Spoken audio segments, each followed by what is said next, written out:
George Eliot's life. Introductory sketch of childhood. Nov 22, 1819, Mary Ann Evans was born at Arbury Farm, 1 at 5 o'clock this morning.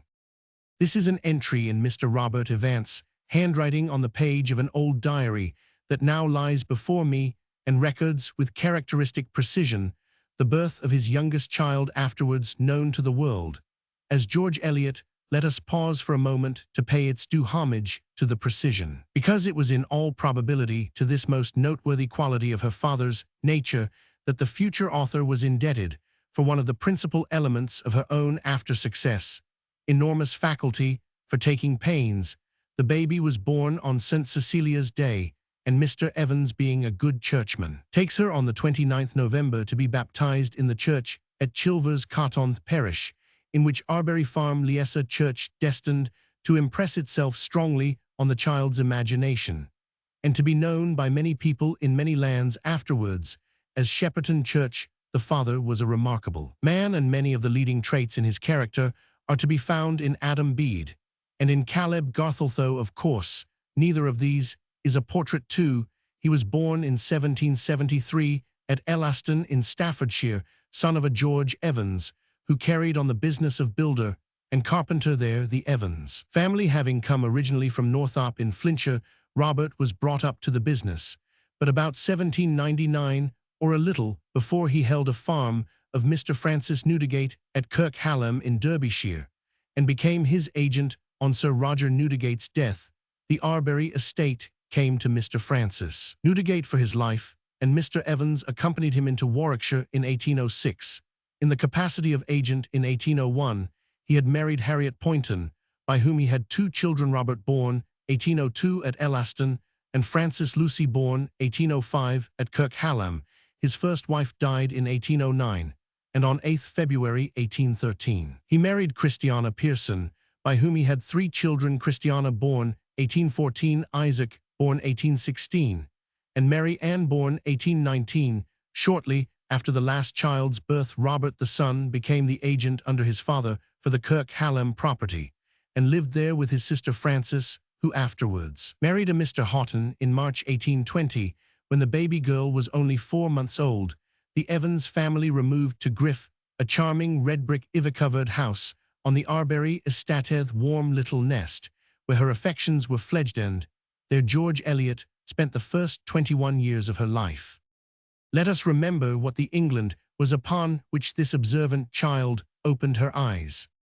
The date of her birth was removed from the beginning of the French Revolution by just the same period of time as separates a child born this year 1884 from the beginning of the Crimean War to a man of 46. Today the latter event seems but of yesterday. 3. It took place at a very impressionable period of his life, and the remembrance of every detail is perfectly Roman. 508. Mr. Evans was 46 when his youngest child was born. He was a youth of 16 when the Revolution began, and that mighty event with all its consequences had left an indelible impression on him, and the convictions and conclusions it had fostered in his mind permeated through to his children, and entered as an indestructible element into the susceptible soul of his youngest daughter. There are bits in the paper looking backward in Theophrastus, such which are true autobiography. In my earliest remembrance of my father, his hair was already gray, for I was his youngest child, and it seemed to me that advanced age was appropriate to a father, as indeed in all respects I considered him a parent so much to my honor that the mention of my relationship to him was likely to secure me regard among those to whom I was otherwise a stranger. His stories from his life, including so many names of distant persons that my imagination placed no limit to his acquaintanceship, nor can I be sorry, though myself given to meditative, if not active innovation, that my father was a Tory who had not exactly a dislike to innovators and dissenters, but a slight opinion of them as persons of ill-founded self-confidence. And I often smile at my consciousness that certain conservative prepossessions have mingled themselves for me with the influences of our Midland scenery, from the tops of the elms down to the buttercups and the little wayside vetches. Naturally enough, that part of my father's prime to which he oftenest referred had fallen on the days when the great wave of political enthusiasm and belief in a speedy regeneration of all things had ebbed. and the supposed millennial initiative of France was turning into a Napoleonic empire. To my father's mind, the noisy teachers of revolutionary doctrine were, to speak mildly, a variable mixture of the fool and the scoundrel. The welfare of the nation lay in a strong government which could maintain order, and I was accustomed to hear him utter the word government in a tone that charged it with awe and made it part of my effective religion, in contrast with the word rebel, which seemed to carry the stamp of evil in its syllables, and lit by the fact that Satan was the first rebel, made an argument dispensing with more detailed inquiry. This early association of ideas must always be borne in mind, as it is the key to a great deal in the mental attitude of the future thinker and writer. It is the foundation of the latent conservative bias. The year 1819 is memorable as a culminating period of bad times and political discontent in England. The nation was suffering acutely from the reaction after the excitement of the last Napoleonic War. George IV did not come to the throne till January 1820, so that George Eliot was born in the reign of George III. The trial of Queen Caroline was the topic of absorbing public interest. Waterloo was not yet an affair of 5 years old. Byron had 4 years, and Goethe had 13 years still to live. The last of Miss Austen's novels had been published only 18 months, and the first of the Waverley series only 6 years before Thackeray and Dickens were boys at school, and George Sand, as a girl of 15, was leaving her loved freedom on the banks of the Indre for the Convent des Anglaises at Paris.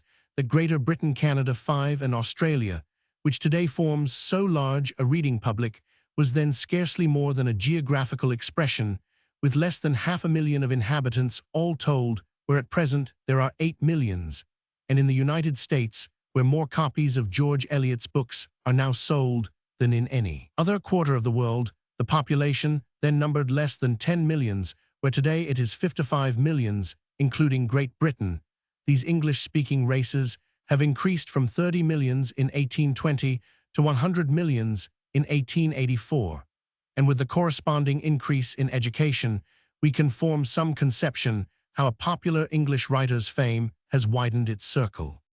There was a remoteness about a detached country house in the England of those days, difficult for us to conceive now with our railways, pennypost, and telegraphs, nor is the Warwickshire country about Griff an exhilarating surrounding. There are neither hills nor vales, no rivers, lakes, or sea, nothing but a monotonous succession of green fields and hedgerows with some fine trees. The only water to be seen is the Brown Canal. The effect of such a landscape on an ordinary observer is not inspiring, but effective magic is transcendent nature. And with her transcendent nature, George Eliot has transfigured these scenes dear to Midland souls into many an idyllic picture known to those who know her books. In her childhood, the great event of the day was the passing of the coach before the gate of Griff House, which lies at a bend of the highroad between Coventry and Nuneaton, and within a couple of miles of the mining village of Bedworth, where the land began to be blackened with coal pits. The rattle of handlooms to be heard in hamlets and villages here were 6 powerful men walking queerly with knees bent outward from squatting in the mine, going home to throw themselves down in their blackened flannel and sleep through the daylight, then rise and spend much of their high wages at the alehouse with their fellows of the benefit club. Here the pale, eager faces of handloom weavers, men and women haggard from sitting up late at night to finish the week's work hardly begun till the Wednesday.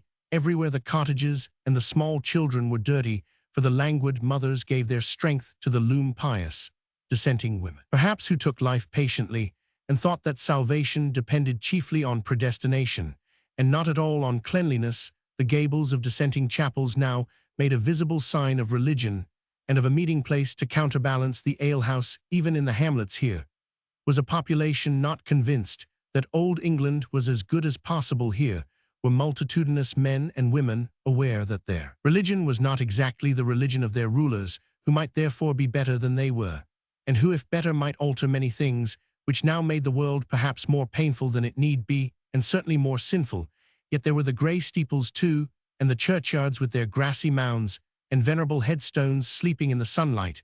There were broad fields and homesteads, and fine old woods covering a rising ground, or stretching far by the roadside, allowing only peeps at the park and mansion which they shut in from the working-day world. In these Midland districts, the traveller passed rapidly from one phase of English life to another, after looking down on a village dingy, with coal dust noisy, with the shaking of looms, he might skirt a parish olive fields, high hedges, and deep-rutted lanes after the coach had rattled over the pavement of a manufacturing town, the scene of riots and trades union meetings. It would take him in another 10 minutes into a rural region, where the neighborhood of the town was only felt in the advantages of a near market for corn, cheese, and hay, and where men with a considerable banking account were accustomed to say that they never meddled with politics themselves too. Griff front view. Griff house front view.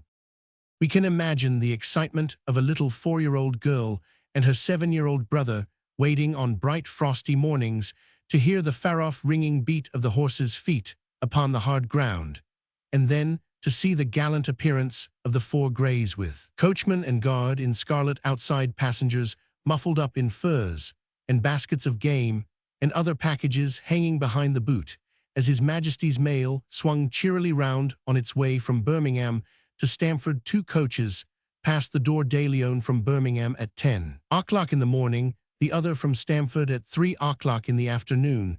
These were the chief connecting links between the household at Griff and the outside world. Otherwise life went on with that monotonous regularity which distinguishes the country from the town, and it is to these circumstances of her early life that a great part of the quality of George Eliot's writing is due, and that she holds the place she has attained in English literature.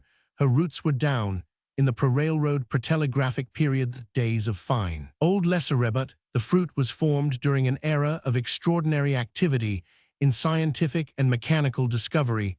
Her genius was the outcome of these conditions. It would not have existed in the same form, deprived of either influence. Her father was busy both with his own farm work and increasing agency business. He was already remarked in Warwickshire for his knowledge and judgment in all matters relating to land, and for his general trustworthiness and high character, so that he was constantly selected as arbitrator and valuer. He had a wonderful eye, especially for valuing woods, and could calculate with almost absolute precision the quantity of available timber in a standing tree. In addition to his merits as a man of business, he had the good fortune to possess the warm friendship and consistent support of Colonel Newdigate of Astley Castle, son of Mr. Francis Newdigate of Arbery, and it was mainly through the Colonel's introduction and influence that Mr. Evans became agent also to Lord Aylesford, Lord Lifford, Mr. Bromley Davenport, and several others.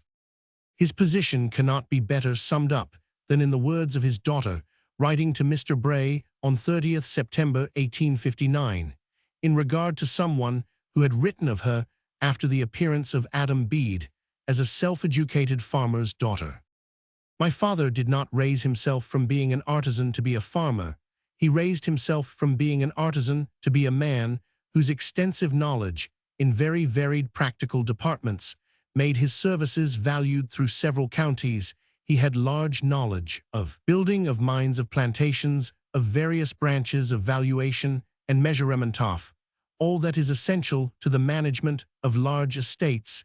He was held by those competent to judge as unique among land agents for his manifold knowledge and experience, which enabled him to save the special fees usually paid by landowners, 9 for special opinions on the different questions incident to the proprietorship of land. So far as I am personally concerned, I should not write a stroke to prevent anyone in the zeal of antithetic eloquence from calling me a tinker's daughter, but if my father is to be mentioned at Aleph, he is to be identified with an imaginary character. Me piety towards his memory calls on me to point out to those who are supposed to speak with information what he really achieved in life.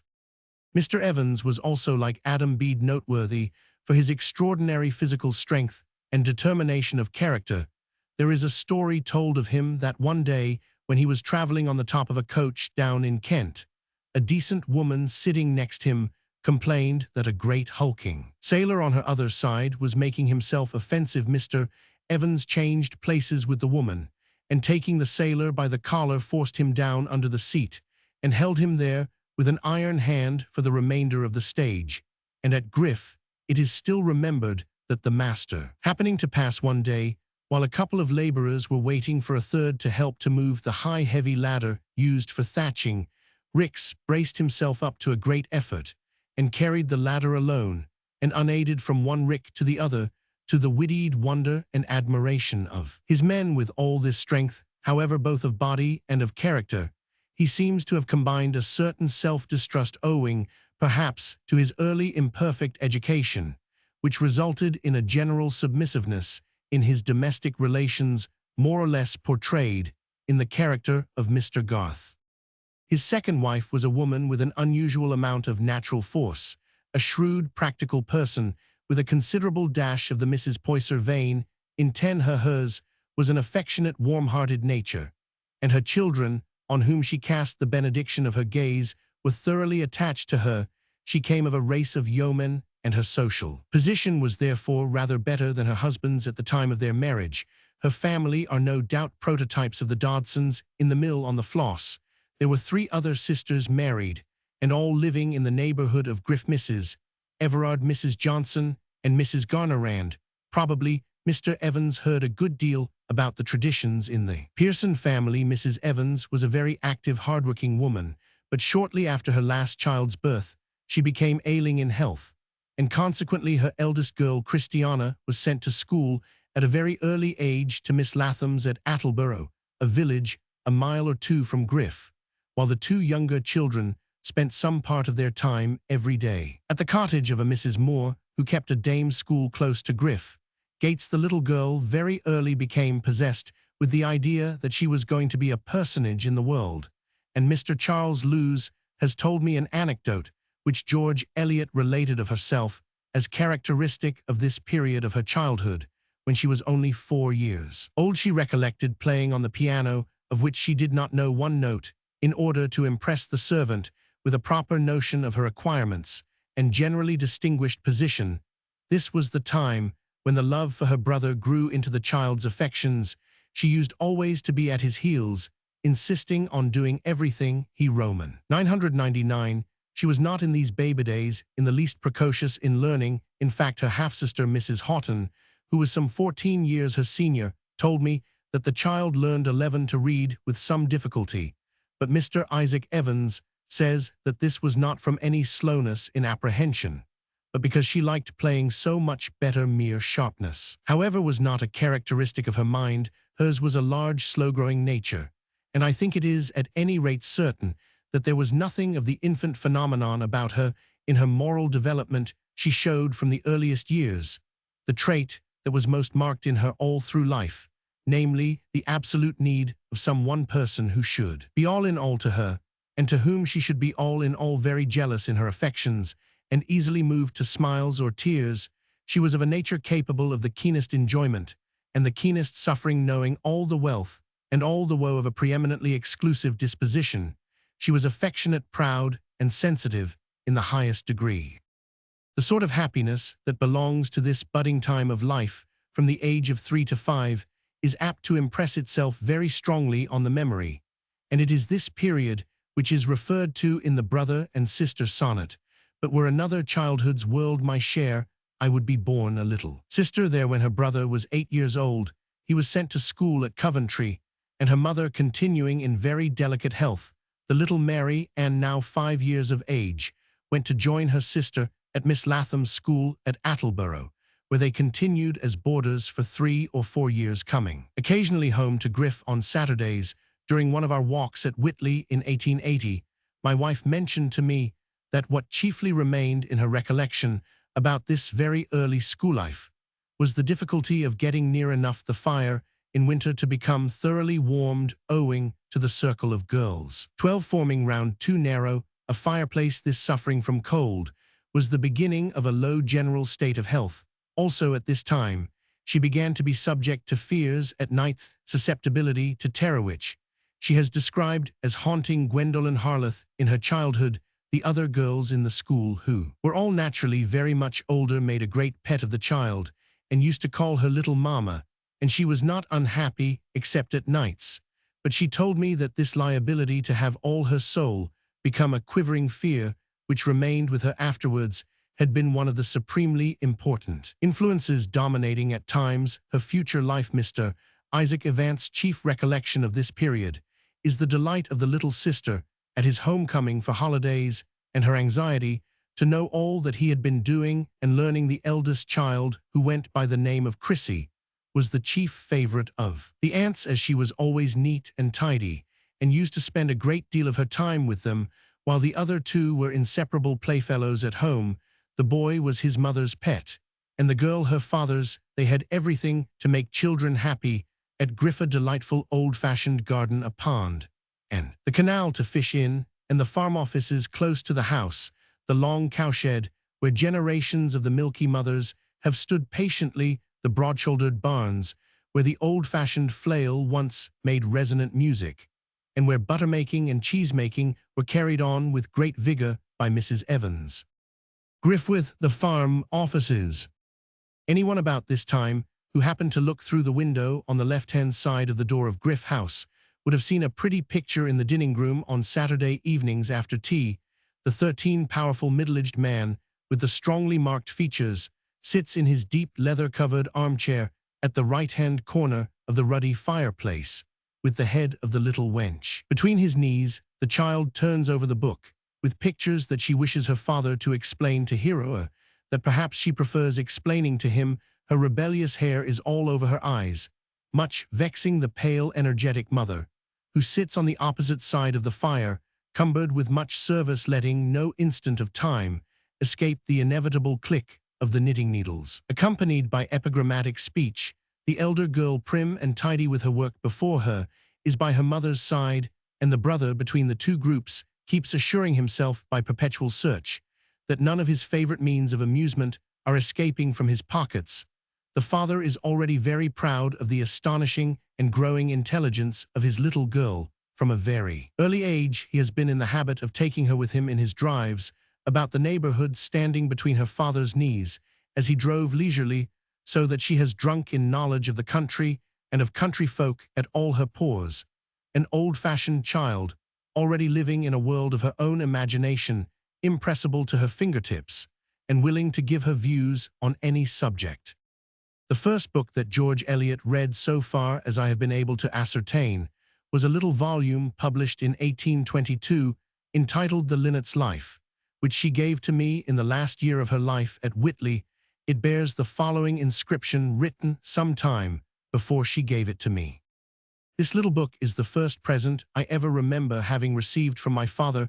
Let anyone who 14 thinks of me with some tenderness after I am dead take care of this book for my sake.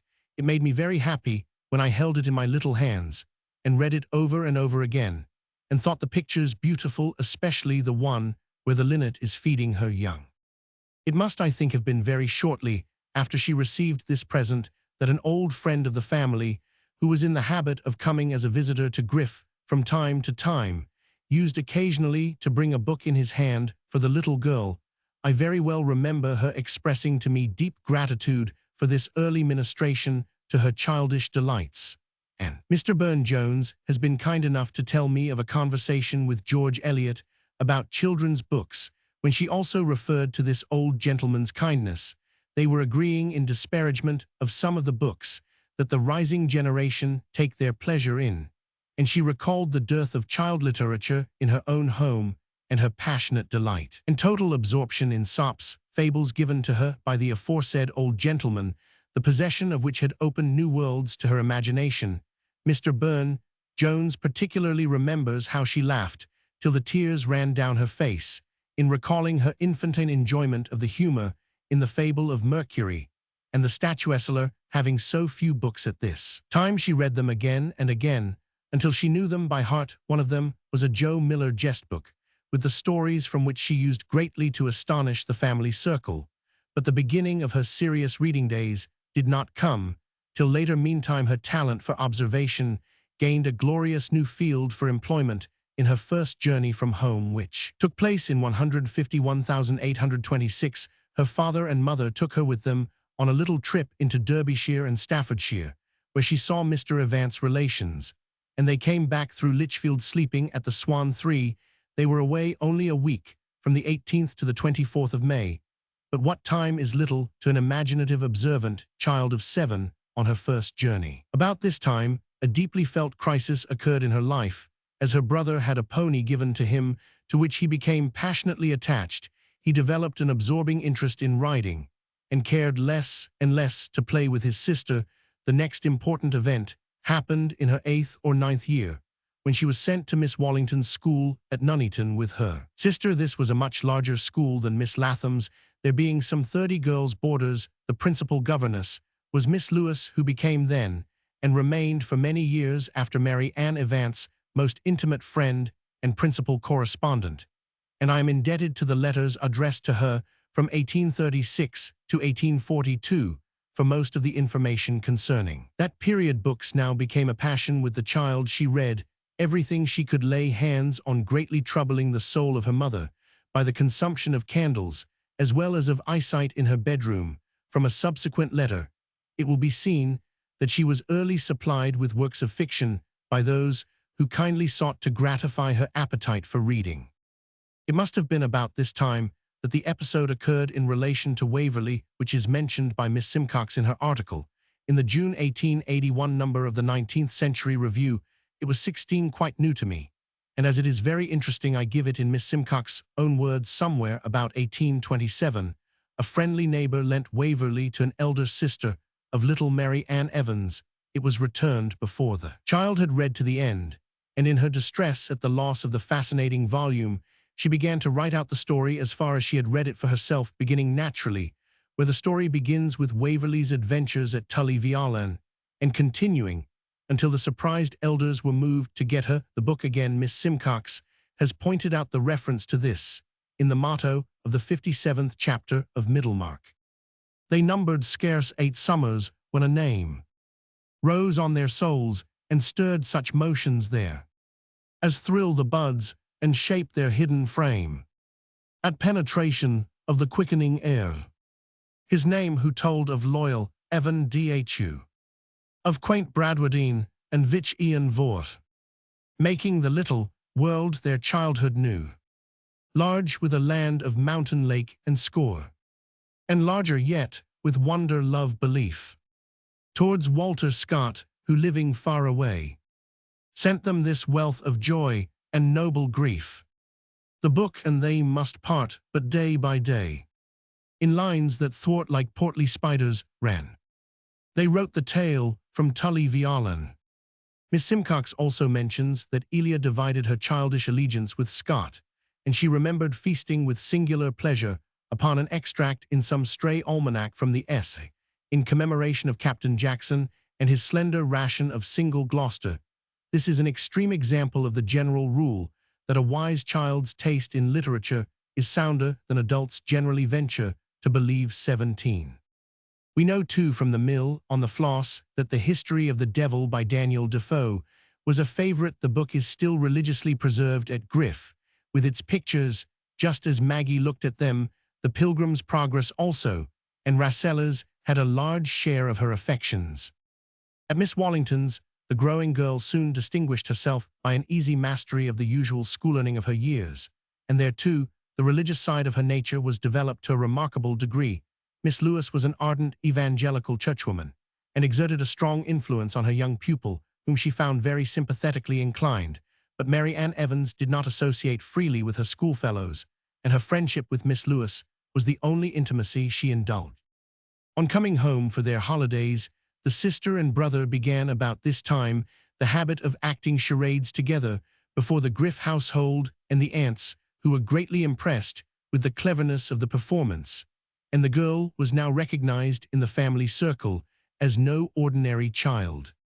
Another epoch presently succeeded on her removal to Miss Franklin's school at Coventry in her 13th year.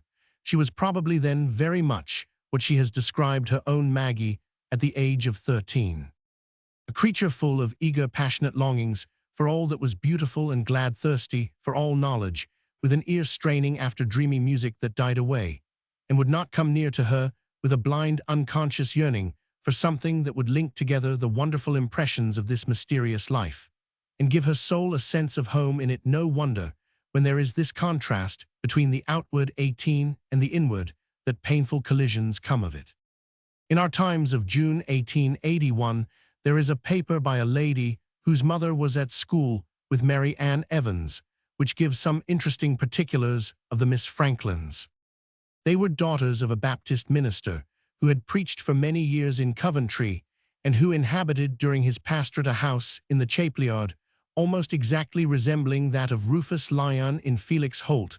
For this venerable gentleman, Miss Evans, as a schoolgirl, had a great admiration, and I who can remember him well can trace in Rufus Lyon himself many slight resemblances, such as the little legs, and the habit of walking up and down, when composing Miss Rebecca Franklin, was a lady of considerable intellectual power and remarkable for her elegance in writing and conversation, as well as for her beautiful calligraphy in her classes for English composition. Mary Ann Evans was from her first entering the school far in advance of the rest, and while the themes of the other children were read, criticized, and corrected in class, hers were reserved for the private perusal and enjoyment of the teacher, who rarely found anything to correct. Her enthusiasm for music was already very strongly marked, and her music master, a much-treated man suffering from the irritability incident to his profession, reckoned on his hour with her as a refreshment to his wearied nerves, and soon had to confess that he had no more to teach her in connection with this proficiency in music. My mother recalls her sensitiveness at that time as being painfully extreme when there were visitors. Miss Evans, as the best performer in the school, was sometimes 19 summoned to the parlor to play for their amusement, and though suffering agonies from shyness and reluctance, she obeyed with all readiness. But on being released, my mother has often known her to rush to her room and throw herself on the floor in an agony of tears. Her schoolfellows loved her as much as they could venture to love one whom they felt to be so immeasurably superior to themselves, and she had playful nicknames for most of them. My mother, who was delicate and to whom she was very kind, was dubbed by her Miss Equanimity a source of great interest to the girls and of envy to those who lived farther from home. Was the weekly cart which brought Miss Evans new-laid eggs and other delightful produce of her father's farm. In talking about these early days, my wife impressed on my mind the debt she felt that she owed to the Miss Franklins for their excellent instruction, and she had also the very highest respect for their moral qualities. With her chameleon-like nature, she soon adopted their religious views with intense eagerness and conviction, although she never formally joined the Baptists or any other communion than the Church of England. She at once, however, took a foremost place in the school and became a leader of prayer meetings among the girls, in addition to a sound English education. The Miss Franklins managed to procure for their pupils excellent masters for French, German, and music, so that, looking to the lights of those times, the means of obtaining knowledge were very much above the average for girls. Her teachers, on their side, were very proud of their exceptionally gifted scholar, and years afterwards, when Miss Evans came with her father to live in Coventry, they introduced her to one of their 20 friends, not only as a marvel of mental power, but also as a person sure to get something up very soon in the way of clothing club or other charitable undertaking. This year, 1832, was not only memorable for the change to a new and superior school, but it was also much more memorable to George Eliot for the riot which she saw at Nuneaton on the occasion of the election for North Warwickshire after the passing of the Great Reform Bill, and which subsequently furnished her with the incidents for the riot in Felix Holt. It was an event to lay hold on the imagination of an impressionable girl of 13, and it is thus described in the local newspaper of 29th December, 1832. On Friday, the 21st December, at Nuneaton, from the commencement of the poll till nearly 2:30, the Hemingwrights 4 occupied the poll, the numerous plumpers for Sir Eardley Wilmot and the adherents of Mr. Dugdale being constantly interrupted in their endeavours to go to the hustings to give an honest and conscientious vote. The magistrates were consequently applied to, and from the representations they received from all parties, they were at length induced to call in aid a military force. A detachment of the Scots Greys accordingly arrived, but it appearing that that gallant body was not sufficiently strong to put down the turbulent spirit of the mob, a reinforcement was considered by the constituted authorities as absolutely necessary, the tumult increasing. As the detachment of the Scots Greys were called in the Riot Act was read from the windows of the Newdigate Arms, and we regret to add that both W.P. in G.Esc and Colonel 21 Newdigate, in the discharge of their magisterial duties, received personal injuries. On Saturday, the mob presented an appalling appearance, and but for the forbearance of the soldiery, numerous lives would have fallen a sacrifice. Several of the officers of the Scots Greys were materially hurt in their attempt to quell the riotous proceedings of the mob. During the day, the sub-sheriffs at the different booths received several letters from the friends of Mr. Dugdale, stating that they were outside of the town and anxious to vote for that gentleman, but were deterred from entering it from fear of personal violence. 2 or 3 unlucky individuals, drawn from the files of the military on their approach to the poll, were cruelly beaten and stripped literally naked. We regret to add that 1 life has been sacrificed during the contest, and that several misguided individuals have been seriously injured. The term ending Christmas 1835 was the last spent at Miss Franklin's in the first letter of George Eliot's that I have been able to discover, dated 6 January 1836, and addressed to Miss Lewis, who was at that time governess in the family of the Rev. Roman 50 Harper Burton, Latimer, Northamptonshire. She speaks of her mother having suffered a great increase of pain, and adds, "We dare not hope that there will be a permanent improvement. Our anxieties on my mother's account, though so great, have been since Thursday almost lost sight of in the more sudden and consequently more severe trial, which we have been called on to endure in the alarming illness of my dear father for 4 days. We had no cessation of our anxiety, but I am thankful to say that he is now considered out of danger. 22, though very much reduced by frequent bleeding and very powerful medicines." In the summer of this year, 1836, the mother died after a long painful illness, in which she was nursed with great devotion by her daughters. It was their first acquaintance with death, and to a highly wrought, sensitive girl of 16, such a loss seems an unendurable calamity. To the old sorrow is sorrow, to the young it is despair. Many references will be found in the subsequent correspondence to what she suffered at this time, all summed up in the old popular phrase, "We can have but one mother." In the following spring, Christiana was married to Mr. Edward Clark, a surgeon practicing at Meriden in Warwickshire. One of Mr. Isaac Evant's most vivid recollections is that on the day of the marriage, after the bride's departure, he and his younger sister had a good cry together over the breakup of the old home life, which of course could never be the same with the mother and the elder sister wanting.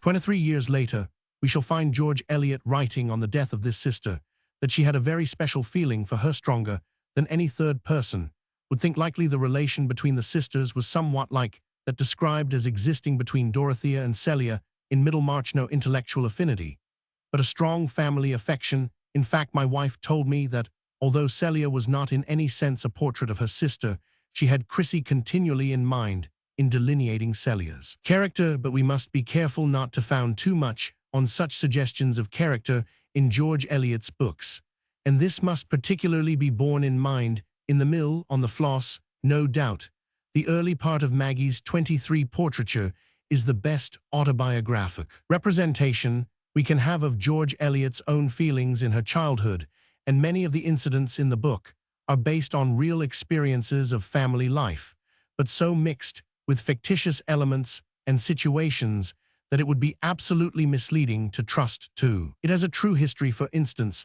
all that happened in real life between the brother and sister was, I believe, that as they grew up, their characters, pursuits, and tastes diverged more and more widely.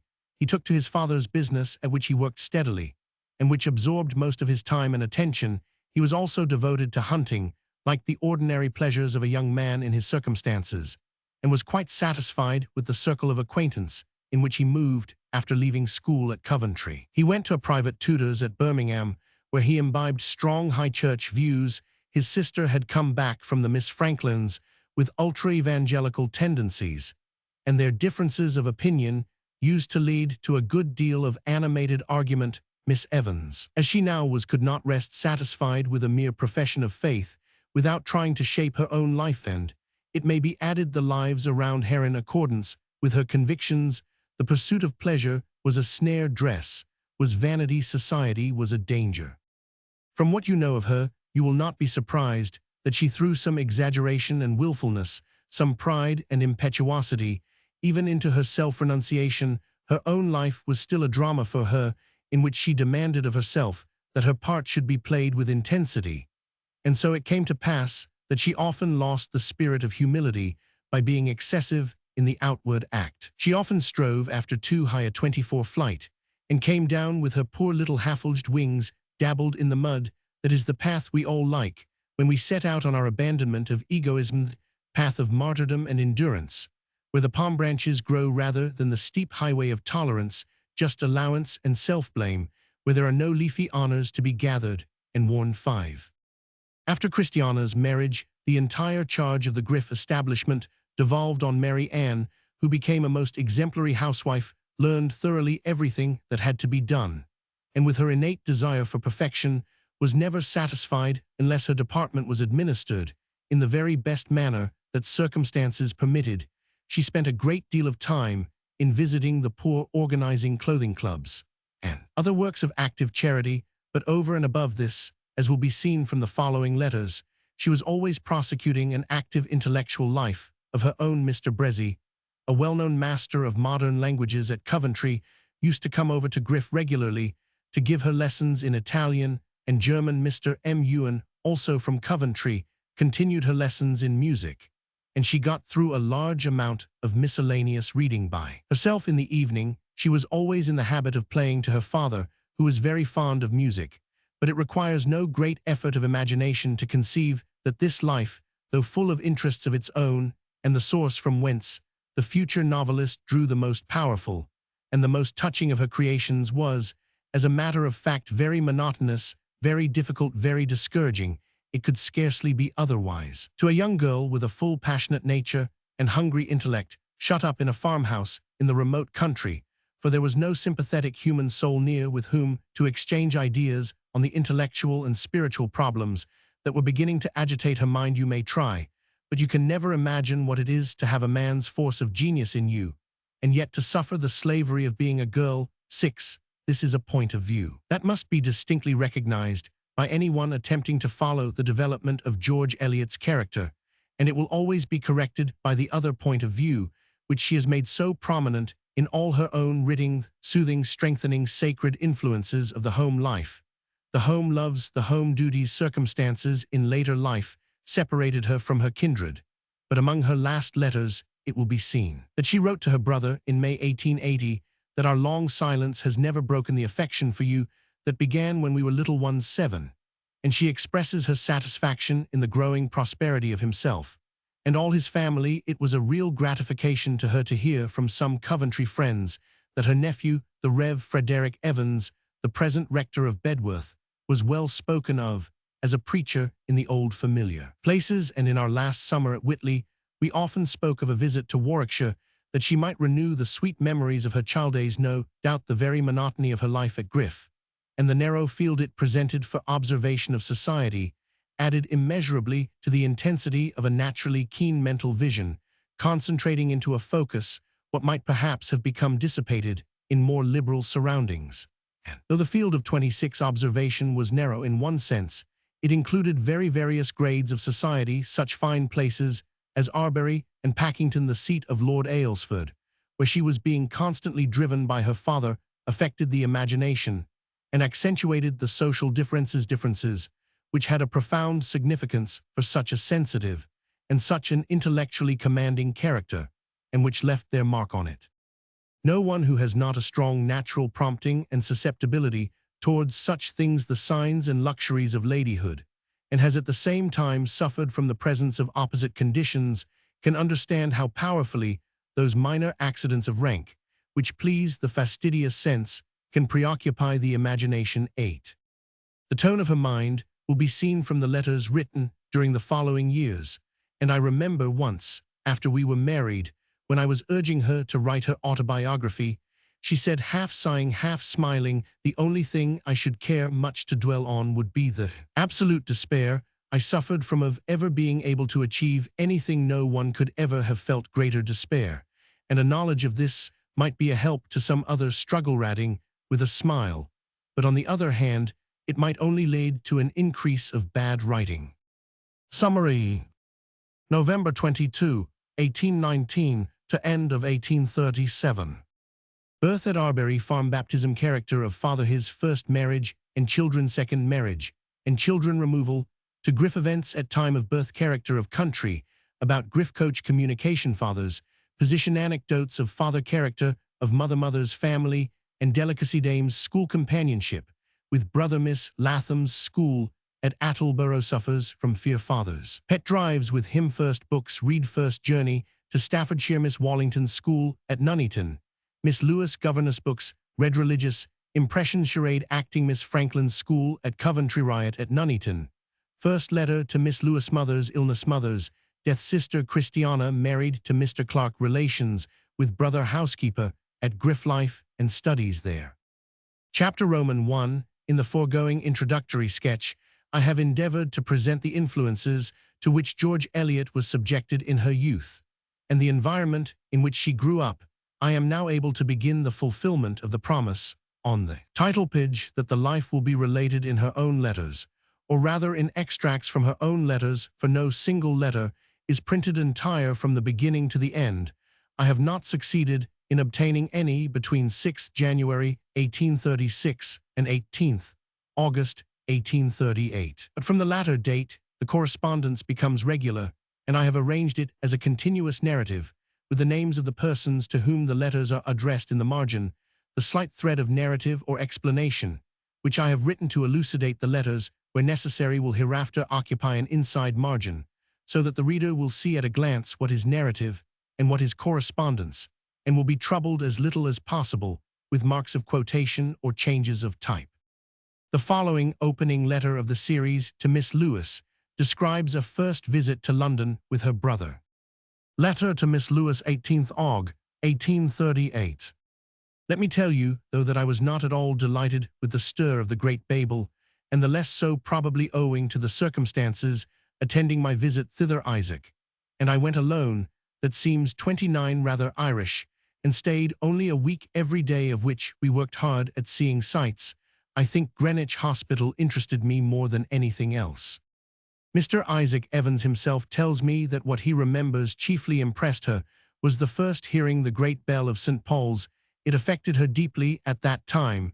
She was so much under the influence of religious and ascetic ideas that she would not go to any of the theaters with her brother, but spent all her evenings alone reading. A characteristic reminiscence is that the chief thing she wanted to buy was Josephus' History of the Jews, and at the same bookshop her brother got her this. He bought for himself a pair of hunting sketches. In the same letter, alluding to the marriage of one of her friends, she says, Letter to Miss Lewis, 18th Aug. 1838.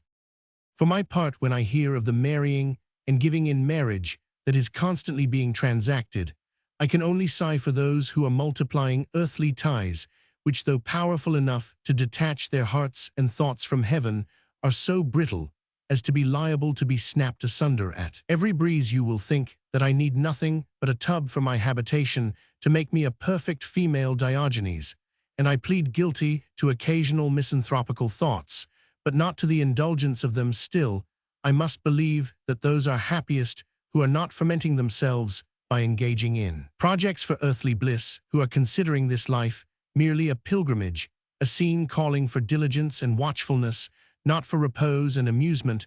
I do not deny that there may be many who can partake with a high degree of zest of all the lawful enjoyments the world can offer, and yet live in near communion with their God, who can warmly love the creature, and yet be careful that the Creator maintains his supremacy in their hearts.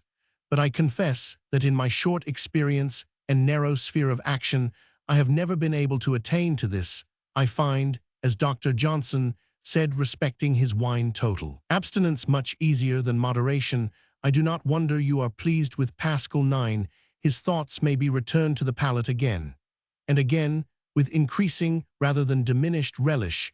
I have highly enjoyed Hannah More's letters. The contemplation of so blessed a character as hers is very salutary, that ye be not slothful, but followers of them who through faith and patience inherit the promises, is a valuable admonition. I was once told that there was nothing out of myself to prevent my becoming as eminently holy as St. Paul, and though I think that is too sweeping an assertion, yet it is very certain we are generally too low in our aims, more anxious for safety than sanctity, for place than purity, forgetting that each involves the other, and that, as Doddridge tells us, to rest satisfied with any attainments in religion is a fearful proof that we are ignorant of the very first principles of it. Oh, that we could live only for eternity, that we could realize its nearness. I know you do not love quotations, so I will not give you one. But if you do not distinctly remember it, do turn to the passage in Young's infidel reclaimed beginning, "O vain, vain, vain, all else eternity," and do love the lines for my sake. I really feel for you, sacrificing, as you are, your own tastes and comforts for the pleasure of others, and that in a manner the most trying to rebellious flesh, and 31 blood, for I verily believe that in most cases it requires more of a martyr's spirit to endure with patience and cheerfulness daily crossings and interruptions of our petty desires and pursuits, and to rejoice in them if they can be made to conduce to God's glory and our own sanctification, than even to lay down our lives for the truth. Letter to Miss Lewis, 6th Nov. 1838. I can hardly repress a sort of indignation towards second causes that your time and energies should be expended in ministering to the petty interests of those far beneath you in all that is really elevating, is about as bienseant as that I should set fire to a goodly volume to light a match. I have had a very unsettled life lately, Michaelmas, with its onerous duties and anxieties, much company for us and little reading, so that I am ill prepared for corresponding with profit or pleasure. I am generally in the same predicament with books as a glutton with his feast, hurrying through one course, that I may be in time for the next, and so not relishing or digesting either not a very elegant illustration, but the best my organs of ideality and comparison will furnish just now. I have just begun the life of Wilberforce, and I am expecting a rich treat from it. There is a similarity, if I may compare myself with such a man, between his temptations, or rather besetments, and my own, that makes his experience very interesting to me. Oh, that I might be made as useful in my lowly and obscure station as he was in the exalted one assigned to him. I feel myself to be a mere cumberer of the ground. May the Lord give me such an insight into what is truly good, that I may not rest contented with making Christianity a mere addendum to my pursuits, or with tacking it as a fringe to my garments. May I seek to 32 be sanctified wholly. My 19th birthday will soon be here. The 22 Dan awakening signal. My mind has been much clogged lately by languor of body, to which I am prone to give way, and for the removal of which I shall feel thankful. We have had an oratorio at Coventry, lately Braham, Phillips, Mrs. Knivet, and Mrs. Shawth. Last I think I shall attend. I am not fitted to decide on the question of the propriety or lawfulness of such exhibitions of talent, and so forth, because I have no soul for music. Happy is he that condemneth not himself in that thing which he alloweth. I am a tasteless person, but it would not cost me any regrets if the only music heard in our land were that of strict worship, nor can I think a pleasure that involves the devotion of all the time and powers of an immortal being to the acquirement of an expertness in so useless, at least in 99 cases out of 100, an accomplishment can be quite pure or elevating in its tendency. The above remarks on oratorio are the more surprising because 2 years later, when Miss Evans went to the Birmingham Festival in September 1840, previous to her brother's marriage, she was affected to an extraordinary degree, so much so that Mrs. Isaac Evanston, Miss Rollins, told me that the attention of people sitting near was attracted by her hysterical sobbing, and in all her later life music was one of the chiefest delights to her, and especially oratorio. Not that her enjoyment of music was of the kind that indicates a great specific talent. It was rather that her sensibility to the supreme excitement of music was only one form of that passionate sensibility, 33, which belonged to her whole nature, and made her faults and virtues all merge in each other, made her affections sometimes an impatient demand, but also prevented her vanity from taking the form of mere feminine coquetry and device, and gave it the poetry of ambition. The next two letters, dated from Griff February 6th and March 5th, 1839, are addressed to Mrs. Samuel Evans, a Methodist preacher, the wife of a younger brother of Mr. Robert Evans. They are the more interesting from the fact, which will appear later, that an anecdote related by this aunt during her visit to Griff in 1839 was the germ of Adam Bede. To what extent this Elizabeth Evans resembled the ideal character of Dinah Morris will also be seen in its place in the history of Adam Bede. Letter to Mrs. Samuel Evans, 6th Feb 1839. I am so unwilling to believe that you can forget a promise, or to entertain fears respecting your health, that I persuade myself I must have mistaken the terms of the agreement between us, and that I ought to have sent you a letter before I considered myself entitled to one from Worksworth. However this may be, I feel so anxious to hear of your well-being in every way that I can no longer rest satisfied without using my only means of obtaining tidings of you. My dear father is not at home tonight, or I should probably have a message of remembrance to give you from him, in addition to the good news that he is as well as he has been for the last 2 years, and even I think better, except that he feels more fatigue after exertion of mind or body than formerly. If you are 34 able to fill a sheet, I am sure both uncle and you would in doing so be complying with the precept, lift up the hands that hang down and strengthen the feeble knees. I need not tell you that this is a dry and thirsty land, and I shall be as grateful to you for a draught from your fresh spring as the traveler in the eastern desert is to the unknown hand that digs a well for him unstable as water. Thou shalt not excel seems to be my character, instead of that regular progress from strength to strength that marks even in this world of mistakes the people that shall in the heavenly Zion stand before God. I shall not only suffer, but be delighted to receive the word of exhortation, and I beg you not to withhold it. If I did not know how little you need human help, I should regret that my ignorance and want of deep feeling in spiritual things prevent me from suggesting profitable or refreshing thoughts. But I dare say I took care to tell you that my desire for correspondence with you was quite one of self-interest. I am thankful to tell you that my dear friends here are all well. I have a faint hope that the pleasure and profit I have felt in your society may be repeated in the summer. There is no place I would rather visit than Worksworth, or the inhabitants of which have a stronger hold on my affections. In the next letter, the touch about Mrs. Fletcher's life is characteristic. Letter to Mrs. Samuel Evans, 5th, MCH, 1839. My dear father is just now so plunged in business, and that of a fatiguing kind, that I should put your confidence in my love and gratitude to an unreasonably severe trial if I waited until he had leisure to unite with me in filling a sheet. You were very kind to remember my wish to see Mrs. Fletcher's life. I 35 only desire such spiritual digestion as has enabled you to derive so much benefit from its perusal. I am truly glad to hear that you are less embarrassed with respect to your congregation, etc., than you were when we saw you. I must protest against your making apologies for speaking of yourself, for nothing that relates to you can be uninteresting to me. The unprofitableness you lament in yourself during your visit to us had its true cause not in your lukewarmness, but in the little improvement I sought to derive from your society, and in my lack of humility and Christian simplicity that makes me willing to obtain credit for greater knowledge and deeper feeling than I really possess. Instead of putting my light under a bushel, I am in danger of ostentatiously displaying a false one. You have much too high an opinion, my dear aunt, of my spiritual condition, and of my personal and circumstantial advantages. My soul seems for weeks together completely benumbed, and when I am aroused from this torpid state, the intervals of activity are comparatively short. I am ever finding excuses for this in the deprivation of outward excitement and the small scope I have for the application of my principles, instead of feeling self-abasement under the consciousness that I abuse precious hours of retirement, which would be eagerly employed in spiritual exercises by many a devoted servant of God who is struggling with worldly cares and occupations. I feel that my besetting sin is the one of all others most destroying, as it is the fruitful parent of them, ambition, a desire insatiable for the esteem of my fellow creatures.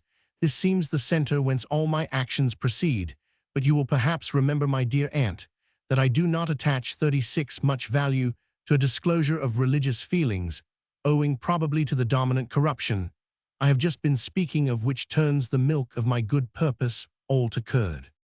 On 16th March 1839, in a letter to Miss Lewis, there is a reference to good spirits, which is of the rarest occurrence all through the correspondence.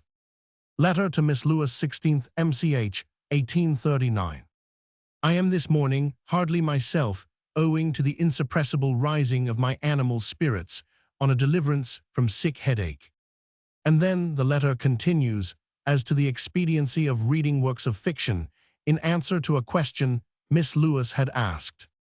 I put out of the question all persons of perceptions so quick, memories so eclectic and retentive, and minds so comprehensive that nothing less than omnivorous reading, as Southey calls it, can satisfy their intellectual man. For if I may parody the words of Scripture without profaneness, they will gather to themselves all facts, and heap unto themselves all ideas. For such persons we cannot legislate again.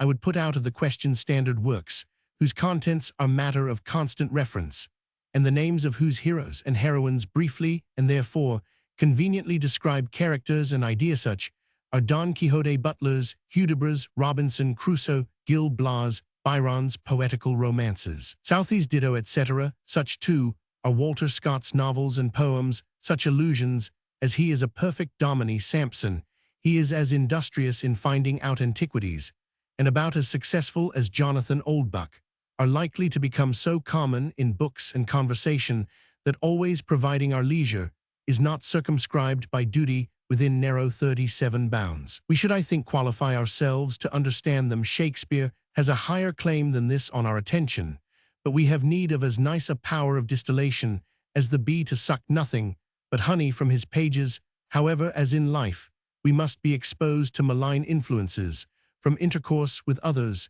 if we would reap the advantages designed for us by making us social beings. So in books, having cleared our way of what would otherwise have encumbered us, I would ask, why is one engaged in the instruction of youth to read as a purely conscientious and self-denying performance of duty works, whose value to others is allowed to be doubtful? I can only imagine two shadows of reasons: either that she may be able experimentally to decide on their desirableness for her pupils, or else that there is a certain power exerted by them on the mind that would render her a more efficient tutress by their perusal. I would not depreciate the disinterestedness of those who will make trial of the effect on themselves of a cup suspected poisonous, that they may deter another from risking life, but it appears to me a work of supererogation, since there are enough witnesses to its baneful effect on themselves already to put an end to all strife in the matter. The scriptural declaration, "As face answereth to face in a glass, so the heart of man to man," will exonerate me from the charge of uncharitableness, or too high an estimation of myself, if I venture to believe that the same causes which exist in my own breast to render novels and romances pernicious have their counterpart in that of every fellow creature. I am, I confess, not an impartial member of a jury in this case, for I owe the culprits a grudge for injuries inflicted on myself. When I 38 was quite a little child, I could not be satisfied with the things around me. I was constantly living in a world of my own creation, and was quite contented to have no companions, that I might be left to my own musings and imagine scenes in which I was chief actress. Conceive what a character novels would give to these utopias. I was early supplied with them by those who kindly sought to gratify my appetite for reading, and of course I made use of the materials they supplied for building my castles in the air. But it may be said no one ever dreamed of recommending children to read them. All this does not apply to persons come to years of discretion, whose judgments are in some degree matured. I answer that men and women are but children of a larger growth. They are still imitative beings. We cannot, at least those who ever read to any purpose at all, we cannot, I say, help being modified by the ideas that pass through our minds. We hardly wish to lay claim to such elasticity as retains no impress. We are active beings too. We are each one of the dramatis person in some play on the stage of life. Hence our actions have their share in the effects of our reading. As to the discipline our minds receive from the perusal of fictions, I can conceive none that is beneficial, but may be attained by that of history. It is the merit of fictions to come within the orbit of probability. If unnatural, they would no longer please. If it be said the mind must have relaxation, truth is stranger than fiction. When a person has exhausted the wonders of truth, there is no other resort than fiction. Till then I cannot imagine how the adventures of some phantom conjured up by fancy can be more entertaining than the transactions of real 39 specimens of human nature from which we may safely draw inferences. I dare say Mr. James Huguenot would be recommended as giving an idea of the times of which he writes, but as well may one be recommended to look at landscapes for an idea of English scenery. The real secret of the relaxation talked of is one that would not generally be avowed, but an appetite that wants seasoning of a certain kind, cannot be indicative of health. Religious novels are more hateful to me than merely worldly ones. They are a sort of centaur or mermaid, and like other monsters that we do not know how to class, should be destroyed for the public good. As soon as born, the weapons of the Christian warfare were never sharpened at the forge of romance. Domestic fictions, as they come more within the range of imitation, seem more dangerous. For my part, I am ready to sit down and weep at the impossibility of my understanding or barely knowing a fraction of the sum of objects that present themselves for our contemplation in books. And in life, have I then any time to spend on things that never existed? Letter to Miss Lewis, 20th May 1839. You allude to the religious, or rather irreligious contentions that form so prominent a feature in the aspect of public affairs. Subject, you will perhaps be surprised to hear me say, full of interest to me, and on which I am unable to shape an opinion for the satisfaction of my mind. I think no one feels more difficulty in coming to a decision on controverted matters than myself. I do not mean that I have not preferences, but however congruous a theory may be with my notions, I cannot find that comfortable repose that others appear to possess, after having made their election of a class of sentiments. The other day Montaigne's 40 motto came to my mind. It is mentioned by Pascal as an appropriate one for me. Quae saistu beneath? A pair of balances, though by the by it is an ambiguous one, and may be taken in a sense that I desire to reprobate as well as in a scriptural one, to which I do not refer. I use it in a limited sense, as a representation of my oscillating judgment. On no subject do I veer to all points of the compass more frequently than on the nature of the visible church. I am powerfully attracted in a certain direction, but when I am about to settle, their counter-assertions shake me from my position. I cannot enter into details, but when we are together, I will tell you all my difficulties. That is, if you will be kind enough to listen. I have been reading the new prize essay on schism by Professor Hoppus and Milner's Church History.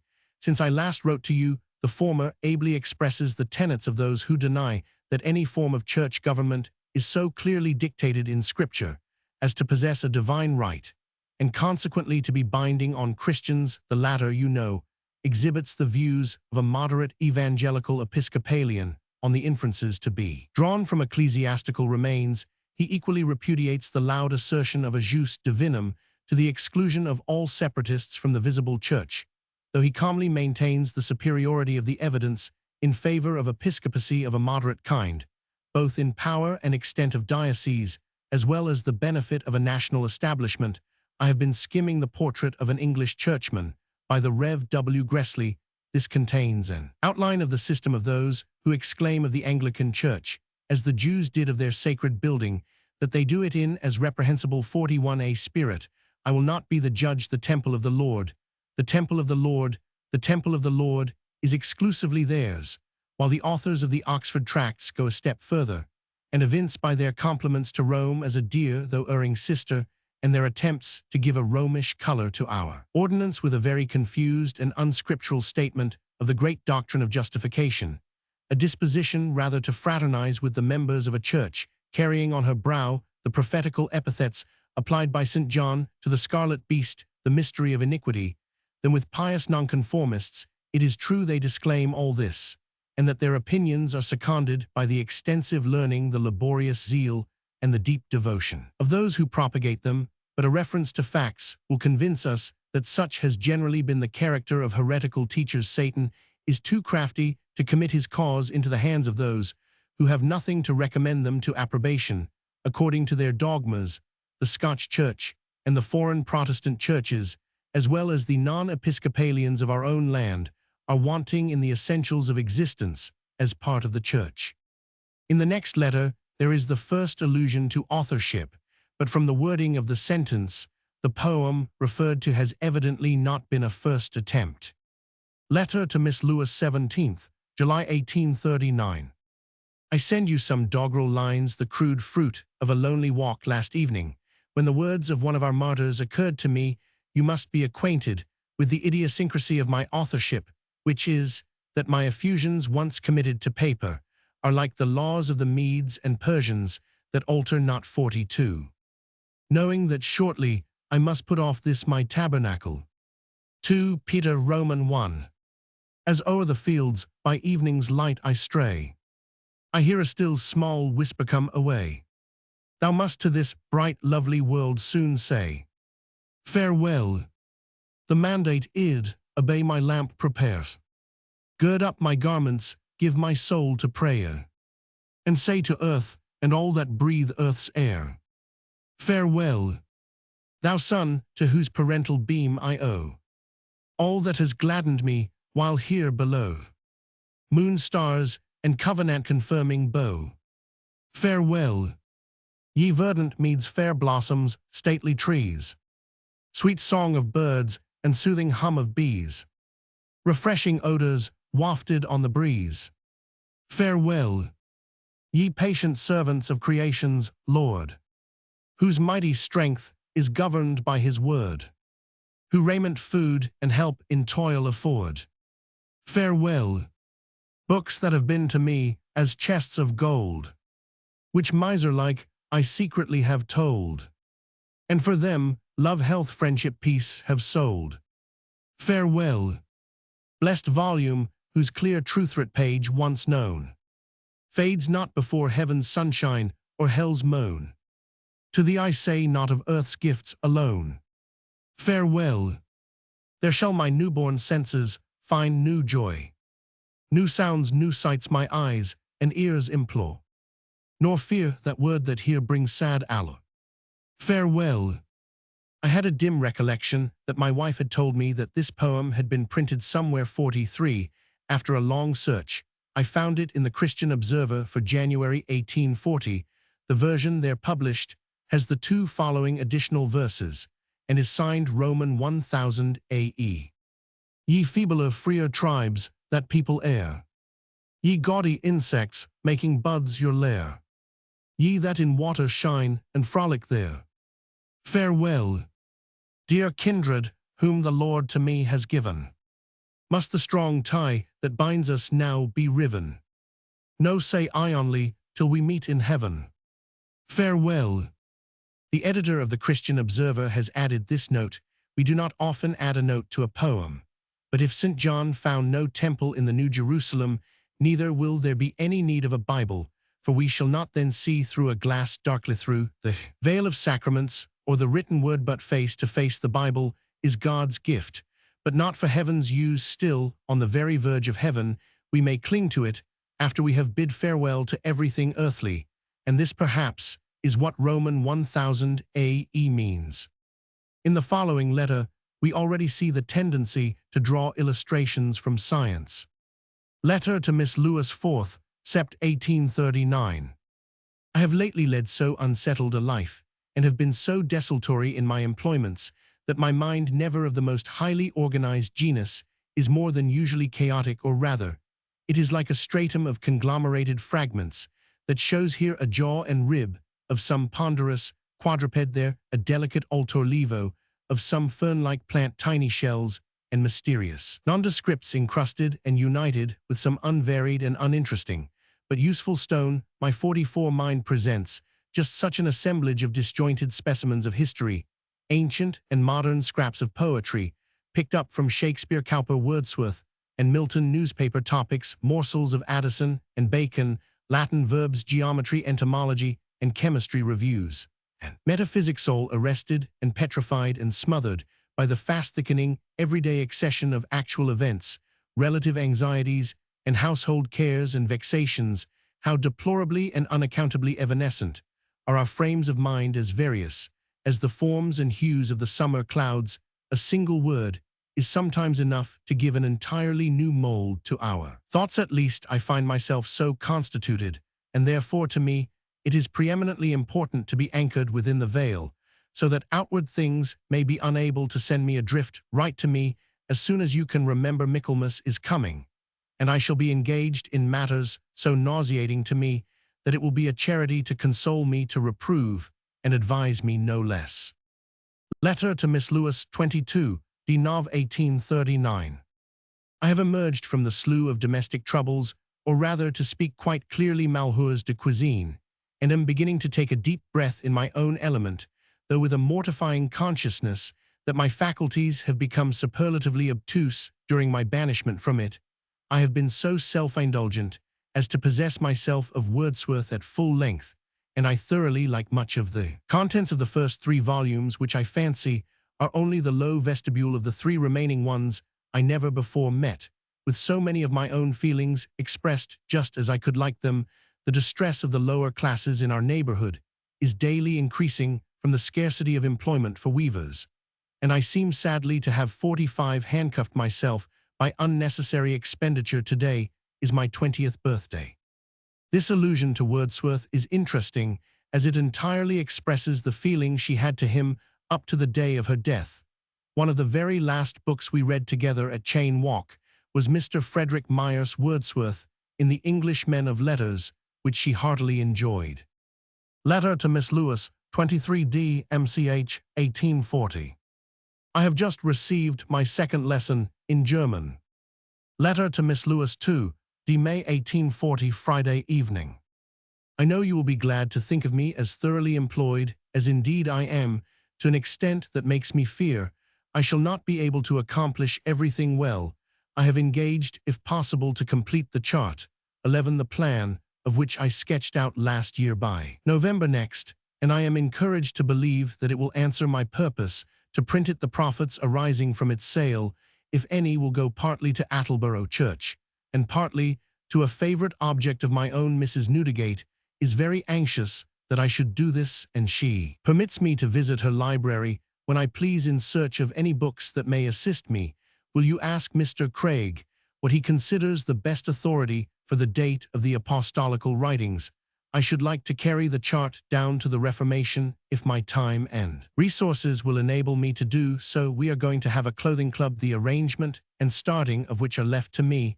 I am ashamed to run the risk of troubling you, but I should be very grateful if you could send me an abstract of the rules by which yours is regulated. Letter to Miss Lewis, 21st, May 1840. Our house is now, and will be for the next 2 months, miserably noisy and disorderly, with the musical 46 operations of masons, carpenters, and painters. You know how abhorrent all this is to my tastes and feelings, taking all the spice out of my favorite little epithet, this working-day world. I can no longer use it figuratively. How impressive must the gradual rise of Solomon's temple have been, each prepared mass of virgin marble, laid in reverential silence. I fancy Heber has compared it to the growth of a palm. Your nice miniature chart, which I shall carefully treasure up, has quite satisfied me that Dr. Pearson at least has not realized my conceptions, though it has left me still dubious as to my own power of doing. So I will just, if you can bear to hear more of the matter, give you an idea of the plan, which may have partly faded from your memory. The series of perpendicular columns will successively contain the Roman emperors with their dates, the political and religious state of the Jews, the bishops' remarkable men and events in the several churches, a column being devoted to each of the chief ones, the aspect of heathenism and Judaism towards Christianity, the chronology of the apostolical and patristical writings, schisms and heresies, general councils, errors of corruption, under which head the remarks would be general, and I thought possibly an application of the apocalyptic prophecies, which would merely require a few figures, and not take up room. I think there must be a break in the chart after the establishment of Christianity as the religion of the empire, and I have come to a determination not to carry it beyond the first acknowledgement of the supremacy of the Pope by Phocas in 606, when Mohammedanism became a besom of destruction in the hand of the Lord, and completely altered the aspect of ecclesiastical history. So much for this, at present, airy 47 project, about which I hope never to tease you more. Mr. Harper 12 lent me a little time ago a work by the Rev. W. Gressley, begging me to read it, as he thought it was calculated to make me a proselyte to the opinions it advocates. I had skimmed the book before Portrait of an English Churchman, but I read it attentively a second time, and was pleased with the spirit of piety that breathes throughout his last work. is one in a similar style, The English Citizen, which I have cursorily read. And as they are both likely to be seen by you, I want to know your opinion of them. Mine is this, that they are sure to have a powerful influence on the minds of small readers and shallow thinkers, as from the simplicity and clearness with which the author, by his bolded characters, enunciates his sentiments, they furnish a magazine of easily wielded weapons for morning calling and evening party controversialists, as well as that really honest minds will be inclined to think they have found a resting place amid the footballing of religious parties. But it appears to me that there is unfairness in arbitrarily selecting a train of circumstances and a set of characters as a development of a class of opinions. In this way, we might make atheism appear wonderfully calculated to promote social happiness. I remember, as I dare say you do, a very amiable atheist depicted by Bulwer in Devereux. And for some time after the perusal of that book, which I read 7 or 8 years ago, 13, I was considerably shaken by the impression that religion was not a requisite to moral excellence. Have you not alternating seasons of mental stagnation? 48, an activity, just such as the political economists say there must be in a nation's pecuniary condition, all one's precious specie time going out to procure a stock of commodities, while one's own manufactures are too paltry to be worth vending. I am just in that condition, partly, I think, owing to my not having met with any steel to sharpen my edge against. For the last 3 weeks, I am going to read a volume of the Oxford Tracts. In the Lyra Apostolica, the former I almost shrink from the labor of conning, but the other I confess I am attracted towards by some highly poetical extracts that I have picked up in various quarters.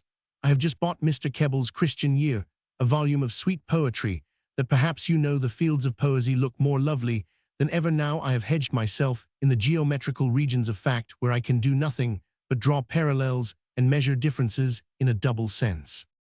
Letter to Miss Lewis, 26th May 1840. Letter to Miss Lewis in London, Whit Wednesday, June 1840. May I trouble you to procure for me an Italian book recommended by Mr. Brezzi Silvio Pellico's La Mai Prigini, if not Storia d'Italia. If they are cheap, I should like both. I shall have, I hope, a little trip with my father next week into Derbyshire, and this lark will probably be beneficial to me, so do not imagine I am inviting you to come and hear moaning when you need all attainable relaxation.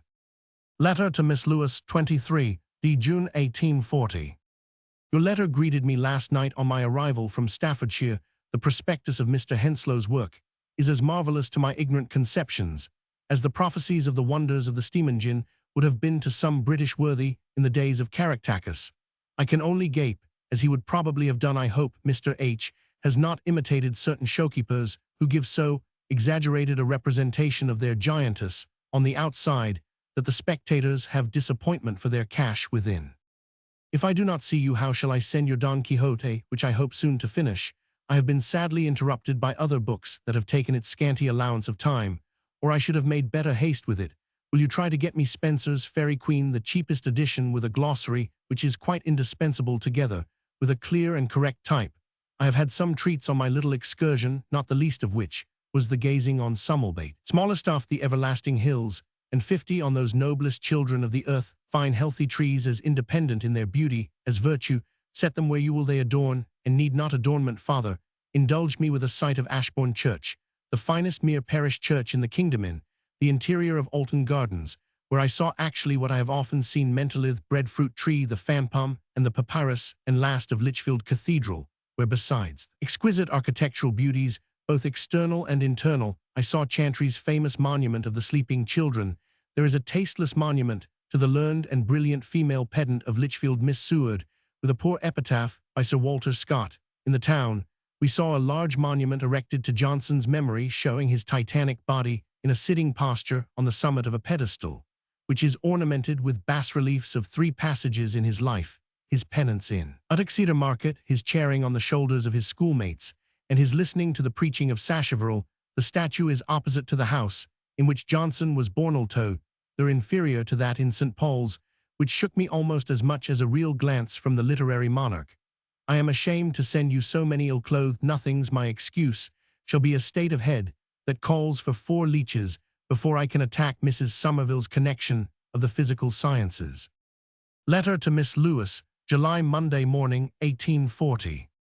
I write with a very tremulous hand, as you will perceive both this and many other defects in my letter are attributable to a very mighty cosino. Other than the boiling of currant jelly, I have had much of this kind of occupation lately, and I grieve to say I have not gone through it so cheerfully as the character of a 51 Christian who professes to do all, even the most trifling duty, as the Lord demands my mind, is consequently run all wild, and bears nothing. But dog roses, I am truly obliged to you for getting me Spenser. How shall I send to you Don Quixote, which I have quite finished? Letter to Miss Lewis, 8th July 1840. I believe it is decided that father and I should leave Griff, and take up our residence somewhere in the neighborhood of Coventry, if we can obtain a suitable house. And this is at present a matter of anxiety, so you see I am likely still to have a home where I can independently welcome you. I am really so plunged in an abyss of books, preserves, and sundry important trivialities that I must send you this bare proof that I have not cast the remembrance of you to a dusty corner of my heart. Ever believe that my heart is as thy heart, that you may rely on me as a second self, and that I shall with my usual selfishness lose no opportunity of gratifying my duplicate. Letter to Miss Lewis, 12th Aug. 1840.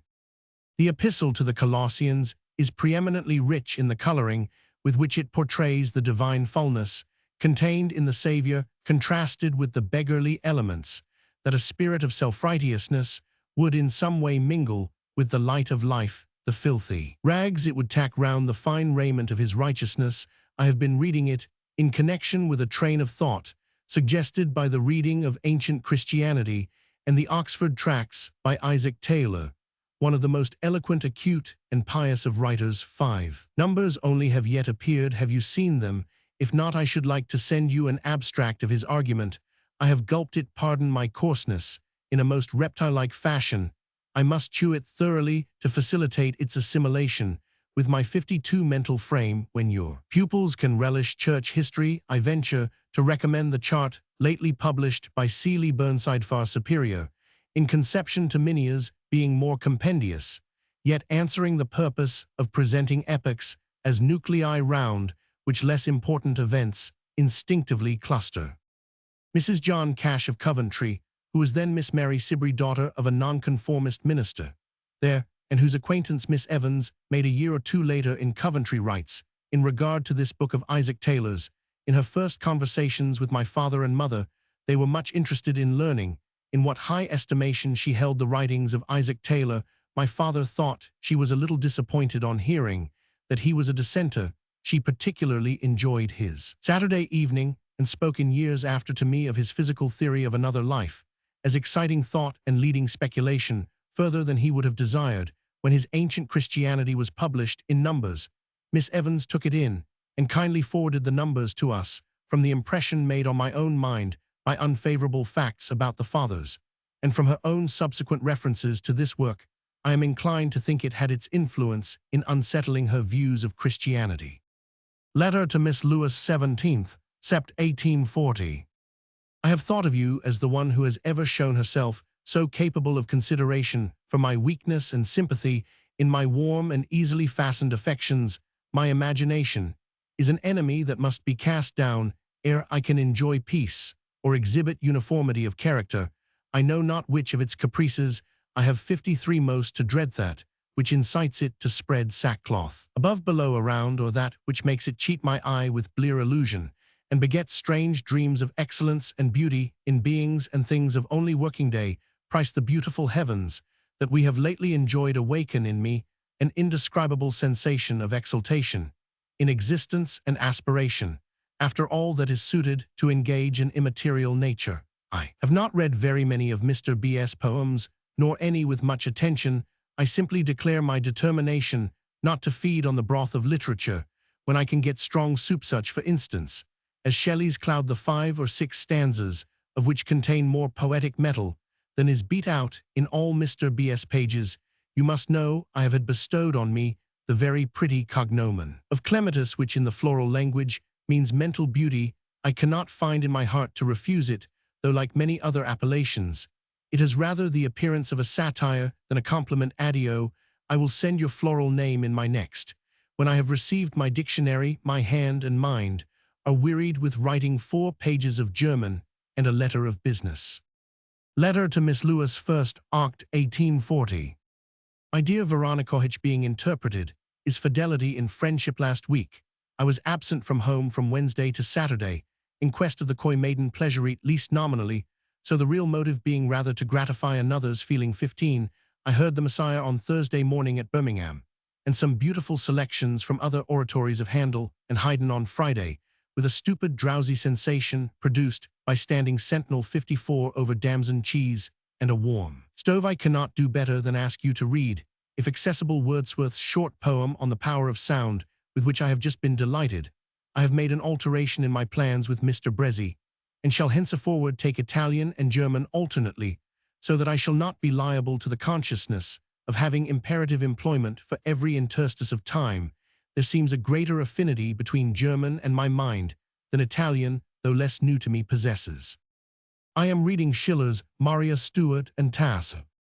I was pleased with a little poem I learned a week or 2 ago in German, and as I want you to like it, I have just put the idea it contains into English doggerel, which quite fails to represent the beautiful simplicity and nature of the original, but yet I hope will give you sufficiently its sense to screen the odiousness of the translation. Eccola. Question and answer. Where blooms, O my father, a thornless rose? That can I not tell thee, my child. Not one on the bosom of earth e'er grows, but wounds whom its charms have beguiled. Would it a rose on my bosom to lie? But I shrink from the piercing thorn. I long, but I dare not its point defy. I long, and I gaze forlorn. Not so, O my children, the stem again. Thy resolute fingers entwine. Forgo not the joy for its sister, pain. Let the rose, the sweet rose, be thine. Would not a parcel reach you by railway? This is the first allusion to the new means of locomotion, which would no doubt be attracting 55 much interest in the Griff household, as valuation was a large part of Mr. Evant's business long years after George Eliot wrote. Our Midland plains have never lost their familiar expression and conservative spirit for me, yet at every other mile, since I first looked on them, some sign of worldwide change, some new direction of human labor, has wrought itself into what one may call the speech of the landscape. There comes a crowd of burly navvies with pickaxes and barrows, and while hardly a wrinkle is made in the fading mother's face, or a new curve of health in the blooming girl's, the hills are cut through, or the breaches between them spanned, we choose our level, and the white steam pennon flies along it. Letter to Miss Lewis, 27th Oct. 1840. My only reason for writing is to obtain a timely promise that you will spend your holidays chiefly with me, that we may once more meet among scenes, which now I am called on to leave them, I find to have grown into my affections. Carlyle says that to the artisans of Glasgow, the world is not one of blue skies and a green carpet, but a world of copperas fumes, low cellars, hard wages, striking, and whiskey. And if the recollection of this picture did not remind me that gratitude should be my reservoir of feeling, that into which all that comes from above or around should be received as a source of fertilization for my soul, I should give a lachrymose parody of the said description, and tell you all seriously what I now tell you playfully, that mine is too often a world such as Wilkie can so well paint, a Walladin world furnished with all the details which he remembers so accurately, and the least interesting part whereof is often what I suppose must be designated the intelligent, but I deny that it has even a claim to the appellation. For 56, give me a 3-legged stool, and it will call up associations moral poetical mathematical if I do, but ask it while some human beings have the odious power of contaminating the very images that are enshrined as our soul's arcana.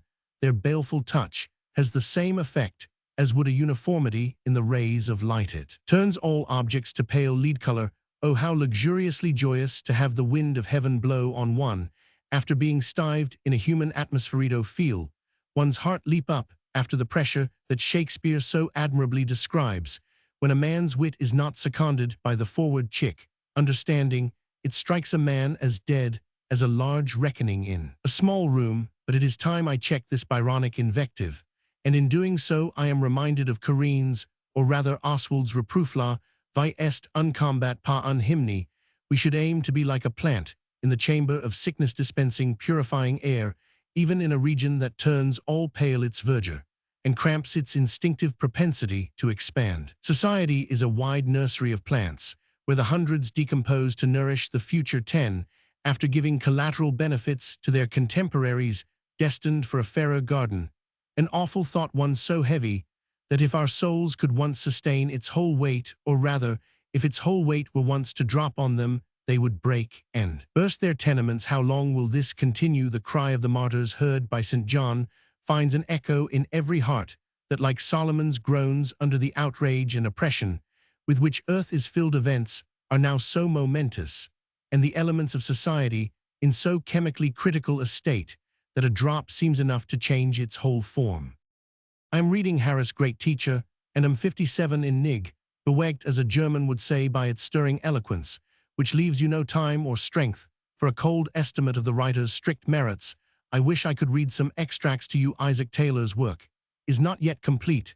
When it is so, I hope to reperuse it. Since I wrote to you, I have had Aim Martin's work Eleducation des Meres lent to me, and I have found it to be the real Greece, whence woman's mission has only imported to us a few marbles. But Martin is a soi-disant rational Christian. If I mistake him not, I send you an epitaph, which he mentions on a tomb in Paris, that of a mother doors, en pakes, o ma mir tun fils tobira taugers. I am reading eclectically Mrs. Hemant's poems, and venture to recommend to your perusal, if unknown to you, one of the longest ones, The Forest Sanctuary. I can give it my pet adjective, exquisite. I have adopted as my motto Certum Pete, Feimsieg, Assure End 16. Letter to Miss Lewis, 5th Dec, 1840. Come when you would best like to do so. If my heart beat at all at the time, it will be with a more rapid motion than the general. From the joy of seeing you, I cannot promise you more than calmness when that flush is past, for I am already longing for rest, which seems to fly from my very anticipations. But this wrought-up sensitiveness, which makes me shrink from all contact, is I know not for communication or sympathy, and is from that very character a kind of trial best suited for me. Whatever tends to render us ill-contented with ourselves, and more earnest aspirants after perfect truth and goodness, is gold, though it come to us all molten and burning, and we 58 know not our treasure until we have had long smarting. Letter to Miss Lewis, 21st, Dec. 1840. It is impossible to me at least to be poetical in cold, whether I understand the Icelanders have much national poetry, but I guess it was written in the neighborhood of the boiling springs. I will promise to be as cheerful and as Christmas-like as my rickety body and chameleon-like spirits will allow. I am about to commence the making of mincepeas, with all the interesting sensations characterizing young enterprise or effort. Letter to Miss Lewis, 27th, Jan. 1841. Happily, the moody melancholy temperament has some counterbalancing advantages to those of the sanguine. It does sometimes meet with results more favorable than it expected, and by its knack of imagining the pessimist, cheats the world of its power to disappoint. The very worm-like originator of this coil of sentiment is the fact that you write more cheerfully of yourself than I had been thinking of you, and that ergo I am pleased. Letter to Miss Lewis, 11th Feb. 1841. On Monday and Tuesday my father and I were occupied with the sale of furniture at our new house.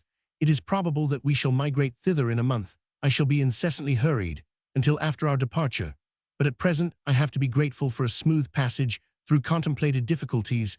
Sewing is my staple article of commerce. With the hard trader time, now the wind has veered to the south, I hope to do much more, and that with greater zest than I have done for many months. I mean of all kinds.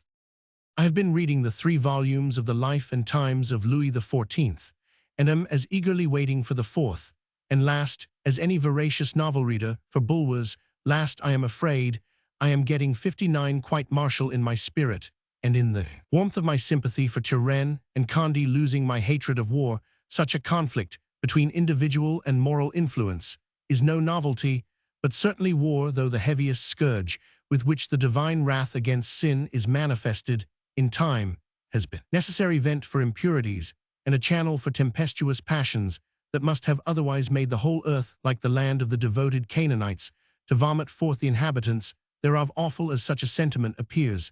It seems to me that in the present condition of man, and I do not mean this in the sense that Cowper does, such a purgation of the body politic is probably essential to its health. A foreign war would soon put an end to our national humors that are growing to so alarming a head. Letter to Miss Lewis 8th, MCH, 1841. What do you think of the progress of architecture as a subject for poetry? I am just about to set out on a purchasing expedition to Coventry. You may therefore conceive that I am full of little plans and anxieties, and will understand why I should be brief. I hope, by the close of next week, that we and our effects shall be deposited at Foleshill, and until then and afterwards I shall be fully occupied, so that I am sure you will not expect to hear from me for the next 6 weeks. One little bit of unreasonableness you must grant meth request for a letter from yourself within that time. Summary. August 18, 1838 to March 8, 1841.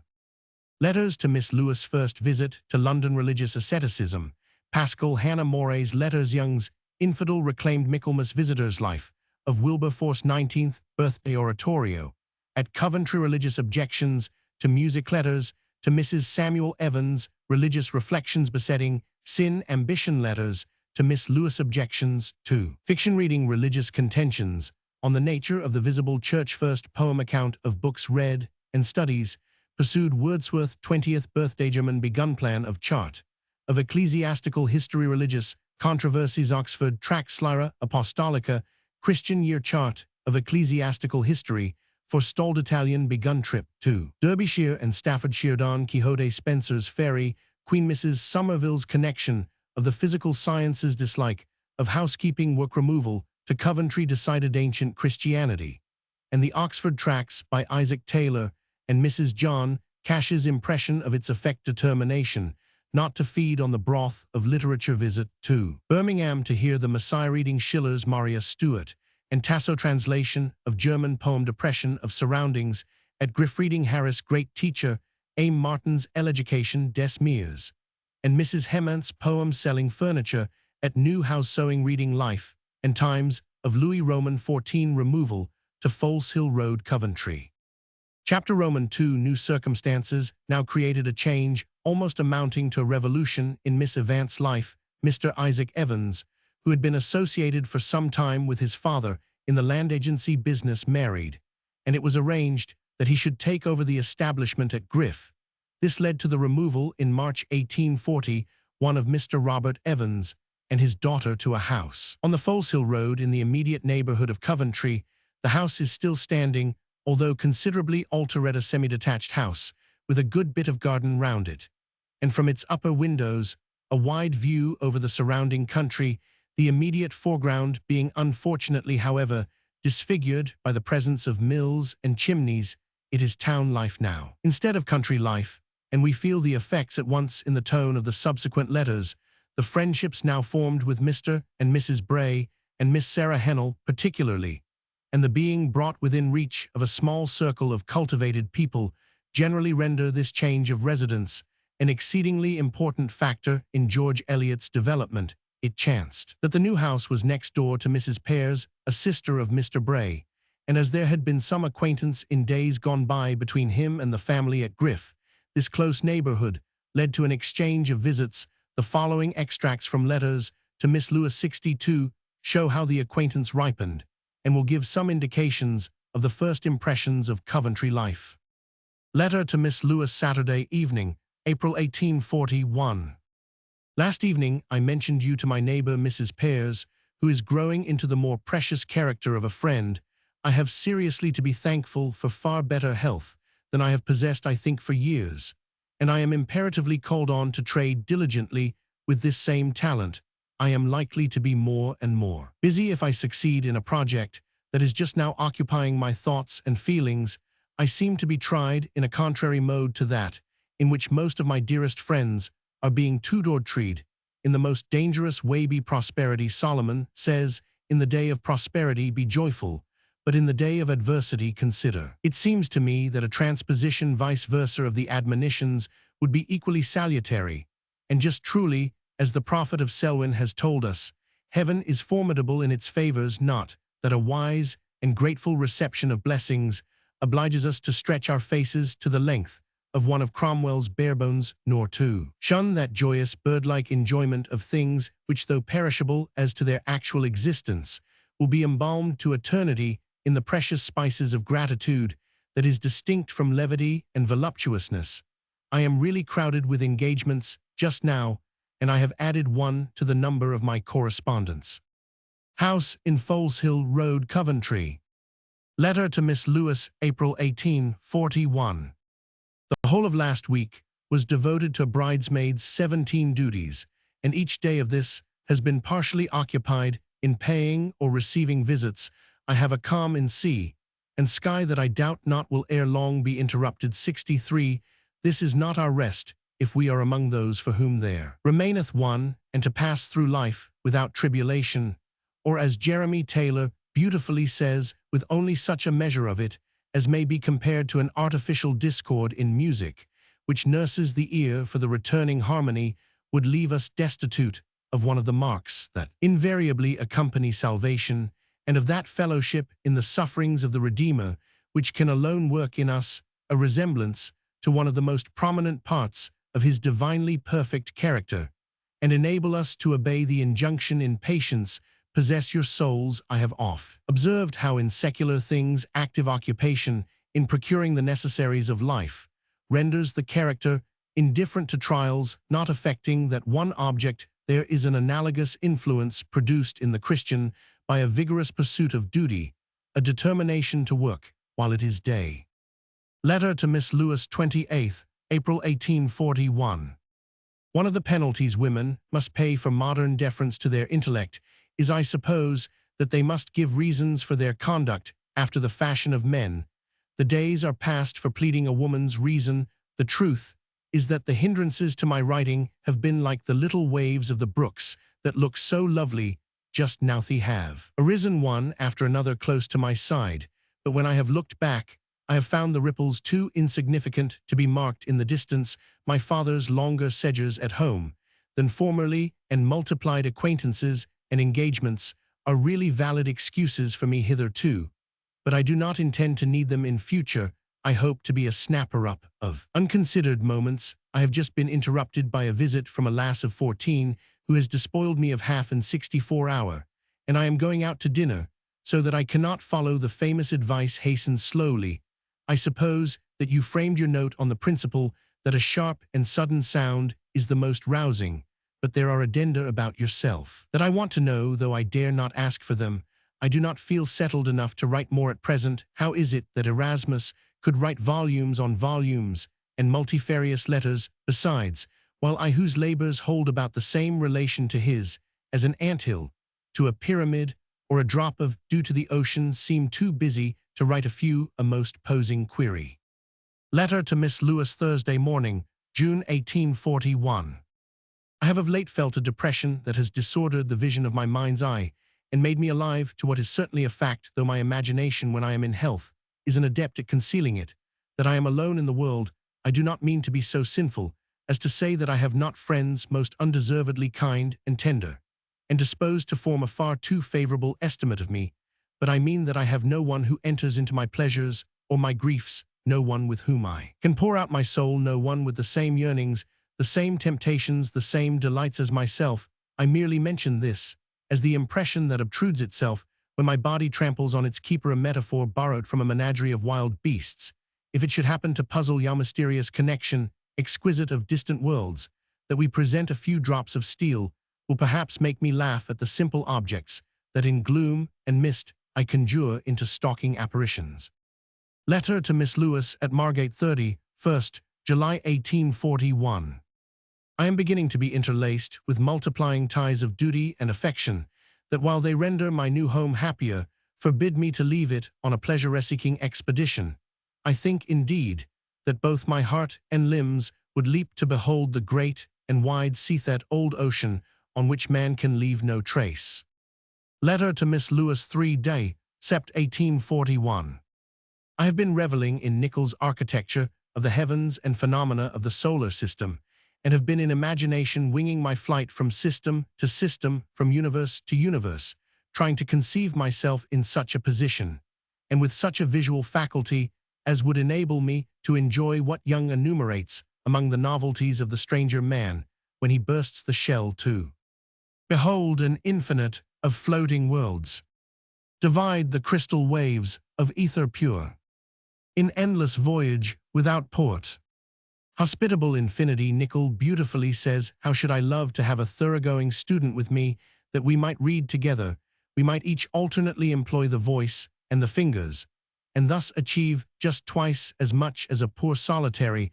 I am more impressed than ever with a truth beautifully expressed. In woman's mission, learning is only so far valuable as it serves to enlarge and enlighten the bounds of conscience. This, I believe, it eminently does when pursued humbly and piously, and from a belief that it is a solemn duty to cultivate every faculty of our nature so far as primary obligations allow. There is an exhortation of St. Paul's that I should love to take as my motto. Finally, my brethren, whatsoever things are honest, you know the continuation, if there be any virtue, and if there be any praise, think on these things.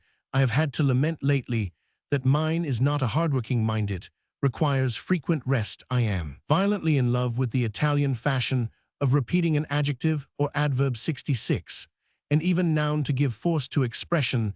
There is so much more fire in it than in our circumlocutory phrases, our dull veries, and exceedinglys, and extremely's. I strongly recommend Hallam to you. I shall read it again, if I live, when a sort of haziness comes over the mind, making one feel weary of articulated or written signs of ideas. Does not the notion of a less laborious mode of communication, of a perception approaching more nearly to intuition, seem attractive? Nathless, I love words. They are the quoits, the bows, the staves that furnish the gymnasium of the mind. Without them, in our present condition, our intellectual strength would have no implements. I have been rather humbled in thinking that if I were thrown on an uncivilized island and had to form a literature for its inhabitants from my own mental stock, how very fragmentary would be the information with which I could furnish them. It would be a good mode of testing one's knowledge to set one's self the task of writing sketches of all subjects that have entered into one's studies entirely from the chronicles of memory, the prevalence of misery and want in this boasted nation of prosperity and glory is appalling, and really seems to call us away from mental luxury. Oh, to be doing some little towards the regeneration of this groaning, travailing creation. I am supine and stupid of it with favors, while the haggard looks and piercing glance of want and conscious hopelessness are to be seen in the streets. Letter to Miss Lewis, 1st Oct. 1841. Is not this a true autumn day, just the still melancholy that I love, that makes life and nature harmonize?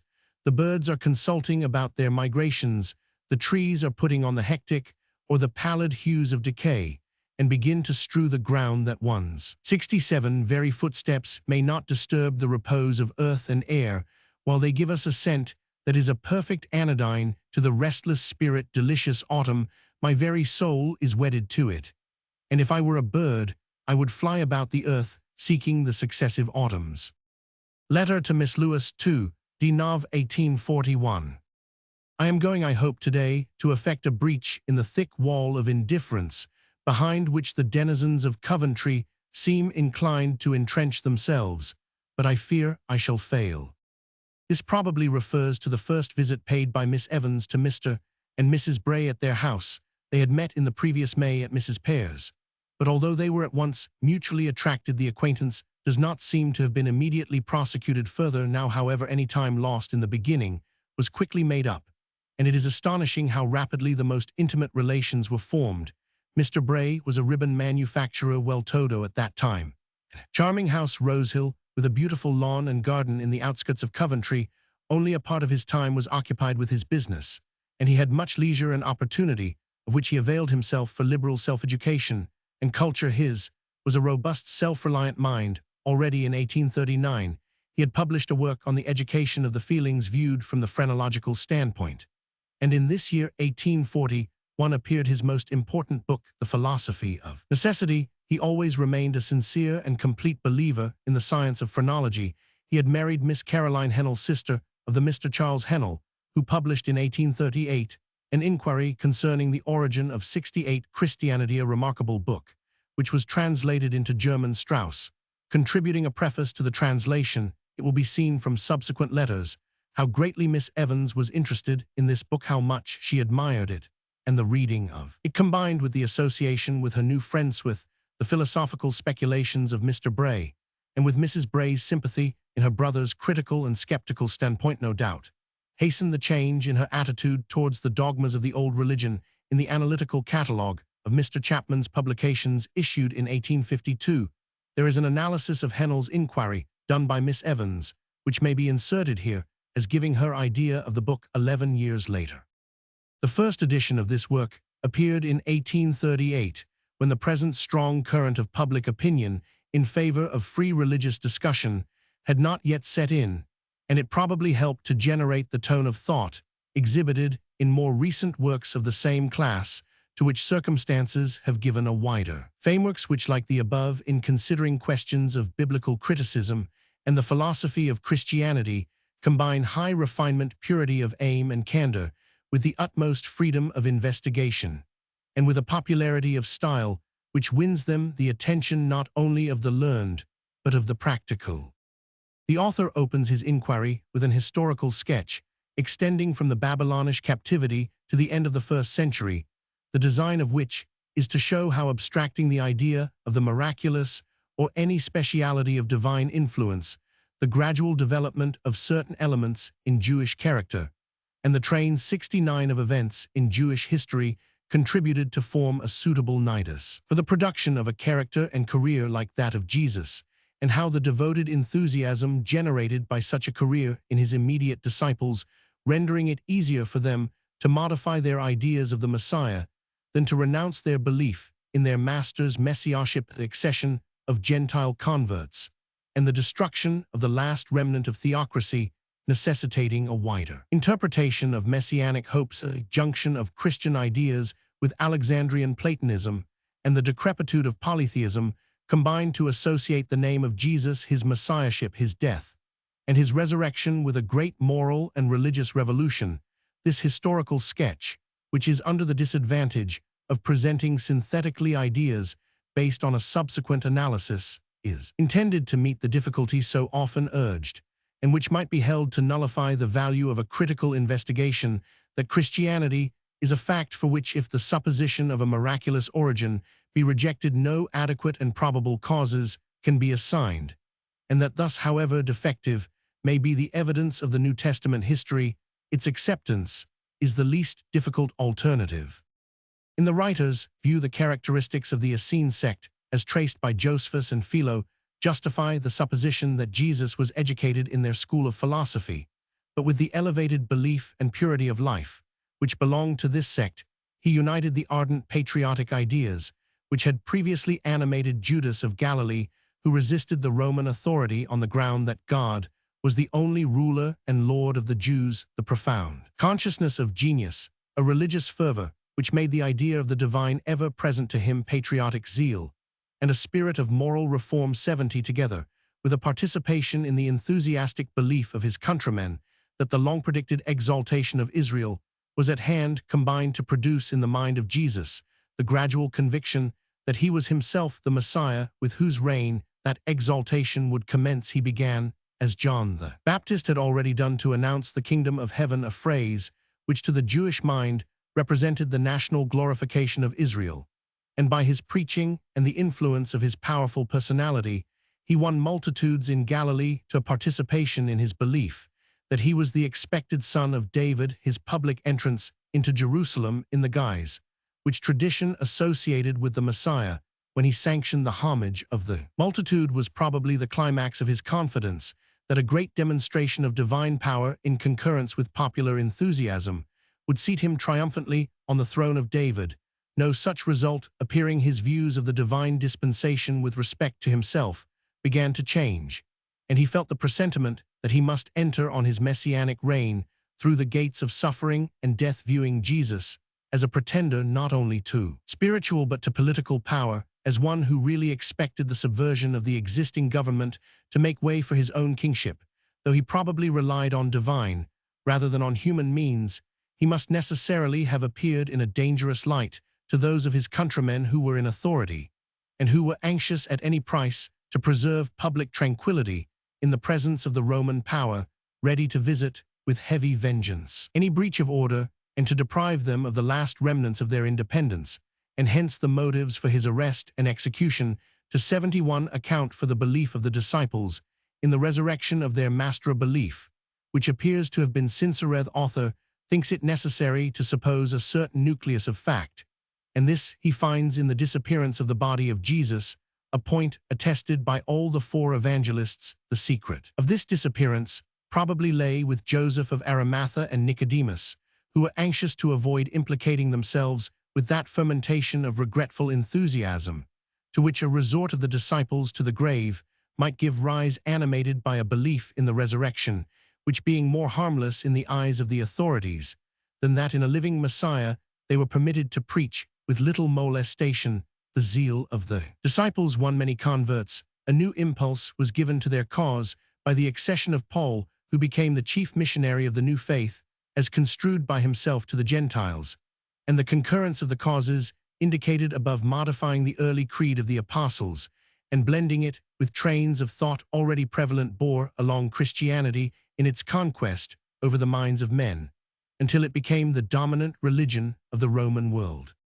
Having sought to show in this preliminary sketch that a belief in miracles is not entailed on us by the fact of the early growth of Christianity, the author enters on the inquiry whether the claims of the evangelical writers on our credence are such as to sustain the miraculous part of their narratives.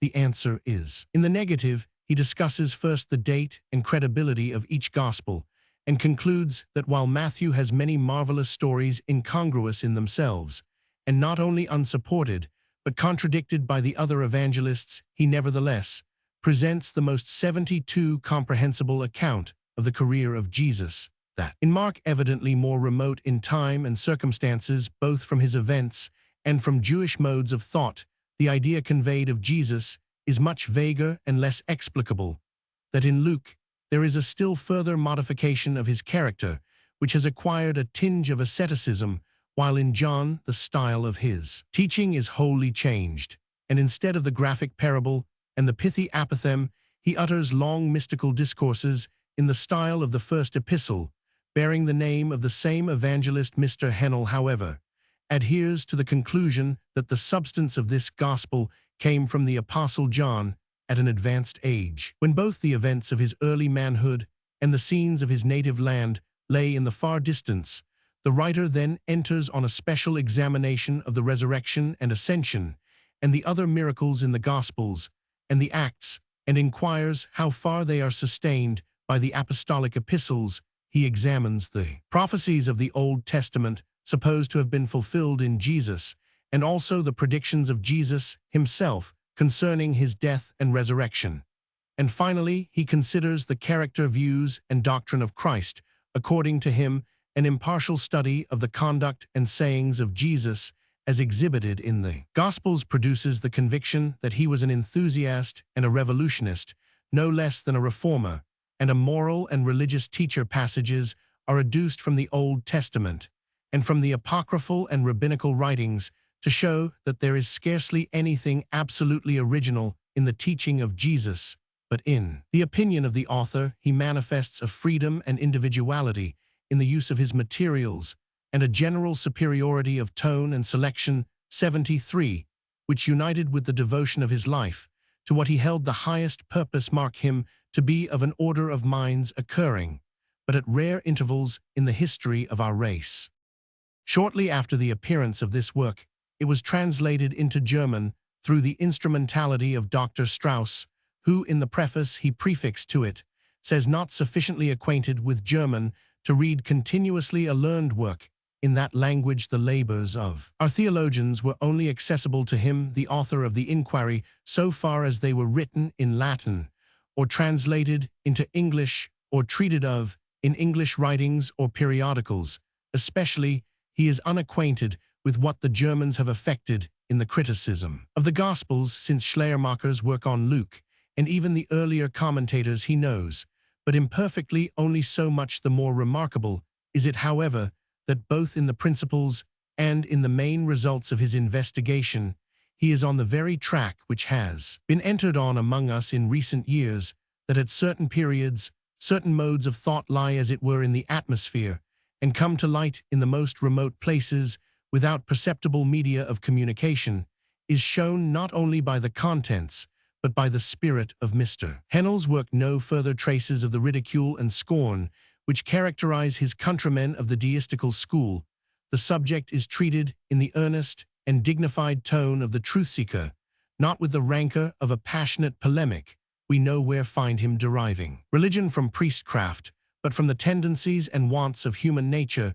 These elevated views, which the learned German of our day appropriates as the fruit of the religious and scientific advancement of his nation, this 74 Englishman, to whom most of the means at our command were wanting, has been able to educe entirely from himself. An Englishman, a merchant, a man of the world, he possesses both by nature and by training the practical insight, the sure tact, which lays hold on realities, the solution of problems over which the German flutters with many circuits of learned formal. Our English author often succeeds in seizing at one spring to the learned. He often presents things under a surprisingly new aspect to the unlearned, invariably under that which is the most comprehensible and attractive. The reading of Mr. Hennell's book, no doubt, marks an epoch in George Eliot's development, but probably there had been a good deal of half-unconscious preparation beforehand, as indicated by Mrs. Cash's remarks on Isaac Taylor's work in the last chapter, which was greatly stimulated now by the contact with new minds. The following extract from a letter to Miss Lewis dated 13th November 1841 accurately fixes the date of the first acknowledgement by herself that her opinions were undergoing so momentous a change. Letter to Miss Lewis, 13th Nov. 1841.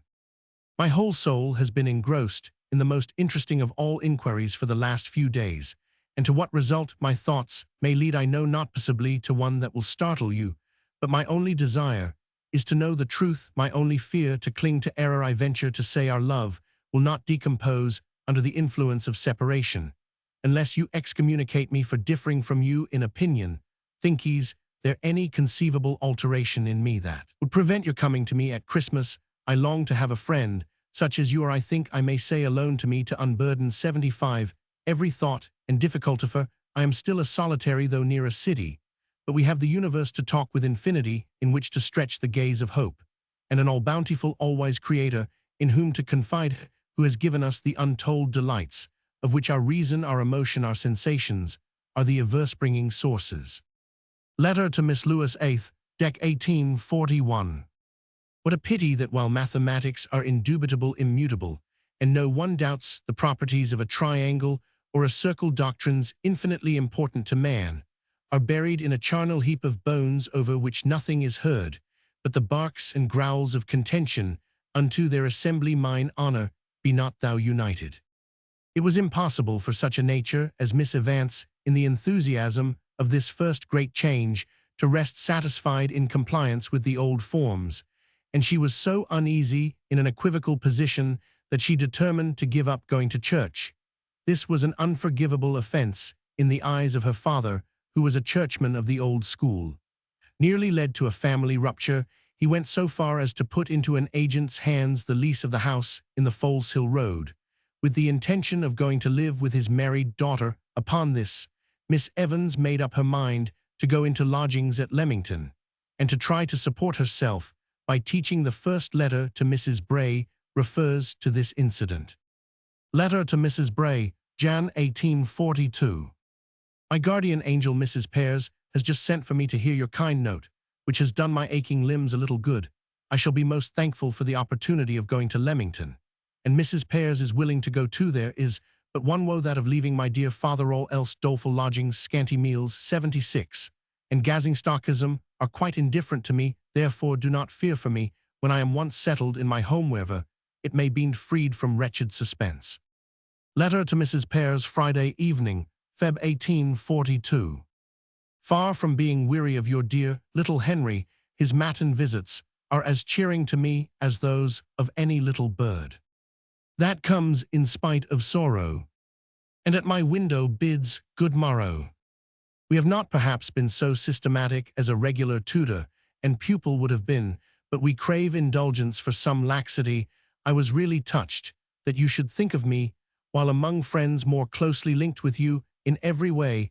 I was beginning to get used to the conviction that ivy-like as I am by nature, I must, as we see ivy do sometimes, shoot out into an isolated tree, never again imagine that you need ask forgiveness for speaking or writing to me on subjects to me more interesting than aught else. On the contrary, believe that I really enjoy conversation of this nature. Blank silence and cold reserve are the only bitters I care for in my intercourse with you.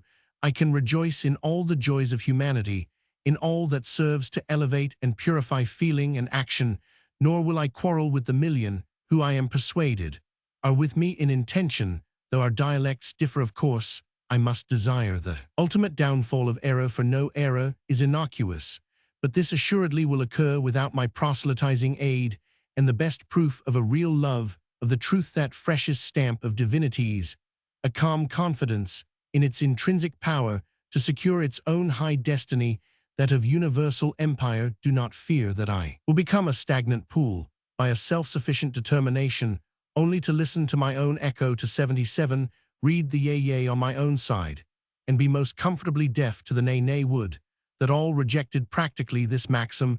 To fear the examination of any proposition appears to me an intellectual and moral palsy that will ever hinder the firm grasping of any substance whatever. For my part, I wish to be among the ranks of that glorious crusade that is seeking to set truth's holy sepulchre free from a usurped domination. We shall then see her resurrection. Meanwhile, although I cannot rank among my principles of action a fear of vengeance, eternal gratitude for predestined salvation, or a revelation of future glories, as a reward I fully participate in the belief that the only heaven here or hereafter is to be found in conformity with the will of the Supreme, a continual aiming at the attainment of the perfect ideal, the true Logos that dwells in the bosom of the one Father. I hardly know whether I am ranting after the fashion of one of the primitive Methodist prophetesses, with a cart for her rostrum. I am writing so fast goodbye and blessings on you, as they will infallibly be on the children of peace and virtue. Again, about the same date in 1842, she writes to Mrs. Bray. Letter to Mrs. Bray, Feb. 1842. A heart full of love and gratitude to you for all your kindness in thought and act to me undeserving. I dare say my manner belies my feelings, but friendship must live by faith and not by sight, and I shall be a great gainer by leaving you to interpret my mystic character without any other key than your own goodness. The last letter of the series to Miss Lewis also refers to the difficulties of the situation. Letter to Miss Lewis, 19th Feb. 1842. I dare say you have added, subtracted, and divided suppositions until you think you have a sure product, viz. 78, a good quantum, or rather a bad one, of indifference and forgetfulness, as the representation of my conduct towards you. If so, revise your arithmetic, for be it known to you that, having had my propensities, sentiments, and intellect gauged a second time, I am pronounced to possess a large organ of adhesiveness, a still larger one of firmness, and as large of conscientiousness. If I should turn out a very weathercock and a most pitiful truckler, you will have data for the exercise of faith, maugre common sense, common justice, and the testimony of your eyes and ears. How do you go on for society, for communion of spirit, the drop of nectar in the cup of mortals? But why do I say the drop? The mind that feels its value will get large draughts from some source, if denied it in the most commonly chosen way. Mid the rich store of nature's gifts to man, each has his loves close wedded to his soul, by fine associations, golden links, as the Great Spirit bids creation teem with conscious being and intelligence. So man his miniature resemblance gives to matters, every form a speaking soul, an emanation from his spirit's fount, the impress true of its peculiar seal. Here finds he Thy best image sympathy. Beautiful egoism to quote one's own, but where is not this same ego the martyr at the stake, seeks its gratification, as much as the court sycophant, the difference lying in the comparative dignity and beauty of the two egos people absurdly talk of self-denial, why there is none in virtue. To a being of moral excellence, the greatest torture to such a soul would be to run counter to the dictates of conscience, to wallow 79 in the slough of meanness, deception, revenge, or sensuality. This was Paul's idea in the first chapter of 2d Epistle to Timothy. I think that is the passage. I have had a weary week, at the beginning more than the usual amount of cooled glances and exhortations to the suppression of self-conceit. The former are so many hailstones that make me wrap more closely around me the mantle of determinate purpose. The latter are needful, and have a tendency to exercise forbearance, that well repays the temporary smart. The heart knoweth its own, whether bitterness or joy. Let us, dearest, beware how we even with good intentions press a finger's weight on the already bruised. And about the same date, she writes to Mrs. Bray. Letter to Mrs. Bray, end of Feb 1842. I must relieve my conscience before I go to bed by entering a protest against every word or accent of discontent that I uttered this morning. If I have ever complained of any person or circumstance, I do penance by eating my own words when my real self has regained its place. I can shake off my troubles like dewdrops from the lion's mane, and then I feel the baseness of imputing my sorrows to others rather than to my own pitiful weakness. But I do not write for your forgiveness, that I know I only want to satisfy my indignation against myself. The conclusion of the matter was that Mr. Evans withdrew his house from the agent's hands, and his daughter went to stay at Griff with Mr. and Mrs. Isaac Evans, whence she writes the following letter to Mrs. Pears. Letter to Mrs. Pears, Thursday, MCH, 1842.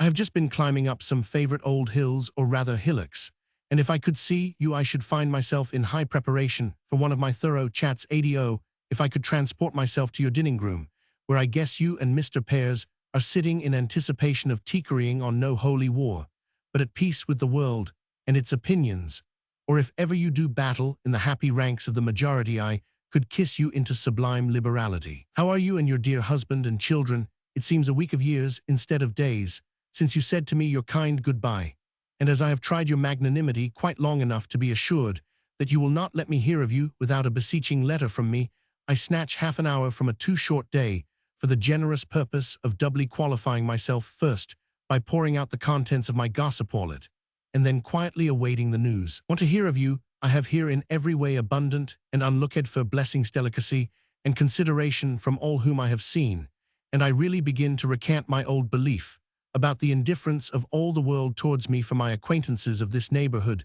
seem to seek an opportunity of smiling on me in spite of my heresy. All these things, however, are but the fringe and ribbons of happiness. They are adherent, not inherent, and without any affectation I feel myself to be acquiring what I must hold to be a precious possession, an independence of what is baptized by the world external good.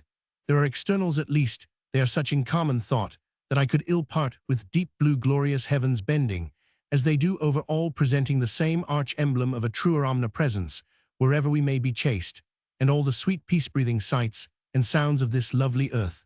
And the thoughts of the good and great are an inexhaustible world of delight, and the felt desire to 81 be one in will and design with the great mind that has laid open to us these treasures, is the sun that warms and fructifies it. I am more and more impressed with the duty of finding happiness. On a retrospection of the past month, I regret nothing so much as my own impetuosity, both of feeling and judging. I am not inclined to be sanguine as to my father's future determination, and I sometimes have an intensely vivid consciousness, which I only allow to be a fleeting one of all that is painful, and that has been so. I can only learn that my father has commenced his alterations at Packington, but he only appears to be temporarily acquiescing in my brother's advice not to be in a hurry.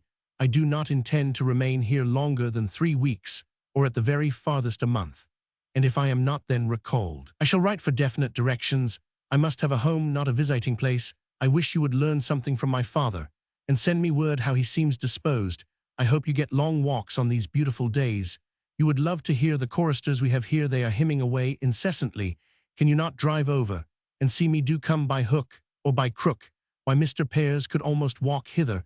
I am becoming very hurried, for most welcome tea is in the vicinity, and I must be busy. After I have imbibed its inspiration, you will write to me tomorrow, will you not, and pray insist on Mr. Pears writing an appendix. I had a note from Mrs. Bray this morning, and I liked it better than my breakfast, so do give me a little treat on Saturday. Blessings on you and yours, as all forlorn beggars have said from time immemorial to their benefactors. But real feeling, you know, will sometimes slip into a hackneyed guise. 82. Miss Evans remained for about 3 weeks at Griff, at the end of which time, through the intervention of her brother the Brays and Miss Rebecca Franklin, the father was very glad to receive her again, and she resumed going to church as before. It will be seen from a subsequent noteworthy letter to Miss Sarah Hennell, dated 19th October 1843, that Miss Evans' views of the best course to be pursued under similar circumstances had already undergone considerable modifications, and in the last year of her life she told me that, although she did not think she had been to blame, few things had occasioned her more regret than this temporary collision with her father, which might, she thought, have been avoided with a little management. In July of this year 1842, Miss Sarah Hennell, gifted sister of Mrs. Bray, came to Rosehill, and completed the trio destined to exert the most important influence over the life of George Eliot. The individual characters of these three friends, and the relations each bore to their correspondent, will unfold themselves in the letters. It is only necessary here to say that the two ladies, Cara and Sarah, as they are always addressed, became like sisters to Miss Evans, and Mr. Bray her most intimate male friend, and the letters to them form an almost unbroken chain during all the remainder of George Eliot's life. To us Miss Sarah Hennell is the most important correspondent, for it is to her that Miss Evans mainly turns now for intellectual sympathy, to Mrs. Bray when she is in pain or trouble, and wants affectionate companionship.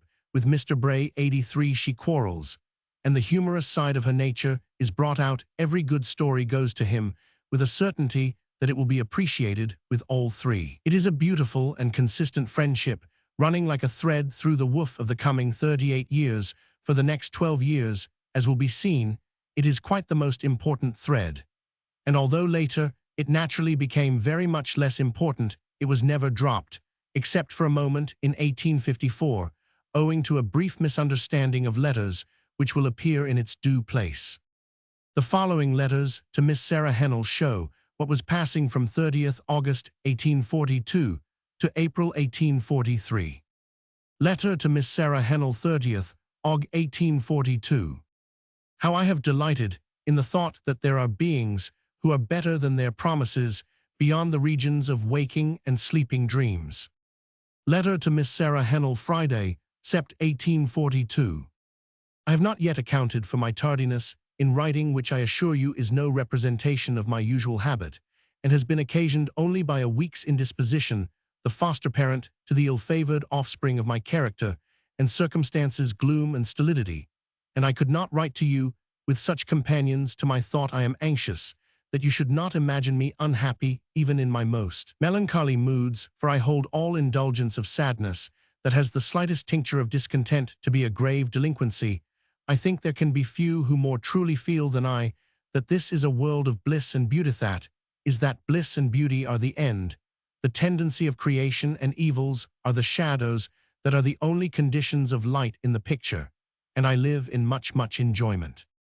I am beginning to enjoy the Aeneid, though I 84 suppose much in the same way as the uninitiated enjoy wine compared with the connoisseurs. Letter to Miss Sarah Hennell, 3d Nov. 1842. I have been in high displeasure with myself, have thought my soul only fit for limbo, to keep company with other abortions, and my life, the shallowest, muddiest, most unblessing stream, having got my head above this slough of despond.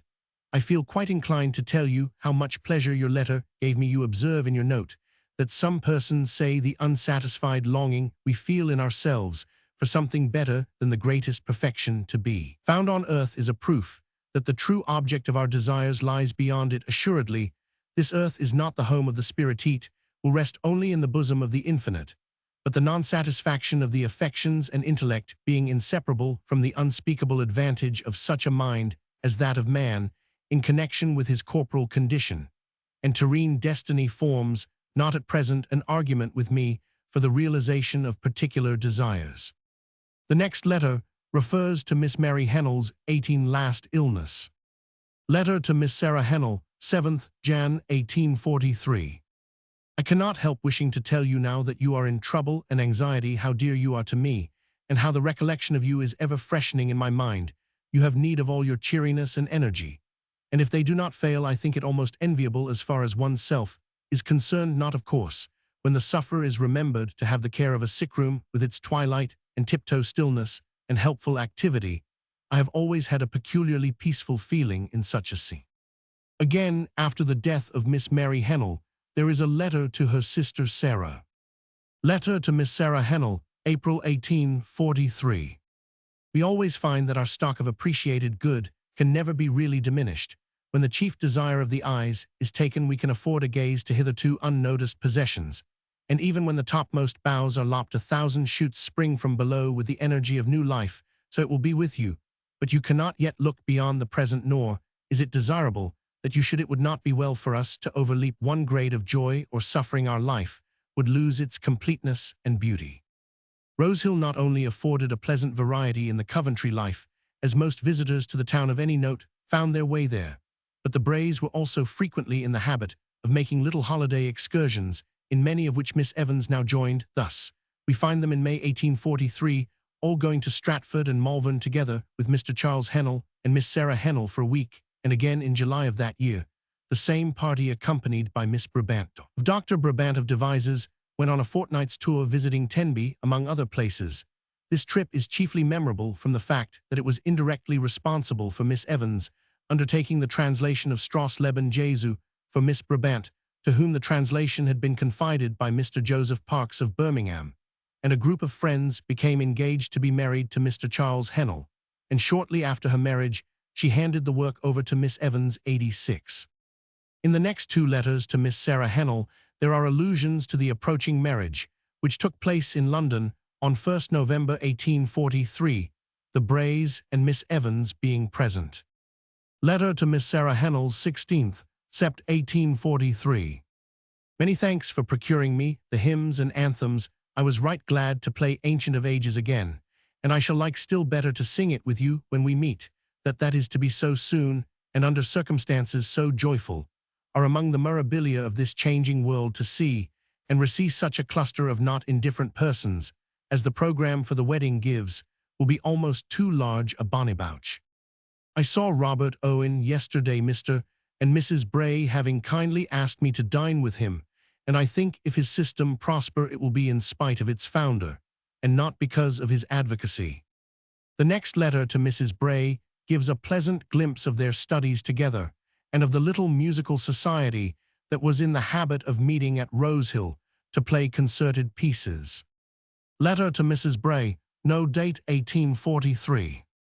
I only wish you would change houses with the mayor that I might get to you when I send you the first part of Wallenstein, with the proposition that we should study that in conjunction with the 30 Years' War, as I happen to have a loose copy, we had better omit the Lager and begin Die Piccolomini. You shall have Joan of Arc, my grand favorite, as a bonnybouch when you have got through Wallenstein, which will amply repay you for any trouble in translating it, and is not more difficult than your reading ought to be. Now I have skimmed Manzoni, who has suffered sadly in being poured out of silver into pewter. The chapter on 87 Philosophy and Theology is worth reading. Miss Brabant sent me my Hyperion with a note the other day. She had put no direction besides Coventry, and the parcel had consequently been sent to some other Miss Evans, and my choice little sentimental treasures, alas, exposed to vulgar gaze. Thank you for the manual which I have had so long. I trust I did not bestow those scratches on the cover.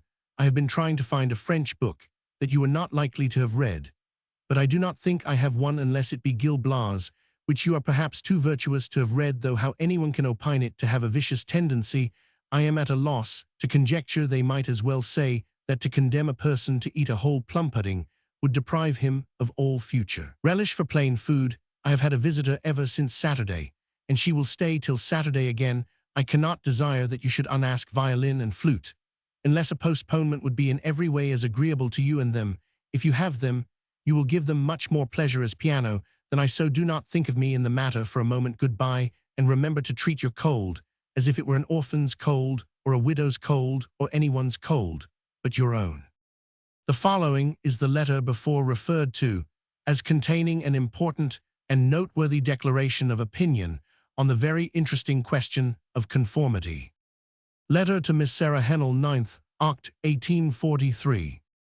The first thing I have to say to you is to entreat that you and Mrs. Hennell will not perplex yourselves for a moment about my accommodation. During the night I am so well now that a hearthrug would be as luxurious a couch as I should need, and I defy anything 88 short of a kettle drum or my conscience to keep me awake after a long day. The subject of your conversation with Miss D is a very important one, and worth an S. I will not now inflict one of mine on you, but I will tell you as briefly as possible my present opinion, which you know is contrary to the one I held in the first instance. I am inclined to think that such a change of sentiment is likely to happen to most persons whose views on religious matters undergo a change early in life. The first impulse of a young and ingenuous mind is to withhold the slightest sanction from all that contains even a mixture of supposed error, when the soul is just liberated from the wretched giant's bed of dogmas on which it has been racked and stretched ever since it began to think. There is a feeling of exultation and strong hope. We think we shall run well when we have the full use of our limbs and the bracing air of independence, and we believe that we shall soon obtain something positive which will not only more than compensate us for what we have renounced, but will be so well worth offering to others that we may venture to proselytize as fast as our zeal for truth may prompt us. But a year or two of reflection and the experience of our own miserable weakness, which will ill afford to part even with the crutch of superstition, must, I think, effect a change. Speculative truth begins to appear, but a shadow of individual minds' agreement between intellects seems unattainable, and we turn to the truth of feeling as the only universal bond of union. We find that the intellectual errors which we once fancied were a mere incrustation have grown into the living body, and that we cannot, in the majority of cases, wrench them away 89 without destroying vitality. We begin to find that with individuals, as with nations, the only safe revolution is one arising out of the wants which their own progress has generated. It is the quackery of infidelity to suppose that it has a nostrum for all mankind, and to say to all and singular, swallow my opinions, and you shall be whole. If then we are debarred by such considerations from trying to reorganize opinions, are we to remain aloof from our fellow creatures on occasions when we may fully sympathize with the feelings exercised, although our own have been melted into another mold? Ought we not on every opportunity to seek to have our feelings in harmony, though not in union with those who are often richer in the fruits of faith, though not in reason, than ourselves? The results of nonconformity in a family are just an epitome of what happens on a larger scale in the world. An influential member chooses to omit an observance which in the minds of all the rest is associated with what is highest and most venerable. He cannot make his reasons intelligible, and so his conduct is regarded as a relaxation of the hold that moral ties had on him previously. The rest are infected with the disease. They imagine in him all the screws by which order was maintained are loosened, and in more than one case a person's happiness may be ruined by the confusion of ideas which took the form of principles. But it may be said, how then are we to do anything towards the advancement of mankind? Are we to go on cherishing superstitions out of a fear that seems inconsistent with any faith in a supreme being? I think the best and the only way of fulfilling our mission is to sow good seed in good Roman 1 prepared ground, and not to root up tares where we must inevitably gather all the wheat with them. We cannot fight and struggle enough for freedom of inquiry, and we need not be idle in imparting all that is pure and lovely to children whose minds are unbespoken. Those who can write, let them do it as boldly as they like, and let no one hesitate at proper seasons to make a full confession, far better than profession. St. Paul's reasoning about the conduct of the strong towards the weak in the 14th and 15th chapters of Romans is just in point, but I have not said half what I meant to say. There are so many aspects in which the subject might be presented that it is useless to attempt to exhaust it. I fear I have written very unintelligibly, for it is rather late, and I am so cold that my thoughts are almost frozen.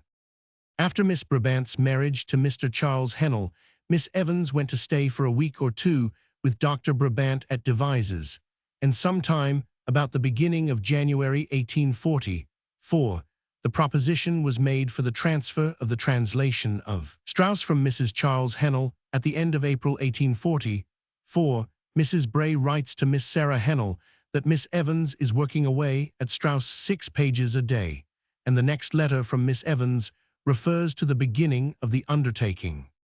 Letter to Miss Sarah Hennell, Sunday, May 1844. To begin with business, I send you on the other side the translations you wished Strauss, but they are perhaps no improvements on what you had done. I shall be very glad to learn from you the particulars as to the mode of publication, who are the parties that will find the funds, and whether the manuscripts are to be put into the hands of anyone when complete, or whether they are to go directly from me to the publishers. 91. I was very foolish not to imagine about these things in the first instance, but ways and means are always afterthoughts with me. You will soon be settled, and enjoying the blessed spring and summer time. I hope you are looking forward to it with as much delight as Roman one has to spend so many years in learning how to be happy. I am just beginning to make some progress in the science, and I hope to disprove Jung's theory that as soon as we have found the key of life, it opens the gates of death. Every year strips us of at least one vain expectation, and teaches us to reckon some solid good in its stead. I never will believe that our youngest days are our happiest. What a miserable augury for the progress of the race, and the destination of the individual, if the more matured and enlightened state is the less happy one. Childhood is only the beautiful and happy time in contemplation and retrospect to the child. It is full of deep sorrows, the meaning of which is unknown. Witness colic, and whooping cough, and dread of ghosts, to say nothing of hell and Satan, and an offended deity in the sky who was angry when I wanted too much plum cake. Then the sorrows of older persons, which children see but cannot understand, are worse than all this, to prove that we are happier than when we were 7 years old, and that we shall be happier when we are 40 than we are now, which I call a comfortable doctrine, and one worth trying to believe. I am sitting with father, who every now and then jerks off my attention to the history of Queen Elizabeth, which he is reading. On the 1st July 1844, there was another little trip with the Brays to the Cumberland Lakes, this time returning by Manchester and Liverpool, and 92, on reaching home about the beginning of August, there is the following letter. Letter to Miss Sarah Hennell, Friday, Aug. 1844. Can I have the remaining volumes of Strauss, excepting any part that you may choose to keep for your own use? If you could also send me such parts of the introduction and first section as you wish me to look over, I should like to dispatch that business at intervals, when I am not inspired for more thorough labor. Thank you for the encouragement you sent me. I only need it when my head is weak, and I'm unable to do much. Then I sicken at the idea of having Strauss in my head and on my hands for a lustrum, instead of saying goodbye to him in a year. When I can work fast, I am never weary, nor do I regret either that the work has been begun, or that I have undertaken it. I am only inclined to vow that I will never translate again, if I live to correct the sheets for Strauss. My first page is 257. Letter to Miss Sarah Hennell, 30, 1st Oct. 1844. Pray tell Mrs. Roman 100 Hennell that no apology was needed for the very good translation she has sent me. I shall be glad to avail myself of it to the last word, for I am thoroughly tired of my own garb for Strauss thoughts. I hope the introduction, etc., will be ready by the end of November, when I hope to have put the last words to the first volume. I am awfully afraid of my own translation, and I want you to come and comfort me. I am relapsing into heathen darkness about everything but Matthew, Mark, Luke, and John. Heaven has sent leanness into my soul for reviling them. I suppose this lovely autumn have you enjoyed its long shadows and fresh breezes. Letter to Mrs. Bray, end of 1844. I do not think it was kind to Strauss. I knew he was handsome to tell him that a young lady was translating his book. I am sure he must have some 93 twinges of alarm to think he was dependent on that most contemptible specimen of the human being for. His English reputation, by the way, I never said that the canons of the Council of Nice, or the Confession of Augsburg, or even the 39 Articles are suggestive of poetry. I imagine no dogmas can be, but surely Christianity, with its Hebrew retrospect, and millennial hopes, the heroism and divine sorrow of its founder, and all its glorious army of martyrs might supply, and has supplied a strong impulse, not only to poetry, but to all the fine arts. Mr. Pears is coming home from Malvern tonight, and the children are coming to tea with me, so that I have to make haste with my afternoon matters. Beautiful little Susan has been blowing bubbles, and looking like an angel at sport. I am quite happy, only sometimes feeling the weight of all this unintelligible world. Letter to Mrs. Bray, Sunday, beginning of 1845. Your books are come for the school, and I have covered theme, at least those that I think you will like. For the children, 2 or 3 are quite for grown-up people. What an exquisite little thing that is of Harriet Martineau's The Crofton Boys. I have had some delightful crying over it. There are 2 or 3 lines in it that would feed one's soul for a month. Hugh's mother says to him, speaking of people who have permanent sorrow, they soon had a new and delicious pleasure, which none but the bitterly disappointed can feel, the pleasure of rousing their souls to bear pain, and of agreeing with God silently, when nobody knows what is in their hearts. I received Sybil yesterday quite safely. I am not utterly disgusted with Disraeli. The man hath good veins, as Bacon would say, but there is not enough blood in them. 94. The 17th April this year was an interesting day, as Miss Evans went with the Brays to Atherstone Hall, and met Harriet Martineau. For the first time it will be seen that in later years there was considerable intimacy between them. Letter to Miss Sarah Hennell, 29th April 1845. If you think any of my future manuscript too untidy for the printer, only mark it to that effect, and I will rewrite it, for I do not mind that mechanical work, and my conscience is rather uneasy lest the illegibility of my hand should increase materially the expense of the publication. Do not be alarmed, because I am not well just now. I shall be better very soon, and I am not really disgusted with Strauss. I only fancy so sometimes, as I do with all earthly things. In June, Mrs. Bray writes to Miss Hennell that Miss Evans looks all the better of her London trip. I never saw her so blooming and buoyant, but the 2 next letters show a relapse. Letter to Miss Sarah Hennell, end of June 1845. Glad am I that someone can enjoy Strauss. The millions certainly will not, and I have ceased to sit down to him with any relish. I should work much better if I had some proof sheets coming in to assure me that my soul-stupefying labor is not in vain. I am more grateful to you than I can tell you for taking the trouble you do. If it had not been for your interest and encouragement, I should have been almost in despair by this time. And again, a little later, I begin utterly to despair that Strauss will ever be published, unless I can imitate the Rev. Mr. Davis and print it myself.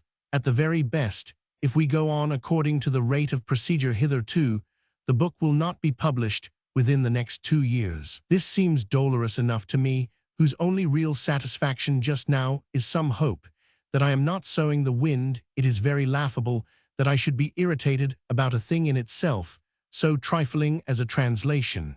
But it is the very triviality of the thing that makes delays. Provoking the difficulties that attend a really grand undertaking are to be borne, but things should run smoothly and fast when they are not important enough to demand the sacrifice of one's whole soul.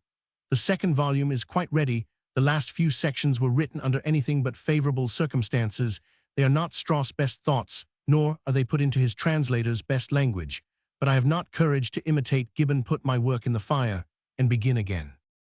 In July 1845, there seems to have arisen some difficulty in getting in the cash subscriptions for the publication.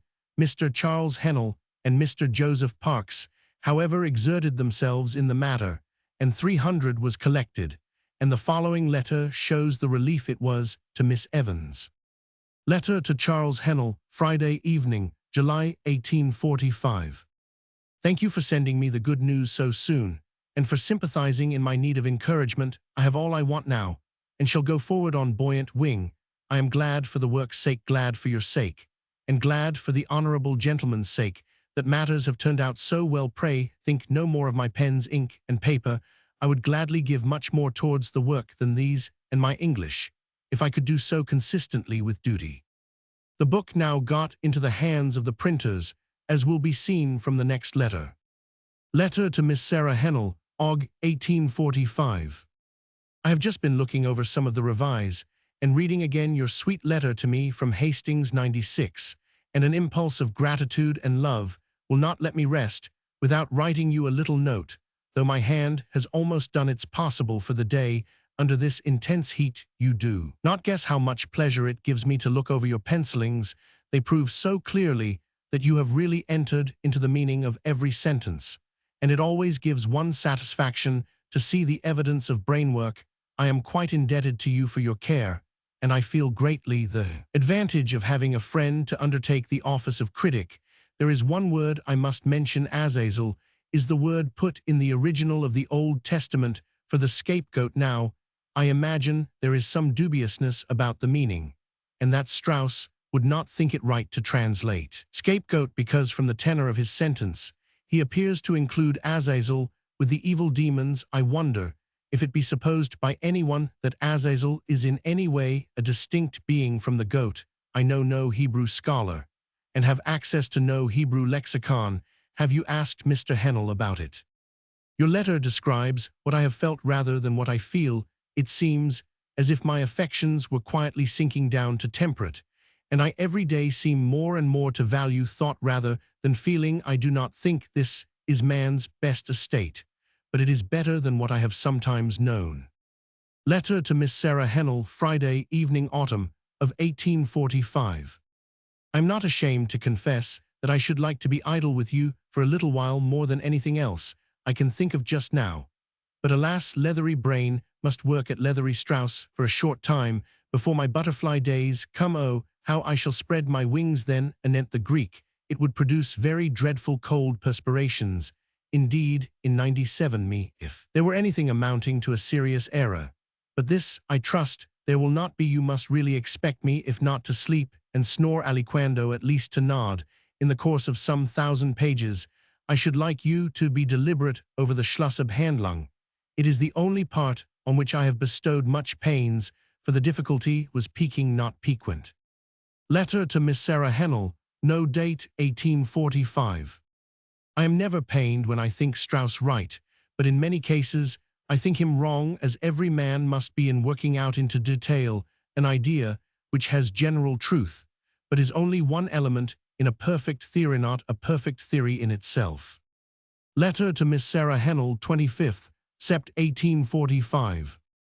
I am delighted with the proof. The type and everything else are just what I wish to see. The first sheet is the next best thing to seeing the last, which I hope we shall all have done this time next year.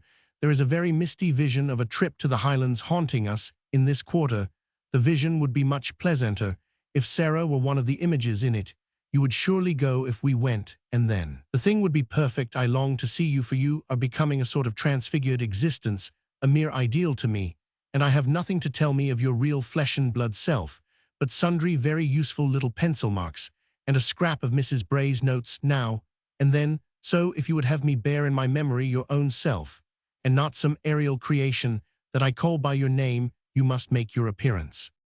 In October the misty vision took palpable shape, and the Brays, Miss Hennell and Miss Evans, had a delightful fortnight in Scotland, visiting Loch Lomond and Loch Katrine, the Trossachs, Stirling, Edinburgh, Melrose and Abbotsford. 98 they were away from the 14th to the 28th, and on returning to Coventry Strauss was taken up again.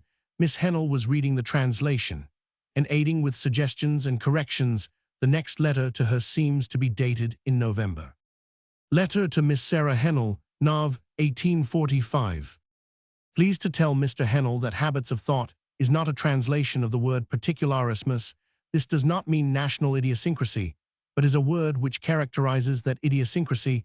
If he decidedly objects to particularism, ask him to be so good as substitute exclusiveness, though there is a shade of meaning in particularismus, which even that does not express. It was because the word could only be translated by a circumlocution that I ventured to anglicize it. Letter to Miss Sarah Hennell, Tuesday morning, Dec. 1845.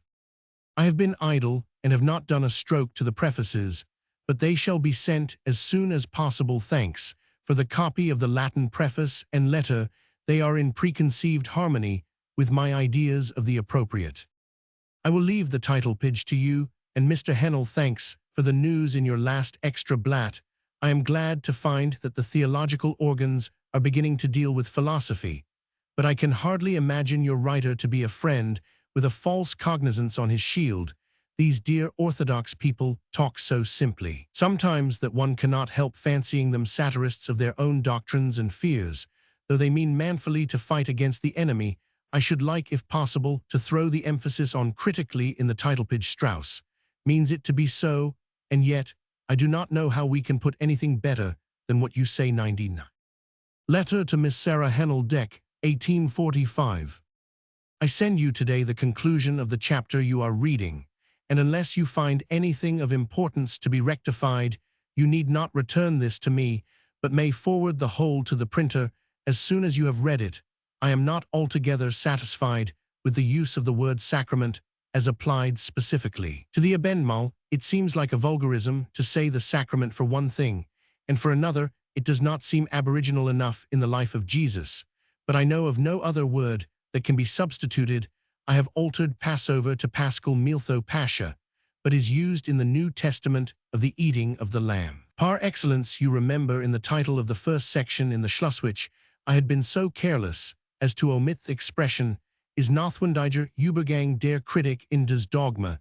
Now dogmatism will not do, as that would represent dogmatismus. Dogmatic is the idea, I believe. Roman 1, positive theology. Is it allowable to say dogmatics? Think you I do not understand how the want of manuscript can be so pressing, as I have only had one proof for the last fortnight. It seems quite dispiriting to me now not to see the proofs regularly. I have had a miserable week of headache, but am better now and ready for work to which I must go. Letter to Miss Sarah Hennell, 1st Jan 1846. I do pity you with the drunken Christmas workmen keeping you in this uncomfortable interregnum, but do not go distraught. The spring will really come, and the birdsmany having had to fly across the Atlantic, which is farther than you have to go to establish yourself. I could easily give the meaning of the Hebrew word in question, as I know where to borrow a lexicon. But observe, there are 2 Hebrew words untranslated in this proof. I do not think it will do to 100 give the English in one place, and not in another where there is no reason for such a distinction. And there is not here, for the note in this proof sounds just as fifafumish as the other without any translation. I could not alter the troublesome, because it is the nearest usable adjective for schwierig, which stands in the German. I am tired of inevitable importance, and cannot bear to put them when they do not represent the German. Letter to Miss Sarah Hennell, 26th Jan 1846. I have been sadly occupied for the last 10 days. My father has been ill and has required much attention, and my own head was very middling for some days, so that I send you but a poor cargo of new manuscript. Indeed, on looking through the last quire of paper this morning for the purpose of putting in the Greek, it seemed all very poor to me, but the subject is by no means inspiring, and no muse would condescend to visit such an uncertain votary as I have been for the last week or so. How is it that I have only had one proof this week? You know we are 500 pages in advance of the printer, so you need not be dreadfully alarmed. I have been so pleased to hear some of your letters read to me, but alas, I can reflect no pleasure at this moment, for I have a woeful pain, and am in a desperate hurry. On 14th February 1846, Mrs. Bray writes to Miss Sarah Hennell that Miss Evans says she is Straussicate, makes her ill dissecting the beautiful story of the crucifixion, and only the sight of the Christimage 19 and picture make her endure it. 101. Moreover, as her work advances nearer its public appearance, she grows dreadfully nervous. Poor thing, I do pity her sometimes with her pale, sickly face and dreadful headaches, and anxiety too about her father. This illness of his has tried her so much, for all the time she had for rest and fresh air, she had to read to him. Nevertheless, she looks very happy and satisfied sometimes in her work. And about the end of February, there is the following letter from Miss Evans. Letter to Miss Sarah Hennell, end of Feb 1846. Health and greeting, my Achates, in this veritable spring month. I shall send you a parcel on Monday, with 64 new pages of German for your intellectual man, the next parcel, which will be the last I shall send on the Monday following. And when you have read to the end, you may, if you think it desirable, send the whole to me. Your dull ass does not mend his pace for beating, but he does mend it when he finds out that he is near his journey's end, and makes you wonder how he could pretend to find all the previous drawings so hard for him. I plead guilty to having set off in a regular scamper, but be lenient, and do not scold me if you find all sorts of carelessnesses in these last 100 pages. Letter to Miss Sarah Hennell, end of Feb 1846.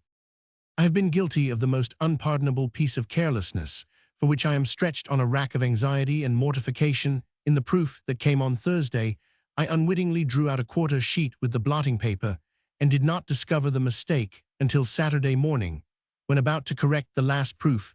Surely the printer would discover the absence of the 4 pages, and wait for theme. Otherwise, I would rather have lost one of my fingers or all the hair from 100 to my head than have committed such a faux pas, for there were 3 very awkward blunders to be corrected. All this vexation makes a cold and headache doubly intolerable, and I am in a most purgatorial state on this good Sunday. I shall send the proofs with the unfortunate quarter sheet, and an explanation tonight to Mr. Chapman, and prithee do thou inquire, and see that the right thing is done. The tears are streaming from my smarting eyes. So farewell. Letter to Miss Sarah Hennell, MCH, 1846. I wish we could get the book out in May. We not, I suppose the binding could not be all got through. Printing and writing, I should think, might be managed in time. Shouldn't I like to fleet the time away with thee as they did in the golden age, after all our toils, to lie reclined on the hills spiritually like gods together, careless of mankind's sooth, to speak idleness and idleness. With thee is just the most tempting mirage you could raise before my mind's eye. I say mirage, because I am determined from henceforth to believe in no substantiality for future time, but to live in and love the present of, which I have done too little. Still, the thought of being with you in your own home will attract me to that future, for without all controversy, I love thee and miss thee. Letter to Miss Sarah Hennell, MCH, 1846. My soul kisses thee, dear Sarah, in gratitude for those dewy thoughts of thine in this morning's note. My poor adust soul wants such refreshment. Continue to do me good, hoping for nothing again. I have had my sister with me all day, an interruption. Alas, I cannot write more, but I should not be happy to let the day pass without saying one word to thee. Letter to Miss Sarah Hennell, MCH, 1846.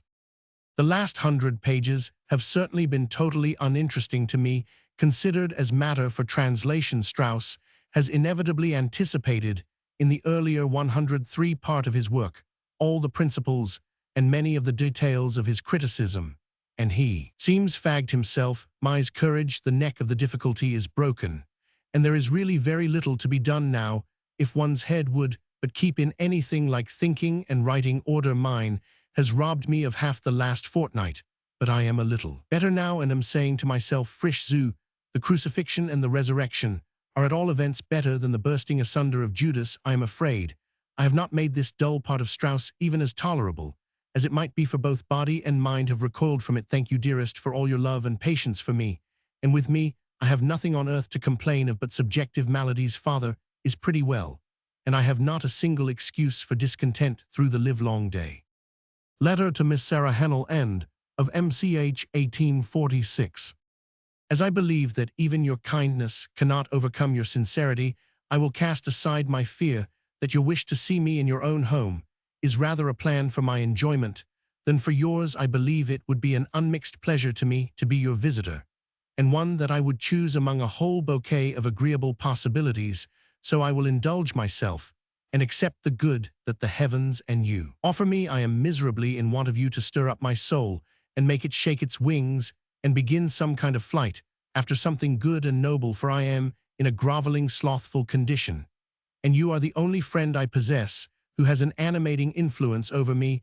I have written to Mr. Hennell anent the title page, and have voted for critically examined from an entire conviction of its preferableness. Letter to Miss Sarah Hennell, beginning of April 1846. See what it is to have a person en rapport with you. 104, that knows all your thoughts without the trouble of communication.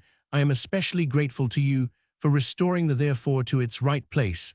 I was about to write to you to get you to remonstrate about this, and the dispassionate calmness, which I did not at all like, but I thought you had corrected the prefaces as the marks against the Latin looked like yours, so I determined to indulge my laissez-faire inclinations, for I hate stickling and debating. Unless it be for something really important, I do really like reading our Strauss, is so klar und ideenval. But I do not know one person who is likely to read the book through to you next week. We will be merry and sad wise, and nonsensical devout, and wicked together. On 19th April 1846, Mrs. Bray writes to Miss Hennell that Miss Evans is as happy as you may imagine at her work being done. She means to come and read Shakespeare through to us as her first enjoyment, and again on 27th April, that she is delighted beyond measure with Strauss' elegant preface. It is just what she likes, and what a nice letter too. The Latin is quite beyond me, but the letter shows how neatly he can express himself. Summary. March 1841 to April 1846. Foleshill New Friends Mrs. Pear's Coventry Life and Engagements Letters to Miss Lewis Brothers Marriage Mental Depression Reading Nichols Architecture of the Heavens and Phenomena of the Solar System makes acquaintance with Mr. and Mrs. Bray reads Charles Hennell's book. An inquiry concerning the origin of Christianity effect of this book gives up going to church family difficulties letters to Mrs. Pear's visit to Griff returns to Foleshill and resumes going to church acquaintance with Miss Sarah Hennell and development of friendship with her and Mr. and Mrs. Bray letters to Miss Sarah Hennell describing mental characteristics attitude towards immortality death of Miss Mary Hennell excursion with the Brays Mr. Charles Hennell and Miss Hennell to Stratford and Malvern and to Tenby with same party and Miss Brabant meets Robert Owen studies German and music with Mrs. Bray letter to Miss Sarah Hennell with important declaration of opinion in regard to conformity Mr. Charles Hennell's marriage stay with Dr. Brabant at devises arrangement for translation of Strauss' Leben Jesu excursion with Brays to the Cumberland Lakes returning by Manchester and Liverpool weary of Strauss letter to Mrs. Bray poetry of Christianity admiration of Harriet Martineau's The Crofton Boys Trip to London Despair. About publication of Strauss subscription of 300 for the work in Better Heart Minuti of Strauss translation pains taken with the Schlussab Handlung opinion of Strauss work the book. In print trip to the Highland Strauss difficulties Miss Hennell reads the translation and makes suggestions suffering from headaches and Straussic the last MS of the translation sent to Miss Hennell joy at finishing delighted with Strauss preface. Chapter Roman 3, the completion of the translation of Strauss, is another milestone passed in the life journey of George Eliot, and the comparatively buoyant tone of the letters immediately following makes us feel that the galled neck is out of the yoke for a time. In May, Mrs. Bray had gone away from home for a visit, and the next letter is addressed to her. Letter to Mrs. Bray Sunday, probably about 6th May 1846. Do not stay any longer than is necessary to do you good, lest I should lose the pleasure of loving you, for my affections are always the warmest when my friends are within an attainable distance. I think I can manage to keep respectably warm towards you for 3 weeks without seeing you, but I cannot promise more. Tell Mr. Bray I am getting too amiable for this world, and Mr. Donovan's wizard hand would detect a slight corrugation of the skin on my organs 5 and 620. They're so totally without exercise. I had a lecture from Mr. Pears on Friday as well as a sermon this morning, so you need be in no alarm for my moral health. Do you never think of those cherubs who by dint of flattening their foreheads can manage to see perpendicularly above them without so much as lifting their heads? There are some good people who remind me of them. They see everything so clearly and with so little trouble, but at the price of sad self-mutilation.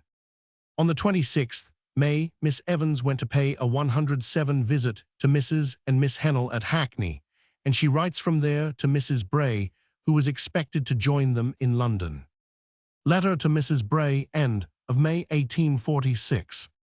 I cannot deny that I am very happy without you, but perhaps I shall be happier with you, so do not fail to try the experiment. We have been to town only once, and are saving all our strength to rake with you, but we are as ignorant as primitive Methodists about any of the amusements that are going. Please to come in a very mischievous, unconscientious, theatre-loving humor. Everybody I see is very kind to me, and therefore I think them all very charming, and having everything I want I feel very humble and self-denying It is only rather too great a bore to have to write to my friends when I am half asleep, and I have not yet reached that pitch of amiability that makes such magnanimity easy. Don't bring us any bad news or any pains, but only nods and becks and wreathed smiles. They stayed in London till the 5th June, and on the 15th of that month, the translation of Strauss was published on the 2d July. Mrs. Bray writes to Miss Hennell that Miss Evans is going to Dover with her father for a fortnight. In passing through Dover on our way to the continent in 1880 after our marriage, we visited the house they stayed at in 1846, and my wife then told me that she had suffered a great deal there, as her father's health began to show signs of breaking up on returning to Coventry. There is the following letter referring to Wicksteed's review of the translation of Strauss, which was advertised for the forthcoming number of the Prospective Review. Letter to Miss Sarah Hennell, Thursday, Aug. 1846. Do you think it worth my while to buy the Prospective 108 for the sake of Wicksteed's review? Is there anything new in it? Do you know if Mr. Chapman has any unusual facilities for obtaining cheap classics? Such things are to be got handsome and second-hand in London if one knew. But the way I want to complete Xenophon's works, I have the Anabasis, and I might perhaps get a nice edition of the Memorabilia and Seroptia in a cheaper way than by ordering them directly from our own bookseller. I have been reading The Faun of Sertorius 21. I think you would like it, though the many would not. It is pure, chaste, and classic, beyond any attempt at fiction I ever read. If it be Bulwer's, he has been undergoing a gradual transfiguration, and is now ready to be exalted into the assembly of the saints, the professors. Strauss' letter transmitted through you gave me infinite consolation, more especially the apt and pregnant quotation from Berossus Precious, those little hidden lakelets of knowledge, in the high mountains, far removed from the vulgar eye, only visited by the soaring birds of love. On 25th September 1846, Mrs. Bray writes to Miss Hennell that Miss Evans looks very brilliant. Just now we fancy she must be writing her novel. And then come the following letters written in October and November. Letter to Miss Sarah Hennell, Oct. 1846. All the world is bathed in glory and beauty to me now, and thou sharest in the radiance. Tell me whether I live for you as you do for me, and tell me how gods and men are treating you.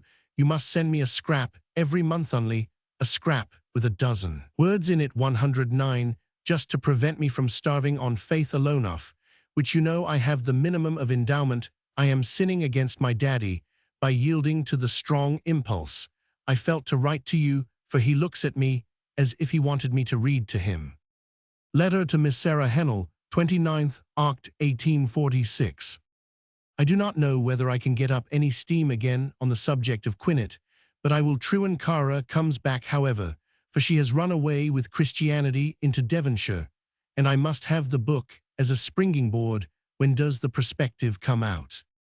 Letter to Miss Sarah Hennell, 1st Nov. 1846. The review of Strauss contains some very just remarks, though on the whole I think it shallow, and in many cases unfair. The praise it gives to the translation is just what I should have wished. Indeed, I cannot imagine anything more gratifying in the way of laudation. Is it not droll that Wicksteed should have chosen one of my interpolations, or rather paraphrases, to dilate on the expression granite, applied to the sayings of Jesus, is nowhere used by Strauss, but is an impudent addition of mine to eke out his metaphor? Did you notice the review of Foster's Life? 22. I am reading the Life, and thinking all the time how you would like it. It is deeply interesting to study the life of a genius under circumstances amid which genius is so seldom to be found. Some of the thoughts in his journal are perfect gems. The words of the reviewer of the Strauss translation in the Prospective are worth preserving: a faithful, elegant, and scholar-like translation. Whoever reads these volumes without any reference to the German must be pleased with the easy 110 perspicuous idiomatic and harmonious force of the English style, but he will be still more satisfied when, on turning to the original, he finds that the rendering is word for word, thought for thought, and sentence for sentence. In preparing so beautiful a rendering as the present, the difficulties can have been neither few nor small in the way of preserving in various parts of the work the exactness of the translation, combined with that uniform harmony and clearness of style which imparts to the volumes before us the air and spirit of an original, though the translator never obtrudes himself upon the reader with any notes or comments of his own. Yet he is evidently a man who has a familiar knowledge of the whole subject, and if the work be the joint production of several hands moving in concert, the passages of a specially scholastic character, at least, have received their version from a discerning and well-informed theologian. Indeed, Strauss may well say, as he does, in the notice which he writes for the English edition, that as far as he has examined it, the translation is et accurata et perspicua. Letter to Miss Sarah Hennell, end of Nov 1846. Many things, both outward and inward, have concurred to make this November far happier than the last one's thoughts are widened with the process of the suns. And if one is rather doubtful whether one is really wiser or better, it is some comfort to know that the desire to be so is more pure and dominant.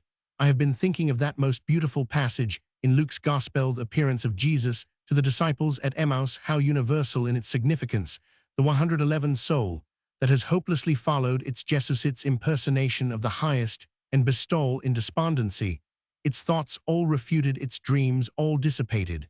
Then comes another Jesus another, but the sameth same highest and best only chastened crucified, instead of triumphantand.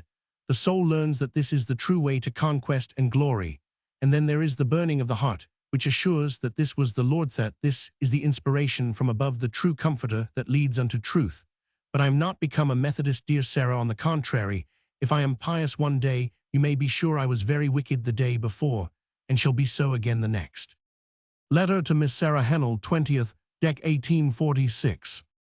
I have been at Griff for the last week, or I should have written before. I thank you most heartily for sending me Heliadus, first, because I admire it greatly in itself, and secondly, because it is a pretty proof that I am not dissociated from your most hallowed thoughts. As yet I have read it only once, but I promise myself to read it again, and again. I shall not show it to anyone, for I hate friendly criticism as much for you as for myself.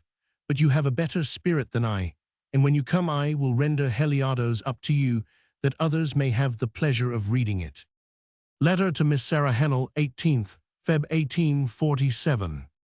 Lying in bed this morning, grievously tormented, your Heliados visited me, and revealed itself to me more completely than it had ever done before. How true that it is only when all portions of an individual nature, or all members of society, move forward harmoniously together, that religious progress is calm and beneficial. I imagine the sorrowful amaze of a child who had been dwelling with delight on the idea that the stars were the pavement of heaven's court, and 112, that there above them sat the kind but holy God, looking like a venerable father, who would smile on his good little ones when it was cruelly told before its mind had substance enough to bear such tension that the sky was not real, that the stars were worlds, and that even the sun could not be God's dwelling, because there were many, many suns.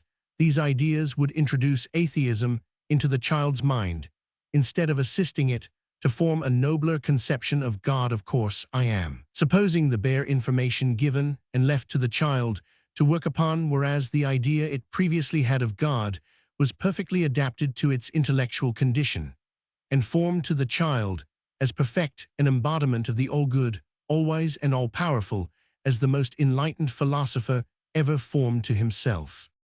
On 21st April, Miss Evans went to London with the Brays, and among other things heard Elijah at Exeter Hall. On returning to Coventry, she writes. Letter to Miss Sarah Hennell, 30th April 1847. I did so long to see you after hearing Elijah, just to exchange an exclamation of delight last night. I had a perfect treat too, in I Puritani Caseller, was admirable as Elvira and Gardoni, as a seraph, NBI, like the Babel Lesson sign of age. Mention has already been made of Miss Mary Sibrey, now Mrs. John Cash of Coventry, and as the following genial letter is addressed to her, it gives an opportunity for mentioning here that Miss Evans had a high regard for all the members of the Sibrey family at the end of this year, 1847, and the beginning of 1848. There will be found an interesting correspondence with Miss Sibrey's brother, Mr. John Sibrey, who in 1849 published 113a translation of Hegel's lectures on the philosophy of history, and in 1880, a volume of poems entitled Fancy and Other Rhymes. The subjoined extract from a communication from Mrs. Cash will show upon what terms Miss Evans was with the family. It was in the early part of the year 1841 that Miss Franklin came to see my mother at our house on the Foleshill, rode about 1.5 miles from Coventry to tell her, as a piece of most interesting news, that an old pupil of whom she herself and her sister Rebecca had always been very proud was coming at the Lady Day quarter to live at a house on the same road within 5 minutes' walk of ours. This was Miss Evans, then 21 years of age. Miss Franklin dwelt with much pride on Miss Evance's mental power, on her skill in music, etc., but the great recommendation to my mother's interest was the zeal for others which had marked her earnest piety at school, where she had induced the girls to come together for prayer, and which had led her to visit the poor most diligently in the cottages round her own home many years after. An old nurse of mine told me that these poor people had said, after her removal, "We shall never have another Mary Ann Evans." My mother was asked to second and help her in work of this kind. "She will be sure to get something up very soon," was the last remark I can recall. And on her first visit to us, I well remember, she told us of a club for clothing set going by herself and her neighbor Mrs. Pears in a district to which she said the euphonious name of the Pudding Pits had been given. It was not 114 until the winter of 1841 or early in 1842 that my mother first received, not from Miss Evance's own lips, but through a mutual friend, the information that a total change had taken place in this gifted woman's mind with respect to the evangelical religion, which she had evidently believed in up to the time of her coming to Coventry, and for which she once told me she had at one time sacrificed the cultivation of her intellect and a proper regard to personal appearance. I used, she said, to go about like an owl, to the great disgust of my brother, and I would have denied him what I now see to have been quite lawful amusements. My mother's grief, on hearing of this change in one whom she had begun to love, was very great, but she thought argument and expostulation might do much, and I well remember a long evening devoted to it, but no more of the subject matter than her indignant refusal to blame the Jews for not seeing in a merely spiritual deliverer a fulfillment of promises of a temporal one, and a still more emphatic protest against my father's assertion that we had no claim on God. To Miss Evance's affectionate and pathetic speech to my mother, "Now, Mrs. Sibrey, you won't care to have anything more to do with me," my mother rejoined, "On the contrary, I shall feel more interested in you than ever." But it was very evident at this time that she stood in no need of sympathizing friends, that the desire for congenial society as well as for books and larger opportunities for culture, which had led her most eagerly to seek a removal from Griff to a home near Coventry, had been met beyond her highest expectations in Mr. and Mrs. Bray, and 115 in the Hennell family. She had found friends who called forth her interest and stimulated her powers in no common degree. This was traceable, even in external sin, the changed tone of voice and manner from formality to a geniality which opened my heart to her, and made the next 5 years the most important epoch in my life. She gave me, as yet in my teens, weekly lessons in German, speaking freely on all subjects, but with no attempt to directly unsettle my evangelical beliefs, confining herself in these matters to a steady protest against the claim of the evangelicals, to an exclusive possession of higher motives, to morality, or even to religion. Speaking to my mother of her dearest friend Mrs. Bray, she said, "She is the most religious person I know of Mr. Charles Hennell, in whose writings she had great interest. She said he is a perfect model of manly excellence." On one occasion at Mr. Bray's house at Rosehill, roused by a remark of his on the beneficial influence exercised by evangelical beliefs on the moral feelings, she said energetically, "I say it now, and I say it once for all, that I am influenced in my own conduct at the present time by far higher considerations and by a nobler idea of duty than I ever was while I held the evangelical beliefs, when at length, after my brother's year's residence at the Halle University in 184,243, my own mind having been much exercised in the matter of religion, I felt the moral difficulties press heavily on my conscience, and my whole heart was necessarily poured out to my guide philosopher, and friend the steady turning of 116 my attention from theoretical questions to a confession of my own want of thoroughness in arithmetic which I pretended to teach, and the request that I would specially give attention to this study and get my conscience clear about it, and that I would not come to her again until my views of religion were also clear, is too characteristic of Miss Evans, as I knew her during those years, and too much in harmony with the moral teaching of George Eliot to be omitted in reminiscences by one to whom that wholesome advice proved a turning point in life. Two things more I cannot omit to mention. One, the heightened sense given to me by her of the duty of making conversation profitable, and in general of using time for serious purpose. Off, the positive immorality of frittering it away in ill-natured or in poor profitless talk. Another, the debt, so frequently acknowledged by Miss Evans to me, which she owed during the years of her life with her father to the intercourse she enjoyed with her friends at Rosehill. Mr. and Mrs. Bray and Miss Hennell with their friends were her world, and on my saying to her once, as we closed the garden door together, that we seemed to be entering a paradise, she said, "I do indeed feel that I shut the world out when I shut that door. It is consoling to me now to feel that in her terrible suffering through her father's illness and death, which were most trying to witness, she had such alleviations." Letter to Miss Mary Sibrey, 10th May 1847. It is worthwhile to forget a friend for a week or 10 days, just for the sake of the agreeable kind of startle it gives one to be reminded that one has such a treasure in reserve. Same sort of pleasure, I suppose 117, that a poor body feels who happens to lay his hand on an undreamed-of sixpence, which had sunk to a corner of his pocket when Mr. Sibrey brought me your parcel. I had been to London for a week, and having been full of Mendelssohn oratorios and Italian operas, I had just this kind of delightful surprise when I saw your note and the beautiful purse. Not that I mean to compare you to a sixpence. You are a bright golden sovereign to me, with edges all unrubbed, fit to remind a poor tarnished bruised piece like me that there are ever fresh and more perfect coinages of human nature forthcoming. I am very proud of my purse, first, because I have long had to be ashamed of drawing my old one out of my pocket, and secondly, because it is a sort of symbol of your love for me, who is not proud to be loved, for there is a beautiful kind of pride, at which no one need frown. I may call it a sort of impersonal pride, a thrill of exultation at all that is good and lovely and joyous, as a possession of our human nature. I am glad to think of all your pleasure among friends new and old. Mrs. D.'s mother is, I dare say, a valuable person, but do not, I beseech thee, go to old people as oracles on matters which date any later than their 35th year.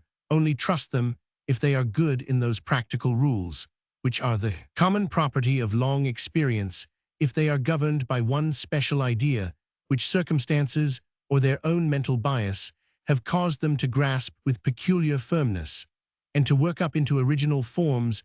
Make yourself master of their thoughts and convictions, the residuum of all that long travail which poor mortals have to encounter in their 80 years and 10, but do not trust their application of their 118 gathered wisdom, for however just old people may be their principles of judgment, they are often wrong in their application of them from an imperfect or unjust conception of the matter. To be judged, love and cherish and venerate the old, but never imagine that a worn-out, dreed-up organization can be so rich in inspiration as one which is full fraught with life and energy.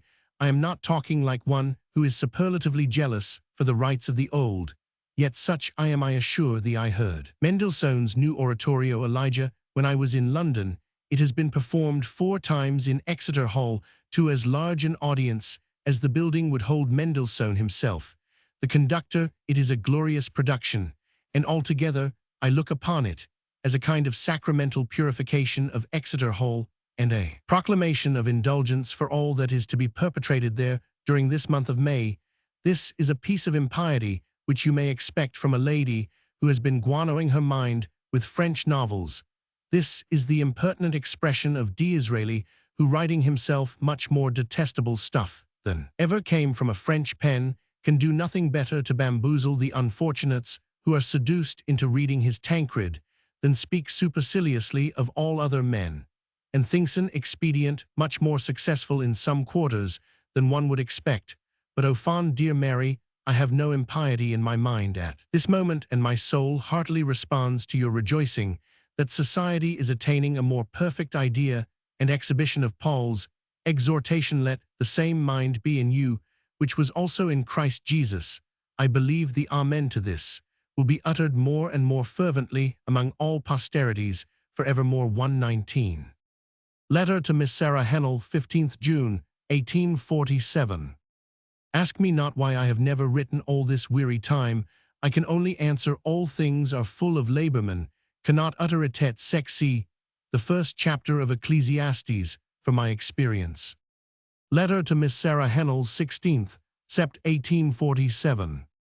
I have read the inquiry again, with more than interest, with delight and high admiration. My present impression from it far surpasses the one I had retained from my 2 readings about 5 years ago, with the exception of a few expressions which seem too little discriminating. In the introductory sketch, there is nothing in its whole tone from beginning to end that jars on my moral sense, and apart from any opinion of the book, as an explanation of the existence of Christianity and the Christian documents, I am sure that no one fit to read it at all could read it without being intellectually and morally stronger. The reasoning is so close, the induction so clever, the style so clear, vigorous, and pointed, and the animus so candid and even generous. Mr. Hennell ought to be one of the happiest of men, that he has done such a life's work. I am sure if I had written such a book, one should be invulnerable to all the arrows of all spiteful gods and goddesses. I should say none of these things move me, neither count I my life dear unto myself, seeing that I have delivered such a message of God to men. The book is full of wit to me. It gives me that exquisite kind of laughter which comes from the gratification of the reasoning faculties. For instance, if some of those who were actually at the mountain doubted whether they saw Jesus or not, we may reasonably doubt whether he was to be seen at all there, especially as the words attributed to him do not seem at all likely to have been said from the disciples, paying no attention to them.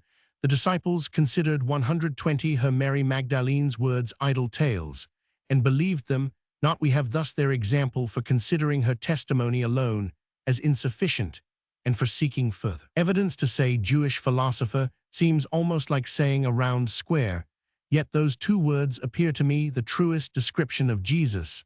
I think the inquiry furnishes the utmost that can be done towards obtaining a real view of the life and character of Jesus, by rejecting as little as possible from the Gospels. I confess that I should call many things shining ether, to which Mr. Hennell allows the solid angularity of facts, but I think he has thoroughly worked out the problem. Subtract from the New Testament the miraculous and highly improbable, and what will be the remainder? At the end of September, Miss Evans and her father went for a little trip to the Isle of Wight, and on their return there is the following letter. Letter to Miss Sarah Hennell, 13th Oct. 1847.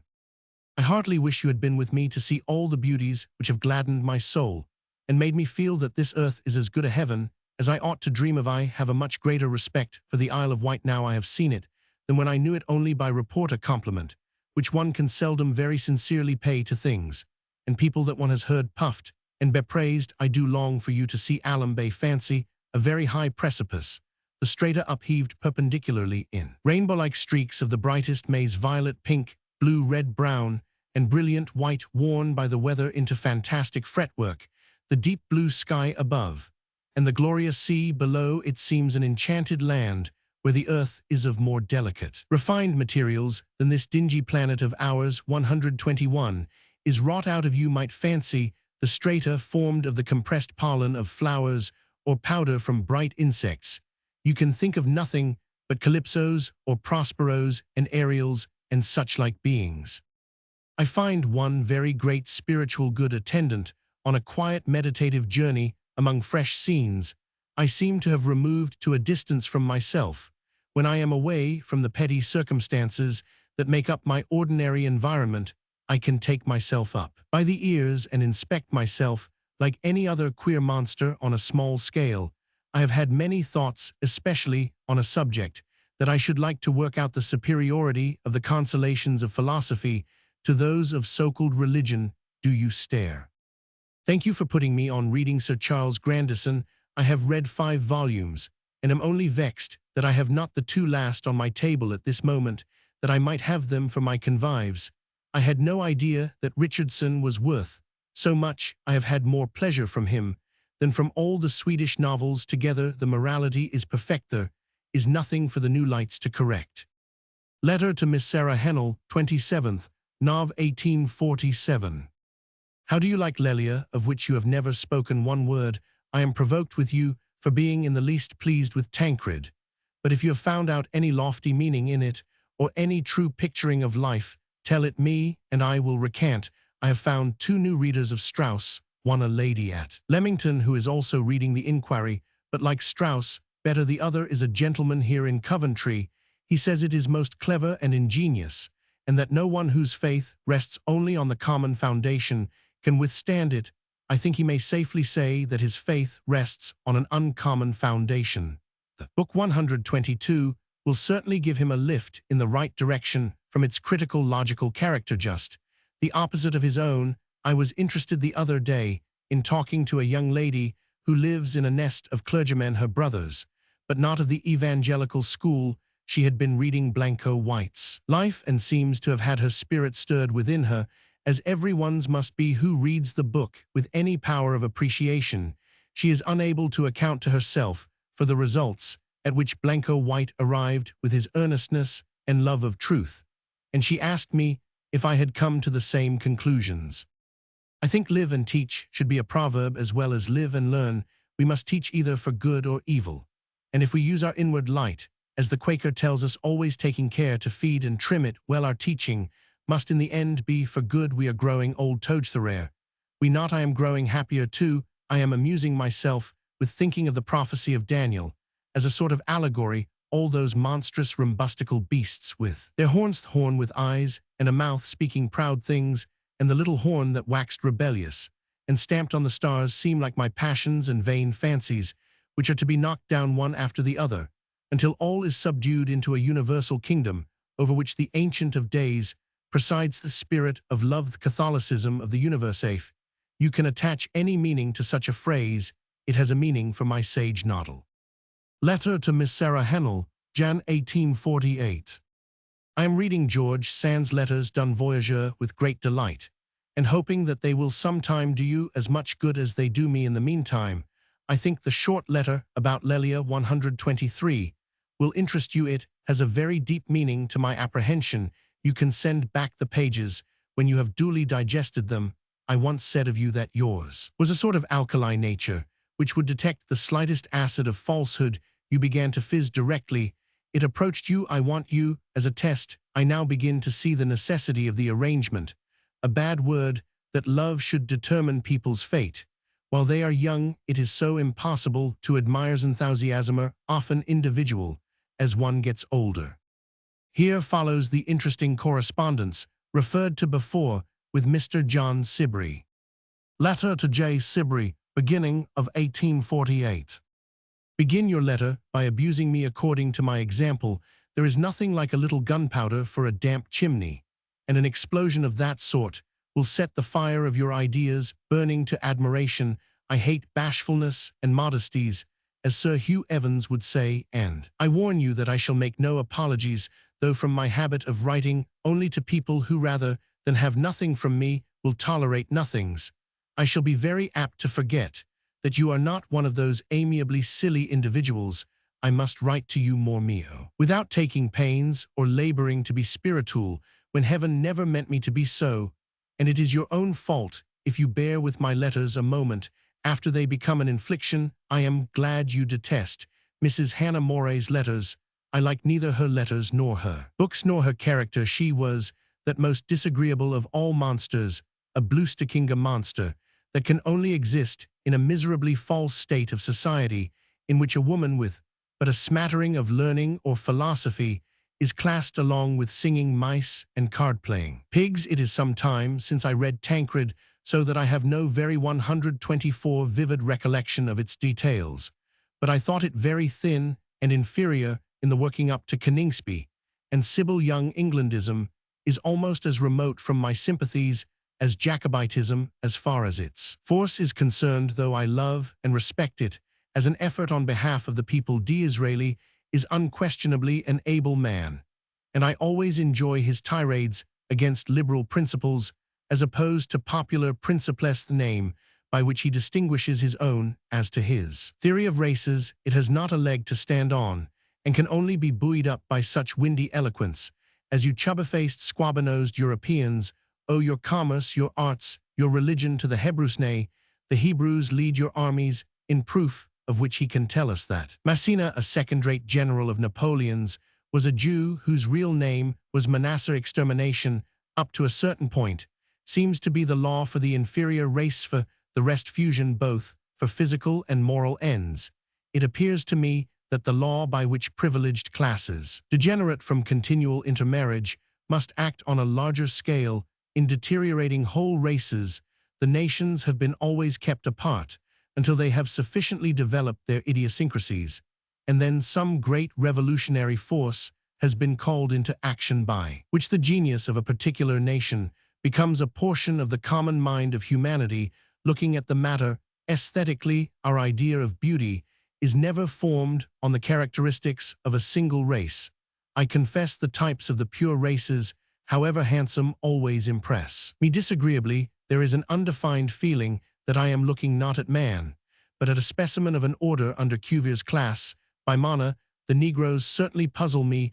All the other races seem plainly destined, 125, to extermination, not excepting even the Hebrew Caucasian. But the Negroes are too important physiologically and geographically for one to think of their extermination, while the repulsion between them and the other races seems too strong for fusion to take place to any great extent. On one point, I heartily agree with Disraeli as to the superiority of the Oriental race. Their clothes are beautiful, and their manners are agreeable. Did you not think the picture of the Baroni family interesting?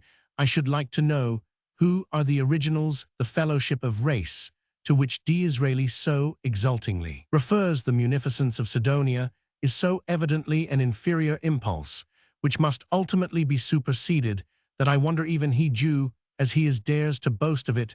My Gentile nature kicks most resolutely against any assumption of superiority in the Jews, and is almost ready to echo Voltaire's vituperation. I bow to the supremacy of Hebrew poetry, but much of their early mythology and almost all their history is utterly revolting. Their stock has produced a Moses and a Jesus, but Moses was impregnated with Egyptian philosophy, and Jesus is venerated and adored by us only for that wherein he transcended or resisted Judaism, the very exaltation of their idea of a national deity into a spiritual monotheism seems to have been borrowed from the other Oriental tribes. Everything specifically Jewish is of a low grade. And do you really think that sculpture and painting are to die out of the world? If that be so, let another deluge come as quickly as possible, that a new race of glums and gouries may take possession of this melancholy earth. I agree with you as to the inherent superiority of musicas. That questionable woman, the 126 Countess Han, says painting and sculpture are but an idealizing of our actual existence. Music arches over this existence with another and a diviner. Amen too to that Idinval observation of Hegel's. We hardly know what it is to feel for human misery until we have heard a shriek, and a more perfect hell might be made out of sound than out of any preparation of fire and brimstone. When the tones of our voice have betrayed peevishness or harshness, we seem to be doubly haunted by the ghost of our sin. We are doubly conscious that we have been untrue to our part in the great Handel chorus. But I cannot assent to the notion that music is to supersede the other arts, or that the highest minds must necessarily aspire to a sort of Milton blindness, in which the typhus der sin is to be a substitute for all the rest. I cannot recognize the truth of all that is said about the necessity of religious fervor to high art. I am skeptical as to the real existence of such fervor in any of the greatest artists. Artistic power seems to me to resemble dramatic power, to be an intimate perception of the varied states of which the human mind is susceptible, with ability to give them out anew in intensified expression. It is true that the older the world gets, originality becomes less possible, great subjects are used up, and civilization tends ever more to repress individual predominance, highly wrought agony or ecstatic joy. But all the gentler emotions will be ever new, ever wrought up into more and more lovely combinations, and genius will probably take their direction. Have you ever seen a head of Christ taken from a statue by Thorwaldsen of Christ Scourged? If not, I think it would almost satisfy you. There is another 127 work of his, said to be very sublime, of the archangel waiting for the command to sound the last trumpet, yet Thorwaldsen came at the fag end of time. I am afraid you despise landscape painting, but to me even the works of our own Stanfield and Roberts and Cressick bring a whole world of thought and bliss, a sense of something far more deeply interfused. The ocean and the sky and the everlasting hills are spirit to me, and they will never be robbed of their sublimity. Letter to J. Sibrey, beginning of 1848. I have tired myself with trying to write cleverly in Vita Minerva, and having in vain endeavored to refresh myself by turning over Lavater's queer sketches of physiognomies and still queerer judgments on them, it is a happy thought of mine that I have a virtuous reason for spending my ennui on you. I send you a stanza I picked up the other day in George Sand's Letters d'un Voyageur, which is almost the ultimatum of human wisdom on the question of human sorrow. Le bonheur et le malheur nous viennent du même auteur. Voilà la ressemblance. Le bonheur nous rend heureux, et le malheur malheureux. Voilà la différence.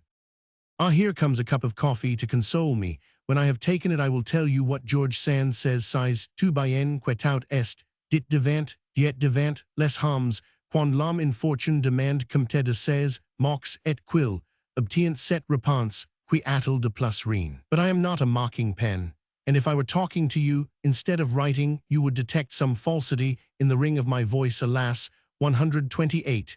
The atrabiliar patient you describe is first cousin to me in my very worst moods, but I have a profound faith that the serpent's head will be bruised. This conscious kind of false life that is ever and anon endeavoring to form itself within us and eat away our true life will be overcome by continued accession of vitality, by our perpetual increase in quantity of existence, as Foster calls it. Creation is the superadded life of the intellect, sympathy, embracing love, the superadded moral life.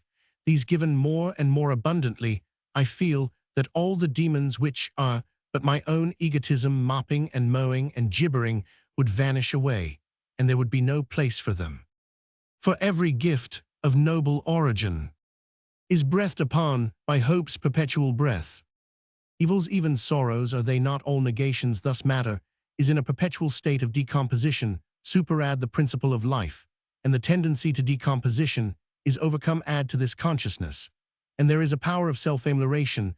The passions and senses decompose, so to speak. The intellect, by its analytic power, restrains the fury with which they rush to their own destruction. The moral nature purifies, beautifies, and at length transmutes them.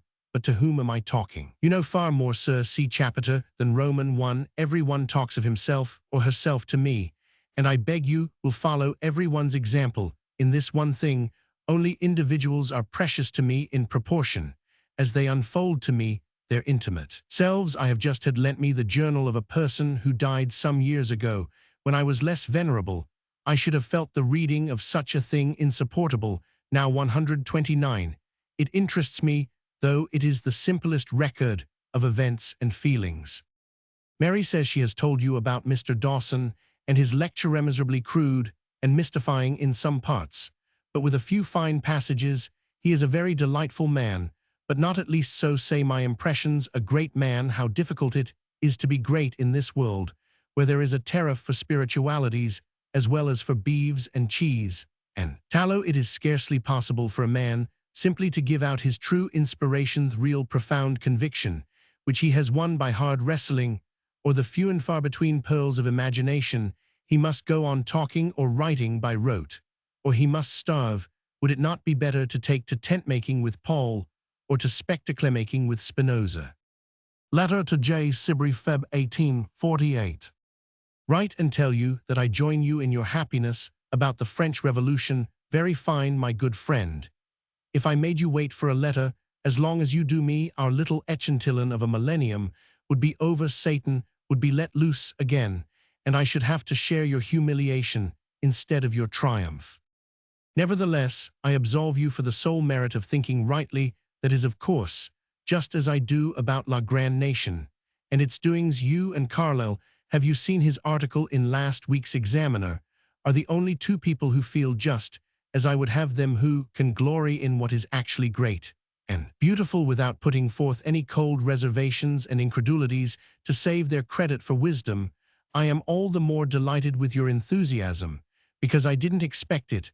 I feared that you lacked revolutionary ardor, but no, you are just as sansculottish and rash as I would have you. You are not one of those 130 sages whose reason keeps so tight a rein on their emotions that they are too constantly occupied in calculating consequences to rejoice in any great manifestation of the forces that underlie our everyday existence.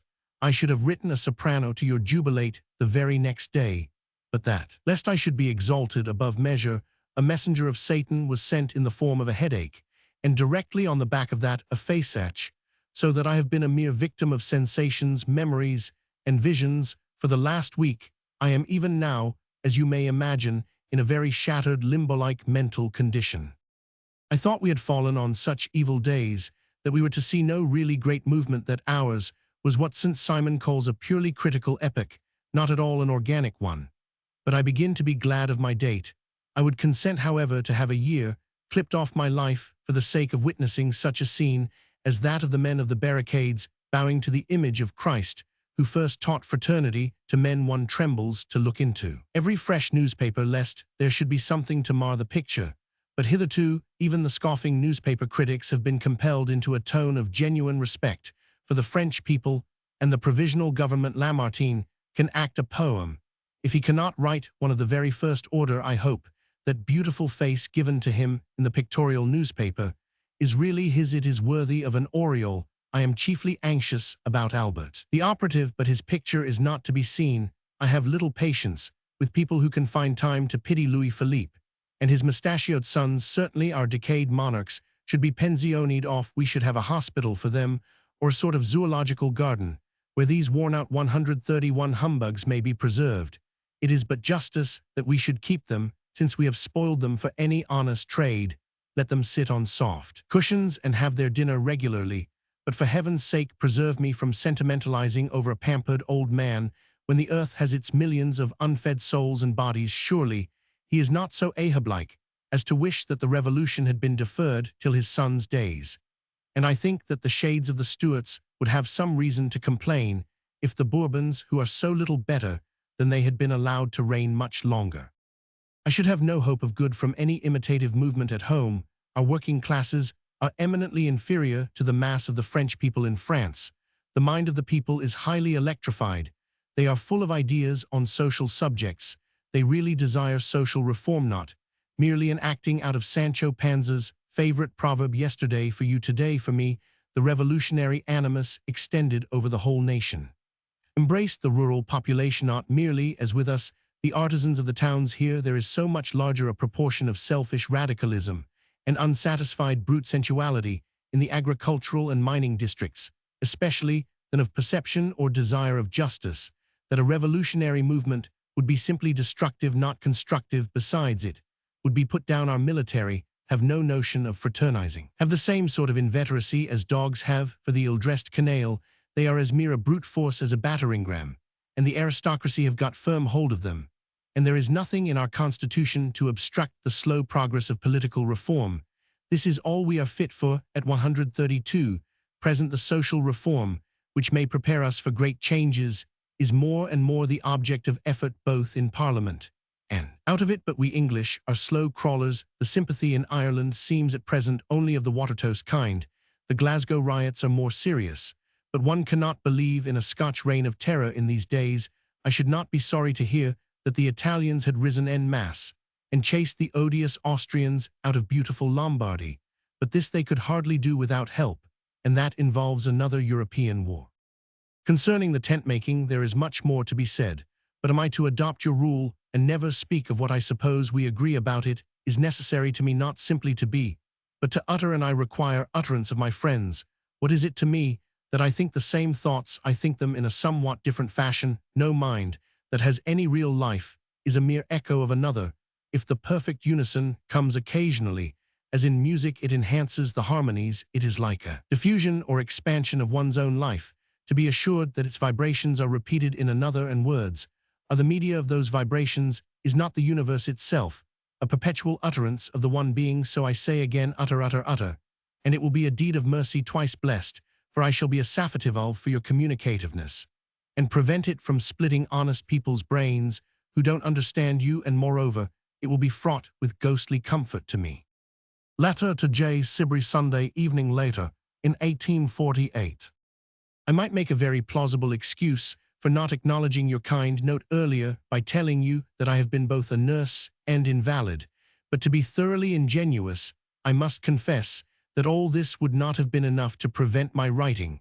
But for 133, my chronic disease of utter idleness, I have heard and thought of you with great interest. However, you have my hearty and not inexperienced sympathy, for to speak in the style of Jonathan Oldbuck, I am haud ignara mali. I have gone through a trial of the same genus as yours, though rather differing in species. I sincerely rejoice in the step you have taken. It is an absolutely necessary condition for any true development of your nature. It was impossible to think of your career with hope, while you tacitly subscribed to the miserable etiquette. It deserves no better or more spiritual name of sectarianism. Only persevere, be true, firm, and loving, not too anxious about immediate usefulness to others. That can only be a result of justice to yourself. Study mental hygiene, take long doses of dolce far niente, and be in no great hurry about anything in this varsal world. Do we not commit ourselves to sleep, and so resign all care for ourselves, every night lay ourselves gently on the bosom of nature or God, a beautiful reproach to the spirit of some religionists and ultra-good people. I like the notion of your going to Germany, as good in every way for yourself, body and mind, and for all others. Oh, the bliss of having a very high attic in a romantic continental town, such as Geneva, far away from morning callers, dinners and decencies, and then to pause for a year, and think to omnibus rebus et quibusdum aliis, and then to return to life, and work for poor stricken humanity, and never think of self again. 23. I am writing nearly in the dark, with the post-boy waiting. I fear I shall not be at home when you come. 134 home. But surely I shall see you before you leave England. However that may be, I shall utter a genuine libel. Letter to Miss Sarah Hennell, 1st Feb 1848. In my view, there are but two kinds of regular correspondence possibly known, of simple affection, which gives a picture of all the details, painful and pleasurable, that a loving heart pines after, and this we carry on through the medium of cara, or one purely moral and intellectual, carried on for the sake of ghostly edification, in which each party has to put salt on the tails of all sorts of ideas on all sorts of subjects, in order to send a weekly or fortnightly packet, as so much duty and self-castigation. I have always been given to understand that such Lady Jane Grey-like works were your abhorrence. However, let me know what you would like, what would make you continue to hold me in loving remembrance, or convince you that you are a bright evergreen in my garden of pleasant plants. Behold me ready to tear off my right hand, or pluck out my right eye. Metaphorically, of course. I speak to an experienced exegetist. Come, durate Notter Strauss, or write reams of letters full of interesting falsehoods or very dull truths. We have always concluded that our correspondence should be of the third possible kind of impulse, which is necessarily irregular as the northern lights. Letter to Miss Sarah Hennell, 14th April 1848. I am a miserable wretch, with aching limbs and sinking spirits, but still alive enough to feel the kindness of your last note. I thoroughly enjoyed your delight in Emerson. I should have liked to see you sitting by him with awful eye for once in your life. Feeling all the bliss of veneration, I am quite uncertain about our movements. Dear father gets on very slowly. If at all you will understand the impossibility, 135 of my forming any plans for my own pleasure rest is the only thing I can think of with pleasure now. Letter to Miss Sarah Hennell, 20th April 1848. Dear father is so decidedly progressing towards recovery that I am full of quiet joy, a gentle dawning light after the moonlight of sorrow. I have found already some of the sweet uses that belong only to what is called trouble, which is, after all, only a deepened gaze into life, like the sight of the darker blue and the thickening host of stars when the hazy effect of twilight is Gania's our dear Blanco White said of death. I shall have less time than I have had at my own disposal probably, but I feel prepared to accept life, nay lovingly, to embrace it in any form in which it shall present itself. Sometime in May Mr. Evans and his daughter went to St. Leonard's and remained there till near the end of June. His mortal illness had now taken hold of him, and this was a depressing time both for him and for her, as will be seen from the following letters. Letter to Charles Bray, May 1848. Your words of affection seem to make this earthly atmosphere sit less heavily on my shoulders, and in gratitude I must send you my thanks before I begin to read of Henry Gow and fair Catherine for father's delectation. In truth, I have found it somewhat difficult to live for the last week, conscious all the time that the only additions to my lot worth having must be more strength to love in my own nature. But perhaps this very consciousness has an irritating rather than a soothing effect. I have a fit of sensitiveness upon me which after all is but egotism and mental idleness, the enthusiasm without which one cannot even pour out breakfast well, at least I cannot, has forsaken me. You may laugh and wonder when my enthusiasm has 136 displayed itself, but that will only prove that you are no seer. I can never live long without it in some form or other. I possess my soul in patience, for a time believing that this dark damp vault in which I am groping will soon come to an end, and the fresh green earth and the bright sky be all the more precious to me. But for the present my address is Grief Castle on the River of Gloom in the Valley of Dolour. I was amused to find that Castle Campbell in Scotland was called so truly for many seasons in my life. I should have been an appropriate denizen of such a place. But I have faith that unless I am destined to insanity, I shall never again abide long in that same castle. I heartily say amen to your dictum about the cheerfulness of large moral regions, where thought and love are active, thought the formative power, love the vitalizing, there can be no sadness. They are in themselves a more intense and extended participation of a divine existence. As they grow, the highest species of faith grows too, and all things are possible. I don't know why I should prose in this way to you, but I wanted to thank you for your note, and all this selfish grumbling was at my pen's end. And now I have no time to redeem myself. We shall not stay long away from home, I feel sure. Letter to Charles Bray, 31st May 1848. Father has done wonders in the way of walking and eating for him, but he makes not the slightest attempt to amuse himself, so that I scarcely feel easy in following my own bent. Even for an hour I have told you everything now, except that I look amiable in spite of a strong tendency to look black, and speak gently, though with a strong propensity to be snappish. Pity me, ye happier spirits that look amiable and speak gently, because ye are amiable and gentle. 137. Letter to Miss Sarah Hennell, 4th June, 1848. Alas for the fate of poor mortals, which condemns them to wake up some fine morning, and find all the poetry in which their world was bathed only the evening before utterly goneth, hard angular world of chairs and tables and looking-glasses staring at them in all its naked prose. It is so in all the stages of life. The poetry of girlhood goes the poetry of love and marriage, the poetry of maternity, and at last the very poetry of duty forsakes us for a season, and we see ourselves, and all about us, as nothing more than miserable agglomerations of atom-spore tentative efforts of the nater princip to mold a personality. This is the state of prostration, the self-abnegation through which the soul must go, and to which perhaps it must again and again return, that its poetry or religion, which is the same thing, may be a real ever-flowing river fresh from the windows of heaven and the fountains of the great deep, not an artificial basin with grottowork and goldfish. I feel a sort of madness growing upon me, just the opposite of the delirium which makes people fancy that their bodies are filling the room. It seems to me as if I were shrinking into that mathematical abstraction, a point, but I am wasting this good Sunday morning in grumblings. Letter to Charles Bray, 8th June 1848. Poor Louis Blanc, the newspapers make me melancholy, but shame upon me that I say poor. The day will come when there will be a temple of white marble, where sweet incense and anthems shall rise to the memory of every man and woman, who has had a deep onanga presentiment, yearning or a clear vision of the time when this miserable reign of mammon shall end, when men shall be no longer like the fishes of the sea society, no more like a face one half of which side of profession of lip faith is fair, and 138, godlike the other half side of deeds and institutions with a hard old wrinkled skin puckered into the sneer of a Mephistopheles. I worship the man who has written, as the climax of his appeal against society, Lingelite des talents, doit, about ir non, a Lingelite des retributions, mis a Lingelite des devoirs. You will wonder what has wrought me up into this fury.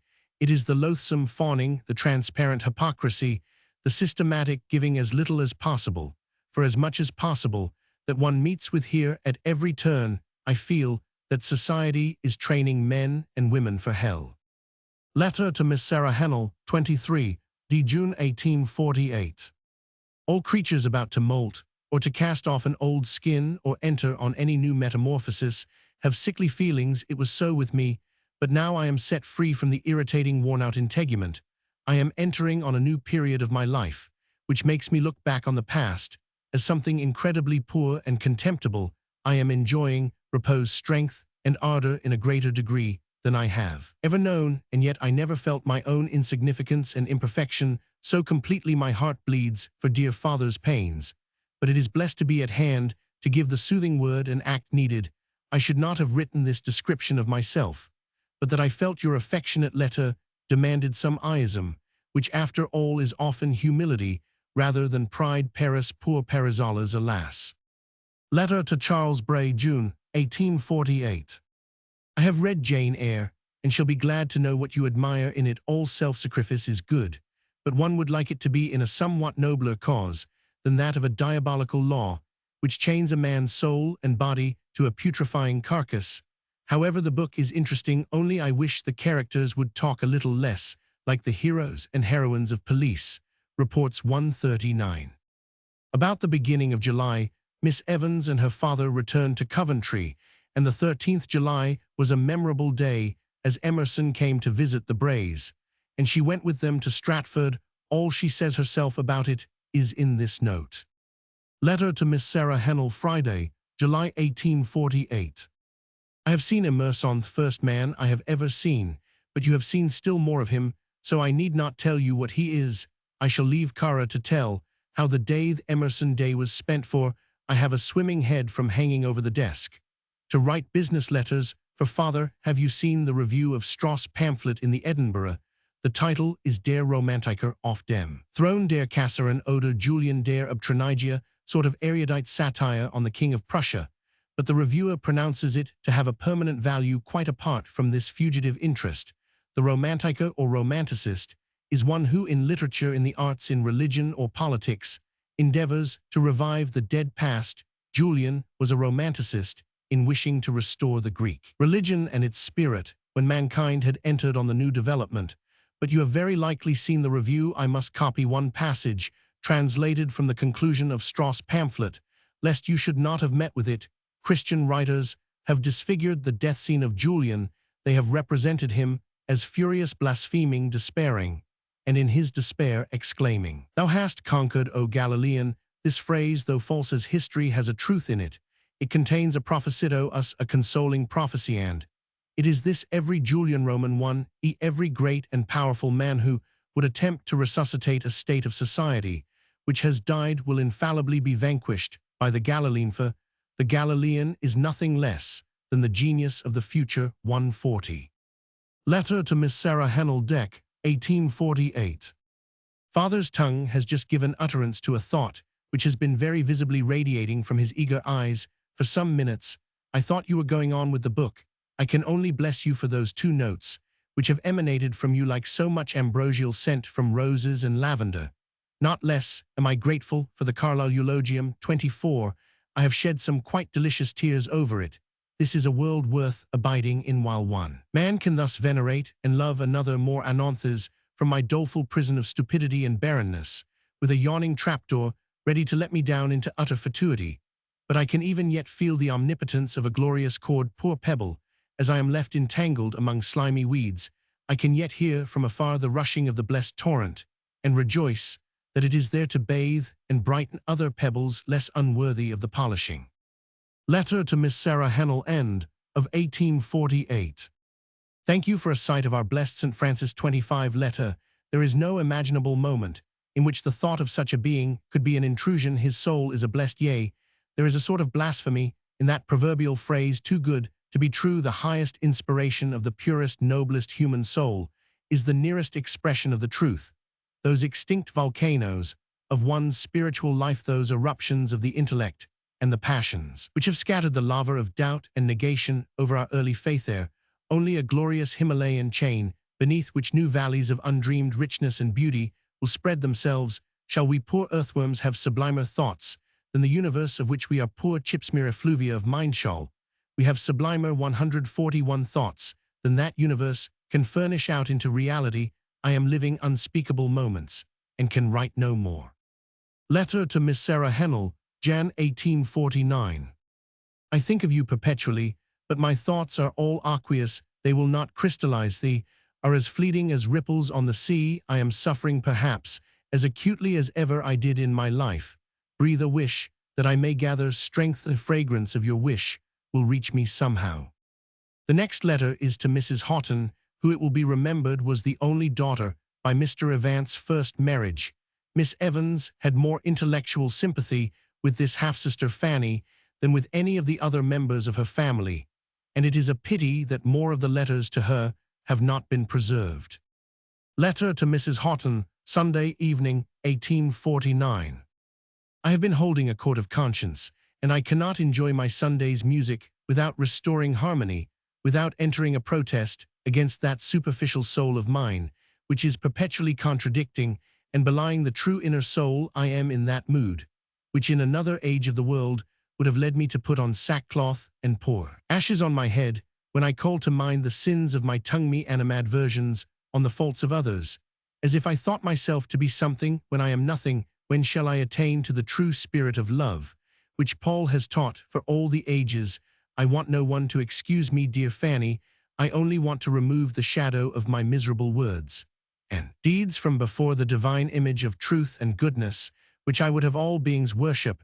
I need the Jesuits' discipline of silence, and though my evil speaking issues from the intellectual point of view rather than the moral, though there may 142 be gall in the thought, while there is honey in the feeling, yet the evil speaking is wrong. We may satirize character and qualities in the abstract without injury to our moral nature, but persons hardly ever pour hints and sketches of souls, as we err with some slight transient vision of the perfect, and the true had need help each other to gaze at the blessed heavens, instead of peering into each other's eyes to find out the motes there. Letter to Miss Sarah Hennell, Sunday morning, 4th Feb 1849. I have not touched the piano for nearly 2 months, until this morning, when, father being better, I was determined to play a mass, before the piano is utterly out of tune again, right asking for nothing again, like a true disciple of Jesus. I am still feeling rather shattered in brain and limbs, but do not suppose that I lack inward peace and strength. My body is the defaulter consciously, so I triumph over all things in the spirit, but the flesh is weak, and disgraces itself by headaches and backaches. I am delighted to find that you mention Macaulay, because that is an indication that Mr. Hennell has been reading him. I thought of Mr. H. all through the book, as the only person I could be quite sure would enjoy it as much as I did myself. I did not know if it would interest you. Tell me more explicitly that it does think of Babylon being unearthed, in spite of the prophecies. Truly, we are looking before and after au jour d'aujourd'hui, as Monsieur Bricquelin says. Send me the criticism of Jacques the Morn's Morningenly, where there are not too many blasphemies against my divinity. Paint soapable sand, never fear, but I will find a meaning, though very likely not your meaning. Paint the crucifixion in a bubble after turnaround, then the resurrection. I see them now. 143. There has been a vulgar man sitting by while I have been writing, and I have been saying parenthetical bits of civility to him to help out poor father in his conversation, so I have not been quite sure what I have been saying to you. I have woeful aches, which take up half my nervous strength. Letter to Miss Sarah Hennell, 9th Feb 1849. My life is a perpetual nightmare, and always haunted by something to be done, which I have never the time, or rather the energy to do. Opportunity is kind, but only to the industrious, and I, alas, am not one of them. I have sat down in desperation. This evening, though dear father is very uneasy, and his moans distract me, just to tell you that you have full absolution for your criticism, which I do not reckon of the impertinent order. I wish you thoroughly to understand that the writers who have most profoundly influenced Muho have rolled away the waters from their bed, raised new mountains, and spread delicious valleys for mere not in the least oracles to me.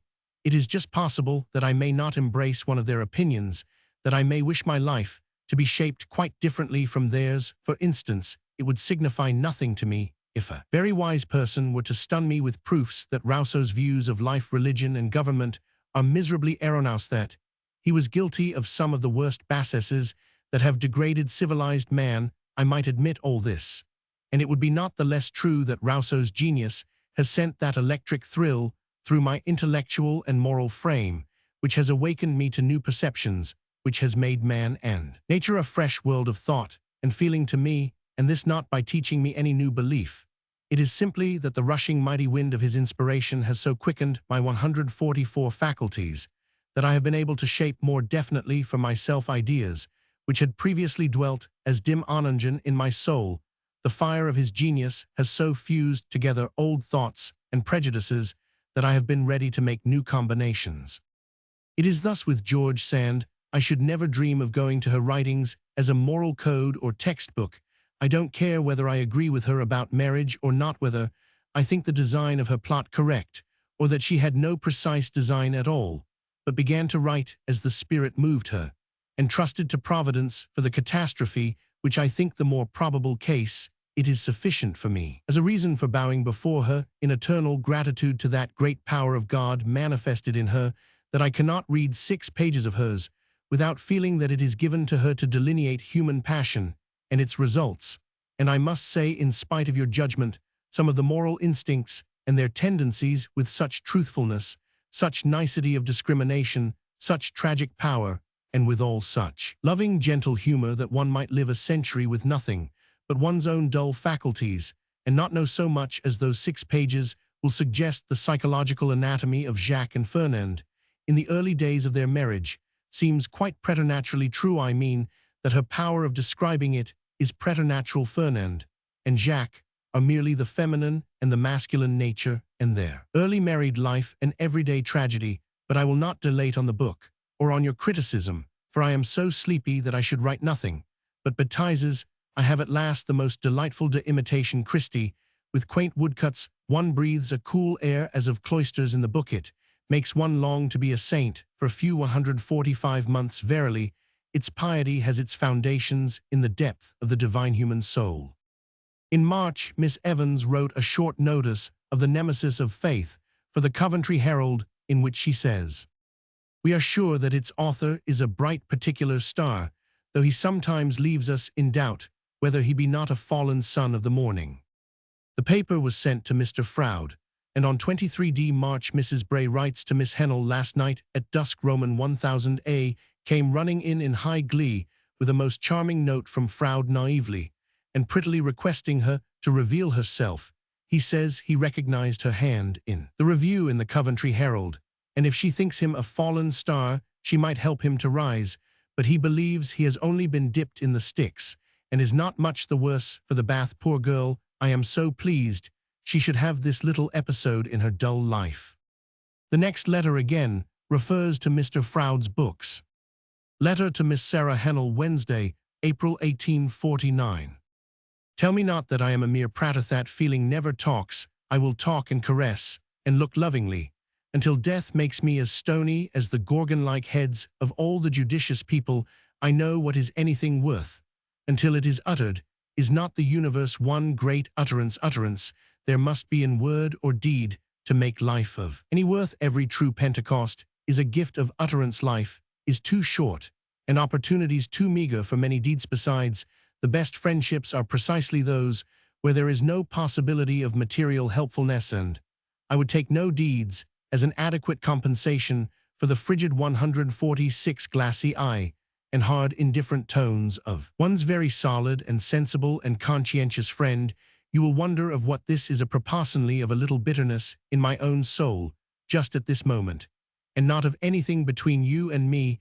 I have nothing to tell you, for all the haps of my life are so indifferent, I spin my existence so entirely out of myself, that there is a sad want of proper names in my conversation, and I am becoming a greater bore than ever. It is a consciousness of this that has kept me from writing to you. My letters would be a sort of hermit's diary. I have so liked the thought of your enjoying the nemesis of faith. I quote Keats' sonnet apropos of that book.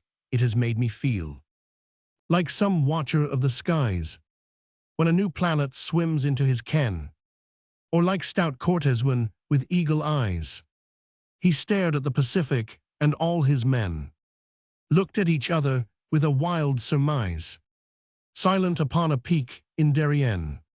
You must read The Shadows of the Clouds. It produces a sort of palpitation that one hardly knows whether to call wretched or delightful. I cannot take up the book again, though wanting very much to read it more closely. Poor and shallow as one's own soul is, it is blessed to think that a sort of transubstantiation is possible, by which the greater ones can live in us. Egotism, apart another's greatness, beauty or bliss, is one's own, and let us sing a Magnificat when we are conscious that this power of expansion and sympathy is growing just in proportion as the individual satisfactions are lessening. Miserable dust of the earth we are, but it is worthwhile to be so for the sake of the living soul, the breath of God within us. You see, I can do nothing but scribble my own prosy stuff, such chopped straw as my soul is foddered on. I am translating the Tractatus Theologico-Politicus of Spinoza, and seem to want the only friend that knows how to praise or blame. How exquisite is the satisfaction of feeling that another mind than your own sees precisely where and what is the difficulty, and can exactly appreciate the success with which it is overcome. One knows longo intervallor the full meaning of the fit audience, though few. How an artist must hate the noodles that stare at his picture with a vague notion that it is a clever thing to be able to paint. Letter to Mrs. Pears, 10th May 1849. I know it will gladden your heart to hear that father spoke of you the other day with affection and gratitude. He remembers you as one who helped to strengthen that beautiful spirit of resignation which has never left him through his long trial. His mind is as clear and rational as ever, notwithstanding his feebleness, and he gives me 1,000 little proofs that he understands my affection and responds to it. These are very precious moments to me. My chair by father's bedside is a very blessed seat to me. My delight in the idea that you are being benefited, after all, prevents me from regretting you, though you are just the friend that would complete my comfort. Every addition to your power of enjoying life is an expansion of mine. I partake of your ebb and flow. I am going to my post now. I have just snatched an interval to let you know that though you have taken away a part of yourself from me, neither you nor anyone else can take the whole. It will have been seen from these late letters that the last few months of her father's illness had been a terrible strain on his daughter's health and spirits. She did all the nursing herself, and Mrs. 148 Congreve, who was then Miss Berry, daughter of the doctor, who was attending Mr. Evance, and who it will be seen subsequently became perhaps the most intimate and the closest of George Eliot's friends, tells me that her father told her at the time that he never saw a patient more admirably and thoroughly cared for. The translating was a great relief when she could get to it. Under date of 19th April 1849, Mrs. Bray writes to Miss Hennell, Roman 1000a, is happy now with this Spinoza to do. She says it is such a rest for her mind. The next letter to Rose Hill pathetically describes how the end came at last to Mr. Evance's sufferings. Letter to the Brays, 9:30, Wednesday morning, 31st May 1849. Dear friends, Mr. Berry told us last night that he thought father would not last till morning. I sat by him with my hand in his till 4 o'clock, and he then became quieter and has had some comfortable sleep. He is obviously weaker this morning, and has been for the last 2 or 3 days so painfully reduced that I dread to think what his dear frame may become before life gives way. My brother slept here last night, and will be here again tonight. What shall I be without my father? It will seem as if a part of my moral nature were gone. I write when I can, but I do not know whether my letter will do to send this evening. P.S. Father is very, very much weaker this evening. Mr. Evans died during that night 31st May 1849. Portrait of Mr. Robert Evans. Summary. May 1846 to May 1849. Visit to Mrs. Hennell at Hackney Letters, to Mrs. Braystrauss translation, published visit to Dover with Father Classical Books, wanted pleasure, in Strauss letter Brays suspect, novel writing letters, to Miss Sarah Hennell good spirits, Wicksteed's review of the Strauss. Translation reading Foster's Life visit to Griffchild's view of God. Apropos of Miss Hennell's Heliado's visit to London Elijah likes London, lest the Sibry family. And Mrs. John Cash's reminiscences letter to Miss Mary Sibry letters to Miss Sarah Hennell mental depression opinion of Charles Hennell's inquiry visit to the Isle of Wight with Father admiration of Richardson Blanco White delight in George Sand's letters done voyageur letters to Mr. John Sibry opinion of Mrs. Hannah Moray's letters Tancred Coningsby and Sybil D. Israeli's theory of races Gentile. Nature kicks against superiority of Jews' bows only to the supremacy of Hebrew poetry superiority of music, among the arts relation of religion to art Thorwaldson's Christ admiration of Roberts and Cressick, the intellect and moral nature, restrain the passions and senses Mr. Dawson the lecturer satisfaction in French Revolution of 48 the men of the barricade, bowing to the image of Christ's difference between French and English, working classes the need of utterance sympathy with Mr. Sibry in religious difficulties longing for a high attic in Geneva letters to Miss Sarah Hennell views on correspondence mental depression fathers, illness father better goes with him to St. Leonard's letter to Charles Bray depression, to be overcome by thought and love admiration of Louis Blanc recovery from depression Jane Eyre return to Coventry meets Emerson Strauss pamphlet on Julian, the apostate Carlyle's eulogium on Emerson Francis, Newman suffering from depression letter to Mrs. Houghton's self-condemnation, for evil-speaking letters to Miss Hennell Macaulay's History on the Influence of George Sand's, and Rousseau's Writing Rights Review of the Nemesis of Faith, for the Coventry Herald opinion of the Nemesis, and the Shadows of the Clouds translating Spinoza's Tractatus Theologico-Politicus, letter to Mrs. Pears the Consolations of Nursing Strain of Father's Illness Father's Death. Chapter Roman 4. It fortunately happened that the Brays had planned a trip to the continent for this month of June 1849, and Miss Evans, being left desolate by the death of her father, accepted their invitation to join them on the 11th June. They started going by way of Paris, Lyon, Avignon, Marseille, Nice, Genoa, Milan, Como, Lego, Magyar, Martigny, and Chamonix, arriving at Geneva in the 3rd week of July. Here Miss Evans determined to remain for some months, the Brays returning home.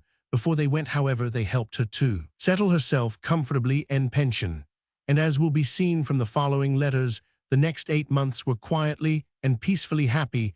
The pension selected in the first instance was the Campagny Plongeon, which stands on a slight eminence a few hundred yards back from the road on the Route des Hermans, some 10 minutes' walk from the Hotel Metropole, from the Hotel National on the Quai de Mont Blanc. One catches a pleasant glimpse of it nestling among its trees, a good-sized gleaming white house with a center and gables at each side, a flight of steps leading from the middle window to the ground, a meadow in front, nicely planted slopes charmingly down to the blue lake, and behind the house on the left-hand side there is an avenue of remarkably fine chestnut trees, whence there is a magnificent view 151 of the Jura Mountains on the opposite side of the lake. The road to Geneva is very beautiful by the lakeside, bordered with plantains. It was a delightful soothing change after the long illness and the painful death of her father, after the monotonous dullness, too, of an English provincial town like Coventry, where there is little beauty of any sort to gladden the soul in the first months following a great loss. It is good to be alone, for a time alone, especially amidst beautiful scenes, and alone in the sense of being removed from habitual associations, but yet constantly in the society of new acquaintances who are sufficiently interesting, but not too intimate. The Swiss correspondence, which follows, is chiefly addressed to the Brays collectively and describes the life minutely. Letter to the Brays, 27th July 1840. About my comfort here I find no disagreeables, and have every physical comfort that I care about. The family seems well-ordered and happy. I have made another friend too, an elderly English lady, a Mrs. Locke, who used to live at Rydia, pretty old lady, with plenty of shrewdness and knowledge of the world. She began to say very kind things to me in rather a waspish tone yesterday morning at breakfast. I liked her better at dinner and tea, and today we are quite confidential. I only hope she will stay. She is just the sort of person I shall like to have to speak to, not at all congenial, but with a character of her own. The going down to tea bores me, and I shall get out of it as soon as I can, unless I can manage to have the newspapers to read. The American lady embroiders slippers. Mamma looks on and does nothing. The Marquis and his friends play at whist. The old ladies sew, and Madame says things so true, 152, that they are insufferable. She is obliged to talk to all, and cap their niaiseries with some suitable observation. She has been very kind and motherly to me. I like her better every time I see her. I have quiet and comfort. What more can I want to make me a healthy, reasonable being? Once more, I will never go near a friend again, until I can bring joy and peace in my heart and in my face. But remember that friendship will be easy then. Letter to the Brays, 5th Aug. 1849. I hope my imagination paints truly when it shows me all of you seated with beaming faces round the tea table at Rosehill. I shall be yearning to know that things as well as people are smiling on you, but I am sure you will not let me wait for news of you longer than is necessary. My life here would be delightful if we could always keep the same set of people, but alas, I fear one generation will go and another come so fast that I shall not care to become acquainted with any of them. My good Mrs. Locke is not going, that is one comfort. She is quite a mother to me, helps me to buy my candles and do all my shopping, takes care of me at dinner, and quite rejoices when she sees me enjoy conversation or anything else. The St. Germains are delightful people. The Marquise really seems to me the most charming person I ever saw, with kindness enough to make the ultra-politeness of her manners quite genuine. She is very good to me, and says of me, G. m'intéresse vivement, a Mademoiselle. The Marquis is the most well-bred, harmless of men. He talks very little. Every sentence seems a terrible gestation, and comes forth fortissimo. But he generally bestows one on me, and seems especially to enjoy my poor tunes. Mind you, all these trivialities are to satisfy your vanity, not mine, because you are 153, beginning to be ashamed of having loved me. The grey-headed gentleman got quite fond of talking philosophy with me before he went, but alas, he and a very agreeable young man who was with him are gone to Aix-les Bains. The young German is the Baron de H. I should think he is not more than 2 or 23, very good-natured, but a most determined enemy to all gallantry. I fancy he is a communist, but he seems to have been joked about his opinions by Madame and the rest, until he has determined to keep a proud silence on such matters. He has begun to talk to me, and I think we should become good friends, but he too is gone on an expedition to Monte Rosa. He is expecting his brother to join him here on his return, but I fear they will not stay long. The gouvernante is a German with a moral region that would rejoice Mr. Bray's eyes. Poor soul, she is in a land of strangers, and often seems to feel her loneliness. Her situation is a very difficult one, and die angst, she says, often brings on a pain at her heart. Madame is a woman of some reading and considerable talent, very fond of politics, a devourer of the journals, with an opinion ready for you on any subject, whatever. It will be a serious loss to her to part with the St. Germain family. I fear that they will not stay longer than this month. I should be quite indifferent to the world that comes or goes. If once I had my boxes with all my books. Last Sunday I went with Madame to a small church near Plongeon, and I could easily have fancied myself in an independent chapel at home. The spirit of the sermon was not a whit more elevated than that of our friend Dr. Harris. The text, "What shall I do to be saved?" The answer of Jesus being blinked, as usual. 154.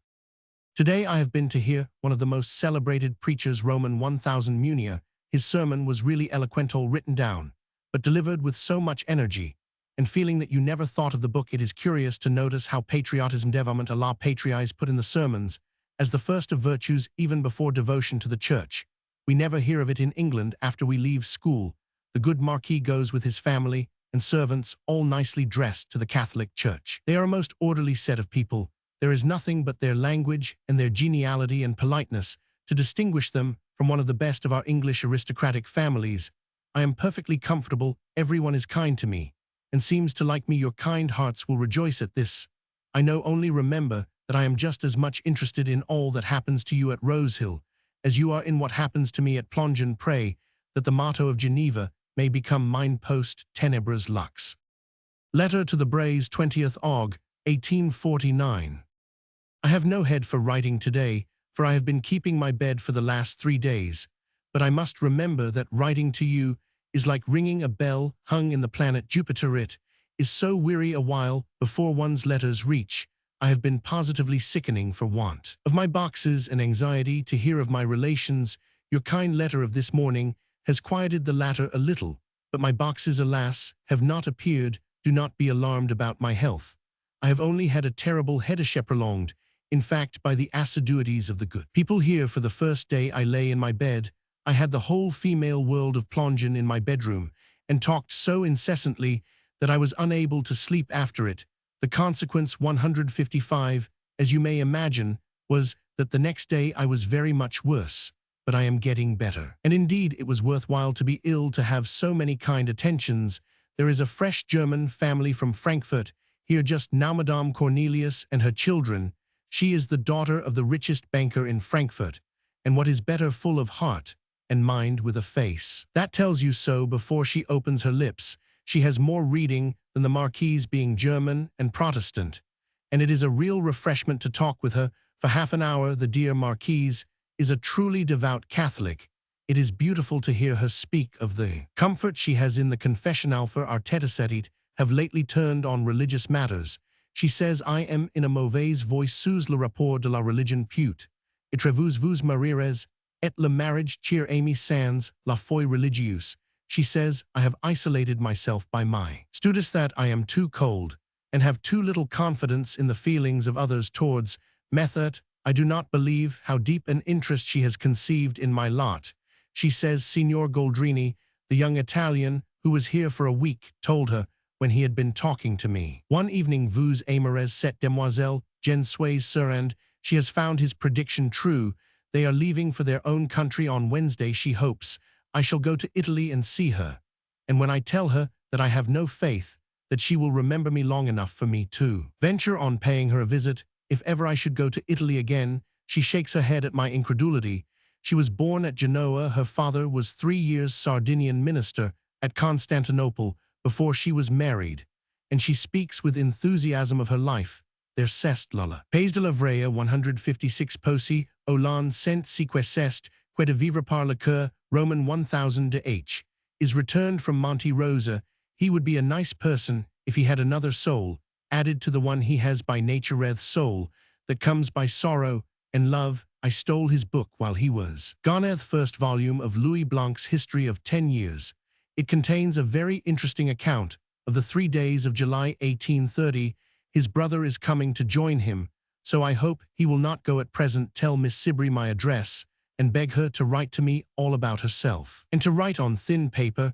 I hardly know yet whether I shall like this place well enough to stay here through the winter. I have been under the disadvantage of wanting all on which I chiefly depend, my books, etc.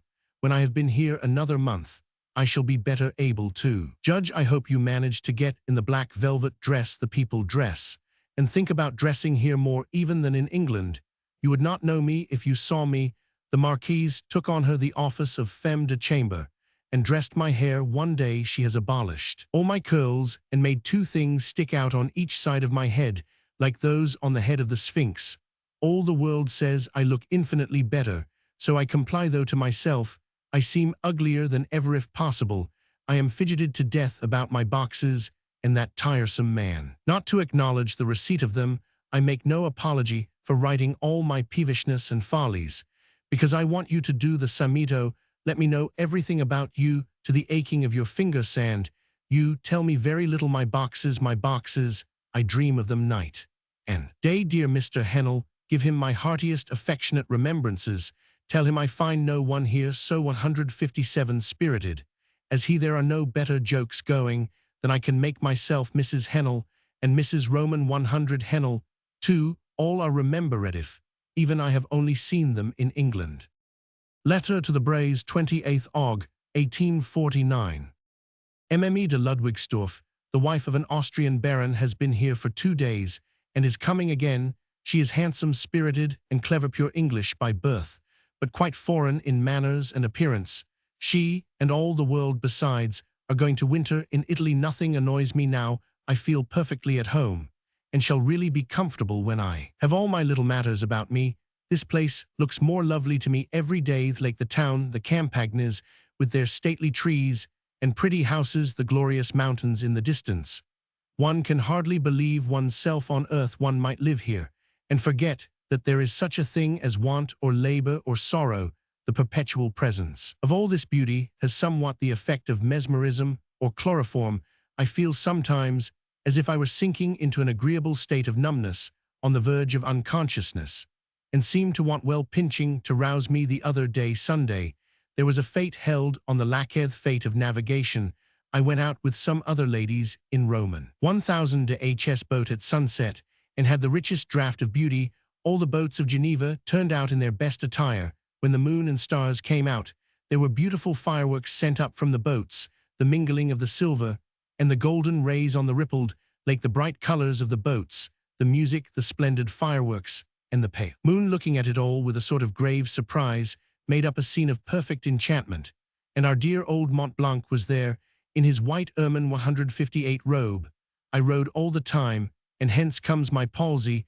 I can perfectly fancy dear Mrs. Pears in her Leamington house. How beautiful all that Foles Hill life looks now, like the distant Jura. In the morning she was such a sweet, dear, good friend to me. My walks with her, my little visits to them in the evening, is remembered. I am glad you have seen Fanny again. Any attention you show her is a real kindness to me, and I assure you she is worth it. You know, or you do not know, that my nature is so chameleon-like.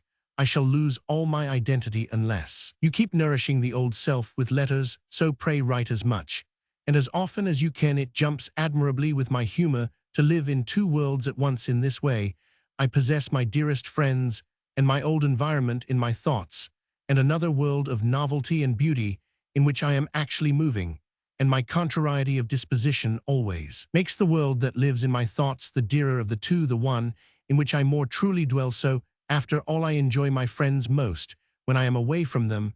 I shall not say so, though, if I should live to rejoin you 6 or 7 months hence. Keep me for 26 years longer, and you will find out the use of me, like all other pieces of trumpery. Letter to Mrs. Houghton, 6th Sept. 1849.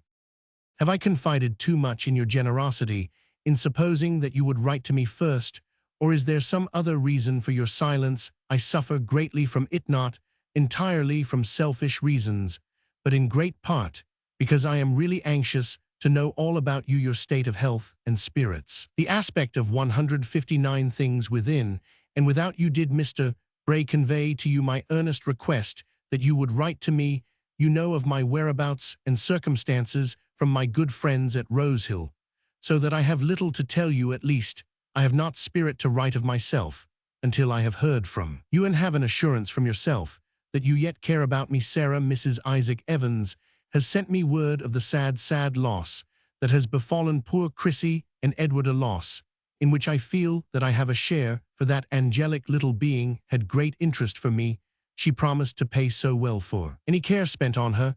I can imagine poor Edward's almost frantic grief, and I dread the effect on Chrissy's weak frame of her more silent suffering. Anything you can tell me about them will be read very eagerly. I begin to feel the full value of a letter, so much so that if ever I am convinced that any one has the least anxiety to hear from me, I shall always reckon it among the first duties to sit down without delay, giving no ear to the suggestions of my idleness and aversion to letter writing. Indeed, I am beginning to find it really pleasant to write to my friends now that I am so far away from them, and I could soon fill a sheet to you if your silence did not weigh too heavily on my heart. My health is by no means good, yet seldom good enough not to be a sort of drag on my mind, so you must make full allowance for too much egotism and susceptibility in me. It seems to be 3 years instead of 3 months since I was in England, and amongst you, and I imagine that all sorts of revolutions must have taken place in the interim, whereas to you, I dare say, remaining in your old home and among your everyday duties, the time has slipped away so rapidly that you are unable to understand my 160 anxiety to hear from you. I think the climate here is not particularly healthy, I suppose, from the vicinity of the lake, which however becomes so dear to me that one cannot bear to hear it accused. Goodbye, dear Fanny, 1,000 blessings to you, whether you write to me or not, and much gratitude if you do. Letter to the Braes, 13th, Sept. 1849. My boxes arrived last Friday. The expense was Fr. 150, perfectly horrible. Clearly, I must give myself for food to the fowls of the air, or the fishes of the lake. It is a consolation to a mind imbued with a lofty philosophy that when one can get nothing to eat, one can still be eaten. Evil is only apparent. It is quite settled that I cannot stay at Plongeon. I must move into town. But alas, I must pay Fr. 200 per month. If I were there, I should see more conversable people than here. Do you think any one would buy my Encyclopaedia Britannica at half price and my globes? If so, I should not be afraid of exceeding my means, and I should have a little money to pay for my piano. And for some lessons of different kinds that I want to take. The Encyclopaedia is the last edition, and cost 42, and the globes 8/10. I shall never have anywhere to put them, so it is folly to keep them. If anyone will buy them, no one else has written to me, though I have written to almost all. I would rather have it so than feel that the debt was on my side. When will you come to me for help, that I may be able to hate you a little less? I shall leave here as soon as I am able to come to a decision, as I am anxious to feel settled, and the weather is becoming cold. This house is like a bird cage set down in a garden. Do not count this among my letters.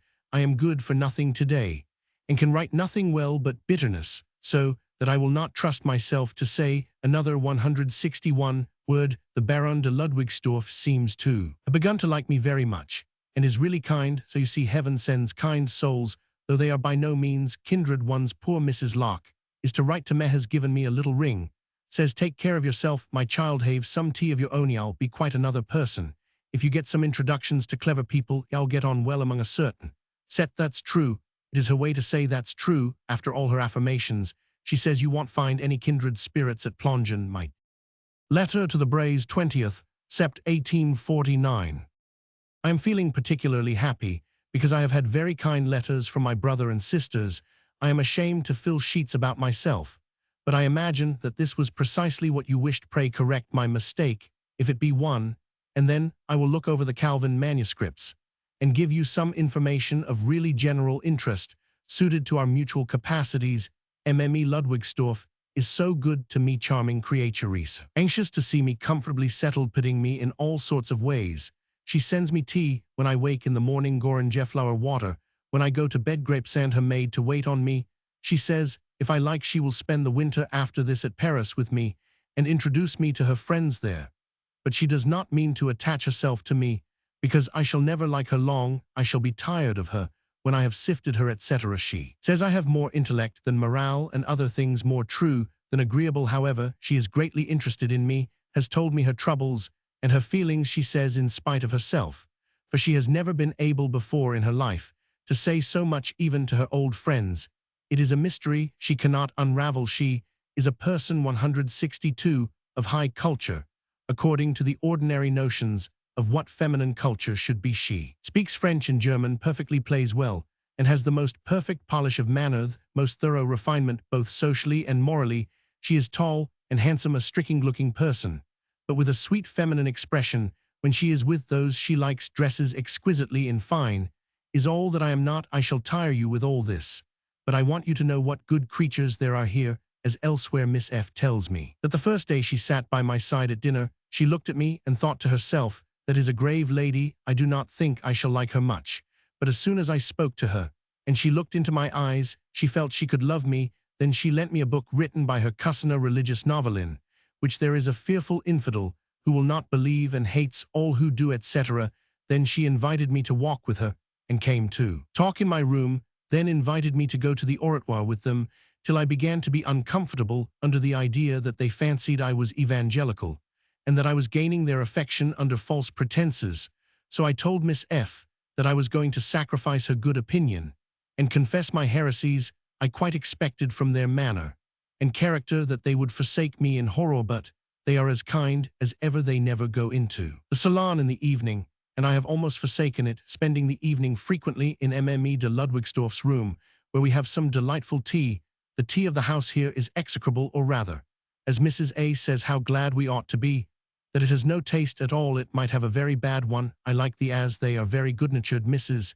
A very ugly, but 163 ladylike little woman, who is under an infatuation as it regards her. Capsulways wearing the brightest rose color, or intensest blue of the complexion, not unlike a dirty primrose glove. The rest of the people are nothing to me, except indeed dear old Emile de Faison, who comes into my room when I am ill with quest si, que vous avez ma bonne, in the tone of the kindest old aunt, and thinks that I am the most amiable douce creature, which will give you a better opinion of her charity than her penetration. Dear creatures, no one is so good as you yet. I have not yet found anyone who can bear comparison with you, not in kindness to Mecca vos sans dire, but in solidity of mind, and in expansion of feeling. This is a very coarse thing to say, but it came to the end of my pen and litera scripta manitat, least when it comes at the end of the second page. I shall certainly stay at Geneva this winter, and shall return to England as early as the spring weather will permit, always supposing that nothing occurs to alter my plans. I am still thin, so how much will be left of me next April? I am afraid to imagine I shall be length without breadth. Cara's assurance that you are well and comfortable is worth a luncheon to me, which is just the thing I am generally most in want of. For we dine at 6 now. I love to imagine you in your home, and everything seems easy to me when I am not disturbed about the health or well-being of my loved ones. It is really so. I do not say it out of any sort of affectation, benevolent or otherwise. I am without carefulness, alas, in more senses than one. Thanks Sarah very heartily for her letter. I do not write a special sheet for her today, because I have to write to 2 or 3 other people, but she must not the less believe how I 164 valued a little private morsel from her, and also that I would always rather she wrote from herself than to method.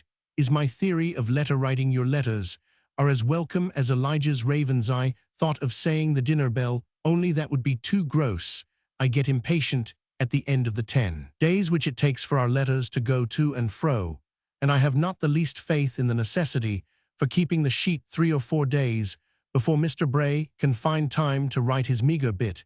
If you see the Miss Franklins, give my love to them. My remembrances to Mr. and Mrs. Whittam, love to Miss Sibry, always hearty love to Clapton 27 and Woodford 28, and a very diffusive benevolence to the world in general, without any particular attachment to A or B. I am trying to please Mr. Bray. Goodbye, dear souls. Dominus Vobiscum. Letter to the Brays, Thursday, 4th Oct. 1849. I am anxious for you to know my new address, as I shall leave here on Tuesday. I think I have at last found the very thing. I shall be the only lodger. The apartment is a chaise jolly with an alcove, so that it looks like a sitting room in the daytime with people. An artist of great respectability and his wife, a most kind-looking ladylike person, with 2 boys, who have the air of being well educated. They seem very anxious to have me, and are ready to do anything to accommodate me. I shall live with them, that is, dine with them, breakfast in my own room. The terms are Fr. 150 per month light, included Roman 1000, and Mme d'Albert are middle-aged musical, and I am told have beaucoup d'esprit. I hope this will not exceed my means for 4 or 5 months. There is a nice large salon, and a good salle, a manger. I am told that 165, their society is very good. Mme de Ludwigsdorff was about going there a year ago, and it was she who recommended it to me. I hope Sarah's fears are supererogatory, a proof of a too nervous solicitude about me, for which I am grateful, though it does me no good to hear of it. I want encouraging rather than warning and checking. I believe I am so constituted that I shall never be cured of my faults, except by God's discipline. If human beings would but believe it, they do me the most good by saying to me the kindest things truth will permit, and really I cannot hope those will be superlatively kind. The reason I wish to raise a little extra money is that I wanted to have some lessons and other means of culture enough for my daily bread, for which I hope I shall have enough. But since you think my scheme impracticable, we will dismiss it. O reste, be in no anxiety about me. Nothing is going wrong that I know of. I am not an absolute fool and weakling. When I am fairly settled in my new home, I will write again my address, will be Roman 1000 D. Albert, durate Rue des Chanins, no 107. Letter to Mrs. Houghton Forth, Oct. 1849. The blessed compensation there is in all things made your letter doubly precious for having been waited for, and it would have inspired me to write to you again much sooner, but that I have been in uncertainty about settling myself for the winter, and I wish to send you my future address. I am to move to my new home on Tuesday the 9th. I shall not at all regret leaving here. The season is beginning to be rather somber, though the glorious chestnuts here are still worth looking at half the day. You have heard of some of the people whom I have described in my letters to Rosehill. The dear little old maid Emile de Faison, 166, is quite a good friend to me, extremely prosy and full of tiny details, but really people of that caliber are a comfort to one occasionally when one has not strength enough for more stimulating things. She is a sample of those happy souls who ask for nothing but the work of the hour, however trivial, who are contented to live without knowing whether they affect anything, but who do really affect much good simply by their calm and even mention. I laugh to hear her say, in a tone of remonstrance, Mme de Ludwigsdorff dit quelle senui, quand les soirées sont longues, moi je n'y crois pas comment on peut s'ennuyer, quand on a de l'ouvrage au-dessus de la conversation, when people who are dressing elegantly and driving about to make calls every day of their life have been telling me of their troubles, their utter hopelessness of ever finding a vain worth working in their future life. Me thoughts have turned towards many whose sufferings are of a more tangible character, and I have really felt all the old commonplaces about the equality of human destinies, always accepting those spiritual differences which are apart not only from poverty and riches, but from individual affections. Dear Chrissy has found time and strength to write to me, and very precious her letter was, though I wept over it. Deep abiding grief must be mine, she says, and I know well it must be the mystery of trial. It falls with such avalanche weight on the head of the meek and patient. I wish I could do something of more avail for my friends than love them and long for their happiness. Letter to the Brays, 11th Oct. 1849. Roman 1000 and Mme d'Albert are really clever people worth sitting up an hour longer to talk to. This does not hinder Madame from being an excellent manager, dressing 167 scrupulously and keeping her servants in order. She has hung my room with pictures, one of which is the most beautiful group of flowers conceivable, thrown on an open Bible painted by herself. I have a piano which I hire. There is also one in the salon. Roman 1000 D. Albert plays and sings, and in the winter, he tells me, they have parties to sing masses and do other delightful things.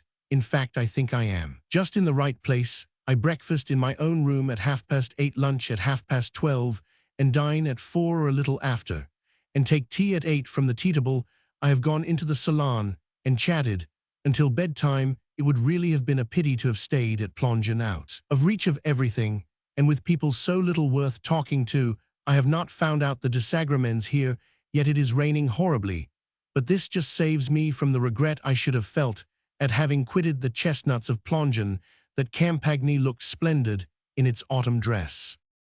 George Eliot retained so warm an admiration and love for Roman 1000 D. Albert, durate to the end of her life, that it seems fitting here to mention that he still lives, carrying well the weight of 80 winters. He is conservator of the Athenaea Permanent Exhibition of Works of Art in Geneva, and he published only last year, 1883, a French translation of the Scenes of Clerical Life, having already previously published translations of Adam Bede, Felix Holt Seeler's Marner. Romola, the description of his personal appearance in the following letter still holds good, save that the grey hair has become quite white. He lost his wife in 1873, and it will be seen from subsequent letters that George Eliot kept up a faithful attachment to 168 her to the end. They were both friends after her own heart. The old apartment is now No. 18 instead of No. 107 Rue des Chanins, and is occupied as the printing office of the Journal de Genève, but half of the rooms remain just as they were 35 years ago. The salon wainscoted in imitation light oak panels with a white china stove, and her bedroom opening off Ita's. She had often described it to me, and Roman 1000 D. Albert has still in his possession the painting of the bunch of beautiful flowers thrown on an open Bible mentioned in the last letter. He told me that when Miss Evans first came to look at the house, she was so horrified with the forbidding aspect of the stairs that she declared she would not go up above the first floor, but when she got inside the door, she was reconciled to her new quarters. Calvin's house is close to the Rue des Chanons, and she was much interested in it. It will be seen that she did some work in physics under Professor de la Rive, but she principally rested and enjoyed herself during the stay at Geneva. It was exactly the kind of life she was in need of at the time, and the letters show how much she appreciated it. Letter to the Brays, 26th Oct, 1849. I languished for your letter before it came, and read it 3 times running. Judge whether I care less for you than of old. It is the best of blessings to know that you are well and cheerful. And when I think of all that might happen in a fortnight to make you otherwise, especially in these days of cholera and crises, I cannot help being anxious until I get a fresh assurance that at least 5 days ago all was well. Before I say anything about myself, I must contradict your suspicion that I paint things too agreeably for the sake of giving you 169 pleasure. I assure you my letters are subjectively true. The falsehood, if there be any, is in my manner of seeing things. But I will give you some verites positives, in which alas poor imagination has hitherto been able to do little for the world. Bede Albert anticipates all my wants, and makes a spoiled child of me. I like these dear people better and better. Everything is so in harmony with one's moral feeling that I really can almost say I never enjoyed a more complete bien-être in my life than during the last fortnight. For Roman 1000 D. Albert, I love him already as if he were father and brother. Both his face is rather haggard-looking, but all the lines and the wavy gray hair indicate the temperament of the artist. I have not heard a word or seen a gesture of his yet that was not perfectly in harmony with an exquisite moral refinement. Indeed, one feels a better person always when he is present. He sings well and plays on the piano a little. It is delightful to hear him talk of his French, admires them so genuinely, and sees so clearly that there is no reflex egotism. His conversation is charming. I learn something every dinner time. Bede Albert has less of genius and more of cleverness. A really ladylike person who says everything well. She brings up her children admirably. Oh, nice intelligent boys. 29, the youngest, particularly has a sort of Lamartine expression with a fine head. It is so delightful to get among people who exhibit no meannesses, no worldlinesses, that one may well be enthusiastic. To me, it is so blessed to find any departure from the rule of giving 170 as little as possible, for as much as possible their whole behavior to me is as if I were a guest whom they delighted to honor. Last night we had a little knot of their most intimate musical friends, and Roman 1000 and Bede Albert introduced me to them, as if they wished me to know themas, if they wished me to like their friends and their friends to like me. The people and the evening would have been just after your own hearts. In fact, I have not the slightest pretext for being discontented, not the shadow of a discomfort. Even the little housemaid Jean is charming, says to me every morning in the prettiest voice, Madame a-t-elle bien dormi cette nuit, puts fire in my chauffeur-pede without being told, cleans my rooms most conscientiously. There I promise to weary you less for the future with my descriptions. I could not resist the temptation to speak gratefully of Roman 1000 and Bede Albert. Give my love to Mrs. Piers, me constant ever fresh remembrance. My love to Miss Rebecca Franklin. Tell her I have only spun my web to Geneva. It will infallibly carry me back again across the gulf. Were it twice as great, if Mr. Froude preached the new word at Manchester, I hope he will preach it so as to do without an after explanation, and not bewilder his hearers in the manner of Mephistopheles when he dons the doctor's gown of Faust. I congratulate you on the new edition 30 and promise to read it with a disposition to admire. When I am at Rosehill once more, I am beginning to lose respect for the petty acumen that sees difficulties. I love the souls that rush along to their goal with a full stream of sentiment, that have too much of the positive to be harassed by the perpetual 171 negatives, which, after all, are but the disease of the soul to be expelled by fortifying the principle of vitality. Goodbye, dear loves. Shan't I kiss you when I am in England? Again in England. I already begin to think of the journey as an impossibility. Geneva is so beautiful now. The trees have their richest coloring. Coventry is a fool to it, but then you are at Coventry, and you are better than lake trees and mountains. Letter to the Brays, 28th Oct, 1849. We have had some delicious autumn days here. If the fine weather last, I am going up the Salve on Sunday with Roman 1000 D. Albert on one side. I shall have a magnificent view of the lake, the town, and the Jura on the other, the range of Mont Blanc. The walks about Geneva are perfectly enchanting. Says pour Emile de Facen nous avons un beau pays si nous n'avions pas ces. Radicox, the election of the Conseil d'État, is to take place in November, and an émeute is expected. The actual government is radical and thoroughly detested by all the respectable classes. The vice-president of the Conseil and the virtual head of the government is an unprincipled, clever fellow, horribly in debt himself, and on the way to reduce the government to the same position. Letter to Miss Sarah Hennell, 28th Oct. 1849. I like my town life vastly. I shall like it still better in the winter. There is an indescribable charm to me in this form of human nest-making. You enter a by no means attractive-looking house. You climb up 2 or 3 flights of cold, dark-looking stone steps. You ring at a very modest door, and you enter a set of rooms. Snug or comfortable or elegant one is so out of reach of intruders, so undiverted from one's occupations by externals, so free from cold rushing winds through hall doorstone, feels in a downy nest, high up 172, in a good old tree. I have always had a hankering after this sort of life, and I find it was a true instinct of what would suit me. Just opposite my windows is the street in which the Sisters of Charity live, and if I look out, I generally see either one of them or a sober-looking ecclesiastic. Then a walk of 5 minutes takes me out of all streets within sight of beauties that I am sure you too would love if you did not share my enthusiasm for the town. I have not another minute, having promised to go out before dinner, so, dearest, take my letter as a hasty kiss, just to let you know how constantly I love you. How the longer I live, and the more I have felt, the better I know how to value you. Letter to Charles Bray, 4th Dec. 1849. I write at once to answer your questions about business. Spinoza and I have been divorced for several months. My want of health has obliged me to renounce all application. I take walks, play on the piano, read Voltaire, talk to my friends, and just take a dose of mathematics every day to prevent my brain from becoming quite soft. If you are anxious to publish the translation in question, I could, after a few months, finish the Tractatus Theologico-Politicus to keep it company. But I confess to you that I think you would do better to abstain from printing a translation.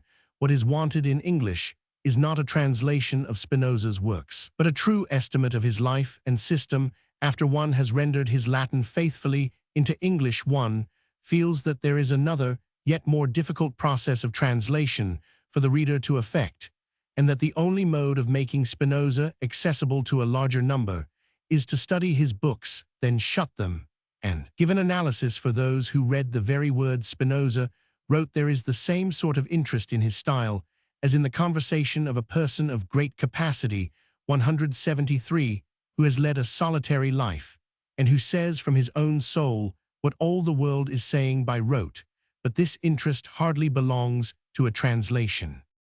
Letter to Mrs. Bray, 4th Dec. 1849. Your letter is very sweet to me, giving me a picture of your quiet life. How shall I enable you to imagine mine, since you know nothing of the localities, my good friends? Here only change for the better. Mme Albert is all affection. Roman 1000 D. Albert, all delicacy and intelligence. The friends to whom they have introduced me very kind in their attentions. In fact, I want nothing but a little more money to feel more at ease about my fires, etc. I am in an atmosphere of love and refinement. Even the little servant Jean seems to love me, and does me good every time she comes into the room. I can say anything to Roman 1000, and Mme Albert Roman 1000 DA understands everything. And if Madame does not understand, she believes that, is she seems always sure that I mean something edifying. She kisses me like a mother, and I am baby enough to find that a great addition to my happiness. Au reste, I am careful for nothing. I am a sort of supernumerary spoon, and there will be no damage to the set. If I am lost, my heart are not loosened by distanceit, is not in the nature of ties to be so. And when I think of my loved ones as those to whom I can be a comforter, a help, I long to be with them again. Otherwise, I can only think with a shudder of returning to England. It looks to me like a land of gloom, of ennui, of platitude. But in the midst of all this, It is the land of duty and affection, and the only ardent hope I have for my future life is to have given to me some woman's duty, some possibility of devoting myself, where I may see a daily result of pure calm blessedness in the life of another 174. Letter to Miss Sarah Hennell, 4th Dec, 1849. How do you look? I hope that bandeau of silvery locks is not widening too fast on the head I love so well, that the eyes are as bright as ever. Your letter tells me they will beam as kindly as ever when I see them. Once more, never make apologies about your letters or your words or anything else. It is your soul to which I am wedded. And do I not know too well how the soul is doubly belid, first by the impossibility of being in word, an act as great as loving, as good as it wills to be, and again by the miserable weaknesses of the friends who see the words and acts through all sorts of mists, raised by their own passions and preoccupations. In all these matters I am the chief of sinners, and I am tempted to rejoice in the offenses of my friends, because they make me feel less humiliation. I am quite satisfied to be at Geneva instead of Paris. In fact, I am becoming passionately attached to the mountains, the lake, the streets, my own room, and above all the dear people with whom I live. Letter to the Brays, 23d Dec, 1849. 1,000 Christmas pleasures and blessings to you, good resolutions and bright hopes for the new year. Amen. People who can't be witty exert themselves to be pious or affectionate henceforth. I tell you nothing whatever about myself, for if I speak of agreeables, and say I am contented, Mr. Bray writes me word that you are all trying to forget me. If I were to tell you of disagreeables and privations and sadness, Sarah would write, if you are unhappy now, you will be so a forgery 10 years hence. Now, since I have a decided objection to doses sent by post, which upset one's digestion for a fortnight, I am determined to give you no pretext for sending them. You shall not know whether I am well or ill, contented 175, or discontented, warm or cold, fat or thin. But remember that I am so far from being of the same mind as Mr. Bray that good news of you is necessary to my comfort. I walk more briskly and jump out of bed more promptly after a letter that tells me you are well and comfortable, that business is promising, that men begin to speak well of you, etc. I am comforted in your comfort, as saith St. Paul to the troublesome Corinthians, when one is cabined, cribbed, confined in oneself. It is good to be enlarged in one's friends. Good Mr. Marshall, we wish to keep even unamiable people, when death calls for them, much more good souls like him. I am glad he had had one more pleasant visit to Cara, for her to think of dear Sarah's letter is very charming, not at all physic or other, an agreeable draught of vin sucre. Dear Mr. Hennell, we shall never look upon his like. I am attending a course of lectures on experimental physics by Roman 1000, le professeur de la Rive, the inventor, among other things, of electroplating. The lectures occur every Wednesday and Saturday. It is time for me to go. I am distressed to send you this shabby last fragment of paper, and to write in such a hurry, but the days are really only 2 hours long, and I have so many things to do that I go to bed every night miserable, because I have left out something I meant to do. Goodbye, dear souls, forget me. If you like, you cannot oblige me to forget you, and the active is worth twice of the passive. All the world over the earth is covered with snow, and the government is leveling the fortifications. Letter to the Brays, 28th Jan 1850. You leave me a long time without news of you, though I told you they were necessary as a counteractive to the horrors of this terrible winter. Are you 176 really so occupied as to have absolutely no time to think of me? I console myself, at least today, now we have a blue sky once more after 2 months of mist, with thinking that I am excluded by pleasanter ideas, that at least you are well and comfortable, and I ought to content myself with that. The fact is, I am much of Touchstone's mind. In respect, my life is at Geneva. I like it very well, but in respect it is not with you. It is a very vile life. I have no yearnings to exchange lake and mountains for Bishop Street and the Radford Fields, but I have a great yearning to kiss you all and talk to you for 3 days running. I do not think it will be possible for me to undertake the journey before the end of March. I look forward to it with great dread. I see myself looking utterly miserable, ready to leave all my luggage behind me at Paris, for the sake of escaping the trouble of it. We have had Alboni here, a very fat siren. There has been some capital acting of comedies by friends of Roman 1000. Alberton of them is superior to any professional actor of comedy I have ever seen. He reads vaudevilles so marvelously that one seems to have a whole troupe of actors before one in his single person. He is a handsome man of 50, full of wit and talent, and he married about a year ago. Letter to Mrs. Houghton, 9th Feb. 1850. It is one of the provoking contrarieties of destiny that I should have written my croaking letter when your own kind consolatory one was on its way to me. I have been happier ever since it came, after mourning 2 or 3 months over Chrissy's account of your troubles. I can only dwell on that part of your letter which tells that there is a little more blue in your sky, that you have faith in the coming spring. Shall you be as glad to see me as to hear the cuckoo? I 177 mean to return to England as soon as the Jura is passable, without sledge, probably the end of March or beginning of April. I have a little heimway. As it regards my friends, I yearn to see those I have loved the longest, but I shall feel real grief at parting from the excellent people with whom I am living. I feel they are my friends, without entering into or even knowing the greater part of my views. They understand my character and have a real interest in me. I have infinite tenderness from Bede Albert. I call her always Mammon, and she is just the creature one loves to lean on and be petted by. In fact, I am too much indulged, and shall go back to England as undisciplined as ever this terribly severe winter has been. Drawback on my recovering my strength, I have lost whole weeks from headache, etc., but I am certainly better now than when I came to Bede Albert. You tell me to give you these details, so I obey decidedly. England is the most comfortable country to be in winter, at least for all except those who are rich enough to buy English comforts. Everywhere I hate myself for caring about carpets, easy chairs, and coal fires. Soul is under a curse, and can preach no truth while one is in bondage to the flesh in this way. But alas, habit is the purgatory in which we suffer for our past sins. I hear much music. We have a reunion of musical friends every Monday. For the rest, I have refused soirees, which are as stupid and unprofitable at Geneva as in England. I save all more interesting details, that I may have them to tell you when I am with you. I am going now to a séance on experimental physics by the celebrated Professor de la Rive. This letter will at least convince you that I am not eaten up by wolves, as they have been fearing at 178 Rosehill. The English papers tell of wolves descending from the Jura and devouring the inhabitants of the villages, but we have been in happy ignorance of these editors' horrors. Letter to the Braes, 15th Feb. 1850. If you saw the Jura today, the snow reveals its forests, ravines, and precipices, and it stands in relief against a pure blue sky. The snow is on the mountains only now, and one is tempted to walk all day, particularly when one lies in bed till 10, as your exemplary friend sometimes does. I have had no discipline, and shall return to you more of a spoiled child than ever. Indeed, I think I am destined to be so to the end of the odious swarm of voracious caterpillars, soon to be swept away from the earth by a tempest. I am getting better bodily. I have much less headache, but the least excitement fatigues me certainly, if one cannot have a malady to carry one off rapidly.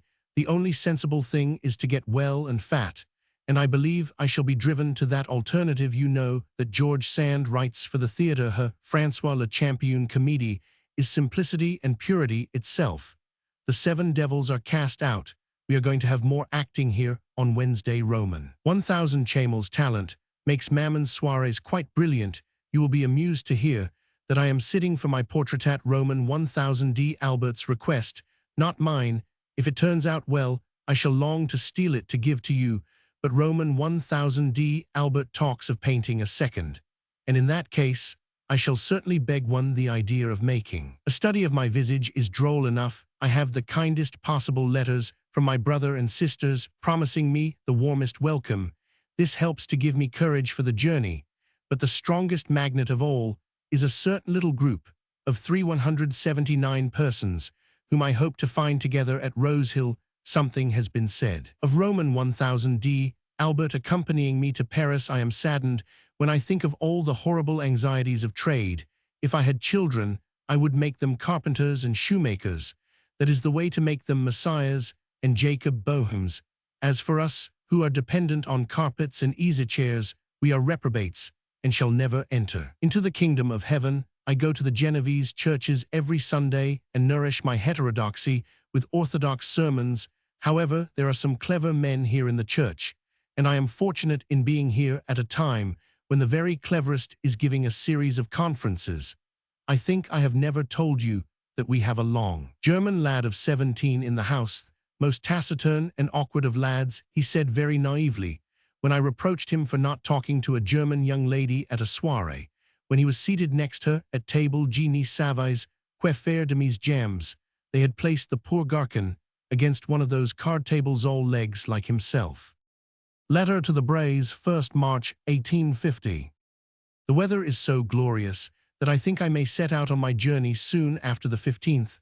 I am not quite certain yet that Roman 1000D Albert will not be able to accompany me to Paris in any case.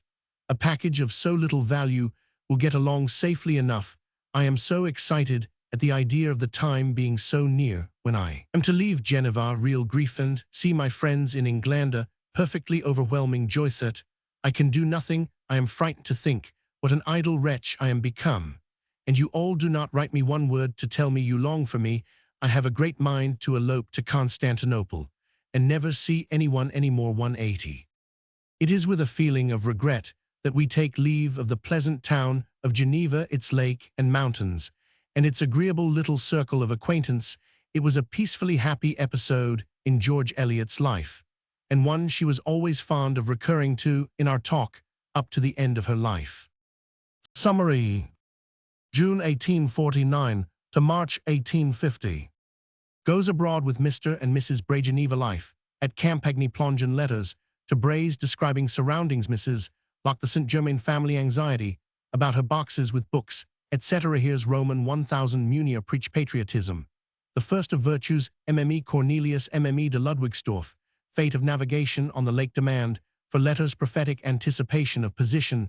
7 years later wishes to sell some of her books and globes to get music lessons. Letter to Mrs. Houghton, loss of Mrs. Clark's child, love of Lake of Geneva. Letters to Brays Mme. Ludwigsdorff, wishes her to spend winter in Paris. Emile de Faison finds apartment in Geneva, No. 107, Rue des Chanins, with Roman 1000 and Mme. D'Albert enjoyment of their society. Remarks on translations of Spinoza. Hope of a woman's duty. Attachment to Geneva. Yearning for friends at home. Alboni private theatricals. Portrait by Roman 1000 D. Albert. Remarks on education of children. Leaves Geneva by Jura.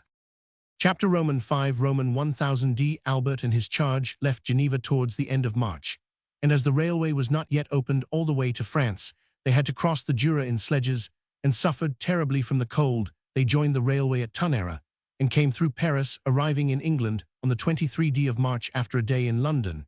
Miss Evans went straight to her friends at Rosehill, where she stayed for a few days before going on to Griff. It will have been seen that she had set her hopes high on the delights of homecoming, and with her too sensitive, impressionable nature, it is not difficult to understand without attributing blame to anyone that she was pretty sure to be laying up disappointment for herself. All who have had the experience of returning from a bright sunny climate to England in March will recognize in the next letters the actual presence of the east wind, the leaden sky, the gritty dust, and the spleen. Letter to Miss Sarah Hennell, end of MCH 1850, from Rosehill. No, I am not in England. I am only nearer the beings I love best. I try to forget all geography, and that I have placed myself irretrievably out of reach of nature's brightest glories and beauties, to shiver in a wintry flat. I am unspeakably grateful to find these dear creatures looking well and happy in spite of worldly cares, but your clear face and voice are wanting to me. But I must wait with patience, and perhaps, by the time I have finished my visits to my relations, 182, you will be ready to come to Rosehill again. I want you to scold me and make me good. I am idle and naughty and ne-pute, plusinking into heathenish ignorance and woman's frivolity. Remember, you are one of my guardian angels. Letter to Miss Sarah Hennell, beginning of April 1850, from Griff. Will you send the enclosed note to Mrs. Roman 100 Hennell? I am not quite sure about her direction, but I am anxious to thank her for her kindness in inviting me. Will you also send me an account of Mr. Chapman's prices for lodgers?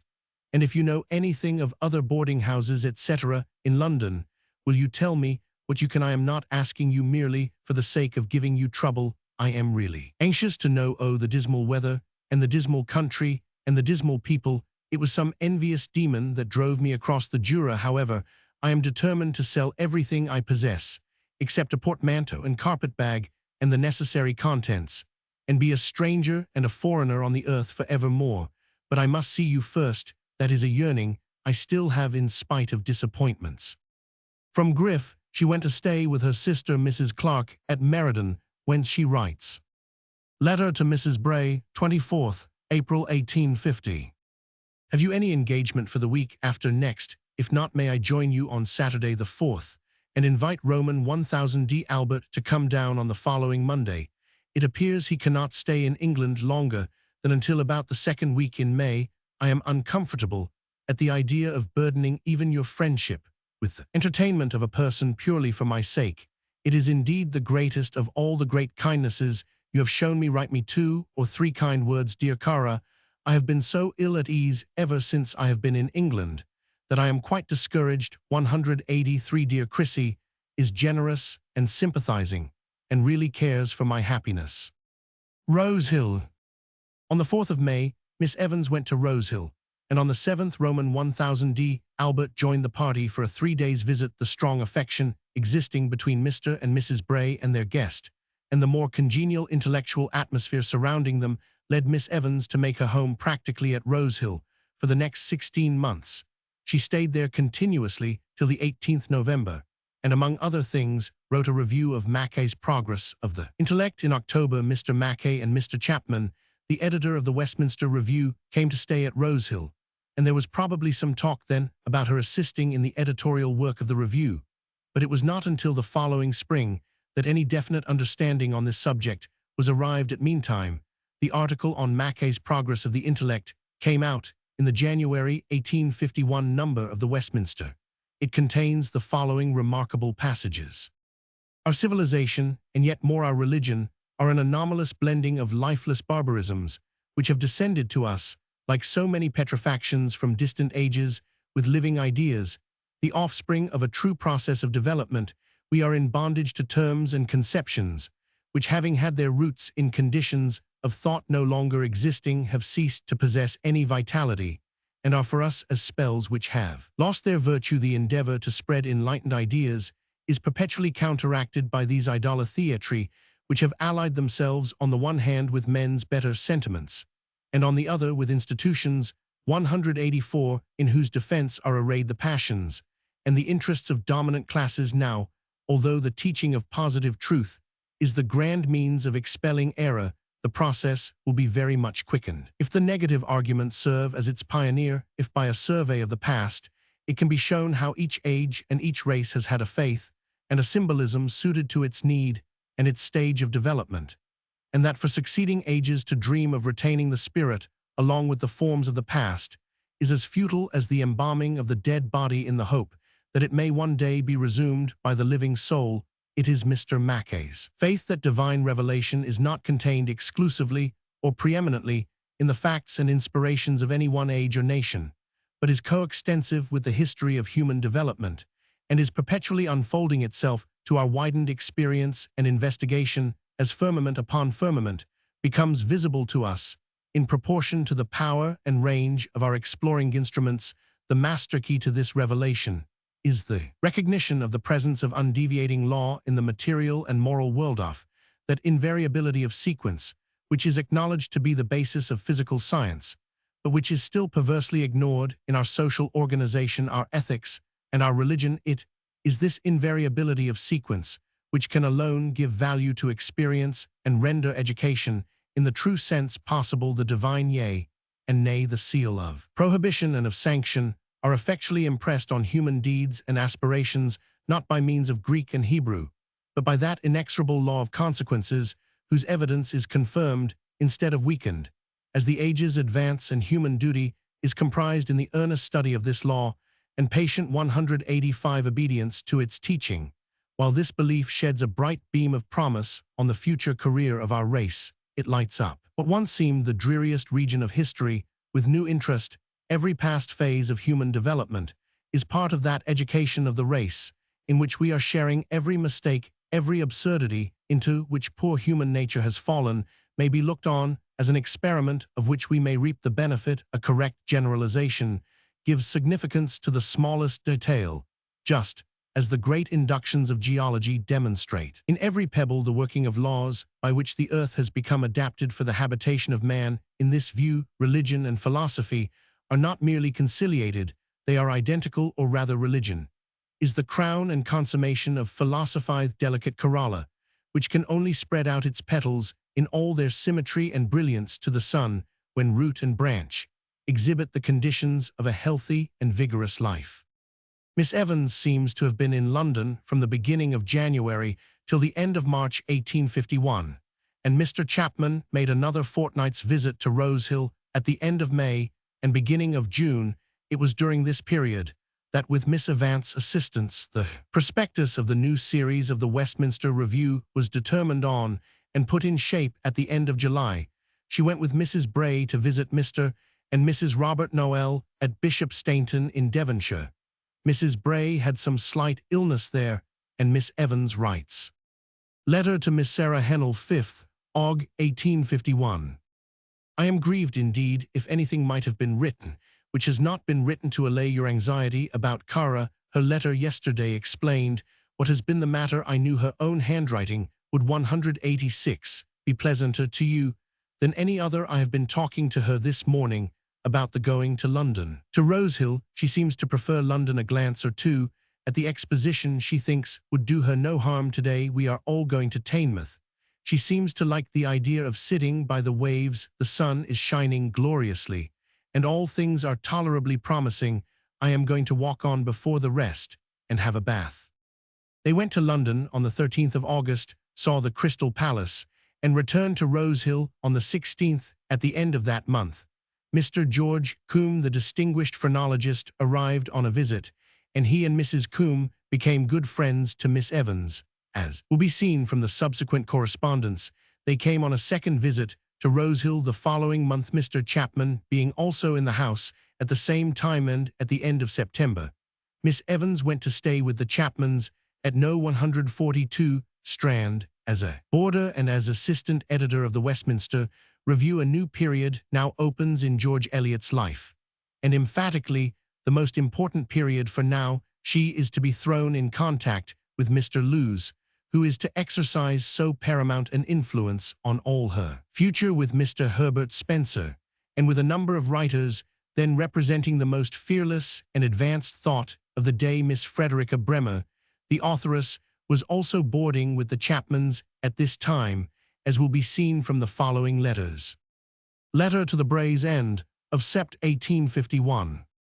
Mr. Mackay has been very kind in coming and walking out with me, and that is the only variety I have had last night. However, we had an agreeable enough 187, gathering Foxton 30. One came who you know is trying with Carlyle and others to get a chapel for Wilson at the West End Inn, which he is to figure as a seceding clergyman. I enclose you 2 notes from Empson. He is the editor of the Edinburgh Review, as a guarantee that I have been trying to work again. I propose to write a review of Gregg for the Westminster, not for money, but for love of the subject as connected with the inquiry. Mr. Hickson referred the matter to Slack again, and he writes that he shall not have room for it, and that the subject will not suit on this occasion. So you see I am obliged to be idle, and I like it best. I hope Mr. Bray is coming soon to tell me everything about you. I think I shall cry for joy to see him, but do send me a little note on Monday morning. Mrs. Follen called the other day in extreme horror at Miss Martineau's book. Letter to Mr. Bray End of Sept. 1851. Dr. Brabant returned to Bath yesterday. He very politely took me to the Crystal Palace, the theatre, and the overland route. On Friday we had Foxton Wilson and some other nice people, among others a Mr. Herbert Spencer, who has just brought out a large work on social statics, which Lewes pronounces the best book he has seen on the subject. You must see the book. If possible, Mr. Chapman is going to send you Miss Martineau's work, or rather Mr. Atkinson's 32, which you must review in the Herald. Whatever else one may think of the book, it is certainly the boldest I have seen in the English language. I get nothing done here. There are so many distractions. Moreover, I 188 have hardly been well a day Since I came I wish I were rich enough to go to the coast, and have some plunges in the sea to brace me nevertheless. Do not suppose that I don't enjoy being here. I like seeing the new people, etc., and I am afraid I shall think the country rather dull after it. I am in a hurry today. I must have 2 hours' work before dinner, so imagine everything I have not said, or rather reflect that this scrap is quite as much as you deserve after being so slow to write to me. The reference in the above letter to Mr. Lewes must not be taken as indicating personal acquaintance, yet it is only a quotation of some opinion heard or read. Mr. Lewes had already secured for himself a wide reputation in the literary world by his biographical history of philosophy, his 2 novels Ranthorpe and Rose Blanche and Violetol, which had been published 5 or 6 years beforehand. His voluminous contributions to the periodical literature of the day. He was also, at this time, the literary editor of the Leader newspaper, so that any criticism of his would carry weight and be talked about much. Has already been written about his extraordinary versatility, the variety of his literary productions, his social charms, his talent as a raconteur, and his dramatic faculty. And it will now be interesting for those who did not know him personally to learn the deeper side of his character, which will be seen in its development in the following pages. Letter to Mr. Bray, end of Sept. 1851. I don't know how long Miss Bremer will stay, but you need not wish to see her. She is, to me, equally unprepossessing to eye and ear. I never saw a person of her years who appealed less to my purely instinctive 189 veneration. I have to reflect every time I look at her that she is really Frederica Bremer. Fox is to write the article on the suffrage, and we are going to try Carlyle for the peerage ward, refusing on the ground that he thinks the improvement of the physical condition of the people so all-important that he must give all his energies to that. He says life is a bad business, but we must make the best of it, to which philosophy I say, amen. Dr. Hodgson is gone, and all the fun with him. I was introduced to Lewes the other day in Jeff's shop, a sort of miniature Murraybow in appearance, 33. Letter to the Brays, 2d Oct. 1851. Professor Forbes is to write us a capital scientific article, whereat I rejoice greatly. The peerage apparently will not get itself done. As Carlyle says, it is not an urgent question, nor does one see that if the undue influence of the peers on the elections for the Commons were done away with, there would be much mischief from the House of Lords remaining for some time longer in statu quo. I have been reading Carlyle's Life of Sterling with great pleasure, not for its presentation of Sterling, but of Carlyle. There are racy bits of description in his best manner and exquisite touches of feeling, little rapid characterizations of living men, too off. Francis Newman, for example, a man of fine university and other attainments, of the sharpest cutting and most restlessly advancing intellect, and of the mildest pious enthusiasm. There is an inimitable description of Coleridge and his eternal monologue to sit as a passive bucket and be 190 pumped into, whether one like it or not, can in the end be exhilarating to no creature. Letter to Miss Sarah Hennell, 15th Oct. 1851. All the world is doing its devoir to the great little authoress Miss Bremer. I went to the exhibition on Saturday to hear the final God Save the Queen, and the 3x3 set 8 unbo moment. Mr. Gregg thought the review well done, and in a kindly spirit, but thought there was not much in it dreadfully true, since there was only all his book. I think he did not like the apology for his want of theological learning, which, however, was just the thing most needed for the eclectic. Trips him up on that score. Carlyle was very amusing the other morning to Mr. Chapman about the exhibition. He has no patience with the prince, and that Cole assembling Sawney's from all parts of the land, till you can't get along Piccadilly. He has been worn to death with bores all summer, who present themselves by 2s and 3s in his study, saying, here we are, etc., etc. Letter to Miss Sarah Hennell, 19th Oct. 1851. I wish you could see Miss Bremer's albums full of portraits, flowers, and landscapes, all done by herself. A portrait of Emerson, marvelously like one of Jenny Lind, etc. Last night we had quite a charming soirée. Sir David Brewster and his daughter Mackay, author of a work on popular education, you may remember to have seen reviewed in the Leader, the Elises, the Hodgsons, and half a dozen other nice people. Miss Bremer was more genial than I have seen her, played on the piano, and smiled benevolently altogether. I am beginning to repent of my repugnance. Mackay approves our prospectus in toto. He is a handsome, fine-headed man, and a good opinion. We are getting out a circular to accompany the prospectus. I have been kept downstairs by Mr. Mackay for the last 191 2 hours, and am hurried.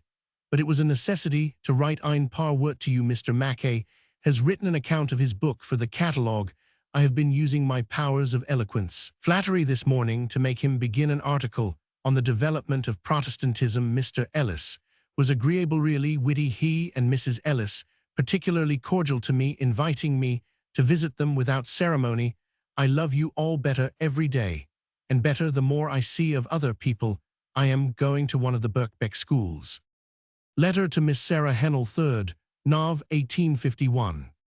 I must tell you a story Miss Bremer got from Emerson. Carlyle was very angry with him for not believing in a devil, and to convert him took him amongst all the horrors of London's ginshops et cand, finally to the House of Commons, plying him at every turn with the question, do you believe in a devil? New. There is a severe attack on Carlyle's life of Sterling in yesterday's Timeson Fair as an account of the book, but with some truth in its general remarks about Carlyle. There is an article evidently by James Martineau in the Perspective, which you must read, on the unity of the logical and intuitive in the ultimate grounds of religious belief. I am reading with great amusement J. H. Newman's lectures on the position of Catholics. They are full of clever satire and description. My table is groaning with books, and I have done very little with them yet, but I trust in my star, which has hitherto helped me to do all I have engaged to do. Pray remember to send the MS translation of Schleiermacher's little book, and also the book itself. Letter to the Brays, 15th Nov. 1851. When Mr. Noel had finished his farewell visit, today Mr. Flower was announced, so my morning has run away in chat time wears, and I don't get on so fast 192 as I ought, but I must scribble a word or two, else you will make my silence an excuse for writing me no word of yourselves. I am afraid Mr. Noel and Mr. Bray have given you a poor report of me the last 2 days. I have been a little better, but I hardly think existing arrangements can last beyond this quarter. Mr. Noel says Miss Roman 50 is to visit you at Christmas. I hope that is a mistake, as it would deprive me of my hoped-for rest amongst you. Letter to Miss Sarah Hennell, Monday, 23 D. Nov. 1851. On Saturday afternoon came Mr. Spencer to ask Mr. Chapman and me to go to the theatre, so I ended the day in a godless manner, seeing The Merry Wives of Windsor. You must read Carlyle's denunciation of the opera, published in the Keepsake. The Examiner quotes it at length. I send you the enclosed. From Harriet Martineau, please to return it. The one from Carlyle you may keep till I come. He is a naughty fellow to write in the Keepsake, and not for us, after I wrote him the most insinuating letter, offering him 3 glorious subjects yesterday. We went to Mr. Mackay's, Dr. Brabant being there. Letter to Charles Bray, 27th Nov. 1851. Carlyle called the other day, strongly recommending Browning the poet as a writer for the Review, and saying we shall see about himself in other respects. We have been stagnating since Monday, and now I must work, which I have scarcely done 2 days consecutively since I have been here. Lewes says his article on Julia von Krudener, 34, will be glorious. He sat in the same box with us at the Merry Wives of Windsor, and helped to carry off the dolorousness of the play. Letter to the Brays, Tuesday, 22 D. Dec. 1851. Alas, the work is so heavy just for the next 193 days, all the revises being yet to come in, and the proof of my own article 35, and Mr. Chapman is so overwhelmed with matters of detail that he has earnestly requested me to stay till Saturday, and I cannot refuse, but it is a deep disappointment to me. My heart will yearn after you all. It is the first Christmas day. I shall have passed without any Christmas feeling on Saturday. If you will have me, nothing shall keep me here any longer. I am writing at a high table on a low seat, in a great hurry. Don't you think my style is editorial? Accordingly, on Saturday, the 29th December 1851, she did go down to Rosehill, and stayed there till 12th January, when she returned to London and writes. Letter to Mrs. Bray, 12th Jan. 1852. I had a comfortable journey all alone, except from Weedon to Blisworth, When I saw a coated animal getting into my carriage, I thought of all horrible stories of madmen in railways, but his white neckcloth and thin mincing voice soon convinced me that he was one of those exceedingly tame animals, the clergy. A kind welcome and a good dinner, that is the whole of my history at present. I am in anything but company trim or spirits. I can do nothing in return for all your kindness, dear Cara, but love you as I do most heartily, you and all yours for their own sake first, but if it were not so, for yours. Letter to Miss Sarah Hennell, 21st Jan 1852. Harriet Martineau called on Monday morning, with Mr. Atkinson, very kind and cordial. I honor her for her powers and industry, and should be glad to think highly of her. I have no doubt that she is fascinating. When there is time for talk, we have had 194 agreeable soirees. Last Monday I was talking and listening for 2 hours to Pierre Lerox's dreamy genius. He was expounding to me his ideas. He belongs neither to the school of Proudhon, which represents liberty onliner, to that of Louis Blanc, which represents equality onliner, to that of Cabot, which represents fraternity. Pierre Leroux's system is the synthese which combines all three. He has found the true point, which is to unite the love of self with love of one's neighbor. He is, you know, a very voluminous writer. George Sand has dedicated some of her books to him. He dilated on his views of the origin of Christianity. Strauss deficient, because he has not shown the identity of the teaching of Jesus with that of the Essenes. This is Leroux's favorite idea. I told him of your brother. He moreover traces Essenism back to Egypt, and thence to Indiath, cradle of all religions, etc., etc., with much more which he uttered with an unction rather amusing in a soirée tête-à-tête. Est, si que nous sommes fates pour chercher le bonheur, est, si la votre ididites, moi mais non nous sommes fates j'y pense pour nous développer le plus possible à cest. Car he is in utter poverty, going to lecture outrement. Il faut mourir, has a wife and children with him. He came to London in his early days, when he was 25, to find work as a printer. All the world was in mourning for the Princess Charlotte, et moi je me trouvais avoir un habit vertpam. So he got no work, went back to Paris by hook or by crook, founded the Globe Journal. Nuisance. Simon disagrees with him entirely, as with all other theorists except Pierre Leroux. We are trying Mazzini to write on freedom, Roman 5 despotism, and have received an admirable article 195 on the new Puritanism, 36 Roman 1 physical Puritanism, from Dr. Brown, the chemist of Edinburgh, which I think will go in the next number. I am in a miserable state of languor and low spirits, in which everything is a trouble to me. I must tell you a bit of Louis Blanc's English, which Mr. Spencer was reciting the other night. The petty ham called on someone, and said, I come to tell you how you are. I was at you the other day, but you were not. Letter to the Brays, 2d Feb. 1852. We went to quite a gay party at Mrs. Mackay's on Saturday. Good Mr. Mackay has been taking trouble to get me to Hastings for my health, calling on Miss Fellow's daughter of the religion of the universe, and inducing her to write me a note of invitation. Sarah will be heartily welcome. Unfortunately, I had an invitation to the Parkes to meet Cobden on Saturday evening. I was sorry to miss that. Miss Parks, 37, is a dear, ardent, honest creature, and I hope we shall be good friends. I have nothing else to tell you. I am steeped in dullness within, and without. Heaven send some lions tonight to meet Fox, who is coming. An advertisement we found in the Times today to gentlemen. A converted medical man of gentlemanly habits and fond of scriptural conversation wishes to meet with a gentleman of Calvinistic views, thirsty after truth, in want of a daily companion. A little temporal aid will be expected in return. Address Verax. Letter to Mrs. Bray, 8th Feb. 1852. We are going to Mr. Ellis at Champion Hill tomorrow evening. I am better now, have rid myself of all distasteful work, and am trying to love the glorious 196th destination of humanity, looking before and after. We shall be glad to have Sarah. Miss Sarah Hennell arrived on a visit to the Strand next day, 9th February, and stayed till the 17th. Letter to Mr. Bray, 16th Feb. 1852.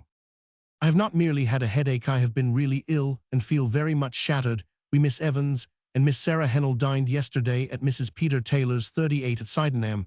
I was not fit to go, especially to make my debut at a strange place, but the country air was a temptation.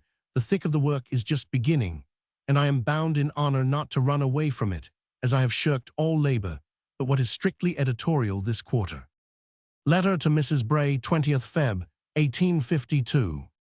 We went to the meeting of the Association for the Abolition of the Taxes on Knowledge on Wednesday, that I might hear Cobden, in whom I was woefully disappointed. George Dawson's speech was admirable. I think it undesirable to fix on a London residence at present, as I want to go to Brighton for a month or two next quarter.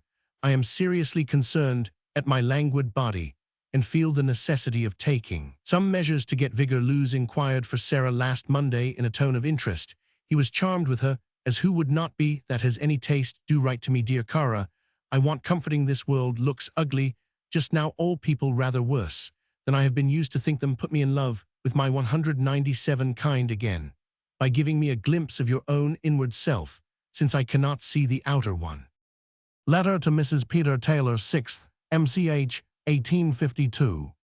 I can sympathize with you in your troubles, having been a housekeeper myself, and known disappointment in trusted servants. Ah well, we have a good share of the benefits of our civilization. It is but fair that we should feel some of the burden of its imperfections. Thank you 1,000 times for wishing to see me again. I should really like to see you in your own nice, fresh, healthy-looking home again. But until the end of March, I fear, I shall be a prisoner from the necessity for constant work. Still, it is possible that I may have a day, though I am quite unable to say when. You will be still more surprised at the notice of the Westminster in the People when you know that Mackall himself wrote it. I have not seen it, but had been told of its ill nature. However, he is too good a man to write otherwise than sincerely, and our opinion of a book often depends on the state of the liver. Letter to Mrs. Bray, 25th, MCH, 1852. I had 2 offers last night, not of marriage, but of music, which I find it impossible to resist. Mr. Herbert Spencer proposed to take me on Thursday to hear William Tell, and Miss Parkes asked me to go with her to hear The Creation on Friday. I have had so little music this quarter, and these 2 things are so exactly what I should like, that I have determined to put off for the sake of them my other pleasure of seeing you. So pray keep your precious welcome warm for me until Saturday, when I shall positively set off by the 2 o'clock train. Harriet Martineau has written me a most cordial invitation to go to see her before July, but that is impossible. Letter to Mrs. Peter Taylor, 27th, MCH, 1852.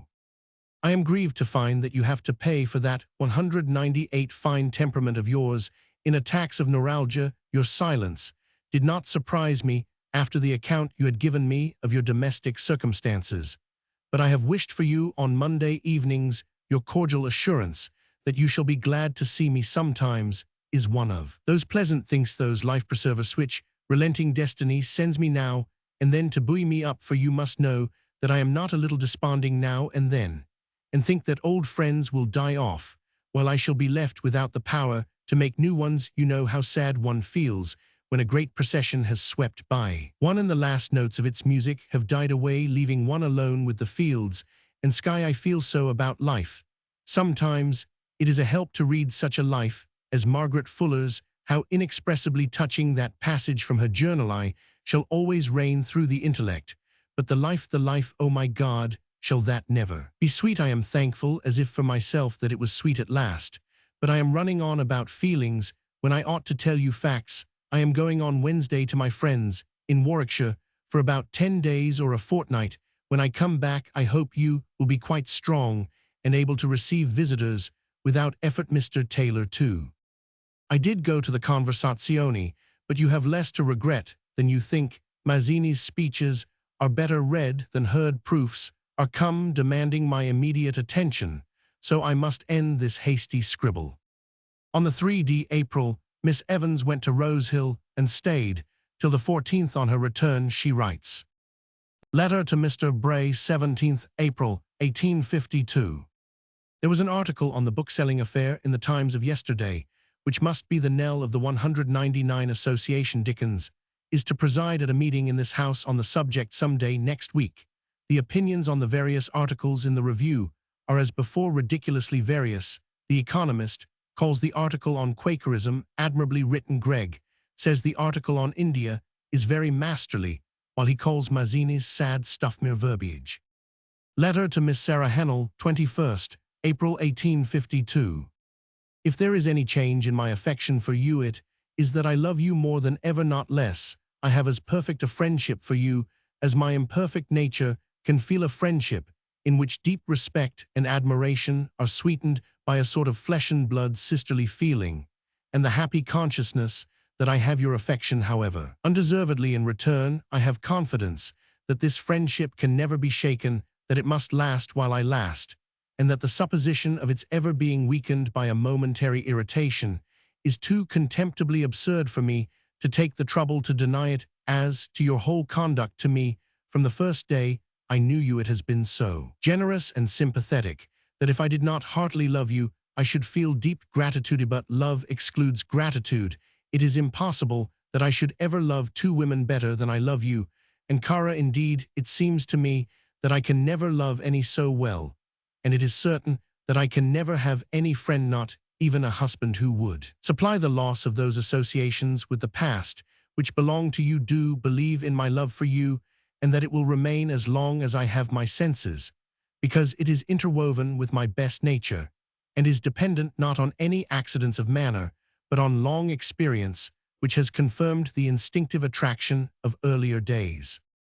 Letter to the Brays, 22d April, 1852. Our fortunes here are as usual checkered 200. Twist ye twine, ye even so. Mingle human weal and woe. Grote is very friendly, and has propitiated J.S. Mill, who will write for us when we want him. We had quite a brilliant soiree yesterday evening. W.R. Greg Forster of Rawdon, Francis Newman, the Elises, and Louis Blanc were the stars of greatest magnitude. I had a pleasant talk with Greg and Forster. Greg was much pleased to have made my acquaintance. Forster, on the whole, appeared to think that people should be glad to make his acquaintance. Greg is a short man, but his brain is large, the anterior lobe very fine, and a moral region to correspond, black wiry curly hair, and every indication of a first-rate temperament. We have some very nice Americans, Harith Pug's friends of the Parkes, really refined intellectual people. Miss Pug, an elderly lady, is a great abolitionist, and was one of the women's convention that came to England in 1840, and was not allowed to join the men's convention.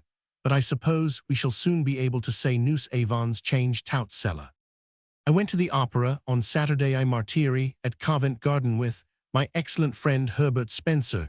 As Luz calls him, we have agreed that we are not in love with each other, and that there is no reason why we should not have as much of each other's society as we like. He is a good, delightful creature, and I always feel better for being with him. Letter to the Brays, 2d, May 1852. I like to remind you of me on Sunday morning when you look at the flowers and listen to music, so I send a few lines.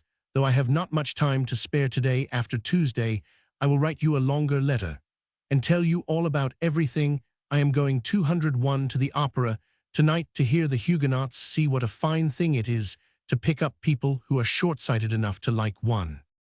On the 4th of May, a meeting consisting chiefly of authors was held at the House in the Strand for the purpose of hastening the removal of the trade restrictions on the commerce of literature, and it is thus described in the following letter. Letter to the Brays, 5th, May 1852. The meeting last night went off triumphantly, and I saluted Mr. Chapman with "See, the conquering hero comes on the piano at 12 o'clock," for not until then was the last magnate, except Herbert Spencer, out of the house. I sat at the door for a short time, but soon got a chair within it, and heard and saw everything. Dickens in the chair position, he fills remarkably well, preserving a courteous neutrality of eyebrows, and speaking with clearness and decision. His appearance is certainly disappointing, no benevolence in the face, and I think little in the head, the anterior lobe not by any means remarkable. In fact, he is not distinguished-looking in any way, neither handsome, nor ugly, neither fat, nor thin, neither tall, nor short. Babbage moved the first resolution, a bad speaker, but a great authority. Charles Knight is a beautiful elderly man with a modest but firm enunciation, and he made a wise and telling speech, which silenced one or two vulgar, ignorant booksellers who had got into the meeting by mistake. One of these began by complimenting Dickens' views held by such worthy and important gentlemen, which is your worthy person in the chair. Dickens looked respectfully neutral. The most telling speech of the evening was Prof. Tom Taylor's. Witty and brilliant, as 202 of George Dawson's. Prof. Owen's, too, was remarkably good. He had a resolution to move as to the bad effect of the trade restrictions on scientific works, and gave his own experience in illustration speaking of the slow and small sale of scientific books of a high class. He said, in his silvery bland way, alluding to the boast that the retail booksellers recommended the works of less-known authors for which limited sale, we are doubtless indebted to the kind recommendation of our friends. The retail bookseller swear upon these worthies, taking it for a bona fide compliment, cheered enthusiastically Dr. Lancaster, Prof. Newman, Robert Bell, and others spoke well. Owen has a tremendous head, and looked as he was the greatest celebrity of the meeting. George Cruikshank, too, made a capital speech in an admirable moral spirit. He is the most homely, genuine-looking man, not unlike the pictures of Captain Cuttle. I went to hear the Huguenots on Saturday evening. It was a rich treat. Mario and Grisi and Forms, and that finest of orchestras under Costa. I am going to a concert tonight. This is all very fine, but in the meantime, I am getting as haggard as an old witch under London atmosphere and influences. I shall be glad to have sent me my Shakespeare, Goethe, Byron, and Wordsworth, if you will be so good as to take the trouble of packing them. Letter to the Brays, Monday, 12th May 1852. My days have slipped away in a most mysterious fashion, lately chiefly, I suppose, in long walks and long talks. Our Monday evenings are dying off, not universally regretted, but we are expecting one or two people. Tonight I have nothing to tell, except that I went to the opera on Thursday and heard La Juive, and moreover fell in love with Prince Albert, who was 203, unusually animated and prominent. He has a noble, genial, intelligent expression, and is altogether a man to be proud of. I am going next Thursday to see Grisi in Norma. She is quite beautiful this season, thinner than she was, and really younger looking. Letter to Miss Sarah Hennell, 27th May 1852. My brightest spot, next to my love of old friends, is the deliciously calm new friendship that Herbert Spencer gives me. We see each other every day, and have delightful camaraderie in everything. But for him, my life would be desolate enough. What a wretched lot of old shriveled creatures we shall be by and by. Never mind, the uglier we get in the eyes of others, the lovelier we shall be to each other. That has always been my firm faith about friendship, and now it is in a slight degree my experience. Mme Albert has sent me the sweetest letter, just like herself, and I feel grateful to have such a heart, remembering and loving me on the other side of the Jura. They are very well and flourishing. Letter to Miss Sarah Hennell, Wednesday, 2d June, 1852. I am bothered to death with article reading and scrapwork of all sorts. It is clear my poor head will never produce anything under these circumstances, but I am patient. I am ashamed to tease you so, but I must beg of you to send me George Sand's works, and also I shall be grateful if you will lend Muhet. I think you have an English edition of Corinne, and Miss Austen's Sense and Sensibility. Harriet Martineau's article on Niebuhr will not go in the July number. I am sorry for it. It is admirable. After all, she is a only Englishwoman that possesses thoroughly the art of writing. On Thursday morning, I went to St. Paul's to see the charity children assembled, and hear their singing. Berlioz says it is the finest thing he has heard 204 in England, and this opinion of his induced me to go. I was not disappointed. It is worth doing once, especially as we got out before the sermon. I had a long call from George Combe yesterday. He says he thinks the Westminster, under my management, the most important means of enlightenment of a literary nature in existence. The Edinburgh, under Geoffrey, nothing to it, etc. I wish I thought so too. Letter to the Brays, 21st June, 1852.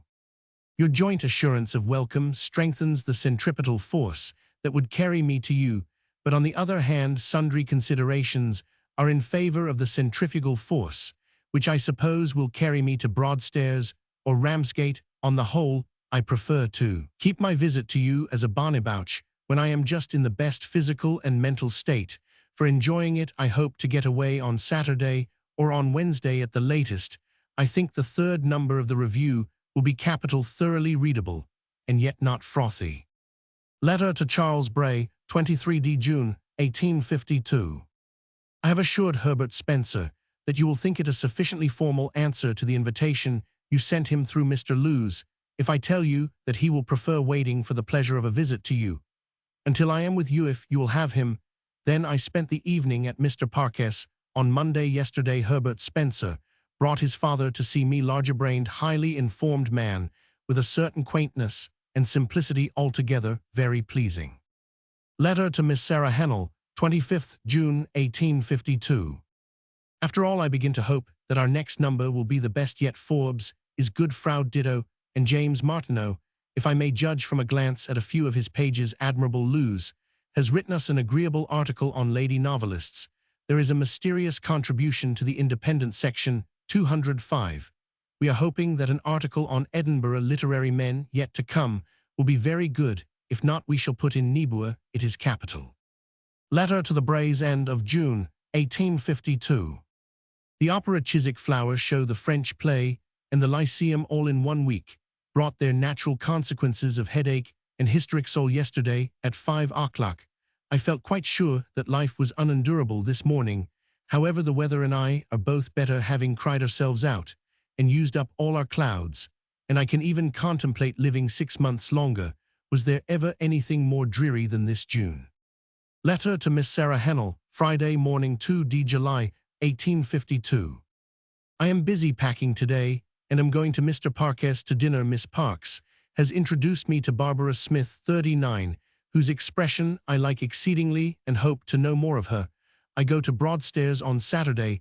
I am sadly in want of the change, and would much rather present myself to you all when I can do you more credit as a friend. Letter to Mrs. Bray, 4th July 1852. I warn you against Ramsgate, which is a strip of London come out for an airing. Broadstairs is perfect, and I have the snuggest little lodging conceivable, with a motherly good woman and a nice little damsel of 14 to wait on me. There are only my 2 rooms in this cottage, but lodgings are plentiful in the place. I have a sitting room about 8 feet by 9, and a bedroom a little larger yet. In that small space, there is almost every comfort. I pay a guinea a week for my rooms, so I shall not ruin myself by staying a month. Unless I commit excesses in coffee and sugar, I am thinking whether it would not be wise to retire 206 from the world, and live here for the rest of my days, with some fresh paper on the walls and an easy-chair. I think I could resign myself. Come and tell me your opinion. Letter to Miss Sarah Hennell, 16th July 1852. I thought of you last night, when I was in a state of mingled rapture and torturer rapture, at the sight of a glorious evening sky, torture at the sight and hearing of the belaboring given to the poor donkey which was drawing me from Ramsgate home. I had a note from Miss Florence Nightingale yesterday. I was much pleased with her. There is a loftiness of mind about her which is well expressed by her form and manner. Glad you are pleased with the Westminster. I do think it a rich number matter for a fortnight's reading, and thought Lewes has not half done it justice in the leader. To my mind, the Niebuhr article is as good as any of them. If you could see me in my quiet nook, I am half ashamed of being in such clover, both spiritually and materially, while some of my friends are on the dusty highways without a tuft of grass or a flower to cheer them. A letter from you will be delightful. We seem to have said very little to each other lately, but I always know rejoice to know that there is the same Sarah for me, as there is the same green earth and arched sky when I am good and wise enough to like the best thing. Letter to Charles Bray, 21st July 1852. Do not be anxious about Mether, is no cause. I am profiting body and mind from quiet walks and talks with nature, gathering ladies' bedstraw and ristharo, and other pretty things, picking up shells, not in the Newtonian sense, but literally reading Aristotle, to find out what is the chief good, and eating mutton chops, that I may have strength to pursue 207 it. If you insist on my writing about emotions, why, I must get some up expressly for the purpose, but I must own I would rather not, for it is the grand wish and object of my life to get rid of them as far as possible, seeing they have already had more than their share of my nervous energy. I shall not be in town on the 2d of Augustat, least I pray heaven to forbid it.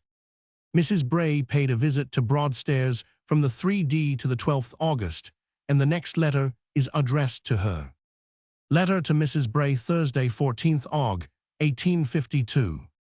Are you really the better for having been here since you left? I have been continually regretting that I could not make your visit pleasanter. I was irritable and out of sorts, but you have an apparatus for secreting happiness. That's it. Providence, seeing that I wanted weaning from this place has sent a swarm of harvest bugs and ladybirds, these with the half-blank, half-dissipated feeling which comes on after having companions, and losing them make me think of returning to London on Saturday week, with more resignation than I have felt before. I am very well and plucky a word, which I propose to substitute for happy as more truthful. Letter to Mrs. Peter Taylor, 19th Aug. 1852. For the last 2 months, I have been at this pretty quiet place, which David Copperfield has made classic, far away from London noise and smoke. I am sorry now that I brought with me Fox's lectures, which I had not managed to read before I left town, but I shall return thither at the end of next week, and I will at once forward the volume to Gary Lane. One sees no novels less than a year old at the seaside, so I am unacquainted with the Blithedale romance, except through the reviews which have whetted 208. My curiosity, more than usual. Hawthorne is a grand favourite of mine, and I shall be sorry if he do not go on surpassing himself. It is sad to hear of your only going out to consult a physician. Illness seems to me the one woe for which there is no comfort, no compensation. But perhaps you find it otherwise, for you have a less rebellious spirit than I, and suffering seems to make you look all the more gentle. Letter to Mrs. Houghton, 22d Aug. 1852. Thinking of you this morning, as I often do, though you may not suppose so, it was borne in on my mind that I must write to you, and I obey the inspiration without waiting to consider whether there may be a corresponding desire on your part to hear from me. I live in a world of cares and joys, so remote from the one in which we used to sympathize with each other, that I find positive communication with you difficult, but I am not unfaithful to old loves. They were sincere, and they are lasting. I hope you will not think it too much trouble to write me a little news of yourself. I want very much to know if your health continues good, and if there has been any change in your circumstances, that I may have something like a true conception of you. All is well with me, so far as my individuality is concerned, but I have plenty of friends' troubles to sorrow over. I hope you have none to add to the number. Letter to Miss Sarah Hennell, 20th Aug. 1852. I celebrated my return to London by the usual observance, that is to say, a violent headache, which is not yet gone, and of course I am in the worst spirits, and my opinion of things is not worth a straw. I tell you this, that you may know why I only send you this scrap, instead of the long letter, which I have in petto for you, and which would otherwise have been written yesterday, 2:09. Letter to Miss Sarah Hennell, 2d Sept. 1852.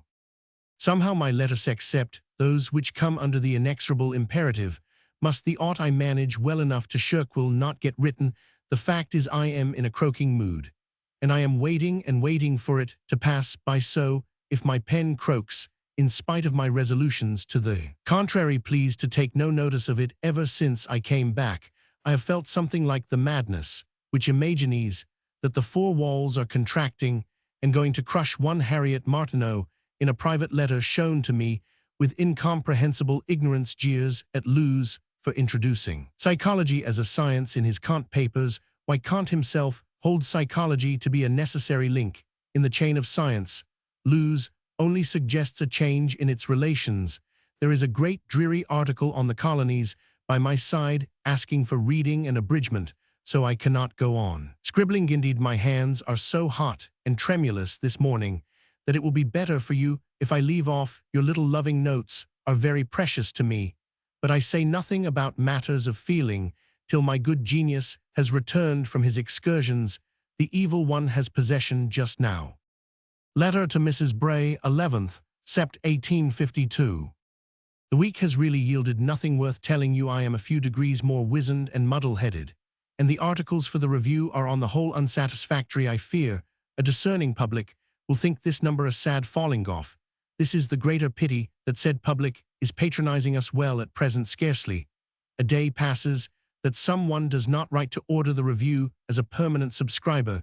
You may as well expect news from an old spider or bat as from me. I can only tell you what I think of the Blithedale romance of Uncle Tom's Cabin and the American 210 Fishery Disputal, which I am very sure you don't want to know. Do have pity on me and make a little variety in my life by all sending me a scrap. Never mind if it be only 6 lines apiece. Perhaps something will befall me one day or other as it is nothing happens to me, but the ringing of the dinner bell and the arrival of a proof, I have no courage to walk out. Letter to Charles Bray, 18th, Sept. 1852. Lewes called on me the other day and told me of a conversation with Professor Owen, in which the latter declared his conviction that the cerebrum was not the organ of the mind, but the cerebellum rather he founds on the enormous comparative size of brain in the grampus. The professor has a huge anterior lobe of his own, what would George Combe say if I were to tell him, but every great man has his paradox, and that of the first anatomist in Europe ought to be a startling one. Letter to Miss Sarah Hennell, Saturday, Sept. 1852. We shall make a respectable figure after all 9 articles, and 2 or 3 of them good, the rest not bad. The review has been selling well lately, in spite of its being the end of the quarter. We have made splendid provision for January. Froude, Harriet Martineau, Theodore Parker, Samuel Brown, etc., etc. The autumnal freshness of the mornings makes me dream of mellowing woods and gossamer threads. I am really longing for my journey. Bessie Parks spent last evening with me chatting of experience. Letter to the Brays, 2d Oct. 1852. Pity me, I have had the headache for 4 days incessantly, but now I am well, and even the Strand seems an Elysium by contrast. I set off on Tuesday for Edinburgh by express. This is awfully expensive, but it seems the only way of reaching there alive with my frail body. I have had the kindest notes from the Combes, and from Harriet Martineau, 211.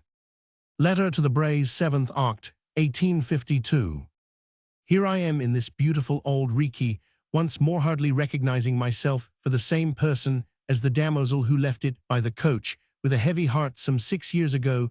The Combes are all kindness, and I am in Cloveran elegant house, glorious fires, and a comfortable carriaging short, just in the circumstances to nourish sleek optimism. Convince one that this is le meilleur des mondes possibles, and make one shudder at the impiety of all who doubt it. Last evening, Mr. Robert Cox came to tea to be introduced to me as my cicerone through the Lions of Edinburgh. The talk last night was pleasant enough, though of course all the interlocutors, besides Mr. Combe, have little to do but shape elegant modes of negation and affirmation, like the people who are talked to by Socrates in Plato's dialogue. Certainly, that I firmly believe, etc. I have a beautiful view from my room window, masses of wood, distant hills, the Firth, and 4 splendid buildings, clotted far apart, not an ugly object to be seen when I look out in the morning. It is as if I had waked up in Utopia or Icaria, or one of Owen's parallelograms. The weather is perfectol, the more delightful to me for its northern sharpness, which is just what I wanted to brace me. I have been out walking and driving all day, and have only time before dinner to send this par word, but I may have still less time tomorrow. Letter to the Brays, 12th Oct. 1852. Between the beauty of the weather and the scenery and the kindness of good people, I am tipsy with pleasure, but I shall tell you nothing of what I see and do, because that would be taking off some of the edge from your pleasure in seeing me. One's dear friend, who has nothing at all to tell one, is a bore. Is it not so? Honor bright, I enjoy talking to Mr. Combe. He 212 can tell me many things, especially about men in America and elsewhere, which are valuable, and besides, I sometimes manage to get in more than a negative or affirmative. He and Mrs. Combe are really affectionate to me, and the mild warmth of their regard, with the perfect order and elegance of everything about me, are just the soothing influence to do me good. They urge me to stay longer, but I shall adhere to my original determination of going to Miss Martineau's on the 20th, and I do not mean to stay with her longer than the 25th. We are going today to Craycrook Jeffreys Place, a beautiful spot which old October has mellowed into his richest tints. Such a view of Edinburgh from it. Letter to Miss Sarah Hennell, 12th Oct. 1852. Those who know the article on Whewell to be Mills generally think it good, but I confess to me it is unsatisfactory. The sun does shine here, albeit this is the 12th October. I wish you could see the view from Salisbury Crag. Letter to Miss Sarah Hennell, 19th Oct. 1852. Yes, he is an apostle, it is true, with a back and front drawing-room, but still earnest, convinced, consistent, having fought a good fight, and now peacefully enjoying the retrospect of it. I shall leave these good friends with regret, almost with repentings, that I did not determine to pay them a longer visit. I have had a pleasant note from Miss Martineau this morning, with a vignette of her house, I suppose, to make me like all the better the idea of going there. Letter to the Braes, Thursday night, 22d Oct, 1852. The coach brought me to Miss Martineau's gate at 6:30 yesterday evening, and she was there, with a beaming face, to welcome me. Mr. Atkinson joined us this morning, and is a very agreeable addition. There has been an intelligent gentleman visitor today who is interested in Miss Martineau's Building 213 Society, and we have been trudging about looking at cottages and enjoying the sight of the mountains spite of the rain, and Miss the weather is not promising, that is the worst of it. Miss Roman 1000 is charming in her own home, quite handsome, from her animation and intelligence. She came behind me, put her hands round me, and kissed me in the prettiest way this evening, telling me she was so glad she had got me here. I send you her note, that you may have an idea of the knoll.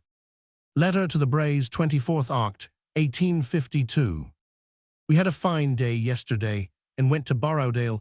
I have not been well since I have been here. Still, I managed to enjoy, certainly not myself, but my companions and the scenery. I shall set off from here on Tuesday morning, and shall be due at the Coventry station, I believe, at 5. After a pleasant 10 days' visit to Rose Hill, Miss Evans returned to London on the 3d November. Letter to the Braes, 6th Nov, 1852. To get into a first-class carriage, fall asleep, and awake to find oneself where one would be is almost as good as having Prince Hussein's carpet.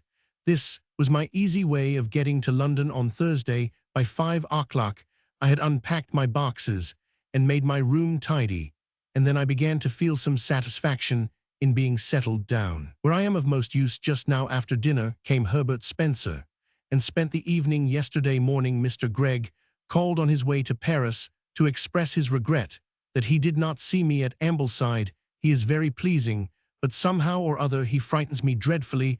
I am going to plunge into Thackeray's novel now. Esmond. Letter to the Braes, Saturday Nov, 1852. Oh, this hideous fog! Let me grumble, for I have had headache the last 3 days, and there seems little prospect of anything else. In such an atmosphere, 214, I am ready to vow that I will not live in the Strand again after Christmas if I were not choked by the fog. The time would trot pleasantly withal, but of what use are brains and friends when one lives in a light, such as might be got in the chimney? Esmond is the most uncomfortable book you can imagine. You remember how you disliked Francois Le Champi. Well, the story of Esmond is just the same. The hero is in love with the daughter all through the book, and marries the mother at the end. You should read the debates on the opening of Parliament.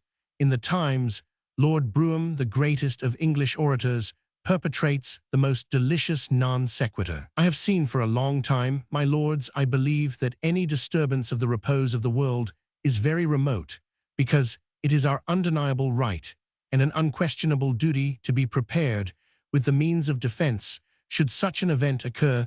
These be thy gods, O Israel. Letter to the Braes, Monday, 20th Nov, 1852.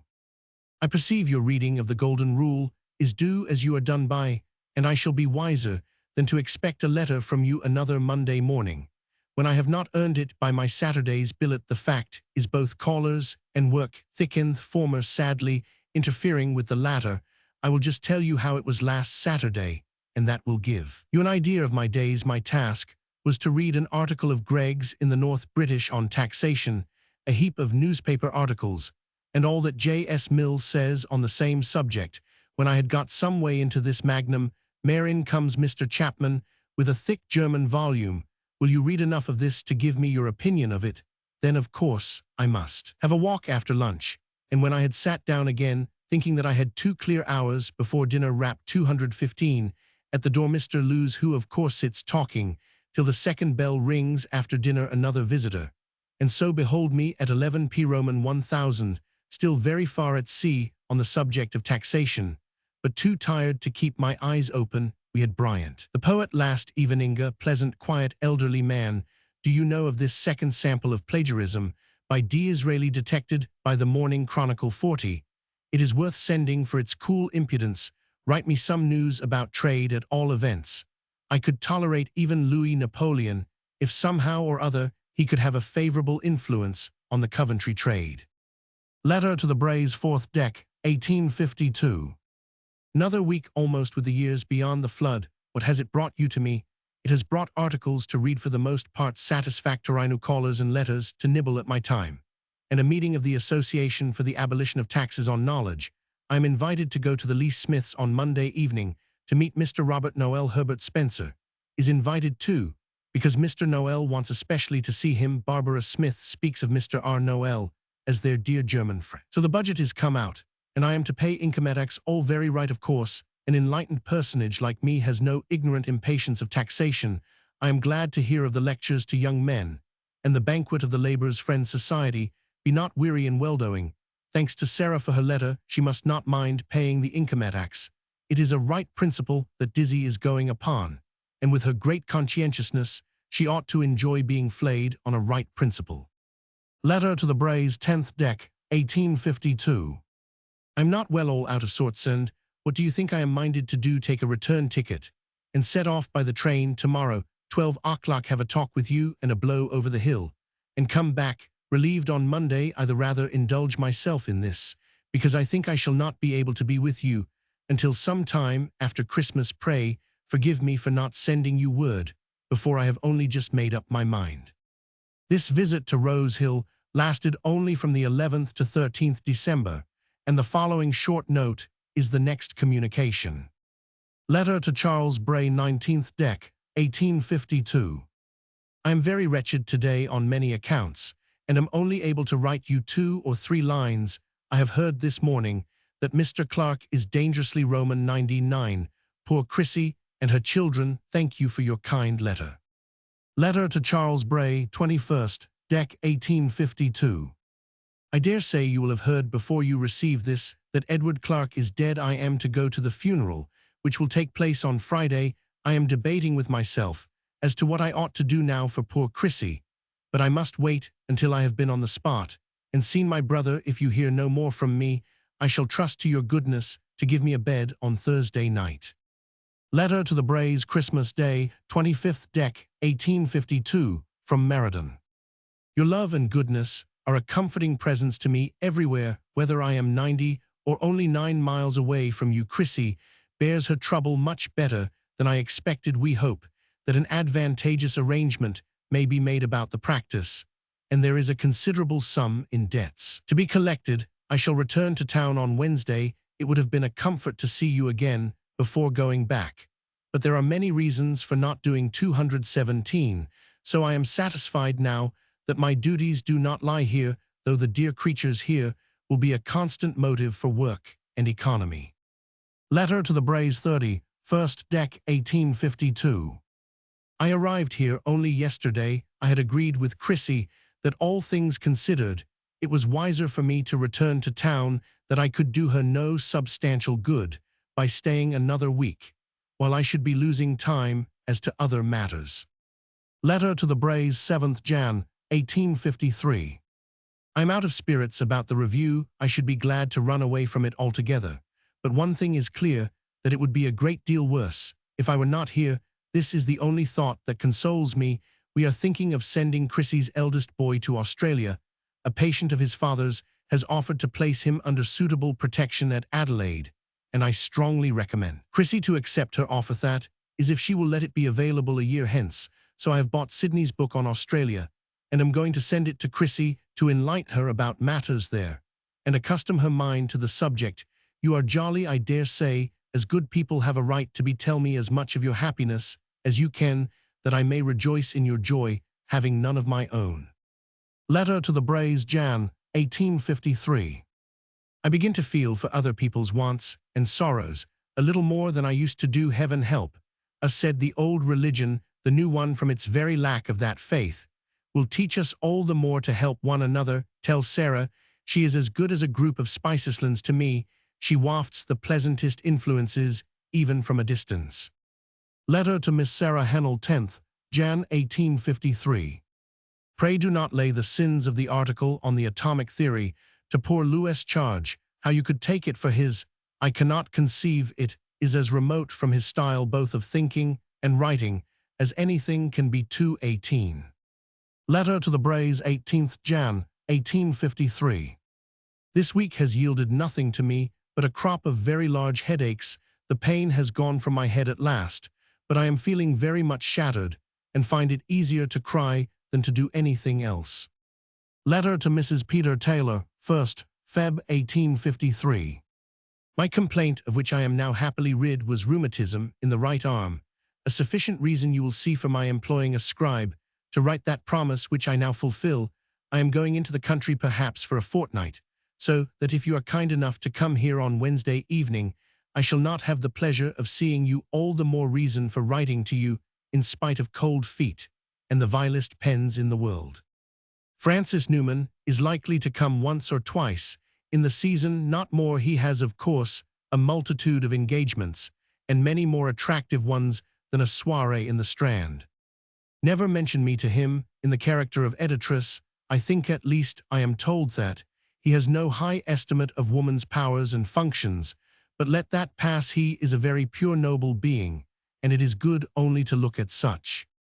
The article on slavery in the last number of the Westminster, which I think the best article of them, alleys, by W. E. Forster, a Yorkshire manufacturer, who married Dr. Arnold's daughter. He is a very earnest, independent thinker, and worth a gross of literary hacks who have the trick of writing. I hope you are interested in the slavery question, and in America generale, that cradle of the future. I used resolutely to turn away from American politics and declare that the United States was the last region of the world I should care to visit. Even now, I almost loathe the common American type of character, but I 219 am converted to a profound interest in the history, the laws, the social and religious phases of North America, and long for some knowledge of them. Is it not cheering to think of the youthfulness of this little planet and the immensely greater youthfulness of our race upon it, to think that the higher moral tendencies of human nature are yet only in their germ? I feel this more thoroughly when I think of that great western continent with its infant cities, its huge uncleared forests, and its unamalgamated races. I dare say you have guessed that the article on Ireland is Harriet Martineau's. Herbert Spencer did not contribute to the last number.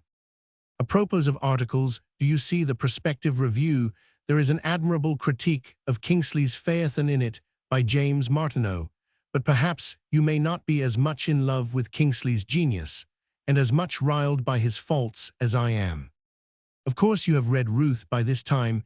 Its style was a great refreshment to me, from its finish and fullness. How women have the courage to write, and publishers the spirit to buy at a high price, the false and feeble representations of life and character that most feminine novels give, is a constant marvel to me. Ruth, with all its merits, will not be an enduring or classical fiction, will it? Mrs. Gaskell seems to me to be constantly misled by a love of sharp contrasts, of dramatic effects. She is not contented with the subdued, coloring the half-tints of real life. Hence, she agitates one for the moment, but she does not secure one's lasting sympathy. Her scenes and characters do not become typical, but how pretty and graphic are the touches of description.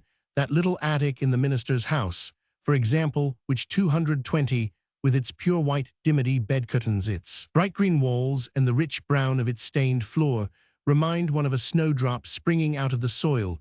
Then the rich humor of Sally, and the sly satire in the description of Mr. Bradshaw. Mrs. Gaskell has certainly a charming mind, and one cannot help loving her as one reads her books. A notable book just come out is Wharton's Summary of the Laws Relating to Women. Enfranchisement of women only makes creeping progress, and that is best for woman does not yet deserve a much better lot than man gives her.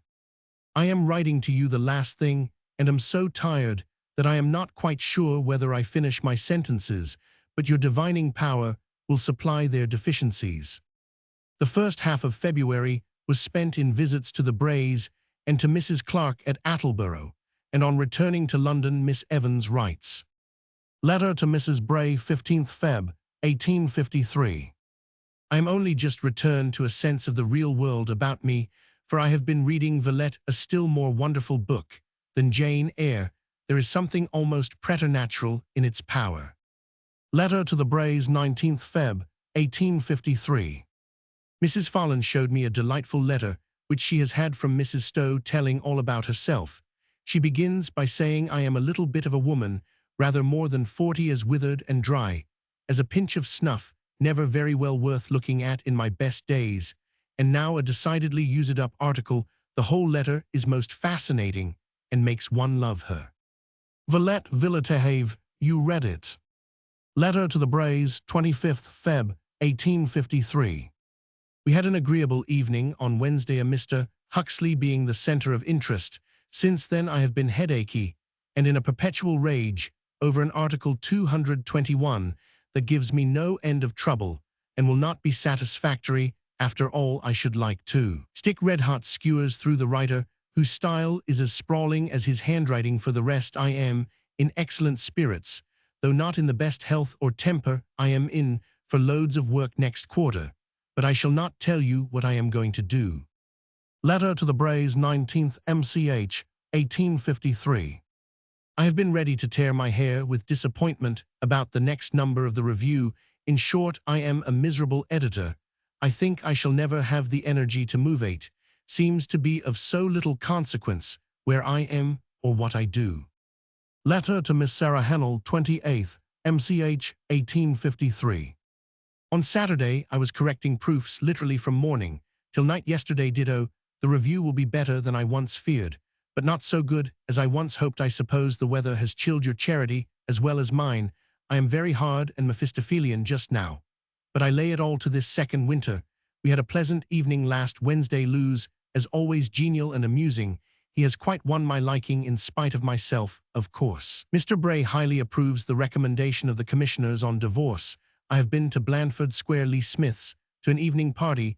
This week dined at Mr. Parkes on Sunday, and am invited to go there again tonight to meet the Smiths. Lewes was describing Currer Bell to me yesterday as a little plain, provincial, sickly-looking old maid.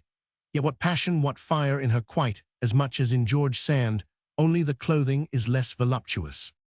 Letter to Miss Sarah Hennell, 11th April 1853.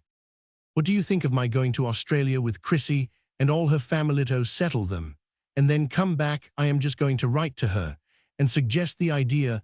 One wants something to keep up one's 222 faith in happiness, a ray or two for one's friends, if not for oneself. Letter to Mrs. Bray, 16th April 1853. We had an agreeable soiree last Wednesday. I fell in love with Helen Fawcett. She is the most poetic woman I have seen for a long time. There is the ineffable charm of a fine character, which makes itself felt in her face, voice, and manner. I am taking doses of agreeable follies, as you recommend. Last night I went to the French theatre, and tonight I am going to the opera too. Hear William Tell people are very good to me. Mr. Lewes especially is kind and attentive, and has quite won my regard after having had a good deal of my vituperation. Like a few other people in the world, he is much better than he seems, a man of heart and conscience, wearing a mask of flippancy. When the warm days come and the bearskin is under the acacia, you must have me again.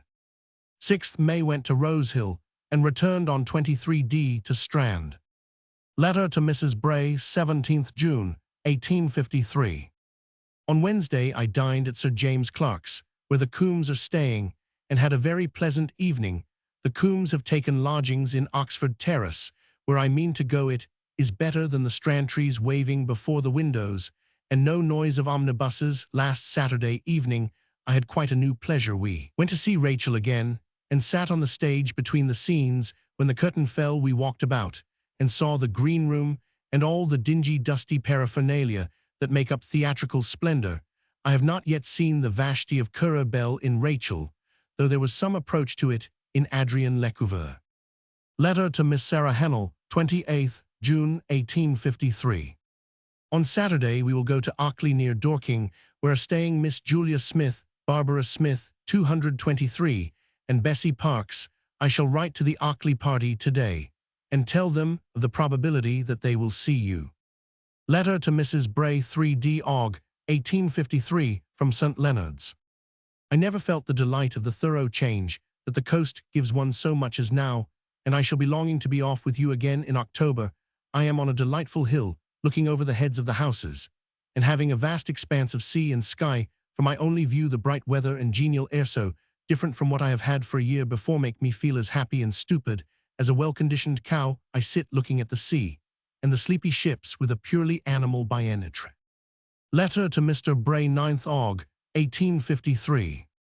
It would have been a satisfaction to your benevolence to see me sitting on the beach laughing at the Herald's many jokes, and sympathizing with your indignation against Judge Mall.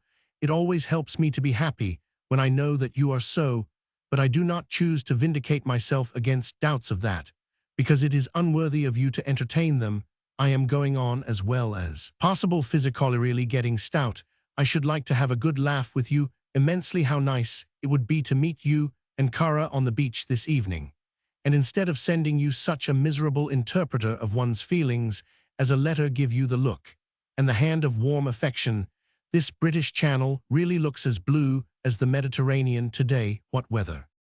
Letter to Miss Sarah Hennell 18th Aug. 1853. For the first time in my experience, I am positively reveling in the perspective James Martineau transcends himself in beauty of imagery in the article on Sir William Hamilton. But I have not finished him, yet yesterday it rained sans intermission.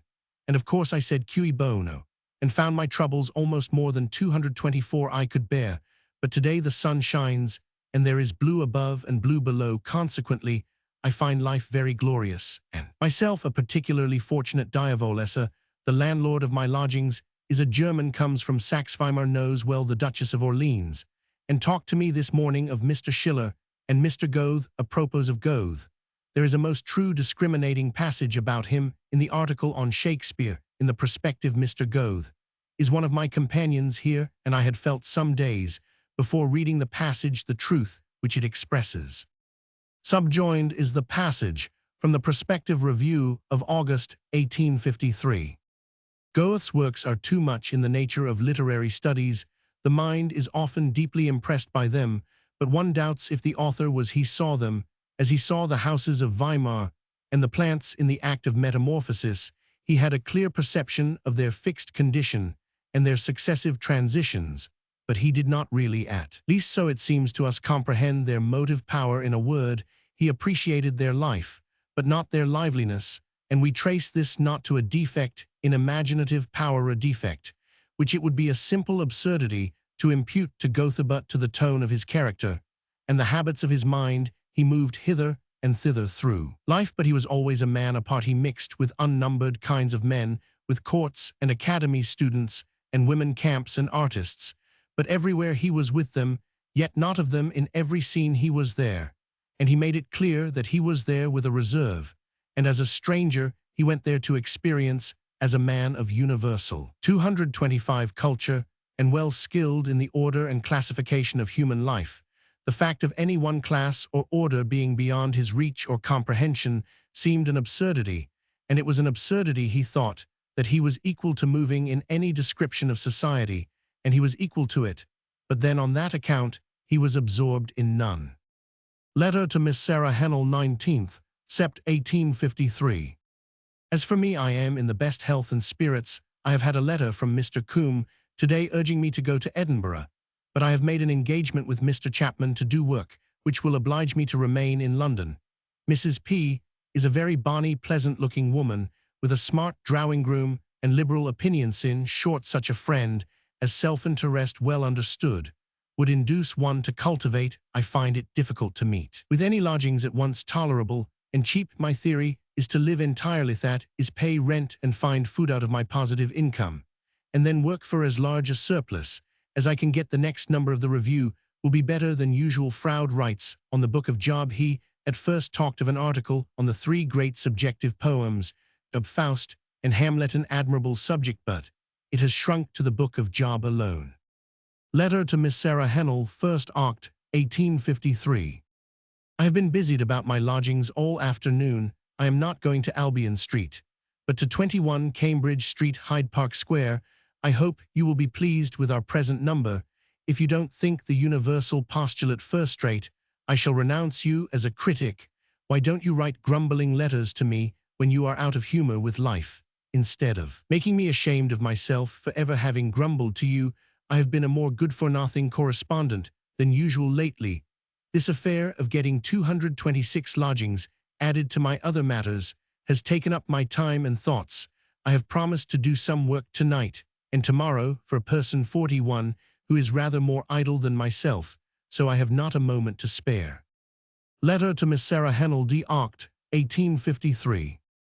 I am reading The Religion of the Heart Leigh Hunt's, and am far more pleased with it than I expected to be. I have just fallen on two passages with which you will agree Parker is full of the poetry of religion, Martineau equally so, with a closer style and incessant eloquence of expression, perhaps a perilous superabundance of it, as regards the claims of matter over manner, and his assumptions of perfection in the character of Jesus are so reiterated and peremptory that in a man of less evident heart and goodness they might almost look like a very unction of insincerity, or of policy of doubt forcing itself to seem undoubting. Hennell's Christian Theism is one long beautiful discourse, proclaiming the great Bible of creation and reconciling pagan and Christian philosophy.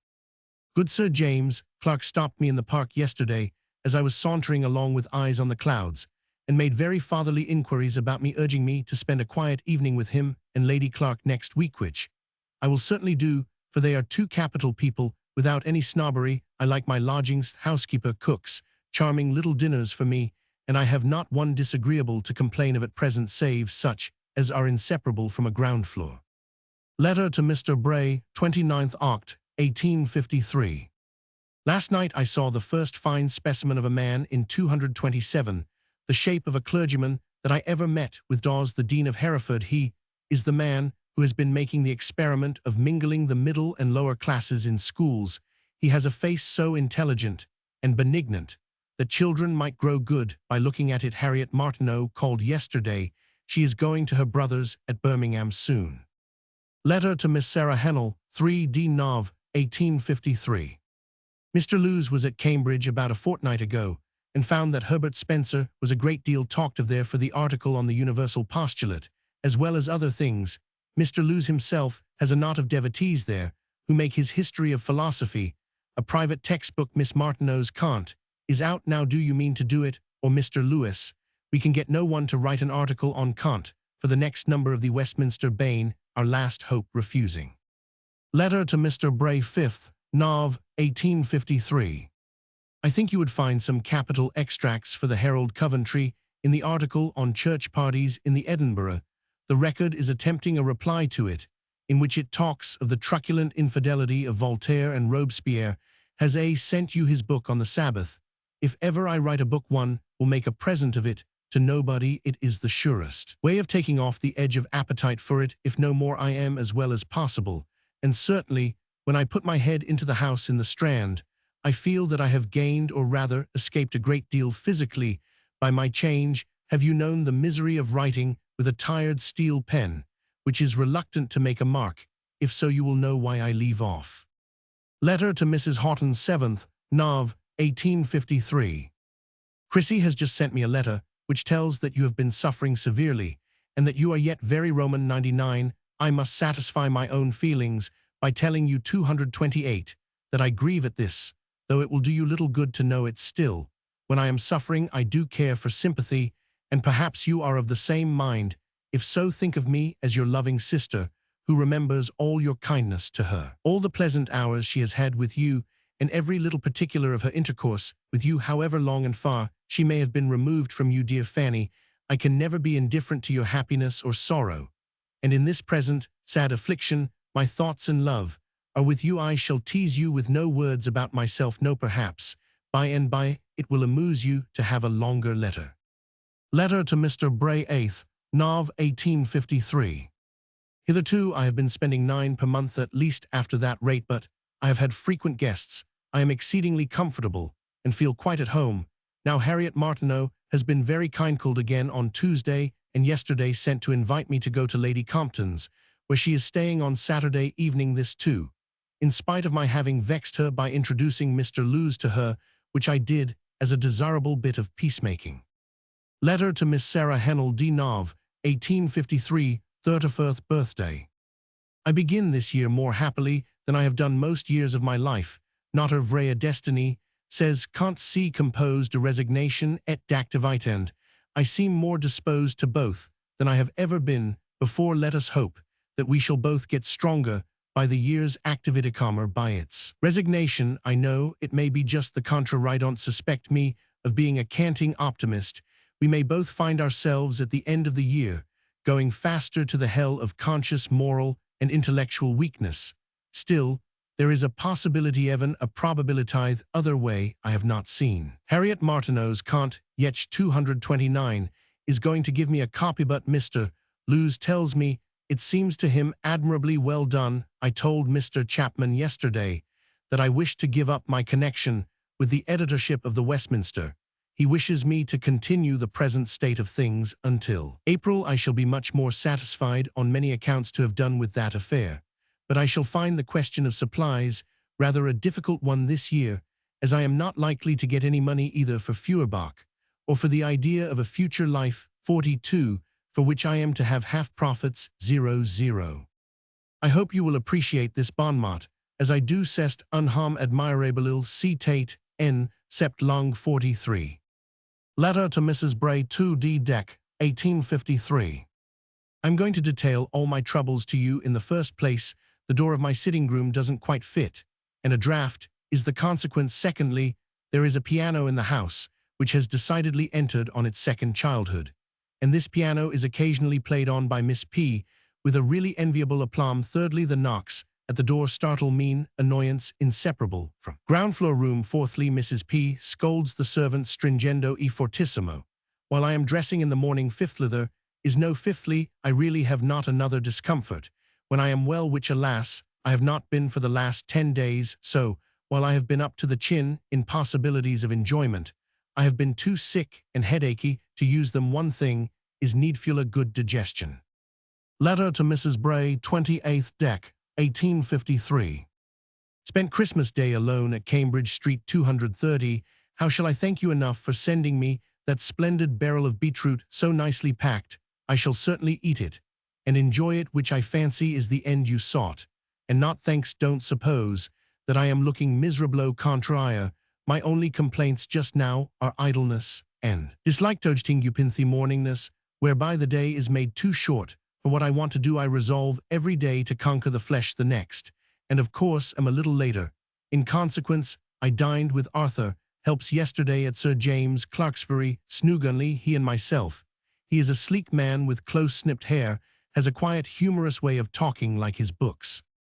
At the beginning of January 1854, there was another visit to Mrs. Clark at Attleborough for 10 days. Letter to Charles Bray 6th Feb. 1854. In the last number of the Scotsman, which I sent you, there was a report of a speech by Dr. Guthrie at the education meeting containing a passage which I meant to have copied. He is speaking of the impossibility of teaching morality with the Bible shut, and says that in that case the teacher would be obliged to resort to congruity and the fitness of things about which the boy knows nothing more than that the apple is fit for his mouth. What is wanted to convince the boy of his sin is "Thou God seest me, and thou bleeding lamb." The best morality is love of thee. Mr. Lewes came a few minutes after you left, and desired me to tell you that he was sorry to miss you. Letter to Mrs. Houghton 6th April 1854. Thank you for your very kind letter, which I received this morning. It is pleasant to think of you as quite well and enjoying your sea breezes. But do you imagine me sitting with my hands crossed ready to start for any quarter of the world at the shortest notice? It is not on those terms that people 231 not rich live in London.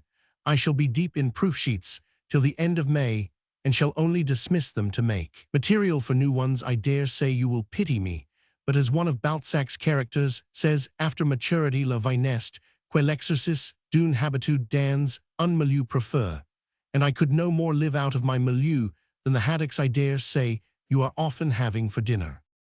My health is better. I had got into a labyrinth of headaches and palpitations, but I think I am out of it now, and I hope to keep well. I am not the less obliged to you, dear Fanny, for wishing to have me with you, but to leave London now would not be agreeable to me. Even if it were morally possible to see you again, would certainly be a pleasure, but I hope that will come to pass without my crossing the Irish Channel. Letter to Mrs. Bray Saturday 18th April 1854. I am rather overdone with the week's work, and the prospect of what is to come next. Poor Luz is ill, and is ordered not to put pen to paper for a month, so I have something to do for him in addition to my own work, which is rather pressing. He is gone to Arthur Helps in Hampshire for 10 days, and I really hope this total cessation from work in obedience to a peremptory order will end in making him better than he has been for the last year. No opera and no fun for me for the next month. Happily, I shall have no time to regret it. Plenty of bright sun on your anemone bed. How lovely your place must look with its fresh leaves. Letter to Charles Bray, 23D, May 1854. It is quite possible that I may wish to go to the continent or 20 other things. Mr. Luz is going on a walking excursion to Windsor today with his doctor, who pronounces him better, but not yet fit for 232 work. However, he is obliged to do a little, and must content himself with an approximation to his doctor's directions. In this world, all things are approximations, and in the system of the dog star too, in spite of Dr. Whewell. Letter to Mrs. Bray, Friday, no date, 1854. My troubles are purely psychical self-dissatisfaction, and despair of achieving anything worth the doing. I can truly say they vanish into nothing before any fear for the happiness of those I love. Thank you for letting me know how things are, for indeed I could not bear to be shut out from your anxieties. When I spoke of myself as an island, I did not mean that I was so exceptionally. We are all islands, each in his hidden sphere of joy or woe. Our hermit spirits dwell and roam apart, and this seclusion is sometimes the most intensely felt at the very moment your friend is caressing you or consoling you, but this gradually becomes a source of satisfaction. Instead of repining, when we are young, we think our troubles a mighty business, that the world is spread out expressly as a stage for the particular drama of our lives, and that we have a right to rant and foam at the mouth if we are crossed. I have done enough of that in my time, but we begin at last to understand that these things are important only to our own consciousness, which is but as a globule of dew on a rose leaf, that at midday there will be no trace of. This is no high-flown sentimentality, but a simple reflection which I find useful to me every day. I expect to see Mr. Luz back again today. His poor head highs only fortunes not well yet, and he has had the misery of being ennuyé with idleness, without perceiving the compensating physical improvement. Still, I hope the good he has been getting has been greater than 233. He has been conscious of. I expect Feuerbach will be all in print by the end of next week, and there are no skippings except such as have been made on very urgent grounds. Letter to Mrs. Bray, Tuesday, 6th June, 1854. Thanks for your assurance of welcome. I will trust to it when the gods send favorable circumstances, but I see no probability of my being able to be with you before your other midsummer visitors arrive. I delight to think that you are all a little more cheery. Letter to Mrs. Bray, Wednesday, 28th June, 1854. I reached the Euston station as dusty as an old ledger, but with no other incommodity. I went to the Lyceum last night to see Sunshine Through the Clouds 40 for a wonderfully original and beautiful piece by Mme de Girardin, which makes one cry rather too much for pleasure. Vestris acts finely the bereaved mother, passing through all the gradations of doubt and hope, too. The actual recovery of her lost son. My idea of you is rather bright just now, and really helps to make me enjoy all that is enjoyable. That is part of the benefit I have had from my pleasant visit, which was made up of sunshine, green fields, pleasant looks, and good Edableson excellent compound. Will you be so kind as to send my books by railway without the Shelley? Letter to Mrs. Bray, Monday, 4th July, 1854. Pray consider the Strauss MSS waste paper. I shall never want them again. I dined with your old acquaintance Dr. Cannoli at Sir James Clark's the other day. He took me down to dinner, and we talked of you. The translation of Ludwig Feuerbach's Wesen des Chrysanthemums was published in July in Chapman's Quarterly Series, with Miss Avant's name on the title page, as the translator, the first and only time her real name appeared in print. Letter to Miss Sarah Hennell, 10th July, 1854. I'm going to pack up the Hebrew grammar, the apocryphal Gospels, and your pretty Titian to be sent to you. Shall I dispatch them by rail or deposit them with Mr. Chapman to be asked for by Mr. Bray when he comes to town. I shall soon send you a goodbye, for I am preparing to go abroad. Herbert Spencer's article on the genesis of science is a good one. He will stand in the biographical dictionaries of 1854. As Spencer Herbert, an original and profound philosophical writer, especially known by his great work, which gave a new impulse to psychology, and has mainly contributed to the present advanced position of that science, compared with that which it had attained in the middle of the last century. The life of this philosopher, like that of the great Kant, offers little material for the narrator born in the year 1820, etc. Letter to the Brays, 20th July 1854. Dear friend Soul 3, I have only time to say goodbye, and God bless you post restant Weimar for the next 6 weeks, and afterwards Berlin. Ever your loving and grateful Marion. We have now been led up to the most important event in George Eliot's life, her union with Mr. George Henry Lewes. Here as elsewhere, it seems to me to be of the first importance that she should speak for herself, and there is fortunately a letter to Mrs. Bray dated in September 1855, 14 months after the event, which puts on record the point of view from which she regarded her own action. I give this letter here out of its place as to date, and I may add what I think has not been mentioned before, that not only was Mr. Lewes' previous family life irretrievably spoiled, but his home had been wholly broken up for nearly 2 years. In forming a judgment on so momentous a question, it is above all things necessary to understand what was actually undertaken, what was actually achieved, and in my opinion, this can best be arrived at not from any outside statement or arguments, but by consideration of the whole tenor of the life, which follows, in the development of which Mr. Lewes' true character, as well as George Eliot's, will unfold itself. No words that anyone else can write, no arguments anyone else can use, will, I think, be so impressive as the life itself. Letter to Mrs. Bray, 4th Sept. 1855. If there is any one action or relation of my life which is, and always has been, profoundly serious, it is my relation to Mr. Lewes. It is, however, natural enough that you should mistake me in many ways, for not only are you unacquainted with Mr. Lewes' real character and the course of his actions, but also it is several years now since you and I were much together, and it is possible that the modifications my mind has undergone may be quite in the opposite direction of what you imagine. No one can be better aware than yourself that it is possible for two people to hold different opinions on momentous subjects with equal sincerity, and an equally earnest conviction that their respective opinions are alone the truly moral ones. If we differ on the subject of the marriage laws, I at least can believe of you that you cleave to what you believe to be good, and I don't know of anything in the nature of your views that should prevent you from believing the same of me. How far we differ, I think we neither of us know, for I am ignorant of your precise views, and apparently you attribute to me both feelings and opinions which are not mine. We cannot 236 set each other quite right in this matter in letters, but one thing I can tell you in few words: light and easily broken ties are what I neither desire theoretically nor could live for practically. Women who are satisfied with such ties do not act as I have done. That any unworldly, unsuperstitious person who is sufficiently acquainted with the realities of life can pronounce my relation to Mr. Lewes immoral, I can only understand by remembering how subtle and complex are the influences that mold opinion.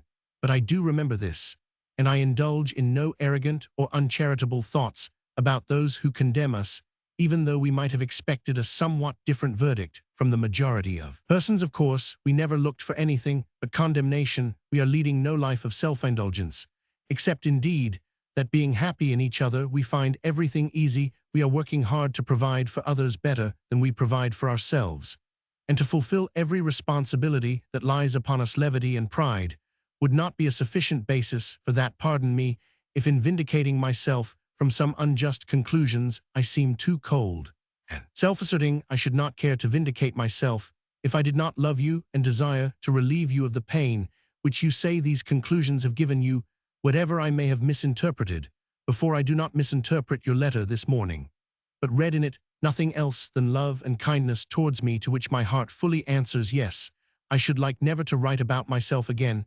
It is not healthy to dwell on one's own feelings and conduct, but only to try and live more faithfully and lovingly every fresh day. I think not one of the endless words and deeds of kindness and forbearance you have ever shown me has 237 vanished from my memory. I recall them often and feel, as about everything else in the past, how deficient I have been in almost every relation of my life. But that deficiency is irrevocable, and I can find no strength or comfort except in pressing forward towards the things that are before and trying to make the present better than the past.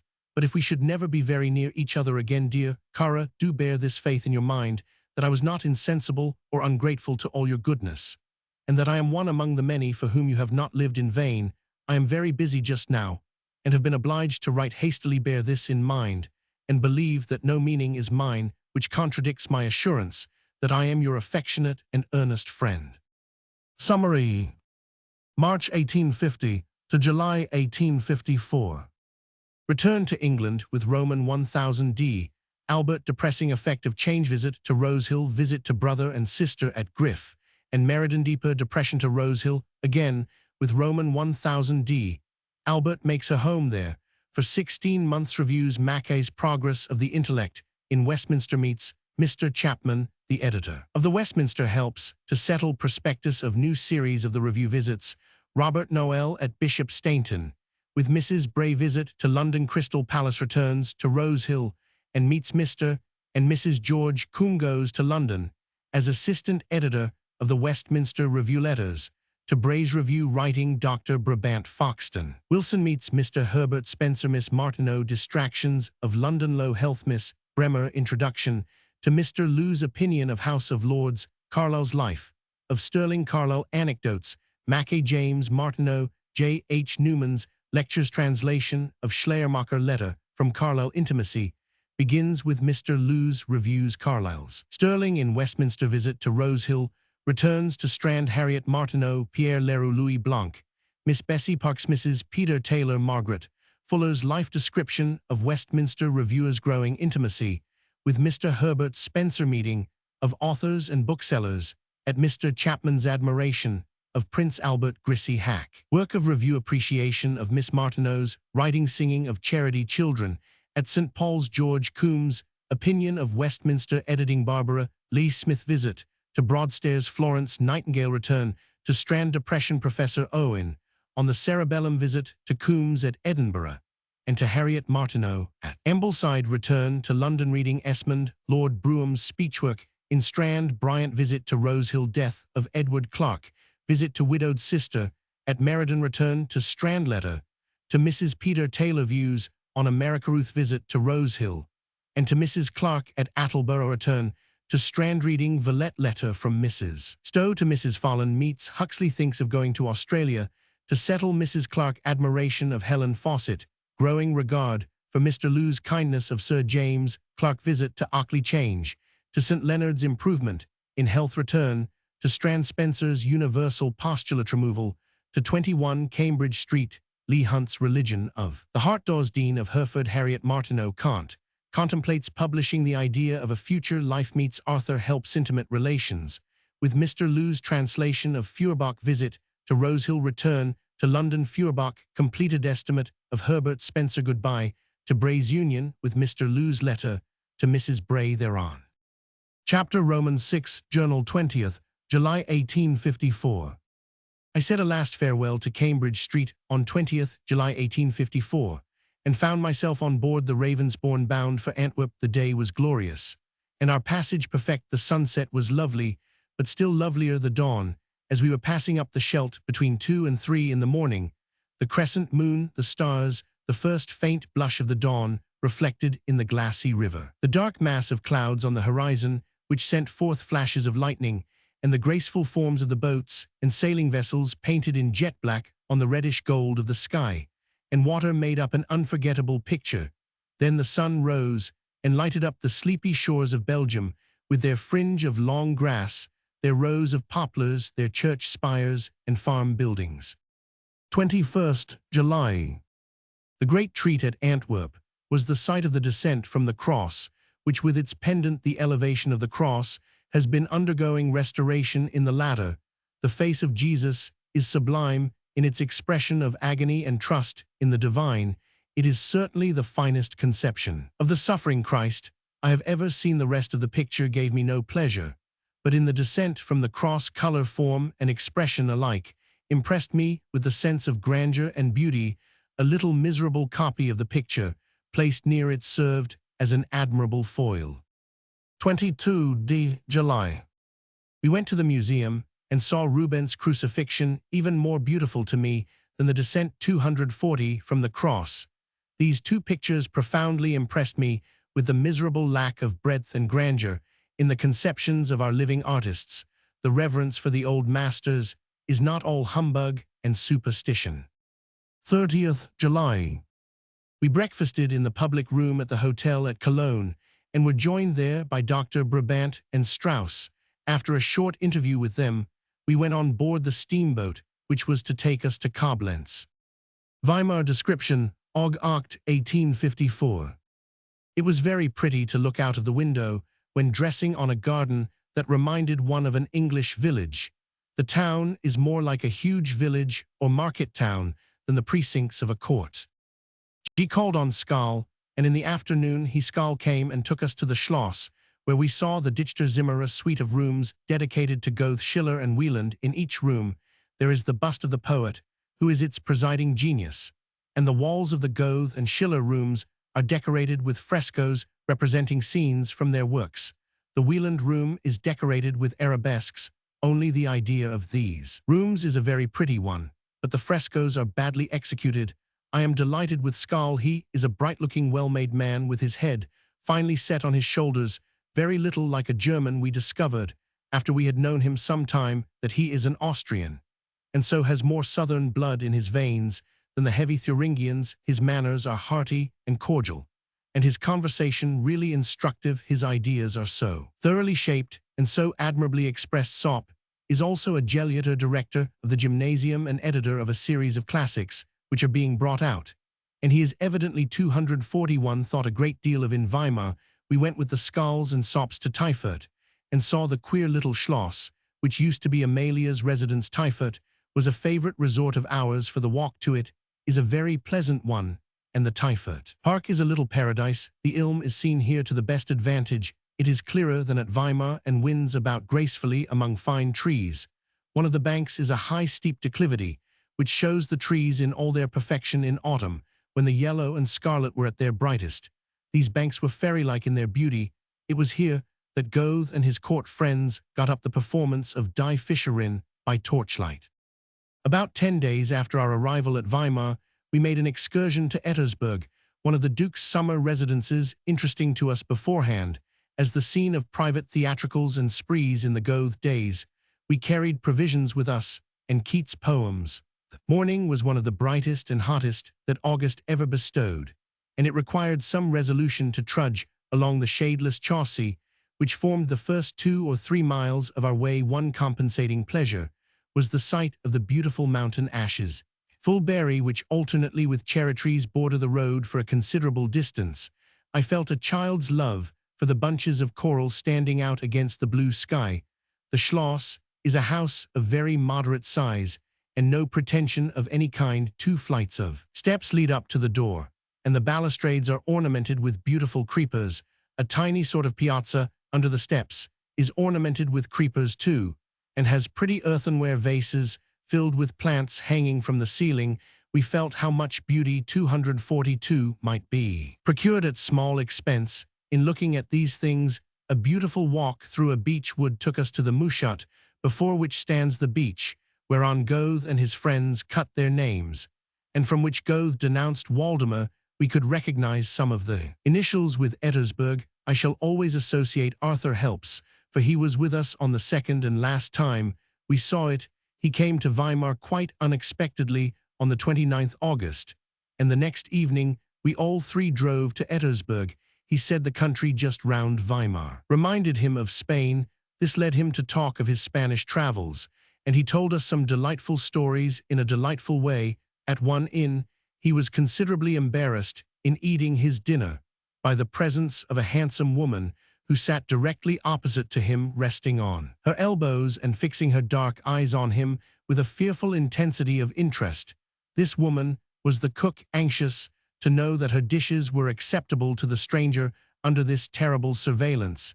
He did not dare to omit a single dish, though sorely longing to do so. Our greatest expedition from Weimar was to Ilmenau. We set out with a determination to find the Gabel Bach and Kickelhahn Goethe's residence, without the encumbrance of a guide. We found the man who inhabits the simple wooden house, which used to be Karl August's hunting box. He sent a man on with us to show us the way to the Kickelhahn, which we at last reached. With weary legs. There is a magnificent view of hills from this spot, but Goethe's tiny wooden house is now closely shut in by fir trees, and nothing can be seen from the windows. His room, which forms the upper floor of the house, is about 10,243 or 12 feet square. It is now quite empty, but there is an interesting memorial of his presence in these wonderful lines written by his own hand near the window. Über allen Gipfeln ist Ruhe. In allen Wipfeln spürst du kaum einen Horch. Die Vogeln schweigen im Walde. Wort nur balde. Reist du auch. We wrote our names near one of the windows.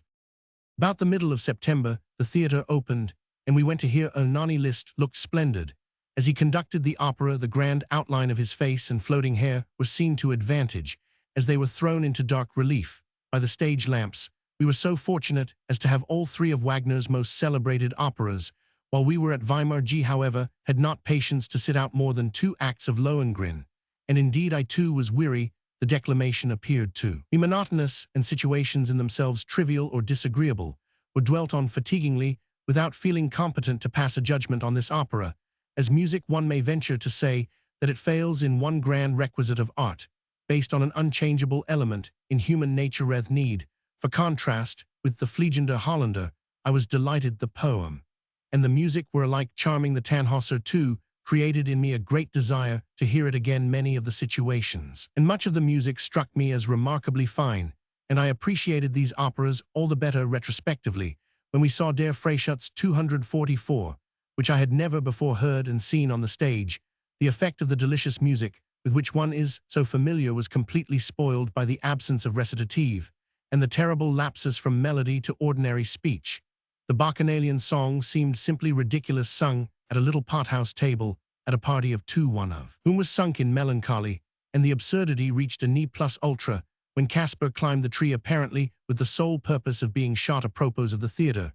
We were immensely amused to learn that a fair, small-featured man, who somehow always looked to me as if he had just come out of the shell, had come to Weimar to fit himself for a dramatic writer. By going behind the scenes, he had as yet written nothing, but was going to work in what he considered a Grundlich way. When we passed along the Schiller Strasse, I used to be very much thrilled by the inscription "Heire won't Schiller" over the door of his small house. Very interesting it is to see his study, which is happily left in its original state in his bedroom. We saw his skull for the first time, and were amazed at the smallness of the intellectual region.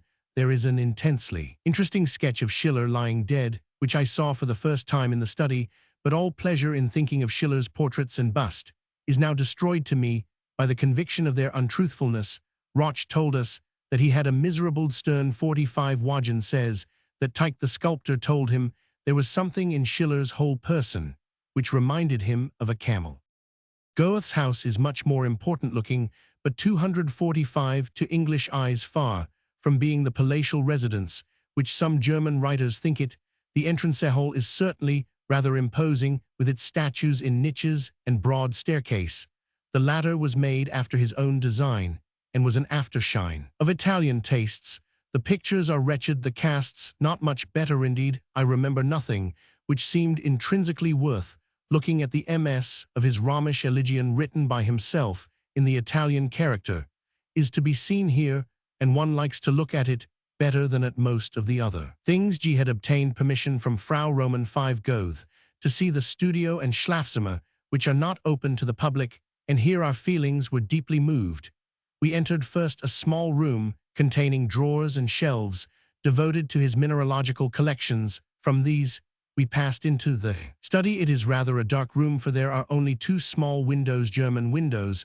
A plain deal table stands in the middle, and near the chair against this table is a high basket, where I was afterwards told Goethe used to put his pocket handkerchief. a long sort of writing table and bookcase united stands. Against one wall here hangs the pincushion just as he left it, with visiting cards suspended on threads and other trifles which greatness and death have made sacred. Against the opposite wall, where you enter the bedroom, there is a high writing desk, on which stands a little statue of Napoleon in creamy glass. The bedroom is very small. By the side of the bed stands a stuffed armchair where he used to sit and read while he drank his coffee in the morning. It was not until very late in his life that he adopted the luxury of an armchair. From the other side of the study, one enters the library, which is 246, fitted up in a very makeshift fashion with rough deal shelves and bits of paper with philosophy, history, etc. written on them to mark the classification of the books. Among such memorials one breathes deeply, and the tears rush to one's eyes. There is one likeness of Goethe that is really startling and thrilling. From the idea it gives one of perfect resemblance. It is painted on a cup and is a tiny miniature, but the execution is so perfect that on applying a magnifying glass, every minute stroke has as natural an appearance as the texture of a flower or the parts of an insect under the microscope. Equally interesting is the garden house, which we used to see almost every day in our walks. Within it is a not uncomfortable, homely sort of cottage. No furniture is left in it, and the family want to sell it. It stands on a pleasant slope fronting the west, and there is a charming bit of garden and orchard attached to it. Close to the garden hedge runs the road which leads to Ober-Weimar, and on the other side of this road a meadow stretches to the trees which border the Roman 949 bridge. Nearly opposite the garden house takes one to the Borkenhaus, Karl August's little retreat, from which he used to telegraph to go. The road to Ober-Weimar was one of our favorite walks, especially towards the end of our stay at Weimar, when we were glad of all the sunshine we could get. Sometimes we used to turn out of it up a grove of weeping birches into the plowed fields at the top of the slope, on which the garden house and other little villas stand. Here we enjoyed many a lovely sunset. One in particular was marvelously splendid. The whole hemisphere was golden towards the east, tinted with rose color. From this little height we looked on the plantations 247 of the park in their autumnal, coloring the town with its steep-roofed church and its castle tower, colored a gay green, the line of chestnuts along the Belvedere chaussee, and Belvedere itself peeping from its nest of trees. Another very favorite walk of mine was the Webicht, a beautiful wood through which ran excellent carriage roads and grassy footpaths. How richly have I enjoyed skirting this wood, and seeing on the other side the sky arching grandly down over the open fields, the evening red flushing the west over the town, and the bright stars come out as if to relieve the sun in his watch over mortals. And then the winding road through the Webicht on the side towards Typhut, with its tall overarching trees, now bending their mossy trunks forward, now standing with stately erectness like lofty pillars, and the charming grassy paths through the heart of the wood, among its silver-barked birches. The Webicht lies towards Typhut, and one side of it is bordered by the road thither. I remember, as we were returning from Typhut one evening, a beautiful effect of the setting sunlight pouring itself under the trees and making the road before us almost crimson. One of our pleasantest acquaintances at Weimar was the French ambassador, the Marquis de Ferrières, a very favorable specimen of a Frenchman, but intensely French. His genial soul and perfect good humor gave one the same sort of bayonetta as a well-stuffed armchair and a warm hearthrug. In the course of conversation, speaking of Ivan's accounts of his travels, the Marquis was first secretary to the Chinese embassy, which Ivan accompanied. He said, "Sedate faux d'un bout, a lauter mise sedate spiritual paradox." Amusantenfin 248 tout si quil fallait pour un journal. Another day, he observed that the famous words of Napoleon to his Egyptian army, 40 centuries, look down on you from the summits of these pyramids, were characteristic of the French national feeling, as those of Nelson, England, expects the man to make his duty, were of the English. This is a fair specimen of the correctness with which one generally hears English quoted, and we often reminded ourselves that it was a mirror in which we might see our own German. Liszt's conversation is charming. I never met with a person whose manner of telling a story was so piquant the last evening, but one that he called on us, wishing to express his pleasure in G.S. article about him. He very ingeniously conveyed that expression in a story about Spontini and Berlioz Spontini visited Paris while Liszt was living. There and haunted the opera stiff, self-important personage with high shirt collars, the least attractive individual imaginable. Liszt turned up his own collars and swelled out his person so as to give us a vivid idea of the man. Everyone would have been glad to get out of Spontini's way, indeed elsewhere on Fenêtre de la Croix Morte. But at Paris, as he was a member of the Institute, it was necessary to recognize his existence. Liszt met him at Erard's more than once. On one of these occasions, Liszt observed to him that Berlioz was a great admirer of his Spontini's, whereupon Spontini burst into a terrible invective against Berlioz as a man who, with the like of him, was ruining art, etc. Shortly after the Vestal was performed, and forthwith appeared an enthusiastic article by Berlioz on Spontini's music. The next time Liszt met him of the high collars, he said, "You see, I was not wrong in what I said about 249. Berlioz's admiration of you Spontini swelled in his collars, and replied, Monsieur Berlioz, a due talent comme critique." Liszt's replies were always felicitous and characteristic. Talking of Mme d'Agoult, he told us that when her novel Nelida appeared, in which Liszt himself is pilloried as a delinquent, he asked her, Mais pourquoi avez-vous tellement maltraité ce pauvre layman? The first time we were asked to breakfast at his house, the Altenburg, we were shown into the garden, where in a saloon formed by overarching trees, the dejeuner was set out. We found Hoffmann von Fallersleben, the lyric poet Dr. George Eliot, and Cornelius. Presently came a Herr Dr. Raff, a musician, who has recently published a volume called Wagnerfridge. Soon after we were joined by Liszt, and the Princess Marie, an elegant, gentle-looking girl of 17. And last by the Princess Wittgenstein, with her nephew Prince Eugene, and a young French artist, a pupil of Scheffer. The princess was tastefully dressed in a morning robe of some semi-transparent white material, lined with orange color, which formed the bordering, and ornamented the sleeves, a black lace jacket, and a piquant cap set on the summit of her comb, and trimmed with violet color. When the cigars came, Hoffmann was requested to read some of his poetry, and he gave us a bacchanalian poem with great spirit. I sat next to Liszt, and my great delight was to watch him and observe the sweetness of his expression. Genius, benevolence, and tenderness beam from his whole countenance, and his manners are in perfect harmony. With it then came the thing I had longed for, his playing. I sat near him so that I could see both his hands and face. For 250, the first time in my life, I beheld real inspiration. For the first time I heard the true tones of the piano. He played one of his own compositions, sown of a series of religious fantasies. There was nothing strange or excessive about his manner. His manipulation of the instrument was quiet and easy, and his face was simply grand, the lips compressed, and the head thrown a little backward. When the music expressed quiet rapture or devotion, a smile flitted over his features. When it was triumphant, the nostrils dilated. There was nothing petty or egoistic to mar the picture. Why did not Scheffer paint him thus instead of representing him as one of the three magi? But it just occurs to me that Scheffer's idea was a sublime one.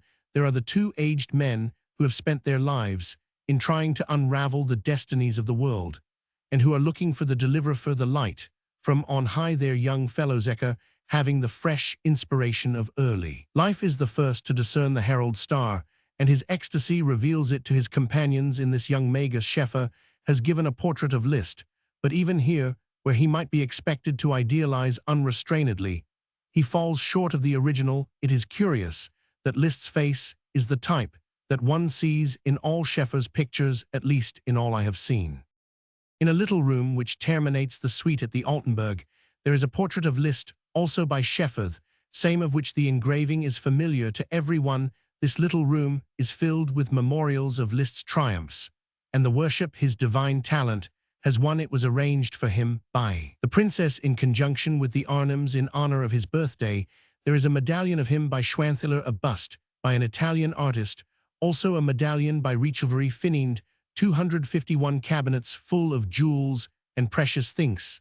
Weimar gifts of the great. In the music salon stand Beethoven's and Mozart's pianos. Beethoven's was a present from Broadwood and has a Latin inscription intimating that it was presented as a tribute to his illustrious genius. One evening Liszt came to dine with us at the Herb Prince and introduced Roman 1000 Rubinstein, a young Russian who is about to have an opera of his performed in Weimar. Our expenses at Weimar, including wine and washing, were 2 6s per week. Dear Weimar, we were sorry to say goodbye to it, with its pleasant group of friends, on the 4th of November. After a stay of just 3 months, we turned our backs on it to seek fresh streets and faces new at Berlin.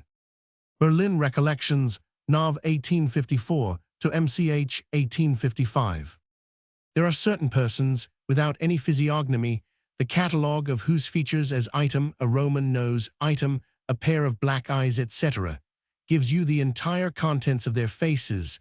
There is no difference of opinion about the looks of such people. All the world is agreed either that they are pretty or ugly. So it is with Berlin. Everyone tells you it is an uninteresting modern city with broad monotonous streets. And when you see it, you cannot for the life of you get up an emotion of surprise or make a remark about the place which you have not heard before. The day after our arrival was Sunday, 6th November. The sun shone brightly, and we went to walk in the Linden, elbowing our way among the promeneurs and dimanches, who looked remarkably smart and handsome after the Thuringians. We had not gone far when we met a nice-looking old gentleman with an order round his neck and a gold-headed cane in his hand, who exclaimed on seeing G. Ist's Moglik, and then bade him heartily welcome. I saw at once it was the Varnhagen 252, of whom I had heard so often. His niece, arrayed in smiles, and a pink bonnet, was with him. For the first 6 weeks, when the weather permitted, we took long walks in the Thiergarten, where the straight and uniform avenues of insignificant trees contrasted very disadvantageously with the charming variety of our beloved park at Weimar. Still, we now and then noticed a beautiful wintry effect, especially in the part most remote from the town, where the trees are finer and the arrangements more varied. One walk, which skirted the Thiergarten on the right-hand side, coming from the town, we were particularly fond of, because it gave us on one side an open view with water and a boat or two which, touched by the magic of sunshine, was pleasant to see. At Berlin, it was a day of small things with regard to the beautiful, and we made much of little.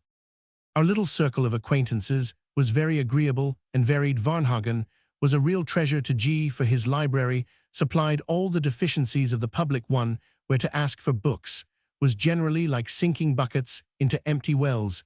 He is a man of real culture, kindliness, and polish, Germanly speaking. And he has besides that thorough liberalism, social, religious, and political, which sets the mind at ease in conversation, and delivers it from the fear of running against some prejudice or coming suddenly on the sunk fence of some miserable limitation.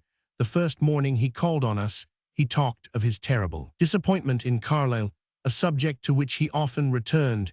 He evidently felt an antipathy to the Teufelsdrock, which indeed it was not difficult to understand from the mere manière d'être of the two men. They had corresponded for years before they saw each 253 other, and Varnhagen was and is a great admirer of Carlyle's best work, but he was thoroughly repelled by his rough paradoxical talk, and more justifiably by the despotic doctrines which it has been his humor to teach of late. We were amused to hear that Carlyle said he should think no one could die at Berlin, for in beds without curtains what Christian could give up the ghost? At Varnhagen's we met for the first time Professor Starr, who was there with Fanny Luld, Fräulein Salma, Frau Muesch, Dr. Ring, Dr. Weiss, Gräfin von Kalkruth, and Director Wilhelm Shadow, author of Der Moderne Vasari. We talked of Goethe. Varnhagen brought out autographs and portraits, and read us an epigram of his own on the want of liberality, which Goethe's family show about opening his house to the public. He showed us a portrait of Kleist, who shot himself in company with Frau Vogel near an inn on the way to Potsdam. There was no love affair between them. They were both thoroughly unhappy, poor, and hopeless for the future, and she suffering from an incurable disease. In the evening, they both wrote on a single sheet of paper letters to their friends, communicating their intention. This sheet Varnhagen possesses. Early in the morning, they rose, took a cup of coffee, went to the brink of a piece of water in the neighborhood of the inn, and there shot themselves. Du Bois Raymond spoke very decidedly of the German civilization as inferior to the English. Varnhagen, when well, is a regular visitor at Fräulein Salma's, who for many years has kept an open salon for her friends every evening, but one in the week. Here the three-cornered chair next the sofa was reserved 254 for him, except when General Fool was there. This General Fool is a fine specimen of an old soldier, who is at the same time a man of instruction, and of strong social sympathies. He has been in the service of Prussia, has been within a hair's breadth of being frozen to death, and so following he spoke French admirably, and always had something interesting and characteristic to tell or say. His appreciatory groans always in the right place. When G was reading Shylock did us both good, under the chills of a German audience. Fraulein Salmer is a remarkably accomplished woman, probably between 50 and 60, but of that agreeable Wesson which is so free from anything startling in person or manner, and so at home in everything one can talk of, that you think of her simply as a delightful presence, and not as a woman of any particular age. She converses perfectly in French, well in English, and well also, as we were told, in Italian.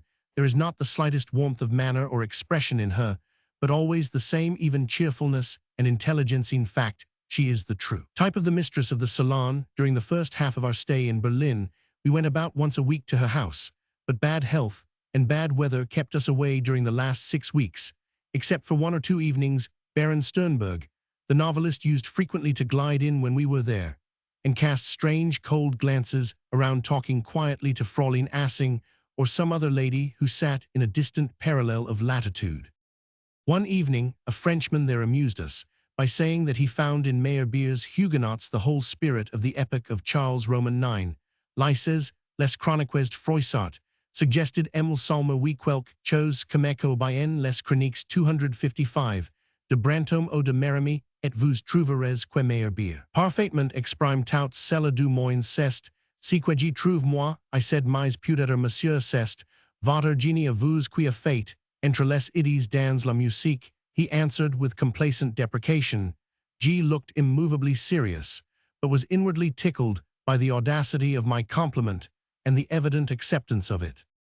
A still more interesting acquaintance was Professor Grupp, who has written great books on the Greek drama and on philosophy, has been a political writer, is a lyric and epic poet, has invented a beautiful kind of marbled paper for binding books, is an enthusiastic huntsman, and withal the most simple, kind-hearted creature in the world. His little wife, who is about 20 years younger than himself, seems to adore him, and it is charming to see the group they and their 2 little children make in their dwelling up endless flights of stairs in the Leipziger Platz. Very pleasant evenings we had there, chatting or playing whist, or listening to readings of Grupp's poems. We used to find him in a grey cloth schlafrock, which I fancy was once a greatcoat, and a brown velvet cap surmounting his thin grey hairs. I never saw a combination at all like that, which makes up Grupp's character, talent, fertility, and versatility, that seem to indicate a fervid temperament, and yet no scintillation of all this in his talk and manner. On the contrary, he seems slow at apprehending other people's ideas, and is of an almost childish naivete in the value he attaches to poor jokes and other trivialities. Apropos of jokes, we noticed that during the whole 7 months of our stay in Germany, we never heard one witticism or even one felicitous idea or expression from a German 256. Grupp has a delightful library with rare books and books too good to be rare, and we often applied to him for some of them. He lent me Lessing, and that is an additional circumstance to remember with pleasure. In connection with the Laocoon, he one evening gave us an interesting account of his work on the cosmic system of the Greeks, and read us translation by himself of one of the Homeric hymns, Aphrodite, which is very beautiful, a sort of Gegenstück to Der Gott und die Bagadier. And generally we were glad when he took up the book. He read us a specimen of his epic poem Ferjusi, which pleased us. The fable on which this poem is founded is fine. The Sultan had engaged Ferjusi to write a great poem on his exploits, and had promised to pay for this 100,000 pieces gold. Being understood, Ferjusi had delighted in the thought of this sum, which he intended to devote to the benefit of his native city. When the poem was delivered, and the sack of money given to Ferjusi, he found that the pieces were silver. He burst into a song of scorn against the Sultan, and paid the miserable sum to his bathman. Grupp thinks Shakespeare more extensively sold in Germany than any other book, except the Bible and Schiller. One night we attempted Brag or Pacher, but Grupp presently became alarmed at G.S. play, and said, "Das Word and 12 Groschen reichen." He drew some Jews' faces with a pen admirably. We were invited to meet Wagen, whom we found a very intelligent and amusing man.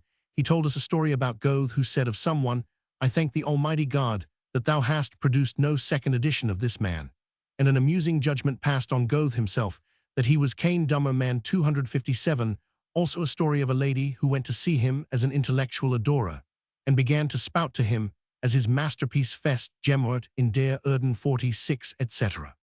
Another pleasant friend was Edward Magnus, the portrait painter, an acute, intelligent, kind-hearted man with real talent in his art. He was the only German we met with who seemed conscious of his countrymen's deficiencies. He showed, in every possible way, hearty desire to do us service, sent us books, came to chat with us, showed us his portraits, and when we were going away, brought us lithographs of some paintings of his, that we might carry away a remembrance of him. He has traveled very extensively and had much intercourse with distinguished people, and these means of culture have had some of their best effects on his fine temperament and direct, truthful mind. He told us a rich story about Carlyle at a dinner party given by Magnus in his honor. Weiss and Cornelius were deploring Goethe's want of evangelical sentiment. Carlyle was visibly uneasy, fumbling with his dinner napkin. At last, he broke out thus: "Mein Herren kennen Sie die Anekdote von dem Mann, der die Sonne lastert weil sie ihm sein Sigar nicht anstecken ließ." 47.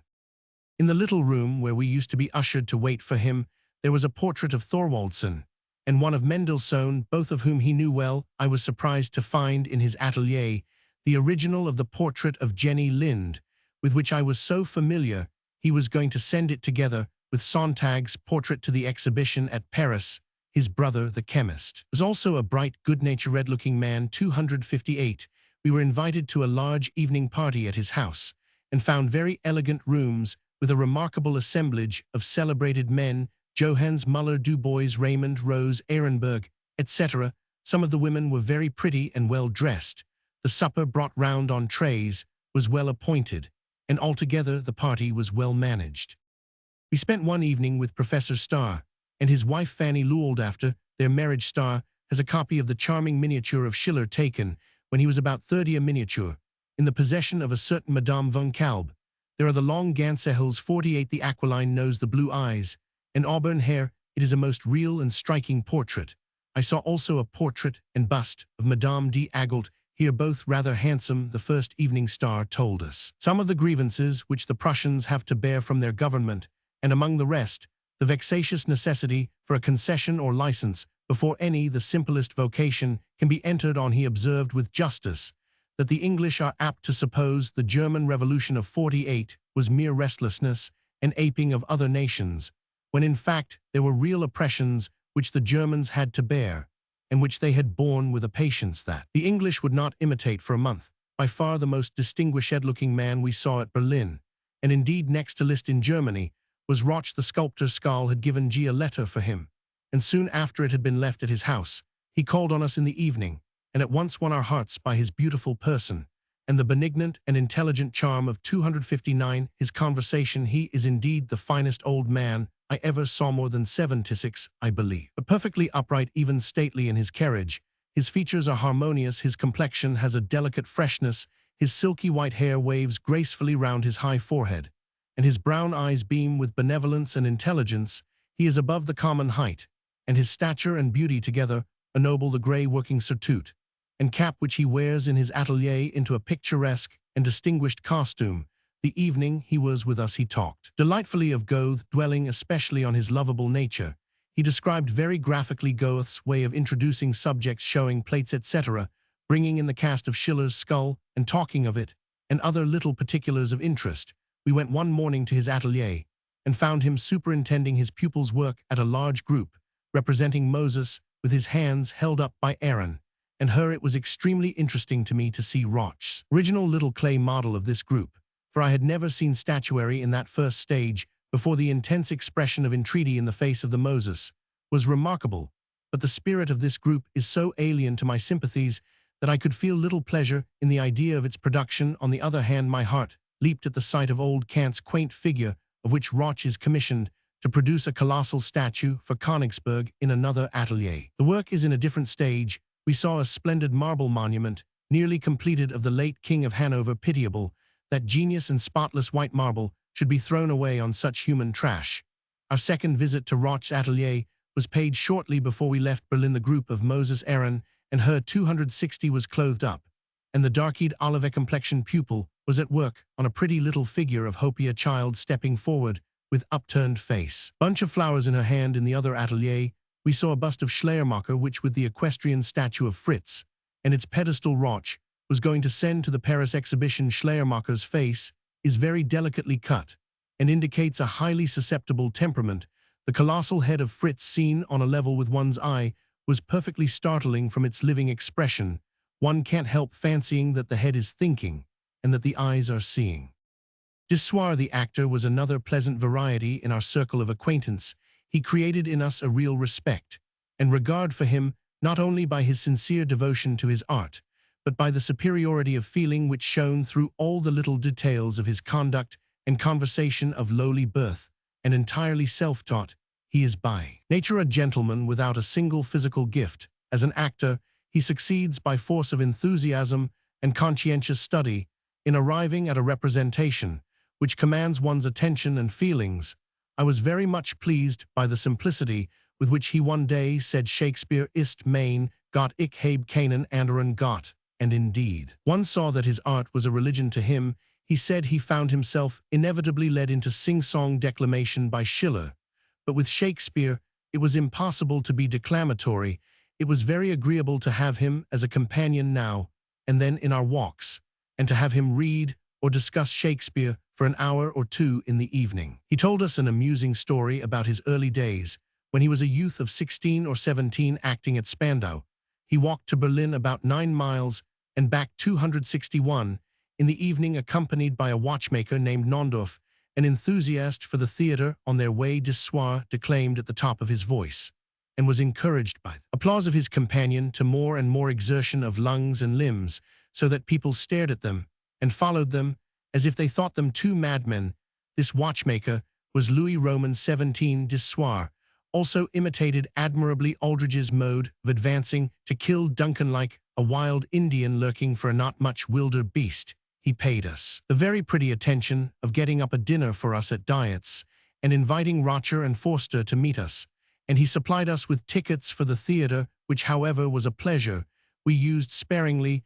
The first time we went was to see Nathan der Weise. Real enjoyment, for the elegant theater was new to us, and the scenery was excellent, better than I saw there on any subsequent occasion. Doring performed Nathan, and we thus saw him for the first time to great advantage, for though he drags down this part, as he does all others, the character of Nathan sets limits which he cannot overstep, and though we lose most of its elevation, in Doring's acting we get en revanche an admirable ease and naturalness. His fine clear voice and perfect enunciation told excellently in the famous monologue, and in the whole scene. With Saladin our hearts swelled, and the tears came into our eyes as we listened to the noble words of dear Lessing, whose great spirit lives immortally in this crowning work of his.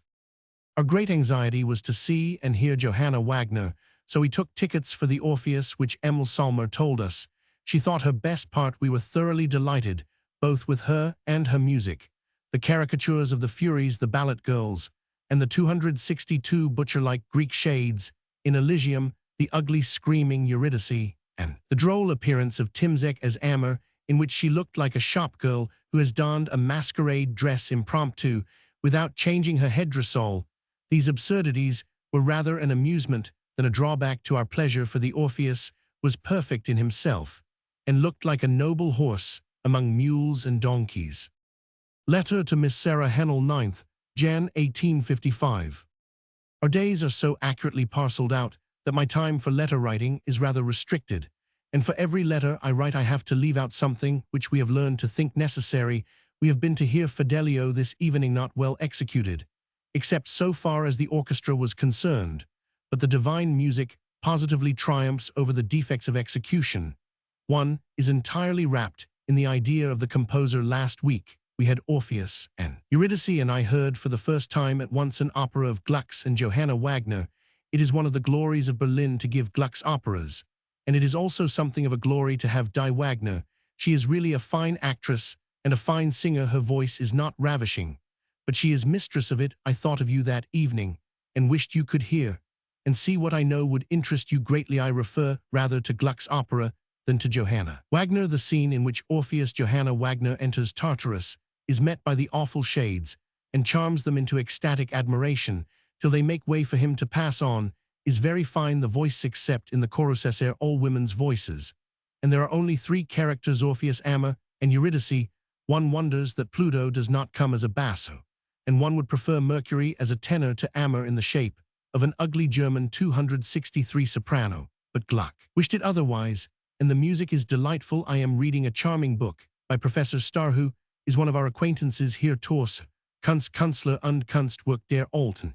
It feeds the fresh interest I am now feeling in art. Professor Starr is a very erudite man, and what is very much rarer among Germans, a good writer who knows how to select his materials, and has above all a charming talent for description. We saw at his house the other night the first portrait of Schiller, which convinces me of a likeness to him.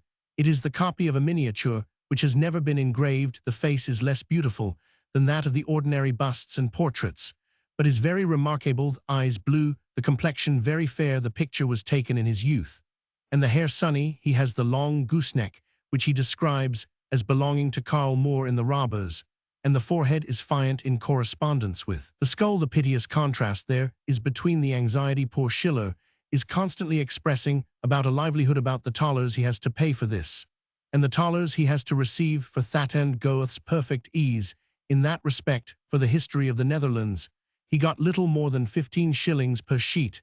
I am very much interested in Professor Grupp as a type of the German Gelehrter. He has written books on everything in the Greek drama, a great book on the cosmic system of the Greeks, an epic, numberless lyric poems, etc.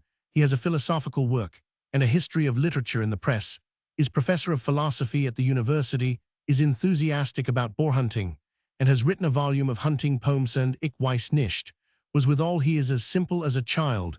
When we go to see 264 them in the evening, we find him wrapped in a moth-eaten grey coat and a cap on his head. Then he reads us a translation of one of the Homeric hymns and goes into the most naive, impersonal ecstasy at the beauty of his own poetry, which is really good. The other night, he read us part of an epic, which is still in MS, and is to be read before the king. Such is the fashion here, and his little wife, who is about 20 years younger than himself, listens with loving admiration. Altogether, they and their two little children are a charming picture.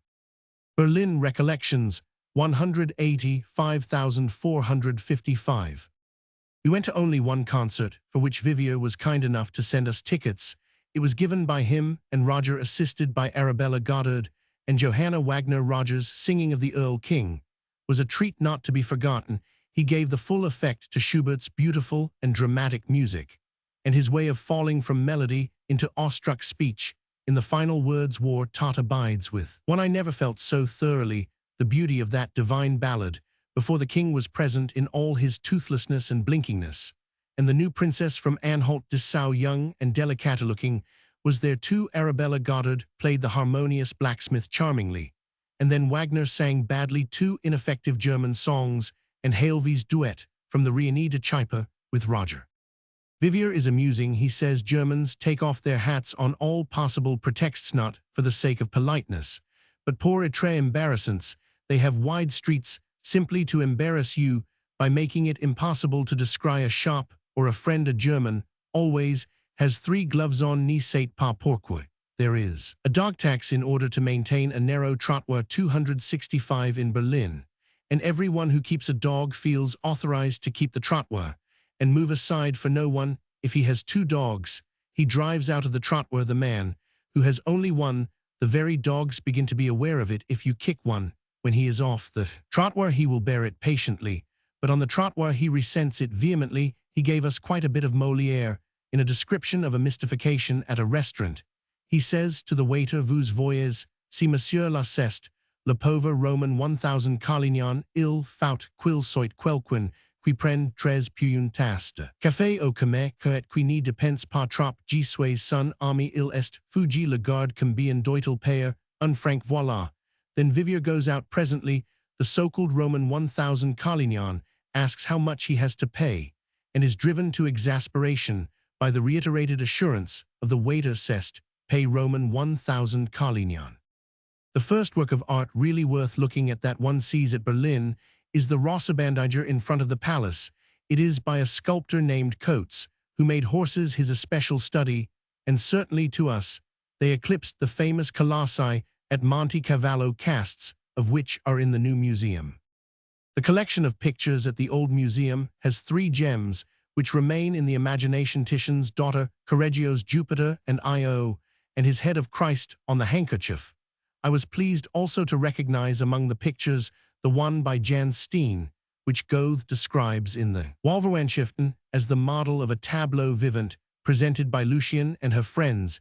It is the daughter being reproved by her father, while the mother is emptying her wineglass.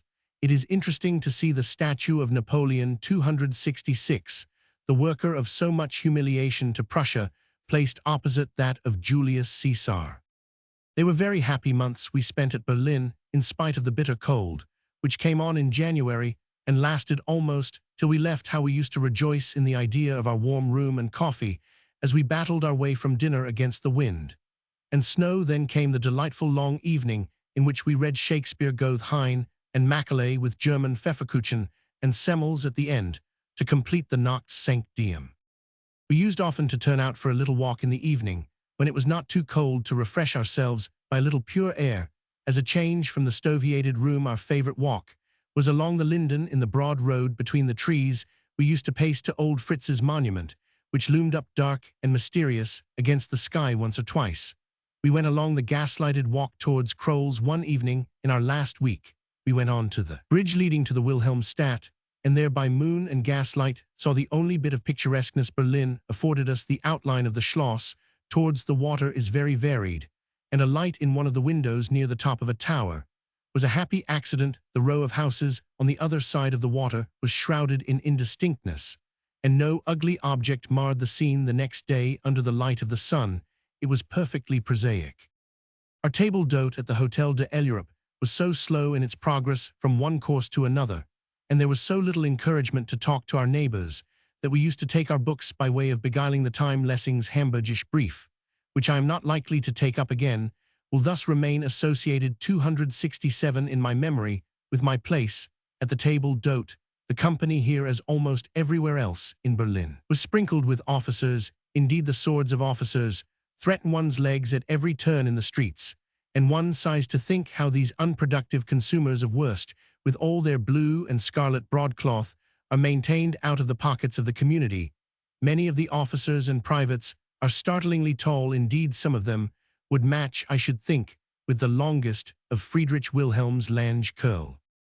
It was a bitterly cold, sleety morning, 11th of March, when we set out from Berlin, leaving behind us, alas, G.S. Rugg, which should have kept his feet warm on the journey. Our traveling companions to Cologne were fat Madame Roger, her little daughter, and her dog, and a Queen's messenger, a very agreeable man, who afterwards persuaded another of the same vocation to join us for the sake of warmth. This poor man's teeth were chattering with cold, though he was wrapped in fur, and we all furless, as we were, pitied him, and were thankful that at least we were not feverish and ill, as he evidently was. We saw the immortal old town of Wolfenbüttel at a distance. As we rolled along beyond this, there was nothing of interest in our first day's journey, and the only incident was the condemnation of poor Madame Roger's dog to the dog box. Apart from its mistress with her warm cloaks, she remonstrated in vain with a brutal German official, and it was amusing to hear him say to her in German, "Wenn Sie Deutsch nicht verstehen können, ein Prenes, la aquel Satan de pays," was her final word, as she held out the shivering little beast. We stayed at Cologne, and next morning walked 268 out to look at the cathedral again. Melancholy as ever in its impression upon me from Cologne to Brussels, we had some rather interesting companions in 2 French artists who were on their way from Russia. Strange beings. They looked to us at first in their dirty linen Russian caps and other queer equipments, but in this, as in many other cases, I found that a first impression was an extremely mistaken one, for instead of being, as I imagined, common uncultivated men, they were highly intelligent. At Brussels, as we took our supper, we had the pleasure of looking at Berlioz's fine head and face, he being employed in the same way on the other side of the table. the next morning to Calais. They were pleasant days, those at Weimar and Berlin, and they were working days. Mr. Lewes was engaged in completing his life of Goethe, which had been begun some time before, but which was now for the most part rewritten.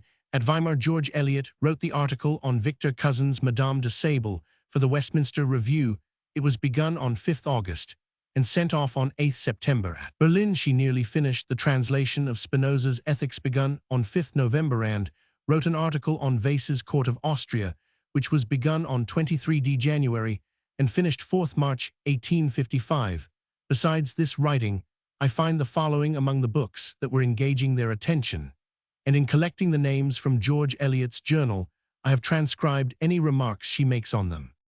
St. Beuve Goethe's Wolverwenschaft Rameau's Neff, Egmont, the Hogarty Diamond Moore's Life of Sheridan, a first-rate specimen of 269 bad biographical writing Goetz, and the Burger General Uhland's poems, Wilhelm Meister Rosenkranz on the Faust, Sage Heinz poems, Shakespeare's plays, Merchant of Venice, Romeo and Juliet, Julius C. Savary, much struck with the masculine style of this play, and its vigorous moderation compared with Romeo and Juliet, Antony and Cleopatra. Henry Roman for Othello, As You Like It, Lear, sublimely powerful taming of the shrew Coriolanus, Twelfth Night Measure, for measure, Midsummer Night's Dream, Winter's Tale, Richard Roman 3, Hamlet, Lessing's Laocoon, most un-German of all the German books that I have ever read. The style is strong, clear and lively, the thoughts acute and pregnant. It is well adapted to rouse an interest both in the classics and in the study of art. Emilia Galati seems to me a wretched mistake of Lessing's The Roman Myth of Virginius is grand, but the situation transported to modern times and divested of its political bearing is simply shocking. Read brief. Uber Spinoza Jacobus, Nathan der Wise Fanny, Luld's Wandlungen Minna von Barnhelm, Italianisch, Rise the Residence in Rome, a beautiful description of Rome, and the Colosseum by moonlight, a fire made in the Colosseum, sending its smoke, silvered by the moonlight, through the arches of the mighty walls, amusing. Story of Goethe's landlady's cat worshipping Jupiter by licking his beard, a miracle in her esteem, explained by Goethe as a discovery. The cat had made of the oil lodging in the undulations of the beard residence in Naples. Pretty passage about a star seen through a chink in the ceiling as he lay in bed. It is remarkable that 270 when Goethe gets to Sicily, he is for the first time in Italy enthusiastic in his descriptions of natural beauty. Read Scher's Geschichte Deutscher Kultur und Sitte. Much interested in his sketch of German poetry in the Middle Ages, Iphigenia, looked into the Xenian and amused ourselves with their pointlessness. Hermann and Dorothea Tasso Wanderjaria, Murier Denui, Heinz Gesten Nis, immensely amused with the wit of it in the first 50 pages, but afterwards it burns low, and the want of principle and purpose make it wearisome. Lessing's Hamburgisch brief. Read Goethe's wonderful observations on Spinoza, particularly struck with the beautiful modesty of the passage, in which he says he cannot presume to say that he thoroughly understands Spinoza. Read Dichtung und Wahrheit. Knight's studies of Shakespeare talked of the Wolverwenschaft with star-finding fault with the denouement, which I defended. Read Starr's Torsitu, long-winded a style for reading aloud. Knight's History of Painting compared several scenes of Hamlet in Schlegel's translation with the original. It is generally very close and often admirably well done, but Shakespeare's strong concrete language is almost always weakened. For example, though this hand were thicker than itself in brother's blood, is rendered och und in bruder's blut. Getochet, the prose speeches of Hamlet lose all their felicity in the translation. Read Starr on the Eginetan sculptures, Die Nu Melusine West Oslich, Die Van Gervinus, on Shakespeare found it unsatisfactory. Starr's Ein Jahr in Italian. Description of Florence excellent. Read the wonderfully beautiful Romish Elegion again, and some of 271, the Venetian epigrams. Wace's Court of Austriackled on Miss Assing to try and borrow the book from Varnhagen. He does not possess it, so G called on Wace and asked him to lend it to me. He was very much pleased to do so. Read the Zweighnung, the Gedicht, and several of the ballads. Looked through Wraxall's memoirs. Read Macaulay's History of England, wrote article on Starr. This writing and reading, combined with visiting theatre-going and opera-going, make a pretty full life for these 8 months, a striking contrast to the coming months of complete social quietness in England. Both lives had their attractions, the superficial aspects of which may be summed up in a passage from the journal dated 13th March 1855, on arrival at the Lord Warden Hotel at Dover. English mutton and an English fire were likely to be appreciated by creatures who had had 8 months of Germany with its questionable meat, and its stoviated rooms, the taste and quietude of a first-rate English hotel, were also in striking contrast with the heavy finery, the noise, and the indiscriminate smoking of German inns. But after all, Germany is no bad place to live in, and the Germans, to counterbalance their want of taste and politeness, are at least free from the bigotry of exclusiveness of their more refined cousins. I even long to be among them, again to see Dresden and Munich and Nuremberg, and the Rhine country. May the day soon come. Summary: July 1854 to March 1855. Leaves London with Mr. Lewes for Antwerp. Rubens pictures Cologne. Dr. Brabant and Strauss. Weimar Skal. The Dichter. Zimmer. Sopp. Teifert. Ettersburg. Arthur. Helps Gabel. Bach and Kickelhahn. Liszt. Wagner's operas. Der Freischutz. Schiller's Haus. Goethe's Haus. Gartenhaus. Ober Weimar. The Webeck. Marquis de Ferrières. Liszt. Anecdotes. Cornelius Raff. Princess Wittgenstein. Liszt's playing Scheffer's picture. Expenses at Weimar. Leave for Berlin. Meet Varnhagen. Thiergarten. Acquaintances in Berlin. Fräulein Salma. Professor Grupp. Epic of Ferguson. Wagen. Edward Magnus. Professor Starr and Fanny. Luld Roch. The sculptor. Kant statue. Dessoir. The actor Nathan Der Wise. Dorings. Acting Johanna Wagner. Letter to Miss Hennel. Fidelio. Reading stars. Torso likeness of Schiller. Vivia. Roger and Arabella. Goddard. The Rossebenage pictures. Cold in Berlin. View of Schloss from Bridgelieve. Berlin. For England books. Read article written on Madame de Sable. Translation Spinoza's Ethics article on vases. Court of Austria article on St. Chapter Romans 7 Journal MCH 1855. March 14. Took lodgings at 1 Sydney Place, Dover. March 15. A lovely day. As I walked up the Castle Hill this afternoon, the town with its background of softly rounded hills, shrouded in sleepy haze, its little lines of water looking golden in the sun, made a charming picture.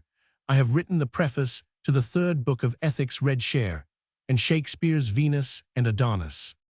March 16. I read Shakespeare's Passionate Pilgrim at breakfast and found a sonnet in which he expresses admiration of Spenser's sonnet Roman 8. Dowland to thee is dear, whose heavenly touch upon the lute doth ravish human sense. Spenser to me, whose deep conceit is such as passing all conceit needs, no defense. 49. I must send word of this to G, who has written in his Goethe that Shakespeare has left no line in praise of a contemporary. I could not resist the temptation of walking out before I sat down to work. Came in at 10:30 and translated Spinoza till nearly 1. Walked out again till 2. After dinner read Two Gentlemen of Verona, and some of the sonnets. That play disgusted me more than ever. In the final scene, where Valentine on Protas mere begging pardon, when he has no longer any hope of 274 gaining his ends, says all that was mine in Sylvia, I give thee Sylvia. Standing by, walked up the Castle Hill again, and came in at 6. Read Share, and found an important hint that I have made a mistake in a sentence of my article on Austria about the death of Franz von Sickingen. Letter to Miss Sarah Hennel, 16th MCH 1855. I dare say you will be surprised to see that I write from Dover. We left Berlin on the 11th. I have taken lodgings here for a little while, until Mr. Lewes has concluded some arrangements in London, and with the aid of lovely weather am even enjoying my solitude, though I don't mind how soon it ends. News of you all at Rosehill, how health and business, and all other things are faring, would be very welcome to me if you can find time for a little note of homely details. I am well and calmly happy, feeling much stronger and clearer in mind for the last 8 months of new experience. We were sorry to leave our quiet rooms and agreeable friends in Berlin, though the place itself is certainly ugly, and am end must become terribly wearisome for those who have not a vocation. There we went again and again to the new museum to look at the casts of the Parthenon sculptures, and registered a vow that we would go to feast on the sight of the originals the first day we could spare in London. I had never cast more than a fleeting look on them before, but now I can in some degree understand the effect they produced on their first discovery. Journal 1855. March 25. A note from Mr. Chapman, in which he asks me to undertake part of the contemporary literature for the Westminster Review. April 18. Came to town to lodgings in Bayswater. April 23. Fixed on lodgings at East Sheen 275. April 25, went to the British Museum. April 28, finished article on Weimar for Fraser.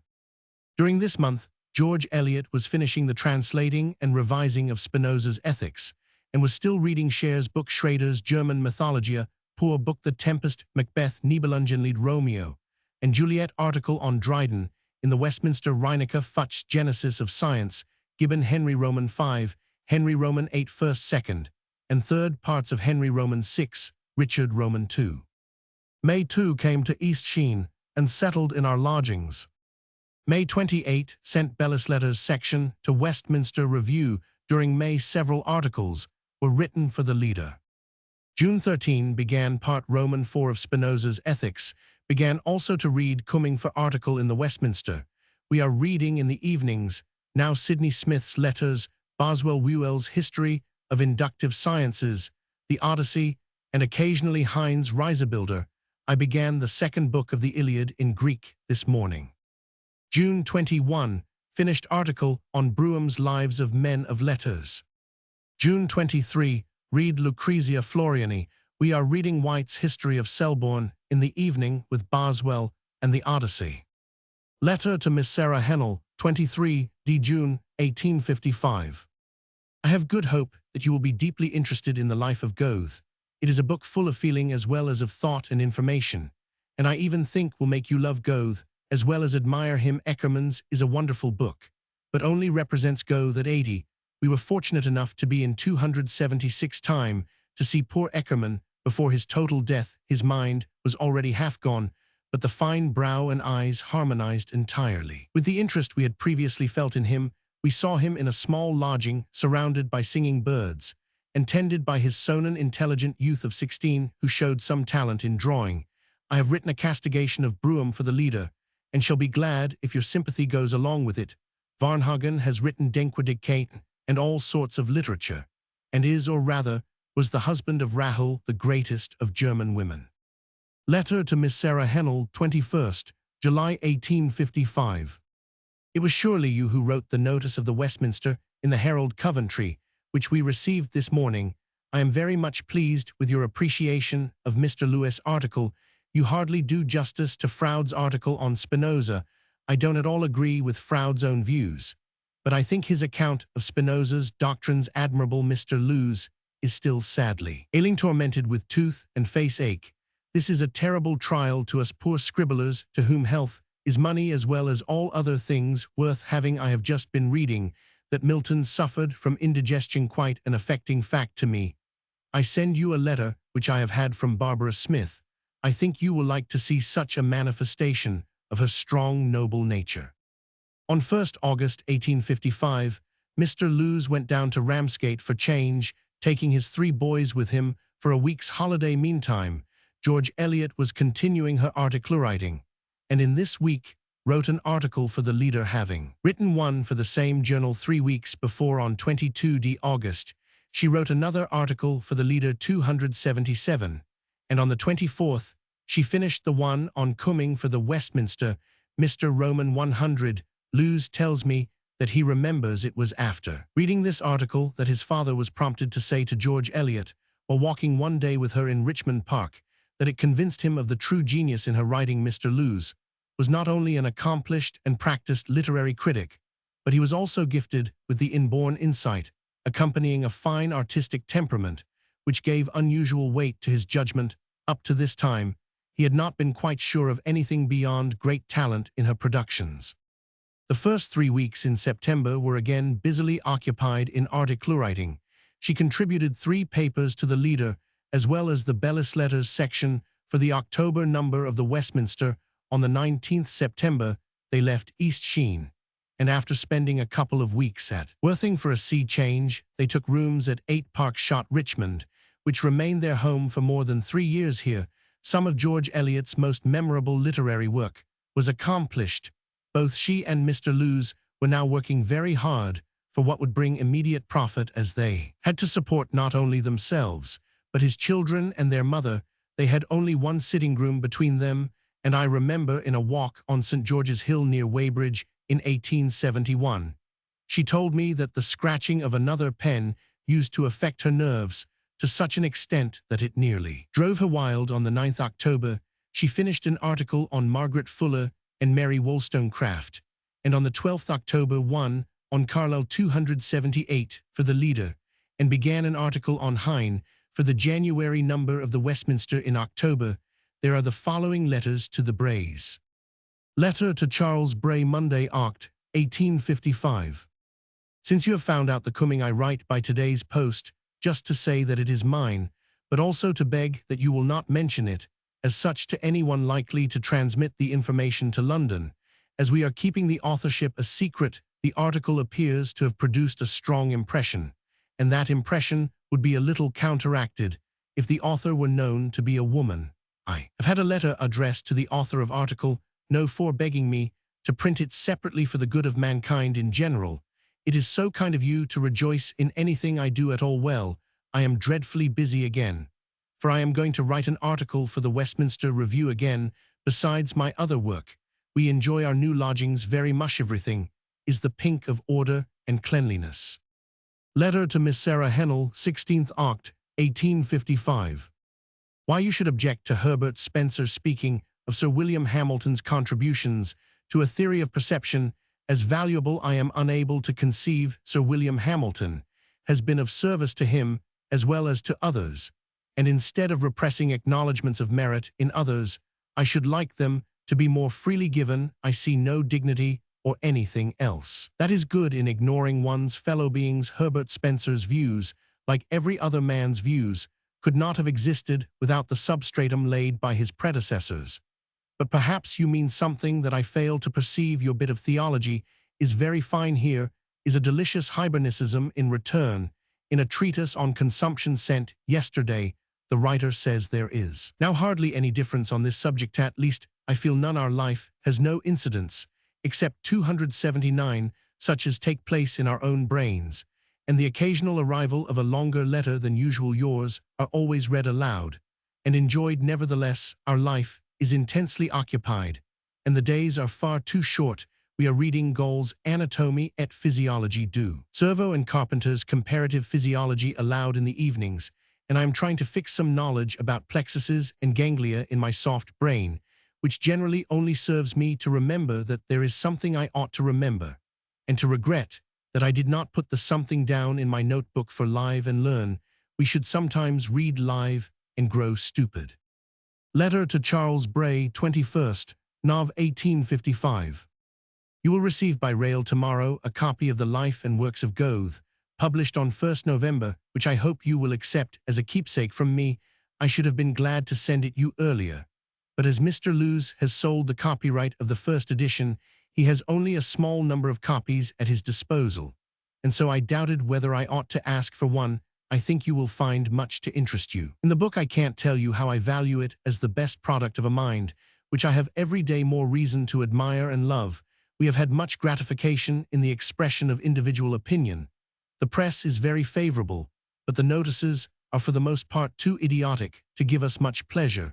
Except in a pecuniary point of view, I am going out today for the first time for nearly a fortnight. Letter to Miss Sarah Hennell, 29th Nov. 1855. I have just finished a long article on Heine for the Westminster Review, which none of you will like. En revanche, Mr. Lewes has written one on lions and lion hunters, which you will find amusing. On the 12th December, the Bellis Letters section for the January number of the Westminster Review was finished and sent off, and the next entry in the journal is dated Journal 1855.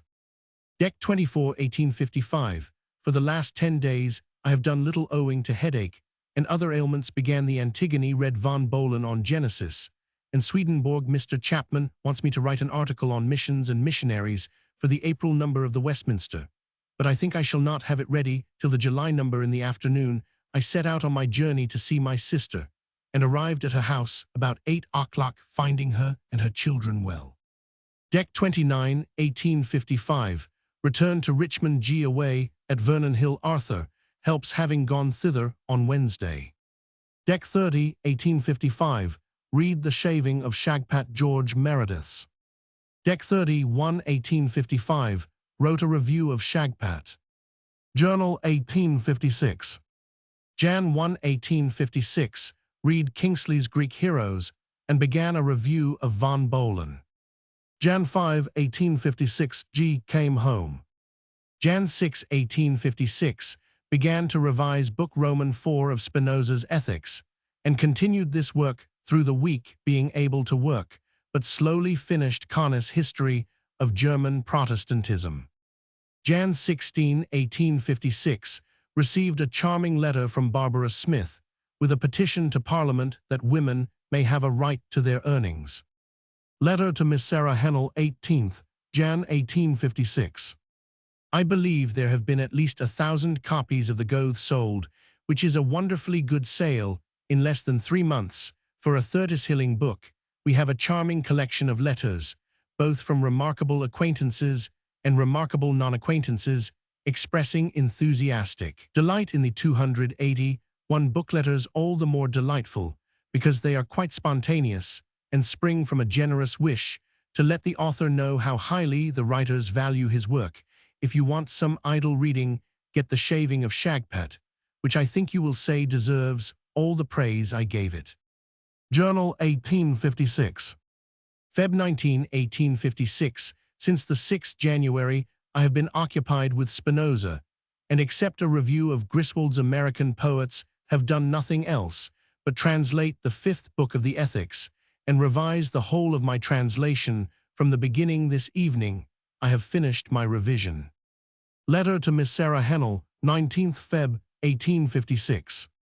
I was so glad to have a little news of you. I should like to hear much oftener, but our days are so accurately parceled out among regular occupations that I rarely manage to do anything not included in the program, and without reading Mrs. Barbauld on the inconsistency of human expectations, I know that receiving letters is inconsistent with not writing any. Have you seen any numbers of the Saturday Review, a new journal on which all the talents are engaged? It is not properly a newspaper, but what its title expresses, a political and literary review. We are delighting ourselves with Ruskin's 3rd volume, which contains some of the finest writing I have read for a long time. Among recent books, I read it aloud for an hour or so after dinner. Then we jump to the old dramatists, when Mr. Lewes reads to me as long as his voice will hold out. And after this, we wind up the evening with Reimer Jonas' Animal Kingdom, by which I get a confused knowledge of branch I and such things, perhaps on the whole a little preferable to total ignorance. These are our noctus without sen, for the present occasionally diversified by very dramatic 282, singing of Figaro, etc., which I think must alarm that good man, the clergyman who sits below us. We have been half laughing, half indignant over Alison's new volume of his History of Europe, in which he undertakes to give an account of German literature. Letter to Miss Sarah Hennell, 25th Feb. 1856. What you tell me of Harriet Martineau interests me very much. I feel for her terrible bodily suffering, and think of her with deep respect and admiration. Whatever may have been her mistakes and weaknesses, the great and good things she has done far outweigh them, and I should be grieved if anything in her memoir should cast a momentary shadow over the agreeable image of her that the world will ultimately keep in its memory.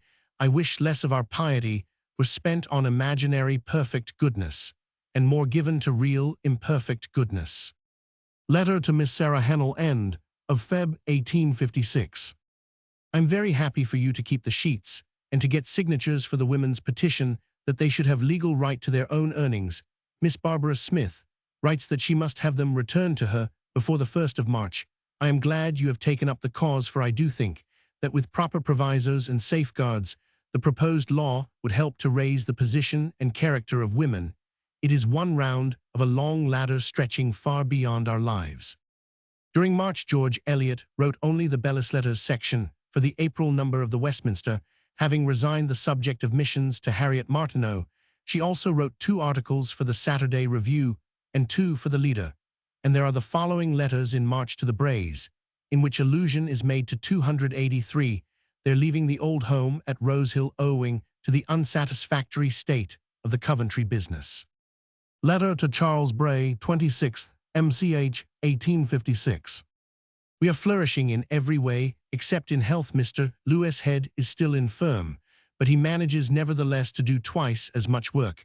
As other people, I am always a croaker, you know, but my ailments are of a small kind, their chief symptoms being a muddled brain. And as my pen is not of the true literary order, which will run along without the help of brains, I don't get through so much work as I should like. By the way, when the Spinoza comes out, be so good as not to mention my name in connection with it. I particularly wish not to be known as the translator of the Ethics, for reasons which it would be too tedious to mention. You don't know what a severely practical person I am become, and what a sharp eye I have to the main chance. I keep the purse and dole out sovereigns with all the pangs of a miser. In fact, if you were to feel my bump of acquisitiveness, I dare say you would find it in a state of inflammation like the veneration of that clergyman to whom Mr. Donovan said, "Sir, you have recently been engaged in prayer. I hope you recognized your own wit about the one-eyed dissenters, which was quoted in the leader some time ago. You always said no one did so much justice to your jokes as I Roman 999 letter to Charles Bray 30, 1st MCH 1856. My mind is more rebellious than yours, and I can't help being saddened by the idea of you and Cara being in any other home than the dear old one. But I know that your cheerful courage is yet stronger in deed than in word. Will not business or pleasure bring you to London soon, and will you not come to see us? We can give you a bed, not a sumptuous one, but one which you will perhaps not find intolerable, for a night 284. I know the trip up the Thames is charming, and we should like to do it with you, but I don't think we can manage it. This summer we are going to send or take the boys, Mr. Lewis' sons, to school in Germany at midsummer, and are at present uncertain about our arrangements. If we can send them, we shall go to the coast as soon as the warm weather comes and remain there for 3 months, but our plans are not yet crystallized. Letter to Charles Bray, 1st April 1856. After I wrote you yesterday morning, we had a letter from Germany which has made Mr. Lewes incline to defer sending the boys thither till next year, but he is anxious to remove them from their present school, and in the course of our consultations on the subject, we thought of Mr. John Sibrey as a person in whom we should feel confidence as to the moral influence he would exercise as a tutor. The risk of placing children with entire strangers is terrible, so I tease you with another letter to ask you if Mr. J. Sibrey continues in the same position as formerly, and if he is still anxious to obtain pupils. What a delicious day we are going to have, a holiday at the Zoological Gardens. Letter to Miss Sarah Hennell, 7th April 1856. Thank you for taking the trouble to write me a full account of matters so interesting to me. I hope you will be able thoroughly to enjoy this last precious summer on the pretty lawn, where it is one of my pleasures on sunshiny days to think of you all strolling about or seated on the bearskin. We are very thankful for the half-wheel circular, and have almost decided to send the 2 eldest boys there. But it is necessary to weigh all things carefully before coming to a determination. As not being either swindlers or philanthropists, we don't like to incur obligations which there is not a reasonable certainty of our being able to meet. I am much 285 obliged to Mr. Bray too for sending Mr. John Sibrey's letter. Mr. Lewes had already received an answer from him declining his proposition, but we were interested to read his very characteristic letter to his sister, which proved to Mr. Lewes that I had given him a correct description of the man. The next few weeks are perhaps the most signally important and interesting of all in George Eliot's development. There are unmistakable signs of the rising of the sap of creative production.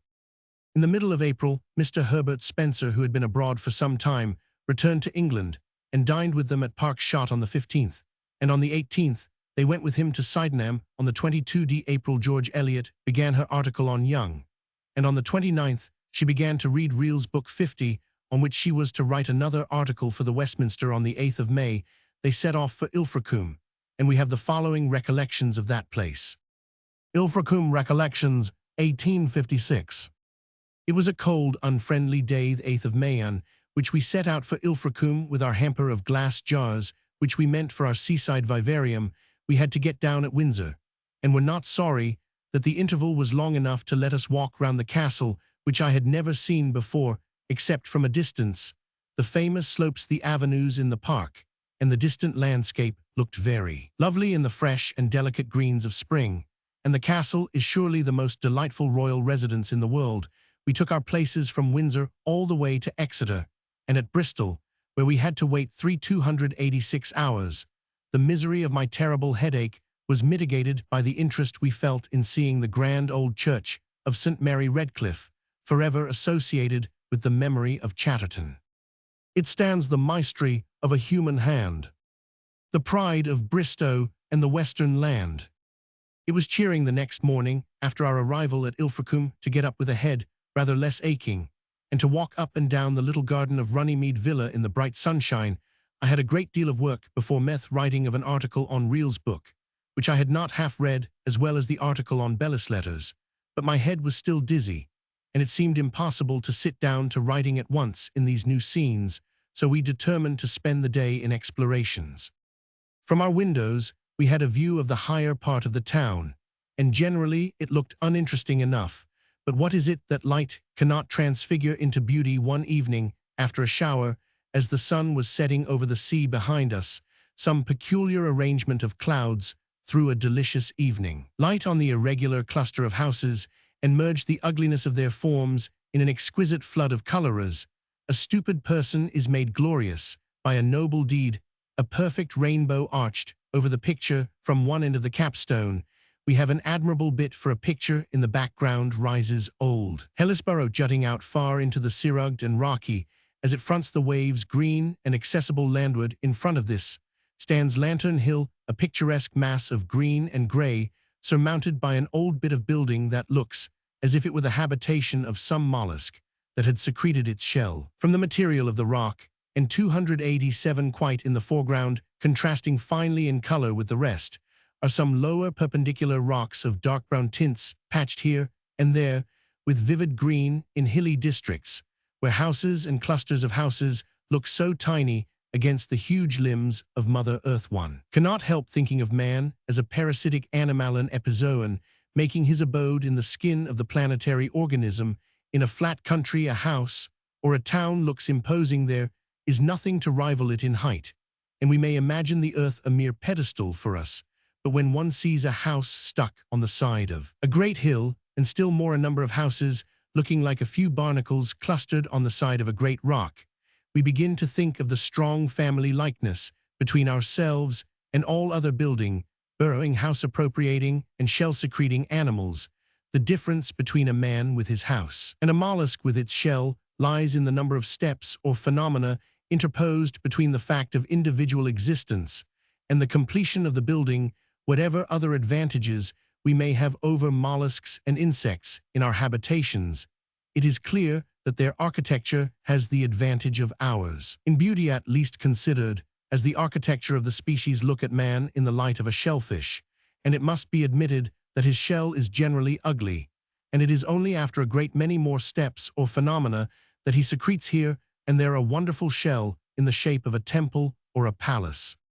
On our first zoophyte hunt, it was characteristic of the wide difference there is between having eyes and seeing that in this region of sea anemones, where the mesembryanthemum especially is as plenty as blackberries, we climbed about for 2 hours without seeing 288 one anemone, and went in again with scarcely anything but a few stones and weeds to put into our jars on our next hunt. However, after we had been out some time, G exclaimed, "I see an anemone," and we were immensely excited by the discovery of this little red mesembryanthemum, which we afterwards disdained to gather as much as if it had been a nettle. It was a crescendo of delight when we found a strawberry, and a fortissimo when I for the first time saw the pale fawn-colored tentacles of an Antheus cereus viciously waving like little serpents in a loaded pool.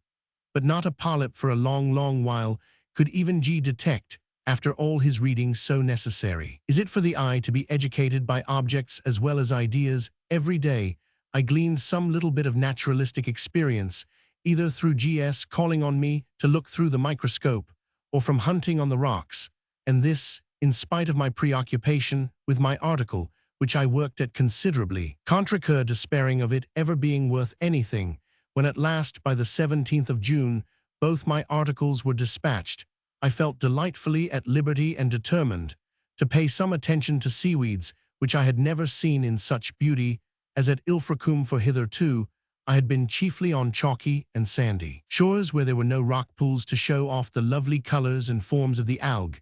There are tide pools to be seen almost at every other step on the shore at Ilfracombe, and I shall never forget their appearance. When we first arrived there, the Corallina officinalis was then in its greatest perfection, and with its purple-pink fronds threw into relief, the dark olive fronds of the laminari on one side, and the vivid green of the ulva and enteromorpha on the other. After we had been there 289 few weeks, the Corallina was faded, and I noticed the Mesogloia vermicularis and the Roman 1000 virescens, which look very lovely in the water from the white cilia, which make the most delicate fringe, to their yellow-brown whip-like fronds, and some of the common Polysiphone. These tide pools made me quite in love with seaweeds, so I took up Landsborough's book and tried to get a little more light on their structure and history. Our zoological expeditions alternated with delicious inland walks. I think the country looked its best when we arrived. It was just that moment in spring when the leaves are in full leaf, but still keep their delicate varieties of coloring, and that transparency which belongs only to this season, and the furze was in all its golden glory. It was almost like the fading away of the evening red, when the furze blossoms died off from the hills, and the only contrast left was that of the marly soil with the green crops and woods. The primroses were the contemporaries of the furze, and sprinkled the sides of the hills with their pale stars almost as plentifully as daisies or buttercups elsewhere. But the great charm of all Devonshire lanes is the springs that you detect gurgling in shady recesses covered with liverwort with here, and their waving tufts of fern and other broad-leaved plants that love obscurity and moisture. We seemed to make less of our evenings at Ilfracombe than we have ever done elsewhere. We used often to be tired with our hunting or walking, and we were reading books, which did not make us take them up very eagerly. Goss's Rambles on the Devonshire coast, for example. Trench's Calderon and other volumes taken up in a desultory way 1 bit 290 of reading we had there, however, which interested me deeply. It was Masson's Life of Chatterton, which happily linked itself with the impressions I had received from the site of the old church at Bristol. Mr. Tugwell's The Curate acquaintance was a real acquisition to us, not only because he was a companion and helper in zoological pursuits, but because to know him was to know of another sweet nature in the world. It is always good to know, if only in passing, a charming human being. It refreshes one like flowers and woods and clear brooks. One Sunday evening, we walked up to his pretty house to carry back some proofs of his, and he induced us to go in and have coffee with him. He played on his harmonium, and we chatted pleasantly the last evening of our stay at Ilfracombe. He came to see us in Mrs. Webster's drawing-room, and we had music till nearly 11 o'clock, a pleasant recollection.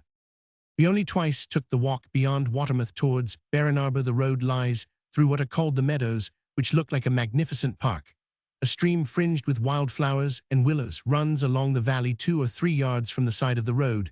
This stream is clear as crystal, and about every 20 yards it falls over a little artificial precipice of stones. The long grass was waving in all the glory of June, before the mower has come to make it suffer a love change from beauties into sweet odors, and the slopes on each side of us were crowned or clothed with fine trees. The last time we went through these meadows was on our last day at Ilfracombe. Such sunlight and such deep peace on the hills, and by the stream. Coming back, we rested on a gate under the trees, and a blind man came up to rest also. He 291 told us in his slow way what a fine healthy spot this was. A very healthy spot, a healthy spot. And then we went on our way and saw his face no more. I have talked of the Ilfracombe lanes without describing them, for to describe them one ought to know the names of all the lovely wildflowers that cluster on their banks. Almost every yard of these banks is a hunt picturea, delicious crowding of mosses and delicate trefoil and wild strawberries and ferns, great and small. But the crowning beauty of the lanes is the springs that gush out in little recesses by the side of the road, recesses glossy with liverwort and feathery with fern. Sometimes you have the spring when it has grown into a brook, either rushing down miniature cataract by the Llanyside or flowing gently as a braided streamlet across your path. I never before longed so much to know the names of things as during this visit to Ilfracombe the desire is part of the tendency that is now constantly growing in me to escape from all vagueness and inaccuracy into the daylight of distinct vivid ideas. The mere fact of naming an object tends to give definiteness to our conception of it. We have then a sign which at once calls up in our minds the distinctive qualities which mark out for us that particular object from all others.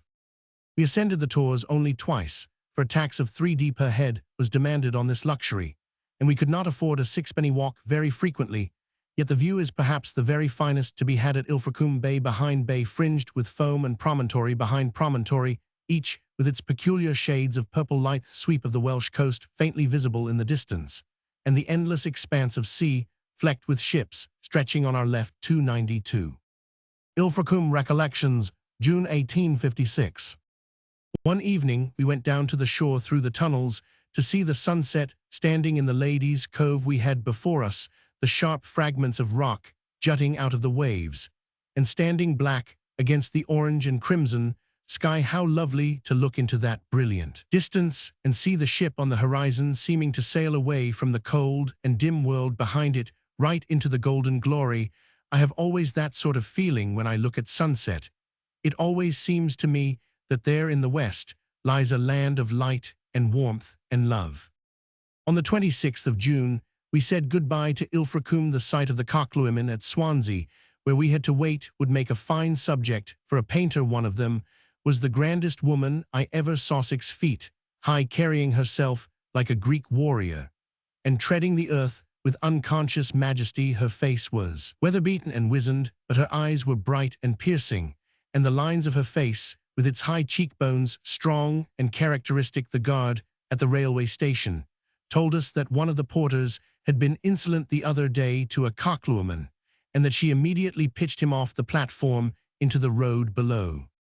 Letter to the Braes, 6th June 1856. When we arrived here, I had not even read a great book, on which I had engaged to write a long article by the beginning of this month, so that between work and zoology and bodily ailments, my time has been full to overflowing. We are enchanted with Ilfracombe. I really think it is the loveliest seaplace I ever saw, from the combination of fine rocky coast with exquisite inland scenery, but it would not do for anyone who can't climb rocks and mount perpetual hills, for the peculiarity of this country is that it is all hill, and no 293 valley. You have no sooner got to the foot of one hill than you begin to mount another. You would laugh to see our room decked with yellow pedishes, a footpan glass, jars and phials, all full of zoophytes or mollusks or annelids, and still more to see the eager interest with which we rush to our preserves in the morning to see if there has been any mortality among them in the night. We have made the acquaintance of a charming little zoological curate here, who is a delightful companion on expeditions, and is most good-natured in lending and giving apparatus and critters of all sorts. Mr. Pigot, 51, is coming here with his yacht at the end of June, and we hope then to go to Clovelly, Kingsley's Clovelly, and perhaps other places on the coast that we can't reach on foot. After this, we mean to migrate to Tenby for the sake of making acquaintance with its mollusks and metis. Letter to Mrs. Peter Taylor, 8th June 1856. I received your kind letter only yesterday, but I write a few words in answer at once, lest, as it so often happens, delay should beget delay. It is never too late to write generous words, and although circumstances are not likely to allow of our acquiring a more intimate knowledge of each other from personal intercourse, it will always be a pleasant thought to me that you have remembered me kindly and interpreted me nobly. You are one of the minority who know how to use their imagination in the service of charity. I have suffered so much from misunderstanding created by letters, even to old friends, that I never write on private personal matters, unless it be a rigorous duty or necessity to do so. Some little phrase or allusion 294 is misinterpreted, and on this false basis a great fabric of misconception is reared, which even explanatory conversations will not remove. Life is too precious to be spent in this weaving and unweaving of false impressions, and it is better to live quietly on under some degree of misrepresentation than to attempt to remove it by the uncertain process of letter writing. Letter to Miss Sarah Hennell, 29th, June 1856. Yes, indeed, I do remember old Tenby days, and had set my heart on being in the very same house again. But alas, it had just been let. It is immensely smartened up, like the place, generally, since those old times, and is proportionately less desirable for quiet people who have no flounces, and do not subscribe to new churches. Tenby looks insignificant in picturesqueness after Ilfracombe, but the two objects that drew us hither, zoology and health, will flourish none the worse for the absence of tall precipices and manna-tinted rocks. The air is delicious soft, but not sultry, and the sands and bathing, such as are to be found nowhere else. St. Catherine's Rock, with its caverns, is our paradise. We go there with baskets, hammers, and chisels, and jars and files, and come home laden with spoils altogether. We are contented to have been driven away from Ilfracombe by the cold wind, since a new place is new experience, and Mr. Lewes has never been here before. To me, there is the additional pleasure, a half melancholy, of recalling all the old impressions, and comparing them with the new. I understand your wish to have as much of Rosehill as possible this year, and I am so glad that you will associate a visit from Herbert Spencer with this last summer. I suppose he is with you now. If so, give him my very evil regards, and tell him that because he has not written to us, we will diligently not tell him a great many 295 things he would have liked to know.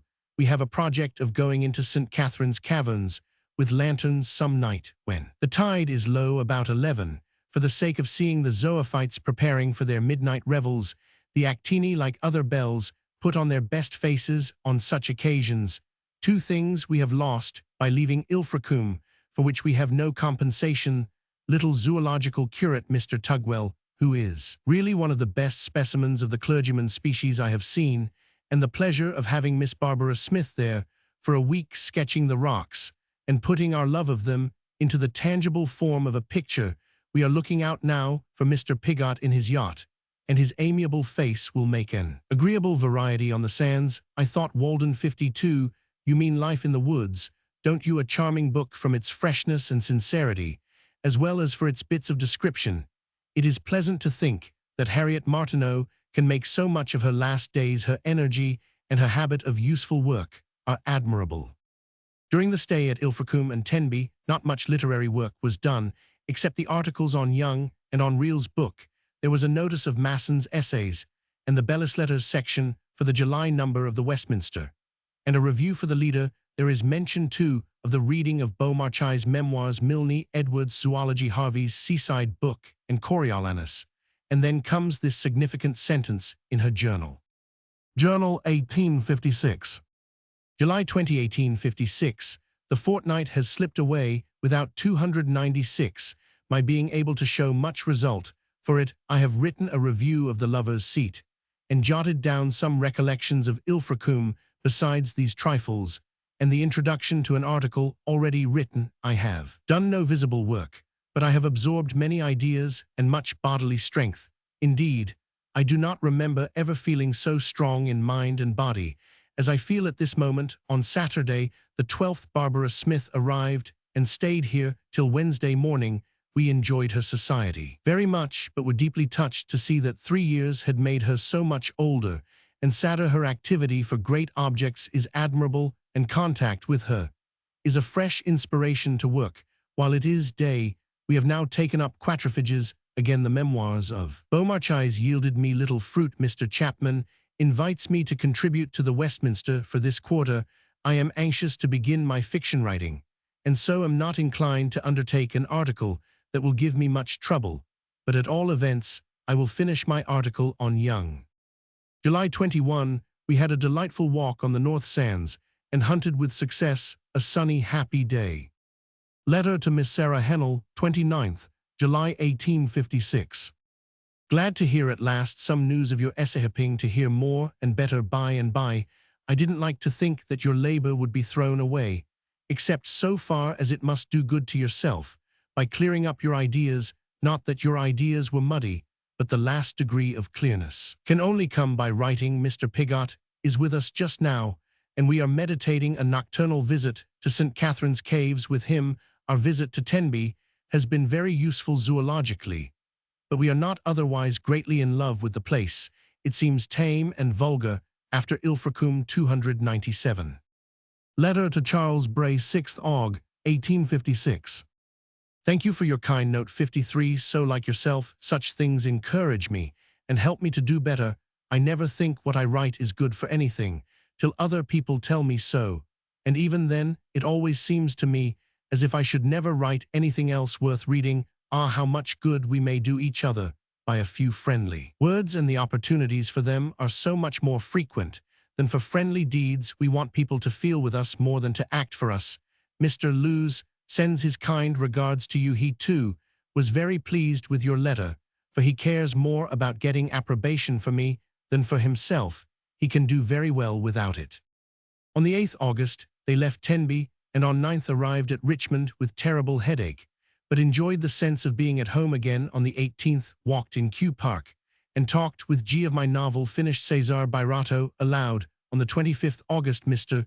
Lewes set off for Halfwell near Burn, taking his 2 eldest boys, Charles and Thornton, to place them at school there. He returned on 4th September, and in his absence, George Eliot had been busy with her article on silly novels by lady novelists. This was finished on the 12th September, and on the 19th, she sent off the Bellis Letters section for the October number of the Westminster. We have now arrived at the period of the new birth, and fortunately in the following memorandum we have George Eliot's own words as to how it came about. How I came to write fiction. September 1856 made a new era in my life, for it was then I began to write fiction. It had always been a vague dream of mine that some time or other I might write a novel, and my shadowy conception of what the novel was to be varied, of course, from one epoch of my life to another, but I never went further towards the actual writing of the novel than an introductory chapter describing a Staffordshire village and the life of the neighboring farmhouses. And as the years passed on, I lost any hope that I should ever be able to write a novel. Just as I desponded about everything else in my future life, I always thought I was deficient in dramatic power, both of construction and dialogue, but I felt I should be at my ease in the descriptive parts of a novel. My introductory chapter was pure description, though there were good materials in it for dramatic presentation. It happened to be among the papers I had with me in Germany, and one evening at Berlin, something led me to read it to George. He was struck with it as a bit of concrete description, and it suggested to him the possibility of my being able to write a novel, though he distrusted, indeed disbelieved, in me possession of any dramatic power. Still, he began to think that I might as well try some time what I could do in fiction, and by when we came back to England, and I had greater success than he ever expected in other kinds of writing, his impression that it was worthwhile to see how far my mental power would go towards the production of a novel was strengthened. He began to say very positively, "You must try and write a story." And when we were at Tenby, he urged me to begin at once. I deferred it, however, after my usual fashion, with work that does not present itself as an absolute duty. But 299 one morning, as I was thinking what should be the subject of my first story, my thoughts merged themselves into a dreamy doze, and I imagined myself writing a story of which the title was The Sad Fortunes of the Reverend Amos Barton. I was soon wide awake again, and told G. He said, "Oh, what a capital title!" And from that time I had settled in my mind that this should be my first story. George used to say, "It may be a failure rate, may be that you are unable to write fiction, or perhaps it may be just good enough to warrant your trying again. You may write a chef-d'oeuvre." At answer, there's no telling, but his prevalent impression was that though I could hardly write a poor novel, my effort would want the highest quality of fiction dramatic presentation. He used to say, "You have wit, description, and philosophy. Those go a good way towards the production of a novel. It is worthwhile for you to try the experiment." We determined that if my story turned out good enough, we would send it to Blackwood, but G thought the more probable result was that I should have to lay it aside and try again. But when we returned to Richmond, I had to write my article on silly novels and my review of contemporary literature for the Westminster, so that I did not begin my story till September 22. After I had begun it, as we were walking in the park, I mentioned to G that I had thought of the plan of writing a series of stories, containing sketches drawn from my own observation of the clergy, and calling them scenes from clerical life, opening with Amos Barton. He at once accepted the notion as a good one, fresh and striking. And about a week afterwards, when I read 300 him, the first part of Amos, he had no longer any doubt about my ability to carry out the plan. The scene at Cross Farm, he said, satisfied him that I had the very element he had been doubtful about. It was clear I could write good dialogue. There still remained the question whether I could command any pathos, and that was to be decided by the mode in which I treated Millie's death. One night G went to town on purpose to leave me a quiet evening for writing it. I wrote the chapter from the news brought by the shepherd to Mrs. Hackett to the moment when Amos is dragged from the bedside, and I read it to G when he came home. We both cried over it, and then he came up to me and kissed me, saying, "I think your pathos is better than your fun." The story of the sad fortunes of Amos Barton was begun on 22 September and finished on the 5th November, and I subjoined the opening correspondence between Mr. Lewes and Mr. John Blackwood to exhibit the first effect it produced. Letter from G.H. Lewes to John Blackwood, 6th Nov. 1856. I trouble you with a MS of sketches of clerical life, which was submitted to me by a friend who desired my good offices with you. It goes by this post. I confess that before reading the MS, I had considerable doubts of my friend's powers as a writer of fiction, but after reading it, these doubts were changed into very high admiration. I don't know what you will think of the story, but according to my judgment, such humor, pathos, vivid presentation, and nice observation have not been exhibited in this style since The Vicar of Wakefield, and in consequence of that opinion, I feel quite pleased in negotiating the matter with you 3-1. This is what I am commissioned to say to you about the proposed series. It will consist of tales and sketches illustrative of the actual life of our country clergy, about a quarter of a century, but solely in its human, and not at all in its theological aspects, the object being to do what has never yet been done in our literature, for we have had abundant religious stories, polemical and doctrinal, but since the Vicar and Miss Austen, no stories representing the clergy like every other class, with the humors, sorrows, and troubles of other men. He begged me particularly to add thoughts. The specimen sent will sufficiently proveth tone throughout, will be sympathetic, and not at all antagonistic.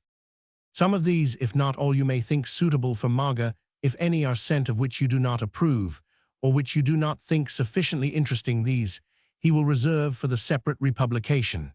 And for this purpose, he wishes to retain the copyright. Should you only print 1 or 2, he will be well satisfied, and still better, if you should think well enough of the series to undertake the separate republication. Letter from John Blackwood to G.H. Lewes, 12th Nov. 1856. I am happy to say that I think your friend's reminiscences of clerical life will do. If there is any more of the series written, I should like to see it, as until I saw more, I could not make any decided proposition for the publication of the tales in whole, or in part in the magazine.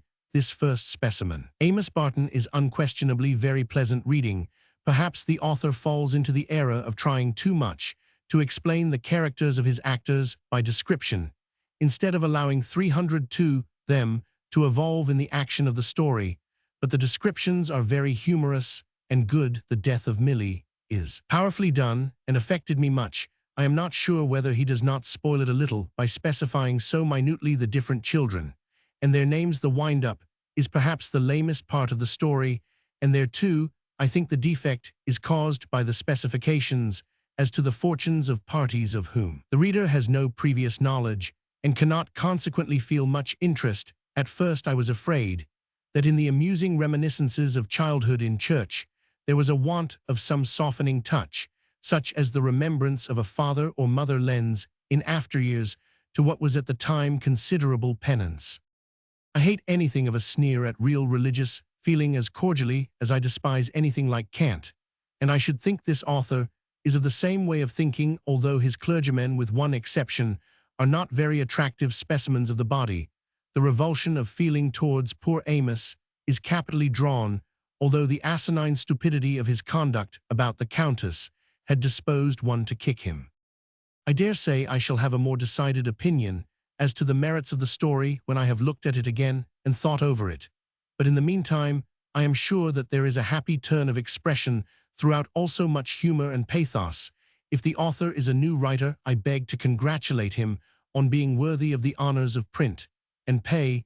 I shall be very glad to hear from you or him soon. Letter from G.H. Lewes to John Blackwood, Saturday, Nov. 1856. I have communicated your letter to my clerical friend, who, though somewhat discouraged by it, has taken my advice, and will submit the second story to you when it is written. At present, he has only written what he sent you. His avocations, he informs me, will prevent his setting to work for the next 3 weeks or so, but as soon as he is at liberty, he will begin. I rate the story much higher than you appear to do from certain expressions in your note, though you too appreciate the humor and pathos, and the happy turn of expression. It struck me as being fresher than any story I have read for a long while, and as exhibiting in a high degree that faculty which I find to be the rarest of all, viz., the dramatic ventriloquism. At the same time, I told him that I thoroughly understood your editorial caution in not accepting from an unknown hand a series on the strength of one specimen.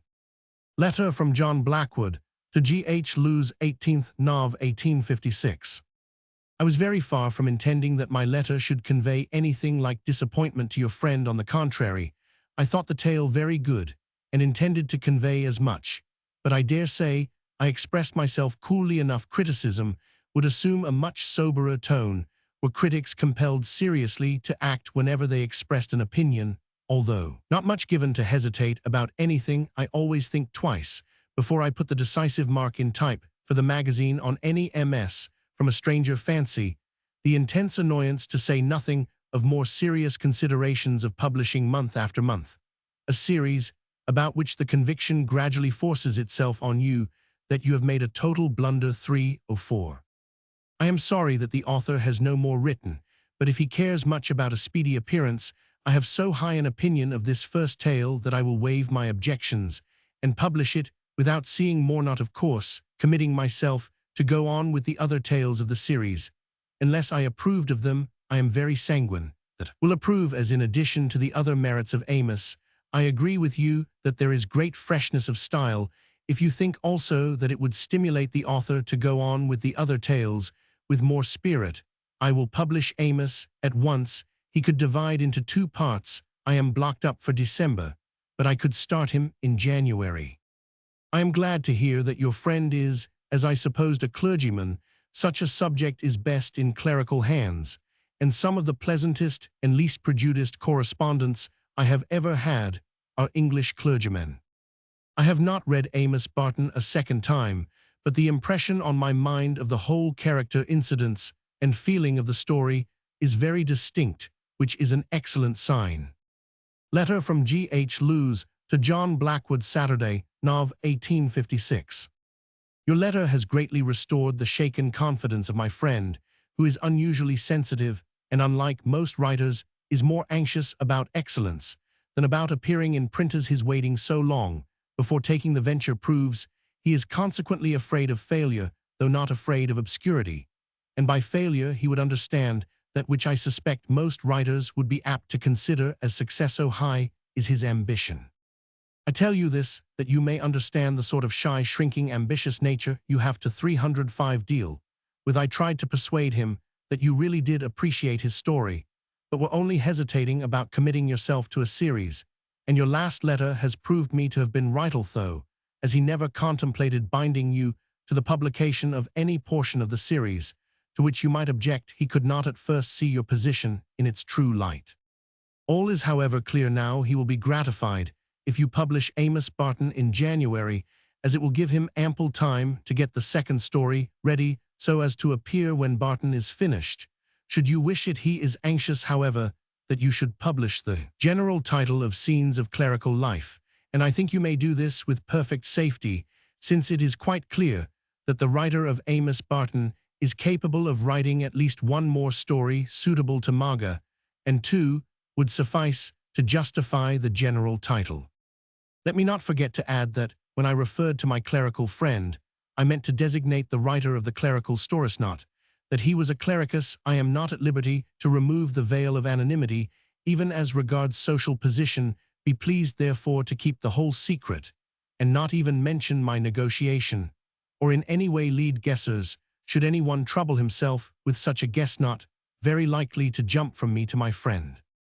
On Christmas Day 1856, Mr. Gilfil's love story was begun, and during December and January, the following are mentioned among the books read: The Ajax of Sophocles, Miss Martineau's History of the Peace, Macaulay's History, 306, finished Carlyle's French Revolution, Burke's Reflections on the French Revolution, and Mansfield Park. Letter from John Blackwood to the author of Amos Barton, 29th, Dec. 1856. Along with this, I send a copy of the January number of the magazine, in which you will find the first part of Amos Barton. It gives me very great pleasure to begin the number with Amos, and I put him in that position because his merits well entitle him to it, and also because it is a vital point to attract public attention to the first part of a series, to which end, being the first article of the first number of the year, may contribute. I have already expressed to our friend Mr. Lewes the very high opinion I entertain of Amos, and the expectations I have formed of the series, should his successors prove equal to him, which I fully anticipate. It is a long time since I have read anything so fresh, so humorous, and so touching. The style is capital, conveying so much in so few words. Those who have seen the tale here are chiefly members of my own family, and they are all enthusiastic in praise. You may recollect that I expressed a fear that in the affecting and highly wrought scene of poor Milly's death, the attempt to individualize the children by reiterating their names weakened the effect, as the reader had not been prepared to care for them individually, but simply as a group of children of Milly. And the sorrow-stricken curate, my brother, says, "No, do not advise the author to touch anything so exquisite. Of course, you are the best judge." I now send proof of the conclusion of Amos 307, in acknowledgement of which, and of the first part, I have the pleasure of enclosing a check for 5210s 50 guineas. If the series goes on, as I anticipate, there is every prospect that a republication as a separate book at some time or other will be advisable. We would look upon such republication as a joint property, and would either give you a sum for your interest in it, or publish, on the terms of one half of the clear profits, to be divided between author and publisher, as might be most agreeable to you. I shall be very glad to hear from you, either direct or through Mr. Lewes, and any intelligence that the successors of Amos are taking form and substance will be very acceptable. I shall let you know what the other contributors and the public think of Amos as far as I can gather a verdict, but in the meantime I may congratulate you on having achieved a preliminary success at all events. Letter from the author of Amos Barton to John Blackwood, Jan. 1857. Your letter has proved to me that the generous editor and publisher, generous both in word and in deed, who makes the author's path smooth and easy, is something more than a pleasant tradition. I am very sensitive to the merits of checks for 50 guineas, but I am still more sensitive to that cordial appreciation which is a guarantee to me that my work was worth doing for its own sake. If the scenes of clerical life should be republished, I have no doubt we shall find it easy to arrange the terms. In the meantime, the most pressing business is to make them worth republishing. I think the particularization of the children in the deathbed scene has an important effect on the imagination. 308, but I have removed all names from the conclusion except those of Patty and Dicky, in whom I hope the reader has a personal interest. I hope to send you the second story by the beginning of February. It will lie for the most part among quite different scenes and persons from the last opening in Shepperton once more, but presently moving away to a distant spot, and new people whom I hope you will not like less than Amos and his friends. But if any one of the succeeding stories should seem to you unsuitable to the pages of Maga, it can be reserved for publication in the future volume without creating any difficulty. Thank you very warmly for the hearty acceptance you have given to my first story. Journal 1857. The first part of Amos Barton appeared in the January number of Blackwood before the appearance of the magazine. On sending me the proof, Mr. John Blackwood already expressed himself with much greater warmth of admiration. And when the first part had appeared, he sent me a charming letter with a check for 50 guineas and a proposal about republication of the series.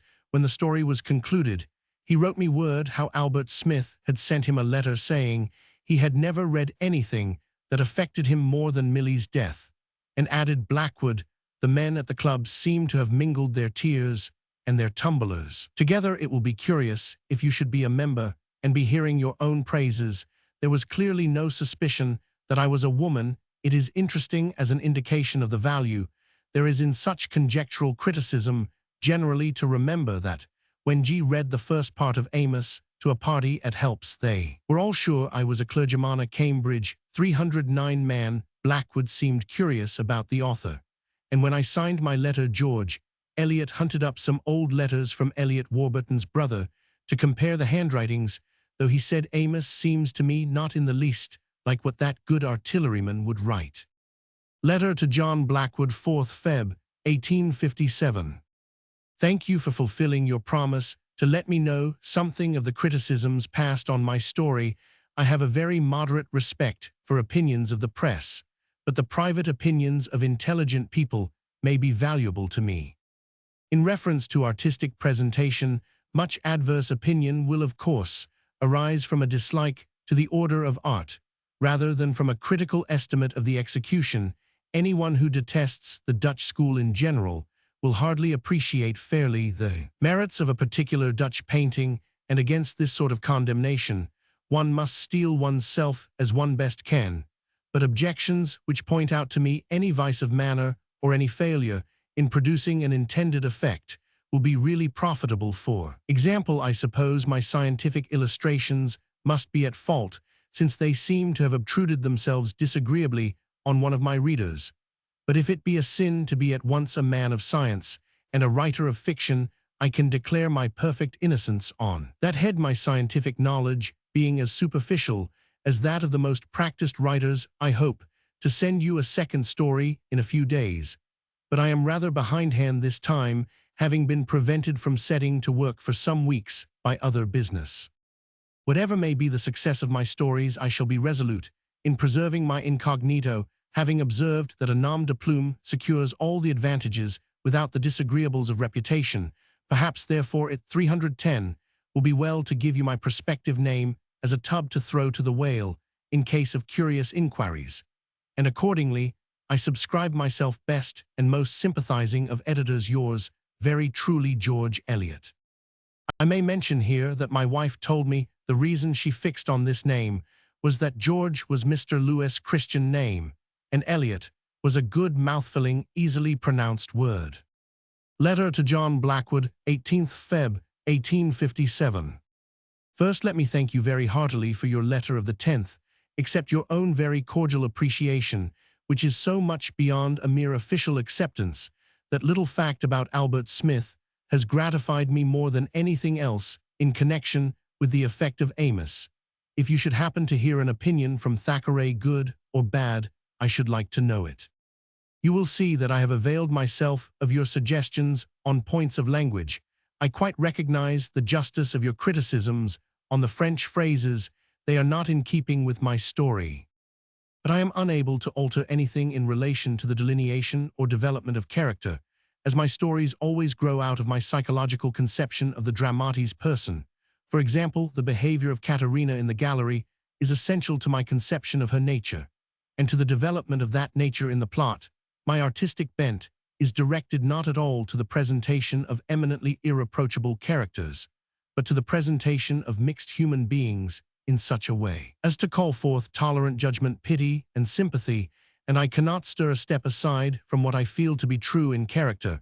If anything strikes you as untrue to human nature in my delineations, I shall be very glad if you will point it out to me, that I may 311 reconsider the matter. But alas, inconsistencies and weaknesses are not untrue. I hope that your doubts about the plot will be removed by the further development of the story. Meanwhile, warmest thanks for your encouraging letters.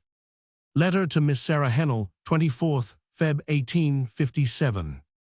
I am the more inclined to think that I shall admire your book, because you are suspected of having given undue preponderance to the Christian argument, for I have a growing conviction that we may measure true moral and intellectual culture by the comprehension and veneration given to all forms of thought and feeling which have influenced large masses of mankind, and of all intolerance. The intolerance calling itself philosophical is the most odious to me. Letter to John Blackwood, 1st MCH, 1857. Thank you for the copy of Maga, and for the accompanying check. One has not many correspondents whose handwriting has such agreeable associations as yours. I was particularly pleased with that extract you were so good as to send me from Mr. Swain's letter. Dear old Goldie is one of my earliest and warmest admirations, and I don't desire a better fate than to lie side by side with him in people's memories. The Rev. Mr. Swain had written to Blackwood, saying that Amos, in its charming tendencies, reminded him of the Vicar of Wakefield. Blackwood had written much delighted with the 2 first parts of Mr. Gilfil's love story, which were sent to him together. Letter to Miss Sarah Hennell, 2D, MCH, 1857. I began oddly enough, you will perhaps think, by reading through the Answers of Infidelity 54, those being the most interesting parts of the book to me, some 312 of your own passages. I think very admirable. Some of them made me cry, which is always a sign of the highest pleasure writing can give me. But in many of the extracts, I think infidelity cuts a very poor figure. Some are feeble, some bad, and terribly discrepant in the tone of their thought and feeling from the passages which come fresh from your own mind. The disadvantage arising from the perpetual shifting of the point of view is a disadvantage, I suppose, inseparable from the plan, which I cannot admire or feel to be effective. Though I can imagine it may be a serviceable form of presentation to some inquirers, the execution I do admire. I think it shows very high and rare qualities of Minda's self-discipline and largeness of thought, which are the highest result of culture. The objections of Christianity, which I have also read, are excellently put, and have an immense advantage over the Answers of Infidelity in their greater homogeneity.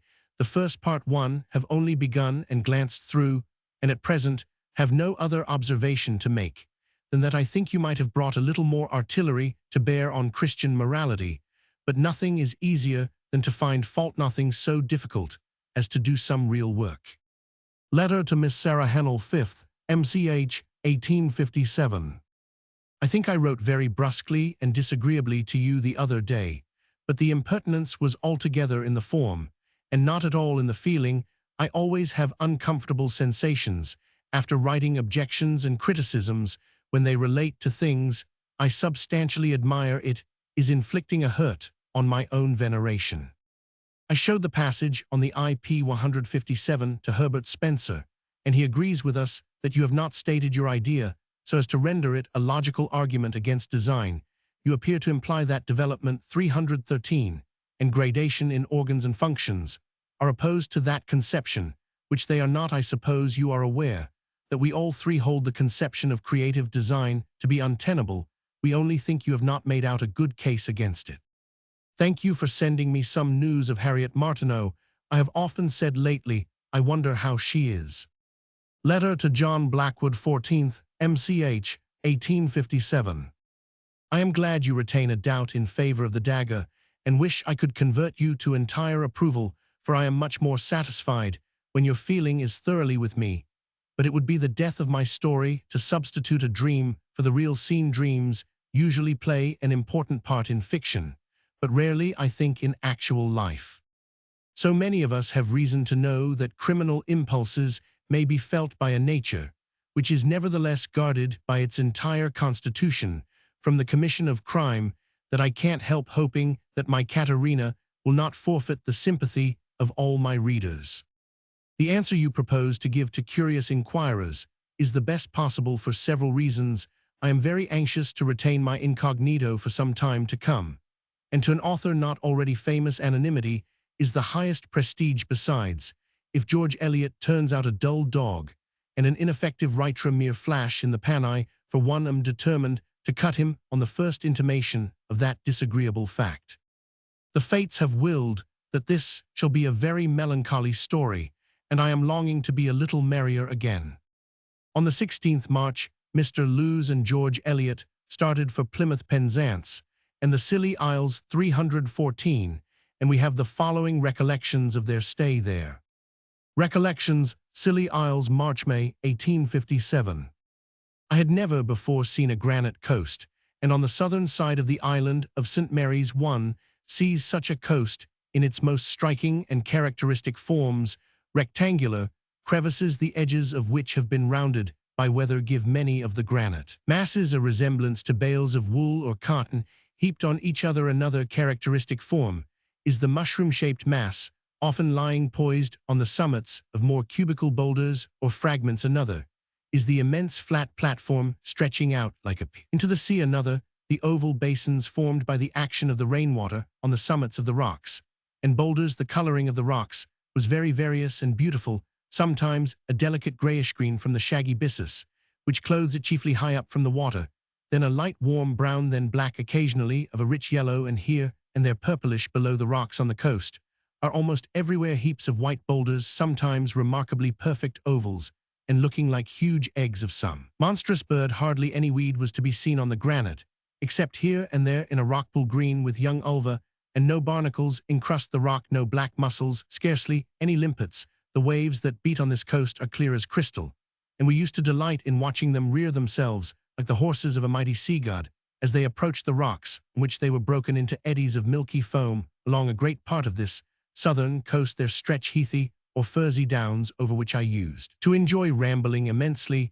There is a sense of freedom in those unenclosed grounds that one never has. 315 in a railed park, however extensive. Then, on the north side of the island, above Sandy Bar, what a view we used to get of the opposite islands and reefs, with their delicious violet and yellow tints, tall ship or two anchored in the sound, changing their aspect like living things, and when the wind was at all high, the white foam prancing round the reefs and rising in fountain-like curves above the screen of rocks.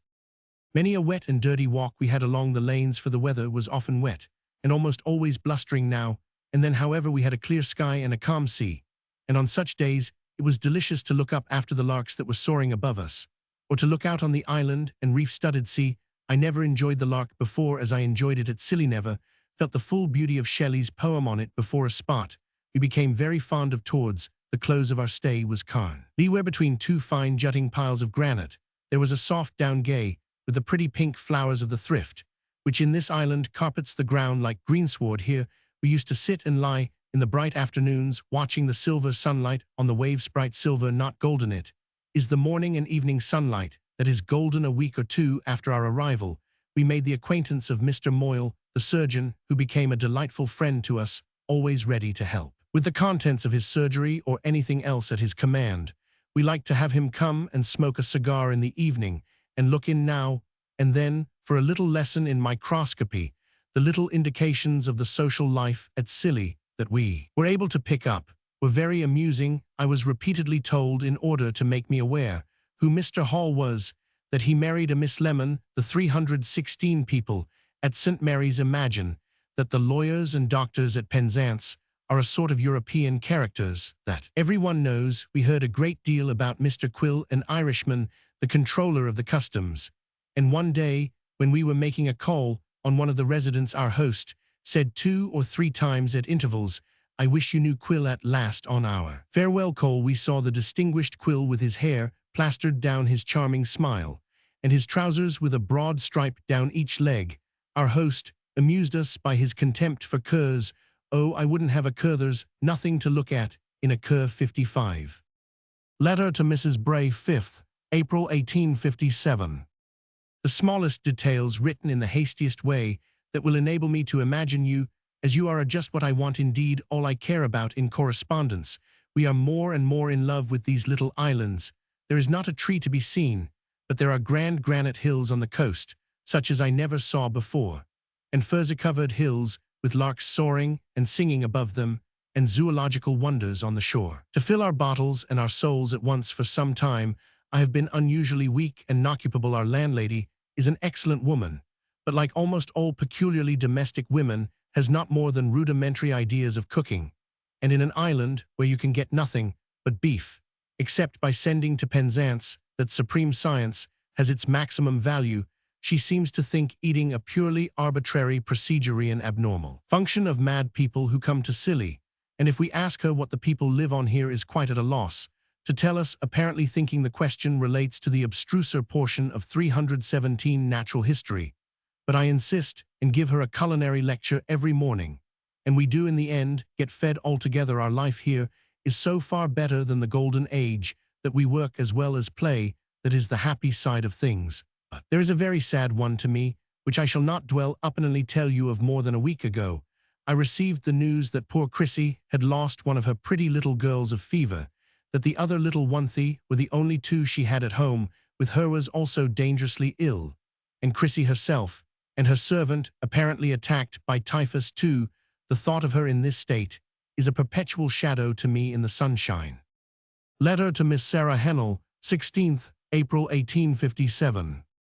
I shudder at entering on such great subjects as design in letters. My idle brain wants lashing to work like a Negro, and will do nothing under a slighter stimulus. We are enjoying a retrogression to old-fashioned reading.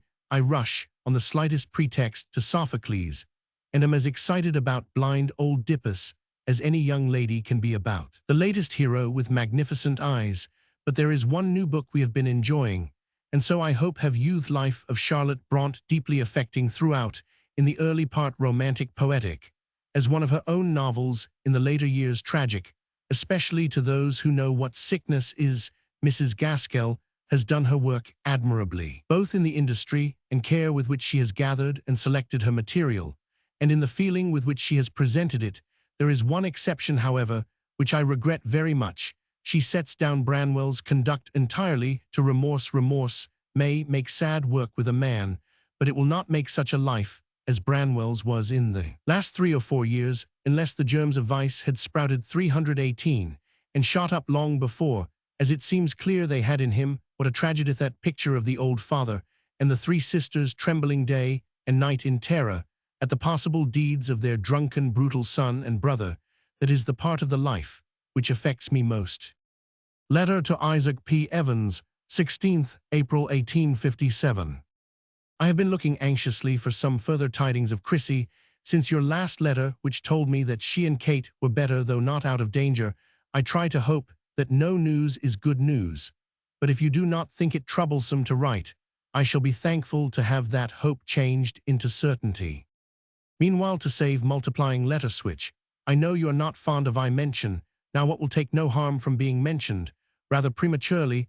I should like Chrissy to have 15 of my next half-year's income due at the beginning of June, to spend in taking a change of air as soon as she is able to do so, and perhaps, if it were desirable for her to leave before the money has been paid in, you would be so kind as to advance it for a few weeks. I am writing, of course, in ignorance of her actual state, but I should think it must be good for her as soon as she is able to move, to leave that fever-infected place for a time, and I know the money must have gone very fast in recent expenses.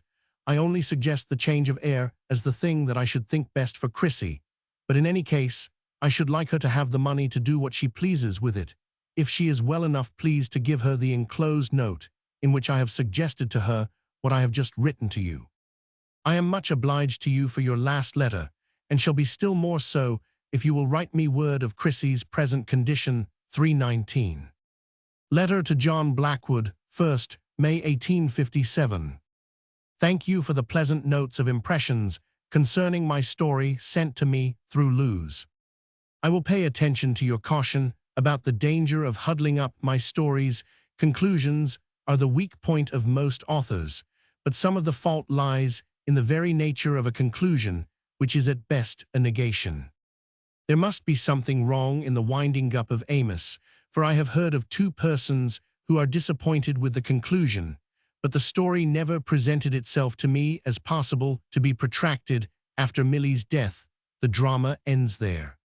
I am thinking of writing a short epilogue to Mr. Gilfil's love story, and I will send it you with the proof from Jersey, where, on a strict promise that I am not to be dissected, I shall shortly join our friend Luz.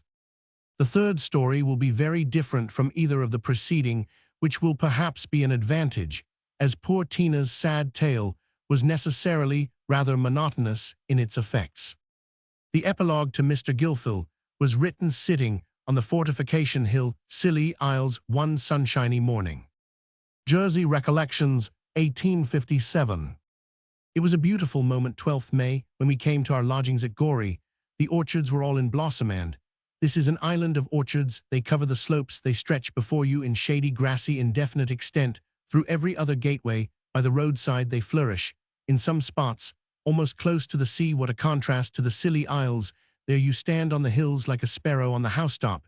Here you are like the same sparrow, when he is hopping about on the branches with green above 320, him green below, and green all round. Gorey stands in Granville Bay, where the grand old castle of Mont Orgueil stands, and keeps guard on a fine rocky promontory, overlooking the little harbour, dotted with fishing craft. There is a charming piece of common, or down, where you can have the quietest, easiest walking, with a carpet of minute wildflowers that are not hindered from flourishing by the sandy rain of the coast. I delighted extremely in the brownish-green softness of this undulating common, here and there varied with a patch of bright green fernal, the prettier for two little homesteads set down upon it, with their garden fence and sheltering trees. It was pretty in all lights, but especially the evening light, to look round at the castle and harbour the village and the scattered dwellings peeping out from among trees on the hill.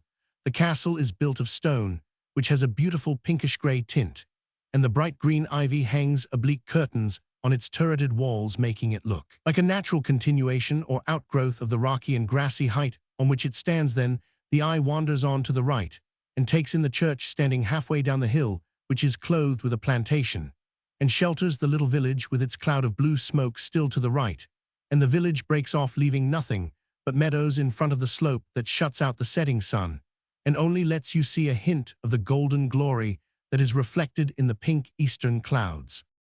The first lovely walk we found inland was the Queen's Fern Valley, where a broad strip of meadow and pasture lies between two high slopes covered with woods and ferny wilderness.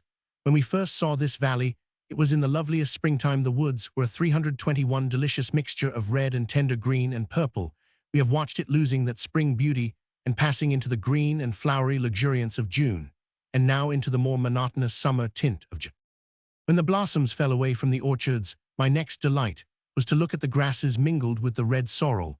Then came the white umbelliferous plants, making a border or inner frame for them along the hedgerows and streams. Another pretty thing here is the luxuriance of the yellow iris that covers large pieces of moist ground with its broad blades. Everywhere there are tethered cows looking at you, with meek face smildeed, sleek fawn-colored creatures with delicate downy udders. Another favorite walk of ours was round by Mont Orgueil along the coast. Here we had the green or rocky slope on one side of us, and on the other, the calm sea stretching to the coast of France, visible on all but the murkiest days.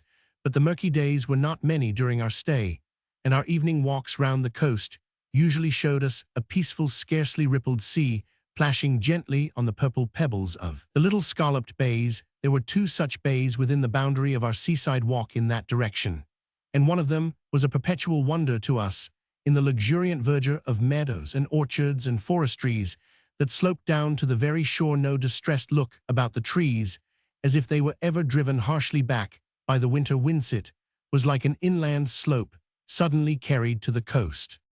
As for the inland walks, they are inexhaustible. The island is one labyrinth of delicious roads and lanes, leading you by the most charming nooks of houses, 322, with shady grounds and shrubberies, delightful farm homesteads, and trim villas. It was a sweet, peaceful life we led here. Good creatures, the Amys, our host and hostess, with their nice boy and girl, and the little white kid, the family pet. No disagreeable sounds to be heard in the house, no unpleasant qualities to hinder one from feeling perfect love to these simple people.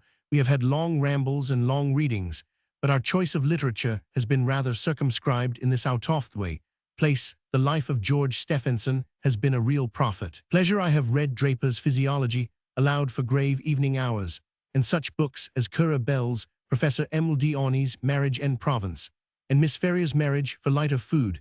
The last, however, we found ourselves unable to finish, notwithstanding Miss Ferrier's high reputation. I have been getting a smattering of botany from Miss Catlow, and from Dr. Thompson's little book on wildflowers, which have created at least a longing for something more complete on the subject.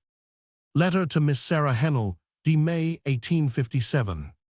Such hedgerows in this island, such orchards white against the green slopes, and shady walks by the woodside with distracting wildflowers.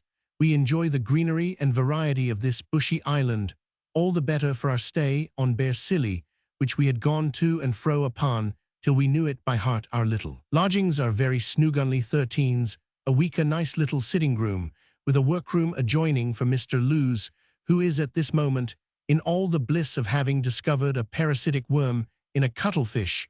We dine at 5, and our afternoons are almost exhausted. In rambling, I hope to get up my strength in this delicious quiet. And 323 have fewer interruptions to work from headache than I have been having since Christmas. I wonder if I should have had the happiness of seeing Cara. If I had been at Richmond now, I would rather see her than anyone else in the world except poor Chrissy. Tell me when you have read the life of Currer Bell. Some people think its revelations in bad taste, making money out of the dead, wounding the feelings of the living, etc. What book is there that some people or other will not find abominable? We thought it admirable, cried over it, and felt the better for it. We read Cromwell's Letters again at Scilly with great delight. In May, Mr. Lewes writes to Mr. John Blackwood, we were both amused with the divination of the Manx seer and his friend Liggers. This is the first mention of the individual whose real name was Liggins of Nuneaton, who afterwards became notorious for laying claim to the authorship of the Scenes of Clerical Life and Adam Bede. Janet's Repentance had been begun on the 18th April, and the first 3 parts were finished in Jersey in reference to the Scenes of Clerical Life. There are the following entries in the journal. Journal 1857. May 2 received letter from Blackwood expressing his approbation of part Roman 9 of Mr. Gilfil's love story. He writes very pleasantly, says the series is attributed by many to Bulwer, and that Thackeray thinks highly of it. This was a pleasant fillip to me, who am just now ready to be dispirited on the slightest pretext.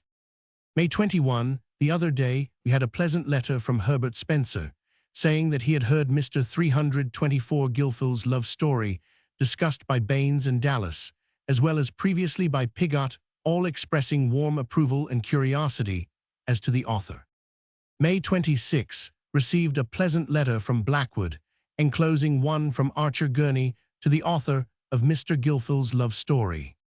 I subjoin this letter, as it is the first she received in her character of a creative author, and it still bears a pencil memorandum in her writing.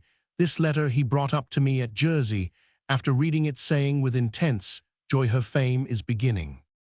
Letter from Rev. Archer Gurney to the author of Mr. Gilfil's love story, 14th May 1857. Buckingham Bucks, Thursday, 14th May 1857. So will you consider it impertinent in a brother author and old reviewer to address a few lines of earnest sympathy and admiration to you, excited by the purity of your style, originality of your thoughts, and absence of all vulgar seeking for effect in those scenes of clerical life, now appearing in Blackwood? If I mistake not much, your muse of invention is no hackneyed one, and your style is too peculiar to allow of your being confounded with any of the already well-known writers of the day. Your great and characteristic charm is to my mind nature. You frequently indeed express what I may call brilliant ideas, but they always seem to come unsought, for never, as in Lytton for instance, to be elaborated and placed in the most advantageous light.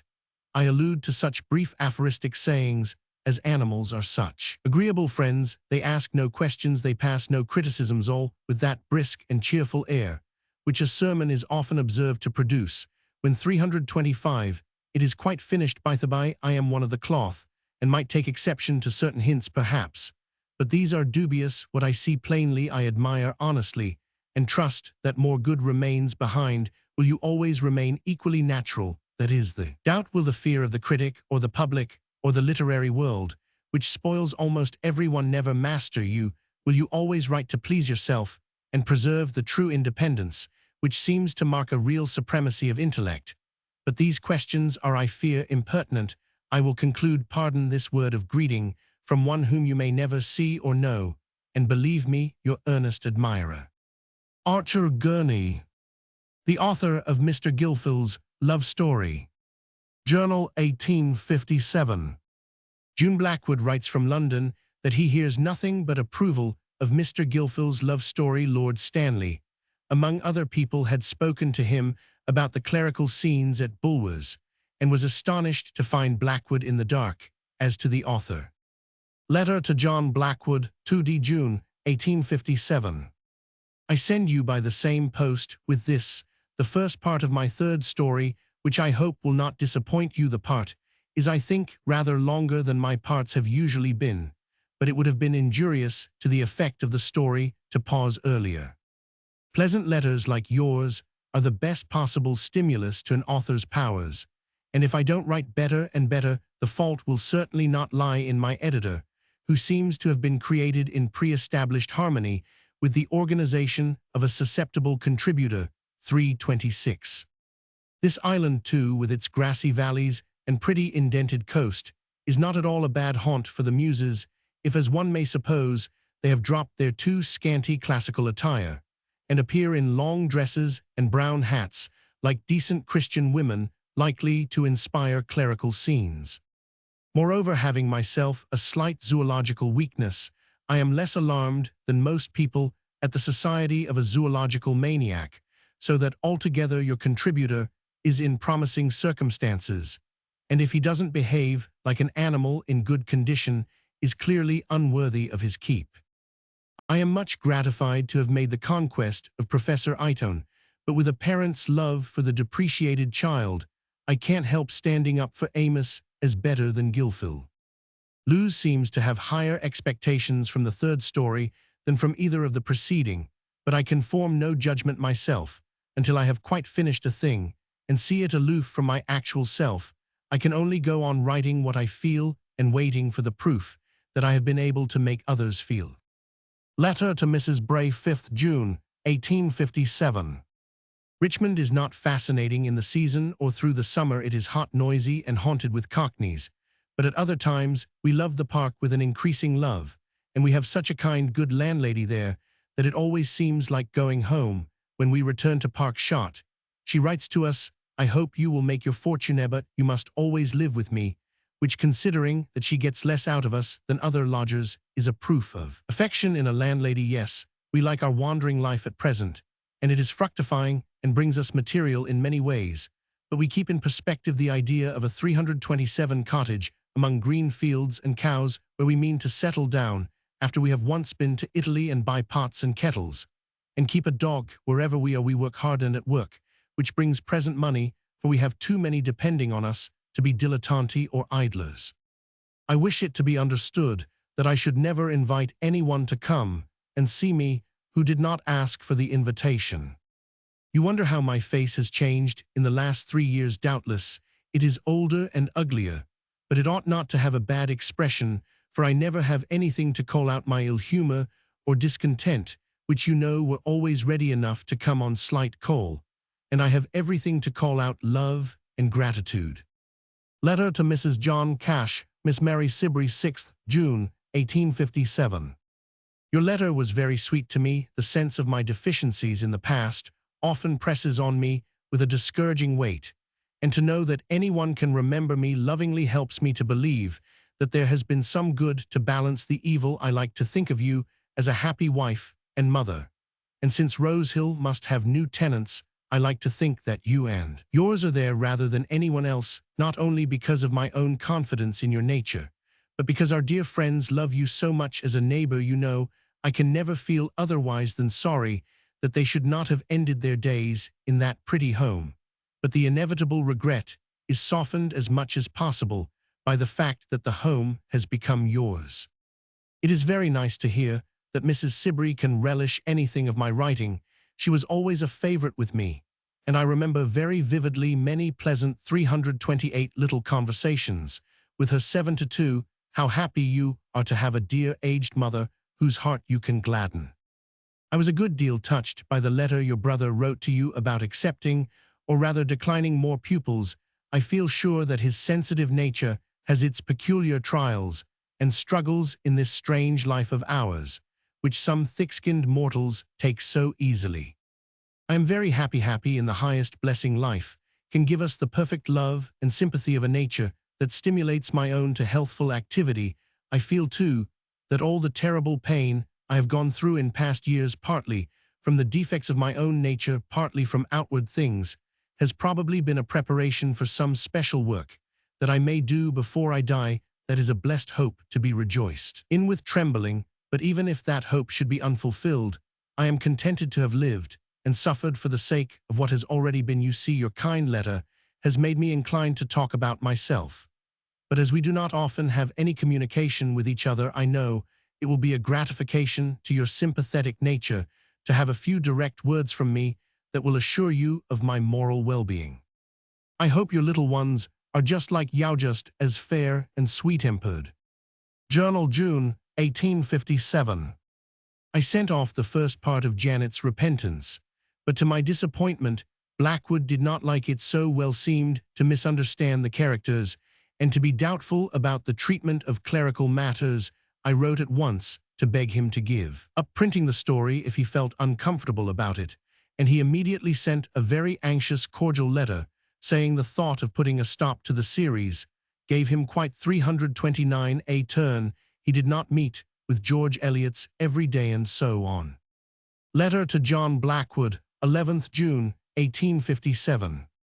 I am not much surprised, and not at all hurt by your letter received today with the proof. It is a great satisfaction, in fact, my only satisfaction, that you should give me your judgment with perfect frankness.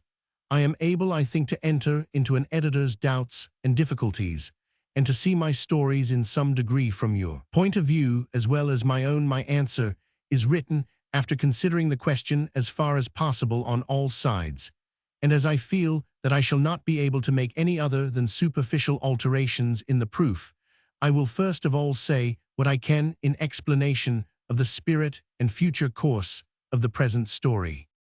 The collision in the drama is not at all between bigoted churchmanship and evangelicalism, but between irreligion and religion. Religion, in this case, happens to be represented by evangelicalism, and the story, so far as regards the persecution, is a real bit in the religious history of England that happened about 28 years ago. I thought I had made it apparent in my sketch of Milby feelings on the advent of Mr. Tryon that the conflict lay between immorality and morality, a religion and religion. Mr. Tryon will carry the reader's sympathy. It is through him that Janet is brought to repentance. Dempster's vices have their natural evolution in deeper and deeper moral deterioration, though not without softening touches, and death from intemperance. Everything is softened from the fact, so far as art is permitted to soften, and yet to remain essentially true. My sketches, both of churchmen and dissenters with whom I am almost equally acquainted, are drawn from close observation of them in real life, and not at 330, all from hearsay or from the descriptions of novelists. If I were to undertake to alter language or character, I should be attempting to represent some vague conception of what may possibly exist in other people's minds, but has no existence in my own. Such of your marginal objections as relate to mere detail I can meet without difficulty by alteration. But as an artist, I should be utterly powerless if I departed from my own conceptions of life and character. There is nothing to be done with the story but either to let Dempster and Janet and the rest be as I see them, or to renounce it as too painful. I am keenly alive at once to the scruples and alarms an editor may feel, and to my own utter inability to write under cramping influence. And on this double ground, I should like you to consider whether it will not be better to close the series for the magazine. Now, I dare say you will feel no difficulty about publishing a volume containing the story of Janet's repentance, and I shall accept that plan with no other feeling than that you have been to me the most liberal and agreeable of editors, and are the man of all others I would choose for a publisher. My irony, so far as I understand myself, is not directed against opinions, against any class of religious views, but against the vices and weaknesses that belong to human nature in every sort of clothing. But it is possible that I may not affect other minds as I intend and wish to affect them, and you are a better judge than I can be of the degree in which I may occasionally be offensive. I should like not to be offensive. I should like to touch every heart among my readers with nothing but loving humor, with tenderness, with belief in goodness. But I may have failed 331 in this case of Janet, at least so far as to have made you feel its publication in the magazine a disagreeable risk. If so, there will be no harm done by closing the series with no 2, as I have suggested. If, however, I take your objections to be deeper than they really are, if you prefer inserting the story in spite of your partial dissatisfaction, I shall of course be happy to appear under Marga's wings still. When I remember what have been the successes in fiction, even as republications from Marga, I can hardly believe that the public will regard my pictures as exceptionally coarse. But in any case, there are too many prolific writers who devote themselves to the production of pleasing pictures to the exclusion of all disagreeable truths for me to desire to add to their number in this respect. At least, I may have some resemblance to Thackeray, though I am not conscious of being in any way a disciple of his unless it constitute discipleship to think him, as I suppose the majority of people with any intellect do on the whole, the most powerful of living novelists. Letter to Miss Sarah Hennell, 8th June, 1857. I feel every day a greater disinclination for theories and arguments about the origin of things in the presence of all this mystery and beauty and pain and ugliness that floods one with conflicting emotions. We are reading Aurora Leigh for the 3rd time with more enjoyment than ever. I know no book that gives me a deeper sense of communion with a large as well as beautiful mind. It is in process of appearing in a 3rd edition, and no wonder. If I live 5 years longer, the positive result of my existence on the side of truth and goodness will outweigh the small negative good that would have consisted in my not doing anything to shock others, and I can conceive no consequences that will make me repent the past. Do not misunderstand me, and suppose that I think myself heroic or great in any way far enough from that faulty, miserably faulty. I am but least of all faulty where others most blame. On the 24th July, the pleasant sojourn at Jersey came to an end. The travelers returned to 8 Park Shot, Richmond, where Miss Sarah Hennell paid them a visit at the end of the month, and Dr. and Mrs. Bardachin nee Miss Barbara Roman 50 Smith came on the 4th of August. On the 12th August, there is an entry in the journal, finished the Electra of Sophocles, and began Hylas Agamemnon, and then come the following letters. Letter to John Blackwood, Tuesday, 17th Aug. 1857. Lewes has just given me your letter of the 15th, with the accompanying one from the Rev. W. P. Jones. Mr. Tryon is not a portrait of any clergyman living or dead. He is an ideal character, but I hope probable enough to resemble more than one evangelical clergyman of his day. If Mr. Jonas' deceased brother was like Mr. Tryon, so much the better, for in that case he was made of human nature's finer clay. I think you will agree with me that there are few clergymen who would be depreciated by an identification with Mr. Tryon, but I should rather suppose that the old gentleman, misled by some similarity in outward circumstances, is blind to the discrepancies which must exist where no portrait was intended. As to the rest of my story, so far as its elements were suggested by real persons, those persons have been, to use good Mr. Jonas' phrase, long in eternity. I think I told you that a persecution of the kind I 333 have described did actually take place and belongs as much to the common store of our religious history as the Gorham controversy, or as Bishop Blomfield's decision about wax candles, but I only know the outline of the real persecution. The details have been filled in from my imagination. I should consider it a fault which would cause me lasting regret if I had used reality in any other than the legitimate way common to all artists who draw their materials from their observation and experience. It would be a melancholy result of my fictions if I gave just cause of annoyance to any good and sensible person, but I suppose there is no perfect safeguard against erroneous impressions or a mistaken susceptibility. We are all apt to forget how little there is about us that is unique, and how very strongly we resemble many other insignificant people who have lived before us. I shouldn't wonder if several nieces of pedantic maiden ladies saw a portrait of their aunt in Miss Pratt, but I hope they will not think it necessary, on that ground, to increase the already troublesome number of your correspondence. Letter to Miss Sarah Hennell, 19th Aug. 1857. We went to see Rosa Ben-Hur's picture the other day. What power that is the way women should assert their rights. Writing is part of my religion, and I can write no word that is not prompted from within.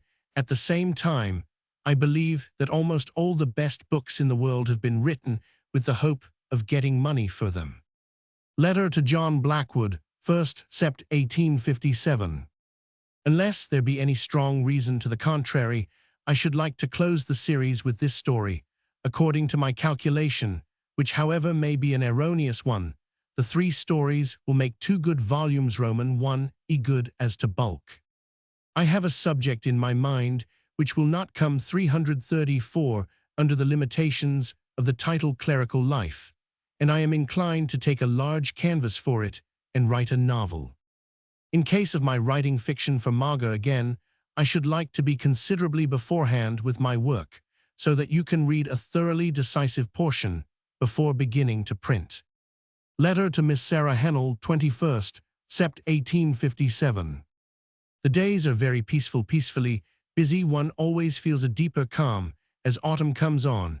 I should be satisfied to look forward to a heaven made up of long autumn afternoon walks, quite delivered from any necessity of giving a judgment on the woman question or of reading newspapers about Indian mutinies. I am so glad there are thousands of good people in the world who have very decided opinions and are fond of working hard to enforce them. I like to feel and think everything and do nothing a pool of the deep contemplative kind.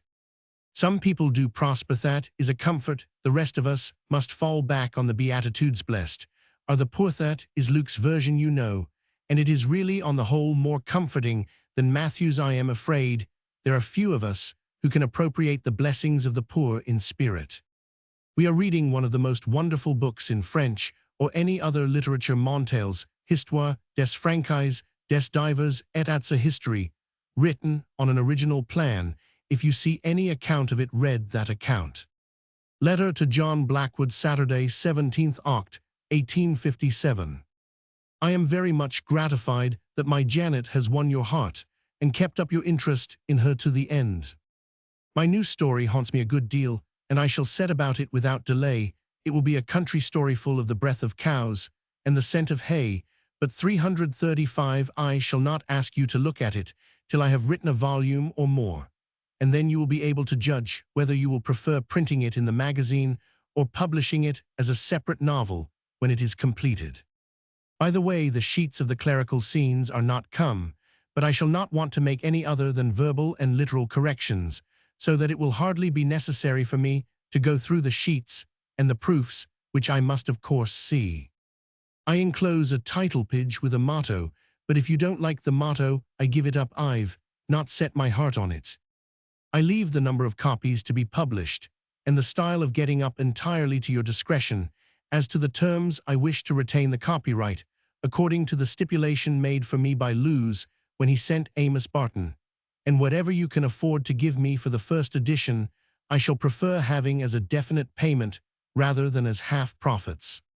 You stated in a letter about Amos Barton your willingness to accede to either plan, so I have no hesitation in expressing my wishes. Letter to Miss Sarah Hennell, 20th Oct. 1857. Open to conviction indeed, I should think so. I am open to conviction on all points, except dinner and debts. I hold that the one must be eaten, and the other paid. These are my only prejudices. I was pleased with Mr. Cole, 56. He is a man one really cares to talk to. His thoughts, says what he 336 means, and listens to what others say. We should quite like to see him often, and I cannot tell you how much I have felt Mrs. Cole's graceful as well as kind behavior to me some months ago, before the new edition of the Biographical History of Philosophy came out. Mr. Lewes had a letter from a working man at Leicester, I think, who said that he and some fellow students met together on a Sunday to read the book aloud and discuss it. He had marked some errors of the press and sent them to Mr. Lewes, for his new edition wasn't that pretty. Letter to the Brays, 30th Oct. 1857. Conscience goes to the hammering in of nails, is my gospel. There can be no harm in preaching that to women at any rate, but I should be sorry to undertake any more specific enunciation of doctrine on a question so entangled as the woman question. The part of the Epicurean gods is always an easy one, but because I prefer it so strongly. Myself, I the more highly venerate those who are struggling in the thick of the contest. La carrière ouverte aux talents, whether the talents be feminine or masculine, I am quite confident, is a right maxim, whether la carrière ouverte à la sottise be equally just, when made equally universal it would be too much like taking sides for me to say. There are only 3 entries in the journal for October. Journal Oct. 1857. Oct. 9 finished Janet's Repentance. I had meant to carry on the series, and especially I longed to tell the story of the clerical tutor, but my annoyance at Blackwood's want of sympathy in the first part, although he came round to admiration at the third part, determined me to close the series and republish them in 2 volumes, 337. Oct. 22 began my new novel Adam Bede. Oct. 29 received a letter from Blackwood offering me 120 for the first edition of Scenes of Clerical Life. Letter to John Blackwood, 30th Oct. 1857. I am quite contented with the sum 120 you offer me for the edition, being thoroughly confident of your disposition to do the best you can for me. I perceive your hope of success for the Scenes is not strong, and you certainly have excellent means of knowing the probabilities in such a case. I am not aware that the motto has been used before, but if you suspect it, we had better leave it out altogether. A stale motto would hardly be an ornament to the title page. Letter to Mrs. Bray, 1st Nov. 1857. How I wish I could get to you by some magic and have one walk over the hill with you again. Letters are poor things compared with 5 minutes of looking and speaking, and one kiss. Nevertheless, I do like to have a little letter now and then, though I don't for a moment ask it. If you have no spontaneous impulse to give it, I can't help losing belief that people love unbelief is in my nature, and no sort of fork will drive it finally out. I can't help wondering that you can think of me in the past with much pleasure. It all seems so painful to me, made up of blunders and selfishness, and it only comes back upon me as a thing to be forgiven that is honest, painful truth, and not sentimentality. But I am thankful if others found more good than I am able to remember. Letter to John Blackwood, 7th Nov. 1857. It is pleasant to have the first sheet of one's proof see one's paragraphs released from the tight lacing of double columns and expanding themselves at their ease. I perceive clearly the desirableness of the short number for 338. My observation of literary affairs has gone far enough to convince me that neither critical judgment nor practical experience can guarantee any opinion as to rapidity of sale in the case of an unknown author, and I shudder at the prospect of encumbering my publisher's bookshelves. My new story is in slow progress at present. A little sunshine of success would stimulate its growth. I dare say, unhappily, I am as impressionable as I am obstinate, and as much in need of sympathy from my readers as I am incapable of bending myself to their tastes. But if I can only find a public as cordial and agreeable in its treatment of me as my editor, I shall have nothing to wish. Even my thin skin will be comfortable. Then the page is not a shabby one after all. But I fear the fact of 2 volumes instead of 3 is a fatal feature in my style in the eyes of librarians. Letter to Miss Sarah Hennell, 9th Nov. 1857. One is glad to have one's book, apropos of review of Lewis' History of Philosophy, spoken well of by papers of good circulation, because it is possible, though not certain, that such praise may help the sale, but otherwise it is hardly worthwhile to trouble one's self about newspaper reviews, unless they point out some error or present that very rare phenomenon, true appreciation, which is the most delicious form in which sympathy can reach one. So much sectarian feeling usually arises in discussions on the subject of phrenology that I confess the associations of the word are not agreeable to me. The last refuge of intolerance is in not tolerating the intolerant, and I am often in danger of secreting that sort of venom. Letter to Charles Bray, 15th Nov. 1857. It is pleasant to have a kind word now, and then when one is not near enough to have a kind glance, or 339 a hearty shake by the hand. It is an old weakness of mine to have no faith in affection that does not express itself, and when friends take no notice of me. For a long while, I generally settle down into the belief that they have become indifferent or have begun to dislike me. That is not the best mental constitution, but it might be worse if I don't feel obliged to dislike them. In consequence, I for one ought not to complain if people think worse of me than I deserve, for I have very often reason to be ashamed of my thoughts about others. They almost always turn out to be better than I expected, fuller of kindness, towards me at least, in the fundamental doctrine of your book. The philosophy of necessity, that mind presents itself under the same conditions of invariableness, of antecedent and consequent, as all other phenomena, the only difference being that the true antecedent and consequent are proportionately difficult to discover as the phenomena are more complex. I think you know that I agree, and everyone who knows what science means must also agree with you that there can be no social science without the admission of that doctrine. I dislike extremely a passage in which you appear to consider the disregard of individuals as a lofty condition of mind. My own experience and development deepen every day my conviction that our moral progress may be measured by the degree in which we sympathize with individual suffering and individual joy. The fact that in the scheme of things we see a constant and tremendous sacrifice of individuals is, it seems to me, only one of the many proofs that urge upon us our total inability to find in our own natures a key to the divine mystery. I could more readily turn Christian and worship Jesus again than embrace a theism which 340 professes to explain the proceedings of God. But I don't feel at all wise in these matters. I have a few strong impressions which serve me for my own support and guidance, but do not in the least qualify me to speak as a theorist. Mr. Lewes sends you his kind remembrances, and will not like you any the worse for cutting him up. He has had to perform that office for his own friends. Sometimes, I suppose, phrenology is an open question on which everybody has a right to speak his mind. Mr. Lewes, feeling the importance of the subject, desired to give it its due place in his history of philosophy, and doing so he must of course say what he believes to be the truth, not what other people believe to be the truth. If you will show where he is mistaken, you will be doing him a service as well as phrenology. His arguments may be bad, but I will answer for him that he has not been guilty of any intentional unfairness.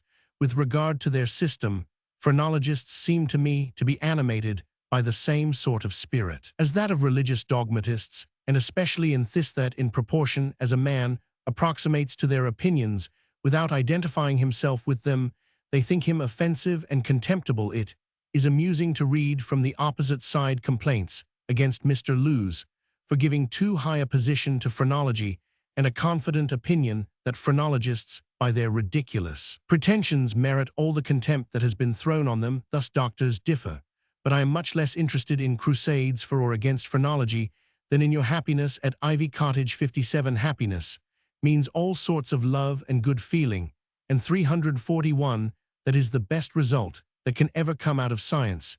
Do you know Buckle's History of Civilization? I think you would find it a suggestive book. Letter to Miss Sarah Hennell, 24th, Nov. 1857. Anniversaries are sad things. One who has lived long and done little. Herbert Spencer dined with us the other day. Looks well, and is brimful of clever talk. As usual, his volume of essays is to come out soon. He is just now on a crusade against the notion of species. We are reading Harriet Martineau's History with edification, and otherwise feeding our souls, which flourish very well notwithstanding November weather. Journal 1857. Nov. 28, a glorious day, still autumnal and not wintry. We have had a delicious walk in the park, and I think the coloring of the scenery is more beautiful than ever. Many of the oaks are still thickly covered with leaves of a rich yellow-brown, the elms golden, sometimes still, with lingering patches of green on our way to the park. The view from Richmond Hill had a delicate blue mist over it that seemed to hang like a veil before the sober brownish yellow of the distant elms. As we came home, the sun was setting on a fog bank, and we saw him sink into that purple ocean, orange and gold, passing into green above the fog bank. The gold and orange reflected in the river in more somber tints the other day, as we were coming home through the park, after having walked under a somber, heavily clouded sky. the western sun shone out from under the curtain and lit up the trees and grass thrown into relief on a background of dark purple cloud. Then, as we advanced towards the Richmond end of the park, the level reddening rays shone on the dry fern and the distant oaks, and threw a crimson light on them. I have especially enjoyed this 342 autumn, the delicious greenness of the turf, in contrast with the red and yellow of the dying leaves. Deck 6, Sunday. Finished the Agamemnon. Today, in the evenings of late, we have been reading Harriet Martineau's sketch of the British Empire in India, and are now following it up with Macaulay's articles on Clive and Hastings. We have lately read Harriet Martineau's introduction to the history of the peace. Deck 8, I am reading Die Family by Reel, forming the third volume of the series, the two first of which, Land und Volk and Die Bürgerliche Gesellschaft, I reviewed for the Westminster. A letter from Blackwood today tells us that Major Blackwood, during his brother's absence in England, having some reasons not specified for being more hopeful about the clerical scenes, resolved to publish 1,000 instead of 750, and in consequence of this Blackwood promises to pay me an additional 60 when 750 shall have been sold off. He reports that an elderly clergyman has written to him to say that Janet's repentance is exquisite author vote to register, along with that of Mrs. Nutt's rector, who cried over the story like a child. Deck 10, Major Blackwood called an unaffected, agreeable man. It was evident to us, when he had only been in the room a few minutes, that he knew I was George Eliot. Letter to John Blackwood, 11th Deck, 1857. Luz has read to me your last kind letter, and I am not insensible to the practical cheer it contains, but I rejoice with trembling at the additional 250, lest you should have to repent of them. I have certainly had a good deal of encouragement to believe that there are many minds, both of the more 343 cultured sort and of the common novel-reading class, likely to be touched by my stories, but the word many is very elastic and often shrinks frightfully when measured by a financial standard. When one remembers how long it was before Charles Lamb's essays were known familiarly to any but the elect few, the very strongest assurance of merit or originality supposing, one so happy as to have that assurance could hardly do more than give the hope of ultimate recognition. Letter to Miss Sarah Hennell, 13th Deck, 1857. Our affairs are very prosperous, just now making sunshine in a shady, or rather in a foggy place. It is a great happiness to me that Mr. Luz gets more and more of the recognition he deserves. Pleasant letters and speeches have been very numerous lately, especially about his seaside studies, which have appeared in Blackwood, and are soon to appear very much improved and enlarged in a separate volume. Dear Carlyle writes apropos of his Friedrich, I have had such a 14 months, as was never appointed me before in this world sorrow darkness, and discussed my daily companions, and no outlook visible, except getting a detestable business, turned off or else being driven mad by it. That is his exaggerated way. Speaking and writing is always painful to him. Do you know he is 62, I fear? This will be his last book. Tell Mr. Bray I am reading a book of reels, The Family, forming the sequel to his other volumes. He will be pleased to hear that so good a writer agrees with him on several points. About the occupations of women, the book is a good one. And if I were in the way of writing articles, I should write one on it. There is so much to read, and the days are so short. I get more hungry for knowledge every day. 344, and less able to satisfy my hunger. Time is like the Sibylline leaves, getting more precious the less there remains of it. That, I believe, is the correct allusion for a fine writer to make on the occasion. Letter to John Blackwood, 15th Deck, 1857. I give up the motto because it struck you as having been used before, and though I copied it into my notebook when I was rereading Amelia a few months ago, it is one of those obvious quotations which never appear fresh, though they may actually be made for the first time. I shall be curious to know the result of the subscription. There are a few persons to whom I should like a copy of the volume to be sent, and I enclose a list of them. Journal 1857. Deck 17, read my new story to G this evening. As far as the end of the third chapter, he praised it highly. I have finished Die Family by Rila, delightful book. I am in the chauffeur now in the evenings. We are reading History of the 30 Years' Peace, and Beranger thoroughly disappointed in Beranger. Deck 19, Saturday alone this evening, with very thankful solemn thoughts, feeling the great and unhoped for blessings that have been given me in life. This last year especially has been marked by inward progress and outward advantages. In the spring, George's History of Philosophy appeared in the new edition. His seaside studies have been written with much enjoyment and met with much admiration, and now they are on the verge of being published with bright prospects. Blackwood has also accepted his Physiology of Common Life. The Goethe has passed into its third German edition, and best of all 345 Gs head is well. I have written the Scenes of Clerical Life, me first book, and though we are uncertain still whether it will be a success as a separate publication, I have had much sympathy from my readers in Blackwood, and feel a deep satisfaction in having done a bit of faithful work that will perhaps remain like a primrose root in the hedgerow and gladden and chasten human hearts in years to come. Letter to the Braes, 23D Deck, 1857. Buckles is a book full of suggestive material, though there are some strangely unphilosophic opinions mixed with its hardy philosophy. For example, he holds that there is no such thing as race or hereditary transmission of qualities. I should tell you at the same time that he is a necessitarian and a physiological psychologist.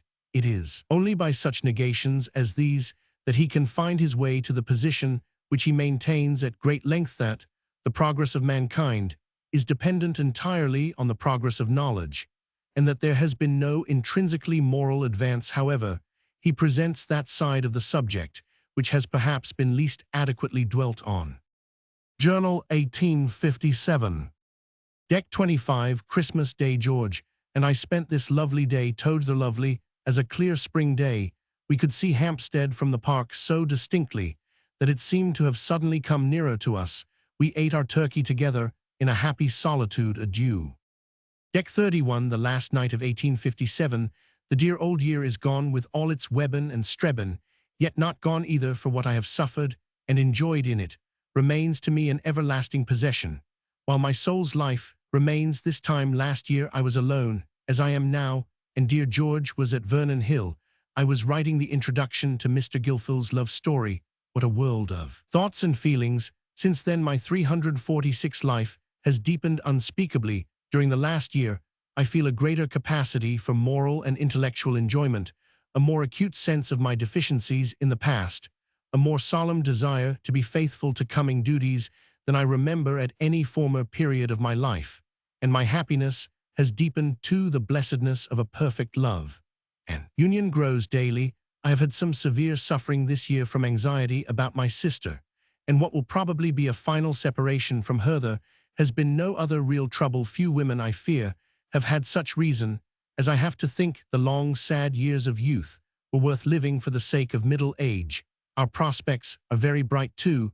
I am writing my new novel. G is full of his Physiology of Common Life. He has just finished editing Johnston, for which he is to have 100 guineas, and we have both encouragement to think that our books just coming out, Seaside Studies and Scenes of Clerical Life, will be well received. So goodbye, dear 1857. May I be able to look back on 1858 with an equal consciousness of advancement in work and in heart. Summary. March 1855 to December 1857. Return to England, Dover, Bayswater, Eastsheen Books. Read articles, written letters to Miss Hennell, Life of Goethe, Froude's article on Spinoza, article writing, Coming 8 Park Shot, Richmond, letter to Charles Bray, effective article on Cumming, letter to Miss Hennell, reading on Physiology, article on Hine, review for Leader, etc. Books. Read visit to Mrs. Clark at Attleborough, sale of Life of Goethe, shaving of Shagpat, Spinoza's Ethics translation, finished the Saturday. Review Ruskin, Allison, Harriet Martineau, Women's Earnings articles and reviews. Wishes not to be known as translator of the Ethics article on Young, begun visit to Ilfracombe, description Zoophyte hunting, finished articles on Young and real naturalistic experience. Delightful walks. Rev. Mr. Tugwell, Devonshire lanes and Spring's tendency to scientific accuracy. Sunsets, Cockloeman at Swansea, letters to Miss Hennell and Mrs. Peter Taylor Tenby Zoology Thoreau's Walden Feeling Strong in Mind and Body Barbara Lee. Smith comes to Tenby George Eliot anxious to begin her fiction writing. Mr. E.F.S. Piggott returned to Richmond. Mr. Lewes takes his boys to Halfwell. George Eliot writes article on silly novels by lady novelists. How I came to write. Fiction correspondence between Mr. Lewes and Mr. John Blackwood about MS of Amos Barton. Mr. Gilfil's love story begun. Books read letter from John Blackwood to the author of Amos Barton, sending copy of the January 1857 number of the magazine and 50 guineas reply. Blackwood's admiration. Albert Smith's appreciation letters to Blackwood. Name of George Eliot assumed. Dutch school in art. Artistic bent letter to Miss Hennell. Intolerance letter to John Blackwood on Mr. Swain, comparing writing to Goldsmith's letter to Miss Hennell on essay. Christianity and infidelity letter to Blackwood. Katerina and the dagger scene trip to Penzance, and the Scilly Isles description of St. Mary's. Mr. Moyle, the surgeon. Social life letter to Mrs. Bray. Anxiety about sister letter to Miss Sarah Hennell. Life of Charlotte Bront letter to Isaac P. Evans. Mrs. Clark's illness letter to Blackwood. Conclusions of stories. Jersey description of gory delightful walks. Reading Draper's Physiology. Miss Catlow and Dr. Thompson on wildflowers. Life of George Stephenson letter to Miss Hennell. Life in Jersey. Liggins appears on the scene. Janet's Repentance series attributed to Bulwer. Thackeray thinks highly of it. Letter from Herbert Spencer about Mr. Gilfil. Letter from Archer Gurney. Lord Stanley thinks highly of the scenes. Letter to Blackwood with first part of Janet's Repentance. Letter to Mrs. Bray. Richmond expression of face. Letter to Mrs. John Cash. Happiness in her life and hope in her work chilled by Blackwood's want of enthusiasm about Janet. Letter to John Blackwood on Janet. Letter to Miss Sarah Hennell. Aurora Lee returned to Richmond. Letter to John Blackwood on Janet. Letters to Miss Hennell. Rosa Ben-Hur thought not action. Mr. and Mrs. Cole. Letter to John Blackwood. Haunted by new story. Letter to Charles Bray. The woman question. Close of clerical scenes series. Edom Bede begun receives 120 for first edition of Scenes of Clerical Life. Letter to Mrs. Bray. Unbelief in People's Love. Letter to John Blackwood. Sheets of Clerical Scenes. Letter to Miss Hennell. Newspaper criticism. Letter to Charles Bray. The Philosophy of Necessity. Sympathy with individuals. Objection to theism. Phrenology. Happiness, the best result that can ever come out of science. Letters to Miss Hennell. Reading Reels. The Family Hunger for Knowledge. Buckle's History of Civilization. Autumn Days at Richmond. Reading the Agamemnon. Harriet Martineau's sketch of the British Empire in India. Macaulay's essays on Clive and Hastings. Major Blackwood calls and suspects identity of George Eliot. Reading the Chauffeur History of the 30 Years' Peace and Beranger. Thankfulness in reviewing experience of 1857. Appendix. As this volume is going through the press, I have to thank Mrs. John Cash of Coventry for the following valuable additional information in regard to the important subject of Miss Evant's change of religious belief in 184,142, and for her further general recollections of the Coventry period of George Eliot's life. I was 16 years of age in 1841, and as I have already stated, my first remembrance of Miss Evans is of her call on my father and mother with their friend and neighbor Mrs. Pears, when in conversation she gave expression to her great appreciation of the writings of Isaac Taylor, the controversy raised by the Tracts for the Times, which gave occasion for the publication of Mr. Taylor's Ancient Christianity, being now remote. I give the following extract from a footnote in Trench's Notes on the Parables to show the influence such a work as Mr. Taylor's would be likely to exercise on the mind of one who esteemed its author, and also the feeling it excited against an eminently religious man by revelations which he desired and believed would serve the cause of New Testament Christianity. The note is on the tears. The quotation containing the reference is from Mencken.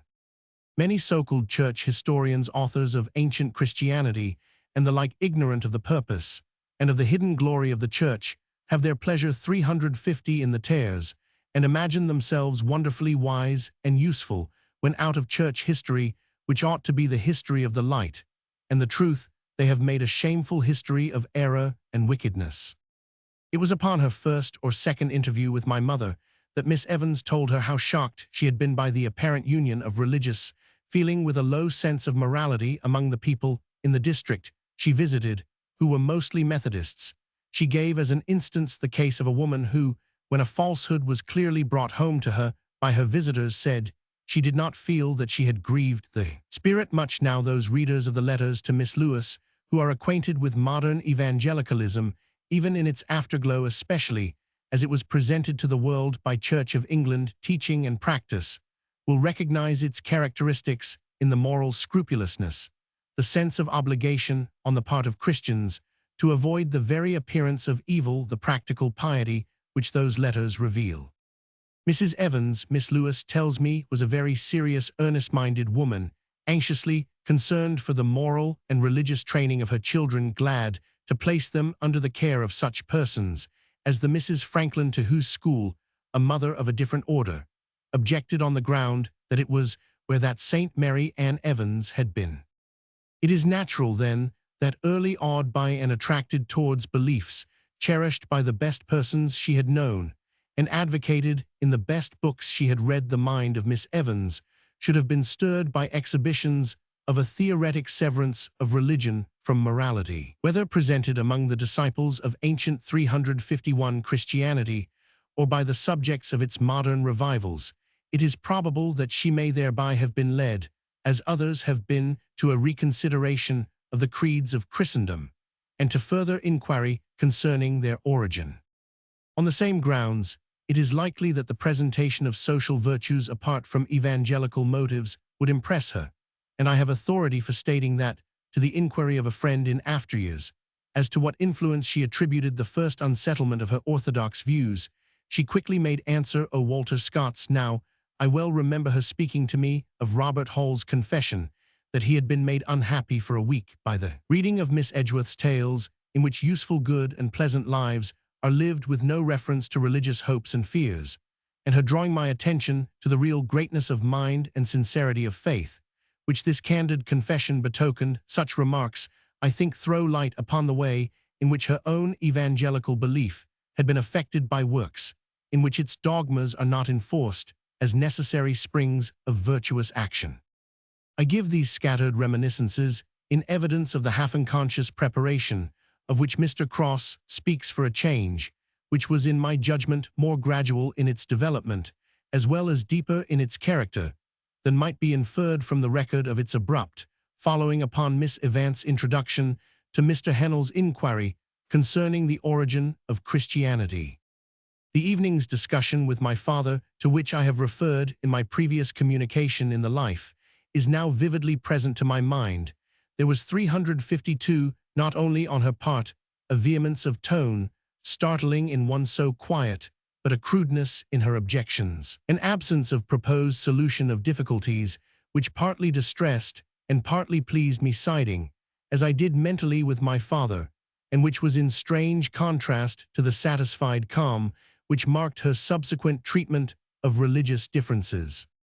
Upon my father's using an argument common enough in those days, drawn from the present condition of the Jews, as a fulfillment of prophecy, and saying, if I were tempted to doubt the truth of the Bible, I should only have to look at a Jew to confirm my faith in it. "Don't talk to me of the Jews," Miss Evans retorted in an irritated tone, "to think that they were deluded into expectations of a temporal deliverer, and then punished, because they couldn't understand that it was a spiritual deliverer, that was intended to something that followed from her intimating the claim of creatures upon their Creator." My father objected. "But we have no claim upon God, no claim upon God," she reiterated indignantly. "We have the strongest possible claim upon Him." I regret that I can recall nothing more of a conversation carried on for more than 2 hours, but I vividly remember how deeply Miss Evans was moved, and how, as she stood against the mantelpiece during the last part of the time, her delicate fingers, in which she held a small piece of muslin on which she was at work, trembled with her agitation. The impression allowed to remain upon the minds of her friends for some time after she had made declaration of her heresies was of her being in a troubled, unsettled state. So great were her simplicity 353, and candor in acknowledging this, and so apparent was her earnest desire for truth, that no hesitation was felt in asking her to receive visits from persons of different persuasions who were judged competent to bring forward the best arguments in favor of orthodox doctrines. One of these was a Baptist minister, introduced to her by Miss Franklin. He was said to be well read in divinity, and I remember him as an original and interesting preacher, after an interview with Miss Evans meeting my father. He said that young lady must have had the devil at her elbow to suggest her doubts, for there was not a book that I recommended to her in support of Christian evidences that she had not read. Mr. Watts, one of the professors at Spring Hill College, Independent, Birmingham, a colleague of Mr. Henry Rogers, author of The Eclipse of Faith, and who had himself studied at the Halle University and enjoyed the friendship of Dr. Tholuck, was requested, I think, by my mother to call on Miss Evans.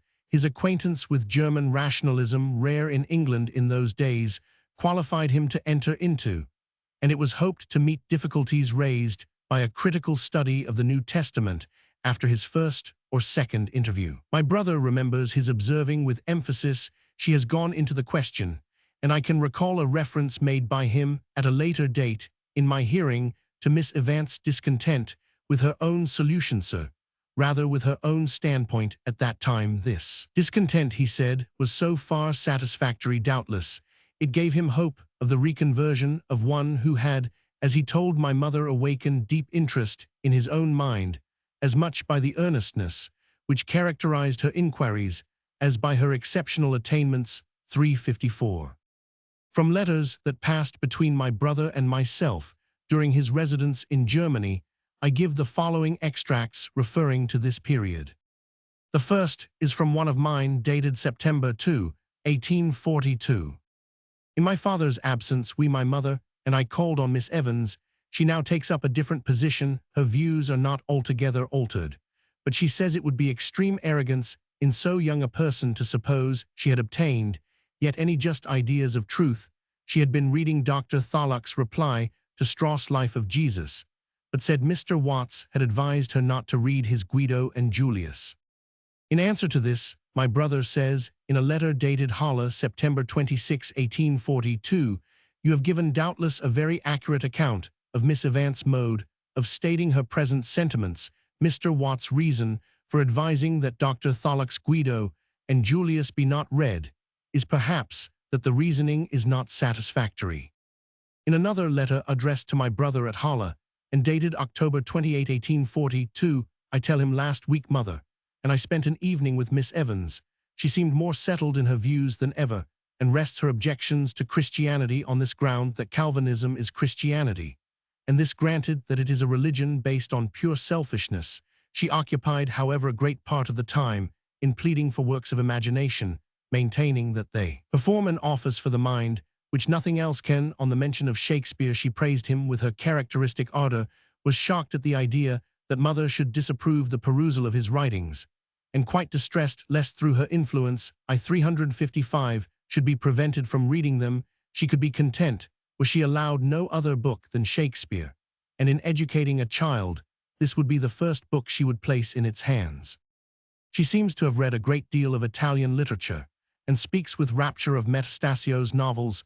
She has lent me Le My Prigioni di Silvio Pellico in his own tongue as a book to begin with. She says, "There is a prevailing but very mistaken idea that Italian is an easy language, though she is exceedingly delighted with it. If, at any time, I wish to begin German, she would very much like to give me some instruction." In addition to the above relating to Shakespeare, I recall the protest that my mother's objection to his plays. My mother had been an ardent lover of the play on the ground that there were things in them that offended her, was as reasonable as the objection to walk in a beautiful garden, because toads and weeds are to be found in it. In a letter dated March 6, 1843, I write to my brother your request that you may be informed as to the precise nature of Miss Evans' philosophical views. I shall find it very difficult to comply with, inasmuch as on our last interview she did not express herself so fully on this subject as formerly. Indeed, I believe she is not now so desirous of controversy. She, however, appeared to me at least to have rather changed her ground on some points. For instance, she said she considered Jesus Christ as the embodiment of perfect love, and seemed to be leaning slightly to the doctrines of Carlyle and Emerson, when she remarked that she considered the Bible a revelation in a certain sense, as she considered herself a revelation 356 of the mind of deity, etc. She was very anxious to know if you had heard Schelling. In a letter addressed to my brother at Spring Hill College, and dated October 28, 1844, I find this reference to Dr. Harris, who had been preaching a charity sermon in a chapel at Floss Hill. Miss Evans has just been reproaching me for not informing her of Dr. Harris preaching, which she would have given anything to hear, as she says his great teacher left more delightful impressions on her mind than anything she ever read, and as she thinks the best book that could be written by a man holding his principles. In the same letter, I mention a second lesson in German given me by Miss Evans in one written some time before I tell my brother of her kind proposal, but add that my parents object on account of her dangerous sentiments. She had, however, since called at our house one morning to renew it, and I well remember how eagerly I watched my mother looking so affectionately at Miss Evans, and saying quietly, "You know, with your superior intellect, I cannot help fearing you might influence Mary, though you might not intend to do so." But she went on to say her father does not agree with me, he does not see any danger, and thinks we ought not to refuse, as it is so very kind of you to be willing to take the trouble, and we know it would be a great advantage to her to learn German, for she will probably have to earn her living by teaching. Seeing at a glance how matters stood, Miss Evans turned round quickly to me and said, "Come on Saturday at 3 o'clock and bring what books you have." So I went and began Don Carlos, continuing to 357 go with some intervals occasioned by absence pretty regularly on Saturday afternoons for nearly 2 years. But it was not until the end of the second year, when I received Miss Evans' suggestion that the lessons were no longer necessary and should be discontinued, that I fully realized what this companionship had been to me. The loss was like the loss of sunshine. No promise had been given that my religious belief should be undisturbed, nor was any needed interest was turned aside from Calvinism and Arminianism, which at an early age had engaged my attention towards manifestations of nobility of character and sympathy with human struggles and sufferings under varied conditions. The character of the Marquis von Posa in Don Carlos roused an enthusiasm for heroism and virtue which it was delightful to express to one who so fully shared it, placing together one day the works of Schiller, which were in 2 or 3 volumes. Miss Evans said, "Oh, if I had given these to the world, how happy I should be." It must have been to confirm myself in my traditional faith by confession of it that I once took upon myself to say to her how sure I was that there could be no true morality without evangelical belief. "Oh, it is so, is it?" she said with the kindest smile, and nothing further passed from time to time. However, her reverence and affection for the character of Christ and the Apostle Paul and her sympathy with genuine religious feeling were very clear to me. Expressing one day her of a crowd, she said I never would press through one unless it were to see a second Jesus. The words startled meth conception of Jesus Christ in my mind, being so little associated with a human form, but they impressed me with a certain reality of 358 feeling which I contrasted, as I did Miss Evans' abiding interest in great principles, with the somewhat factitious and occasional as well as fitful affection and concern manifest in many whom I looked up to as converted people. Once only do I remember such contrast being made by herself. She attended the service at the opening of a new church at Floss Hill with her father, and remarked to me the next day that looking at the gaily dressed people, she could not help thinking how much easier life would be to her, and how much better she should stand in the estimation of her neighbors if only she could take things as they did, be satisfied with outside pleasures, and conform to the popular beliefs, without any reflection or examination. Once too, after being in the company of educated persons professing and calling themselves Christians, she commented to me on the tone of conversation, often frivolous, sometimes ill-natured, that seemed yet to excite in no one any sense of impropriety. It must have been in those early days that she spoke to me of a visit from one of her uncles in Derbyshire, a Wesleyan, and how much she had enjoyed talking with him, finding she could enter into his feelings so much better than she had done in past times when her views seemed more in accordance with his own, but were really less so. Among other books, I remember The Life of Dr. Arnold interested her deeply. Speaking of it to me one morning, she referred to a conversation she had had with a friend the evening before, and said they had agreed that it was a great good for such men to remain within the pale of orthodoxy, that so they might draw from the old doctrines the best that was to be got from them. 359. Of criticisms on German books read with Miss Evans, I recall one or two in The Robbers. She criticized the attempt to enhance the horror of the situation of the abandoned father by details of physical wretchedness. As a mistake in Art Wallenstein, she ranked higher from an intellectual point of view than any other work of Schiller's. The talk of the soldiers in the lager she pointed out to me as just what it would be on my faint response, I suppose. It is, she returned, no, you do not suppose to know these things, and then gave me a specimen of what might be a navvy's talk, the sort of thing such people say is ill, break off your arm and bloody your face with the stump. Mrs. Bray tells the following incident as showing her quick perception of excellence from a new and unknown source. We were sitting, Mrs. Bray says, one summer afternoon on the lawn at Rose Hill, July 1850, when Marion came running to us from the house with the Leader newspaper in her hand. Here is a new poet come into the world, she exclaimed, and sitting down with us, she read from the Leader the poem called Hymn, signed Roman 1000, and ending with the fine stanza. When I have passed a nobler life in sorrow, have seen rude masses grow to fulgent spheres, seen how today is father of tomorrow, and how the ages justify the years, I praise thee, God. The hymn is now reprinted in Mr. W. Roman 1000 W. Cole's volume of collected poems called Golden Histories. Kingsley's Saints tragedy was not so popular as his other works, but Miss Evans was deeply moved 360 by it, putting it into my hands one morning. She said there, read it, you will care for it. The Life of Jean Paul Richter, published in the Catholic series, in which the Head of Christ by de la Roche, so dear to her figures as a vignette, was read and talked of with great interest, as was his Flower, Fruit, and Thorn Pieces, translated by the late Mr. Edward Noel of Hampstead. Choice little bits of humor from the latter she greatly enjoyed. Margaret Fuller's Woman in the 19th Century, I think Miss Evans gave to me. I know it interested her, as did Emerson's essays on his visit to Coventry. We could not, unfortunately, accept Mr. Bray's kind invitation to meet him at Rosehill, but after he had left, Miss Evans soon came up kindly to give us her impressions of him while they were fresh in her memory. She told us he had asked her what had first awakened her to deep reflection, and when she answered Rousseau's Confessions, he remarked that this was very interesting, inasmuch Carlyle had told him that very book had had the same effect upon his mind, as I heard Emerson's remark after his interviews with Miss Evans.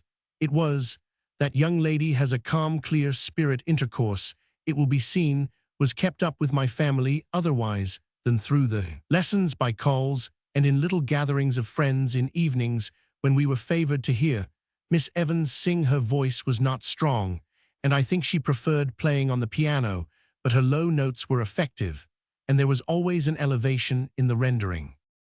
As I knew Miss Evans, no one escaped her notice.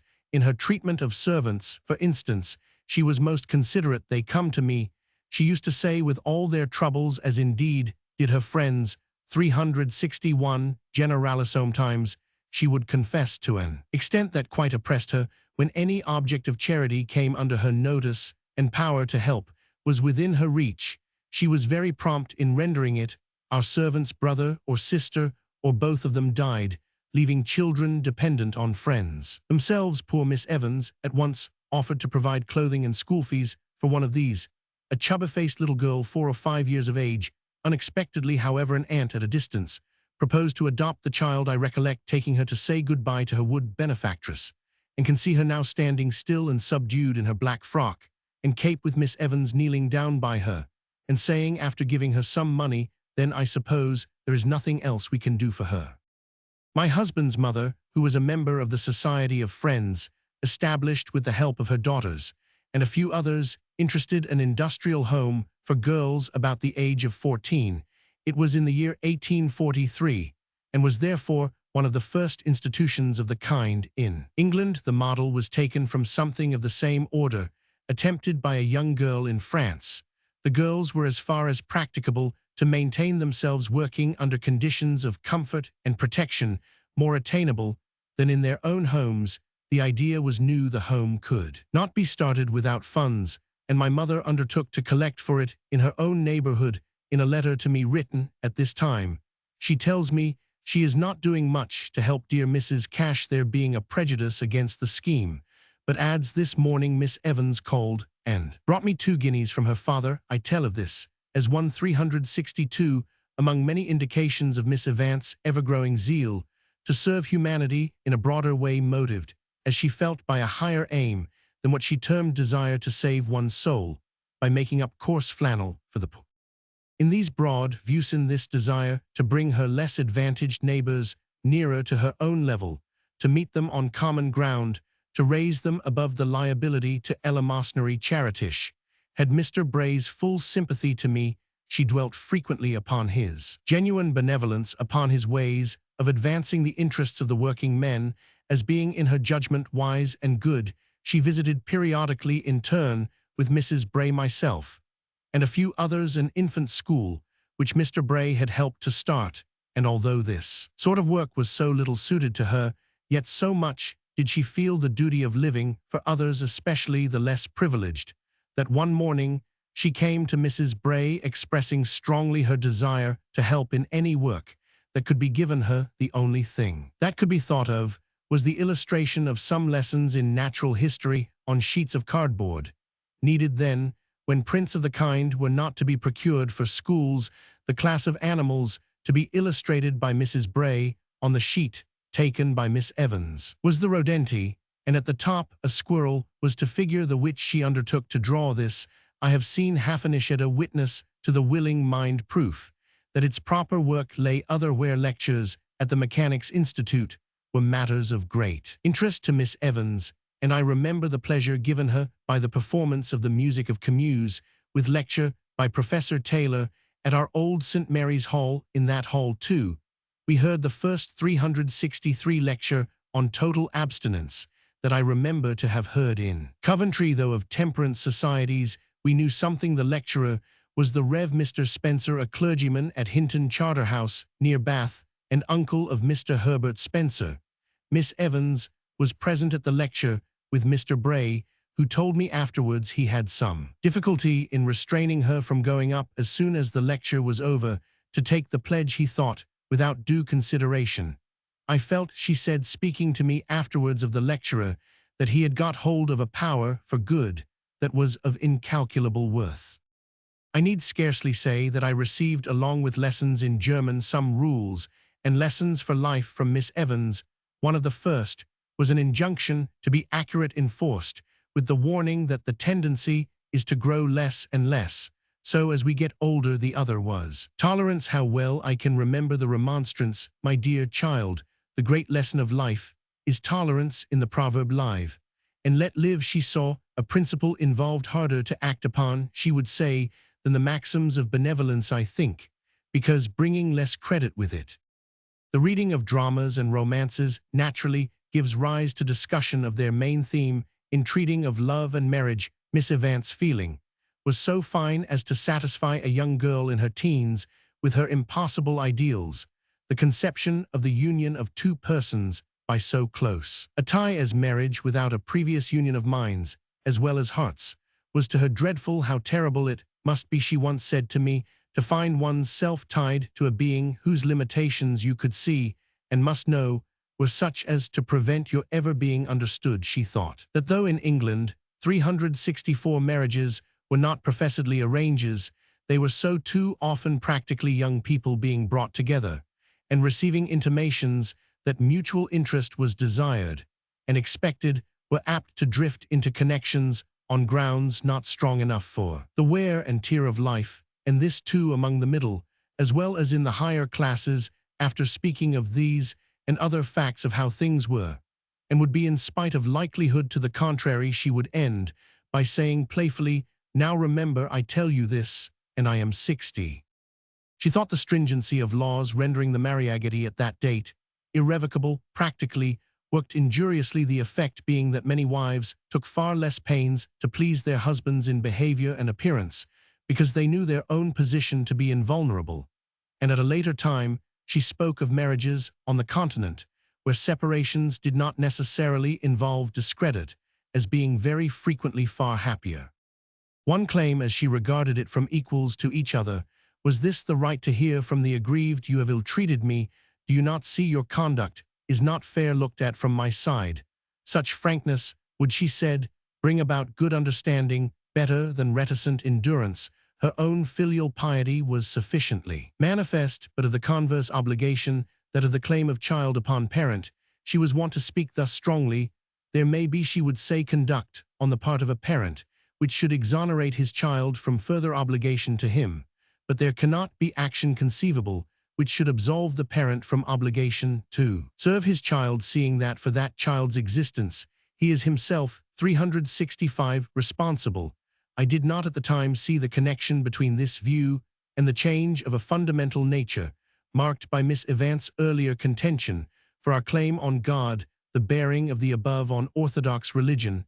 I did not see some time ago. However, I came across this reflection made by a clergyman of the Broad Church school that, since the claims of children had in the plea for schools been based on the responsibility of parents towards them, a higher principle had been maintained on the platform than was preached from the pulpit as the basis of the popular theology.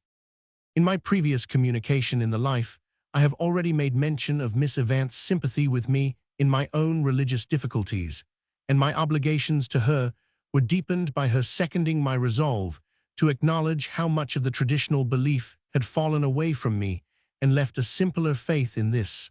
I found her best help. When as time passed on, my brother saw he could not conscientiously continue in the calling he had chosen, as however his heresies were not considered fatal, and he was esteemed by the professors and students of his college. There was for some time hesitation in this predicament.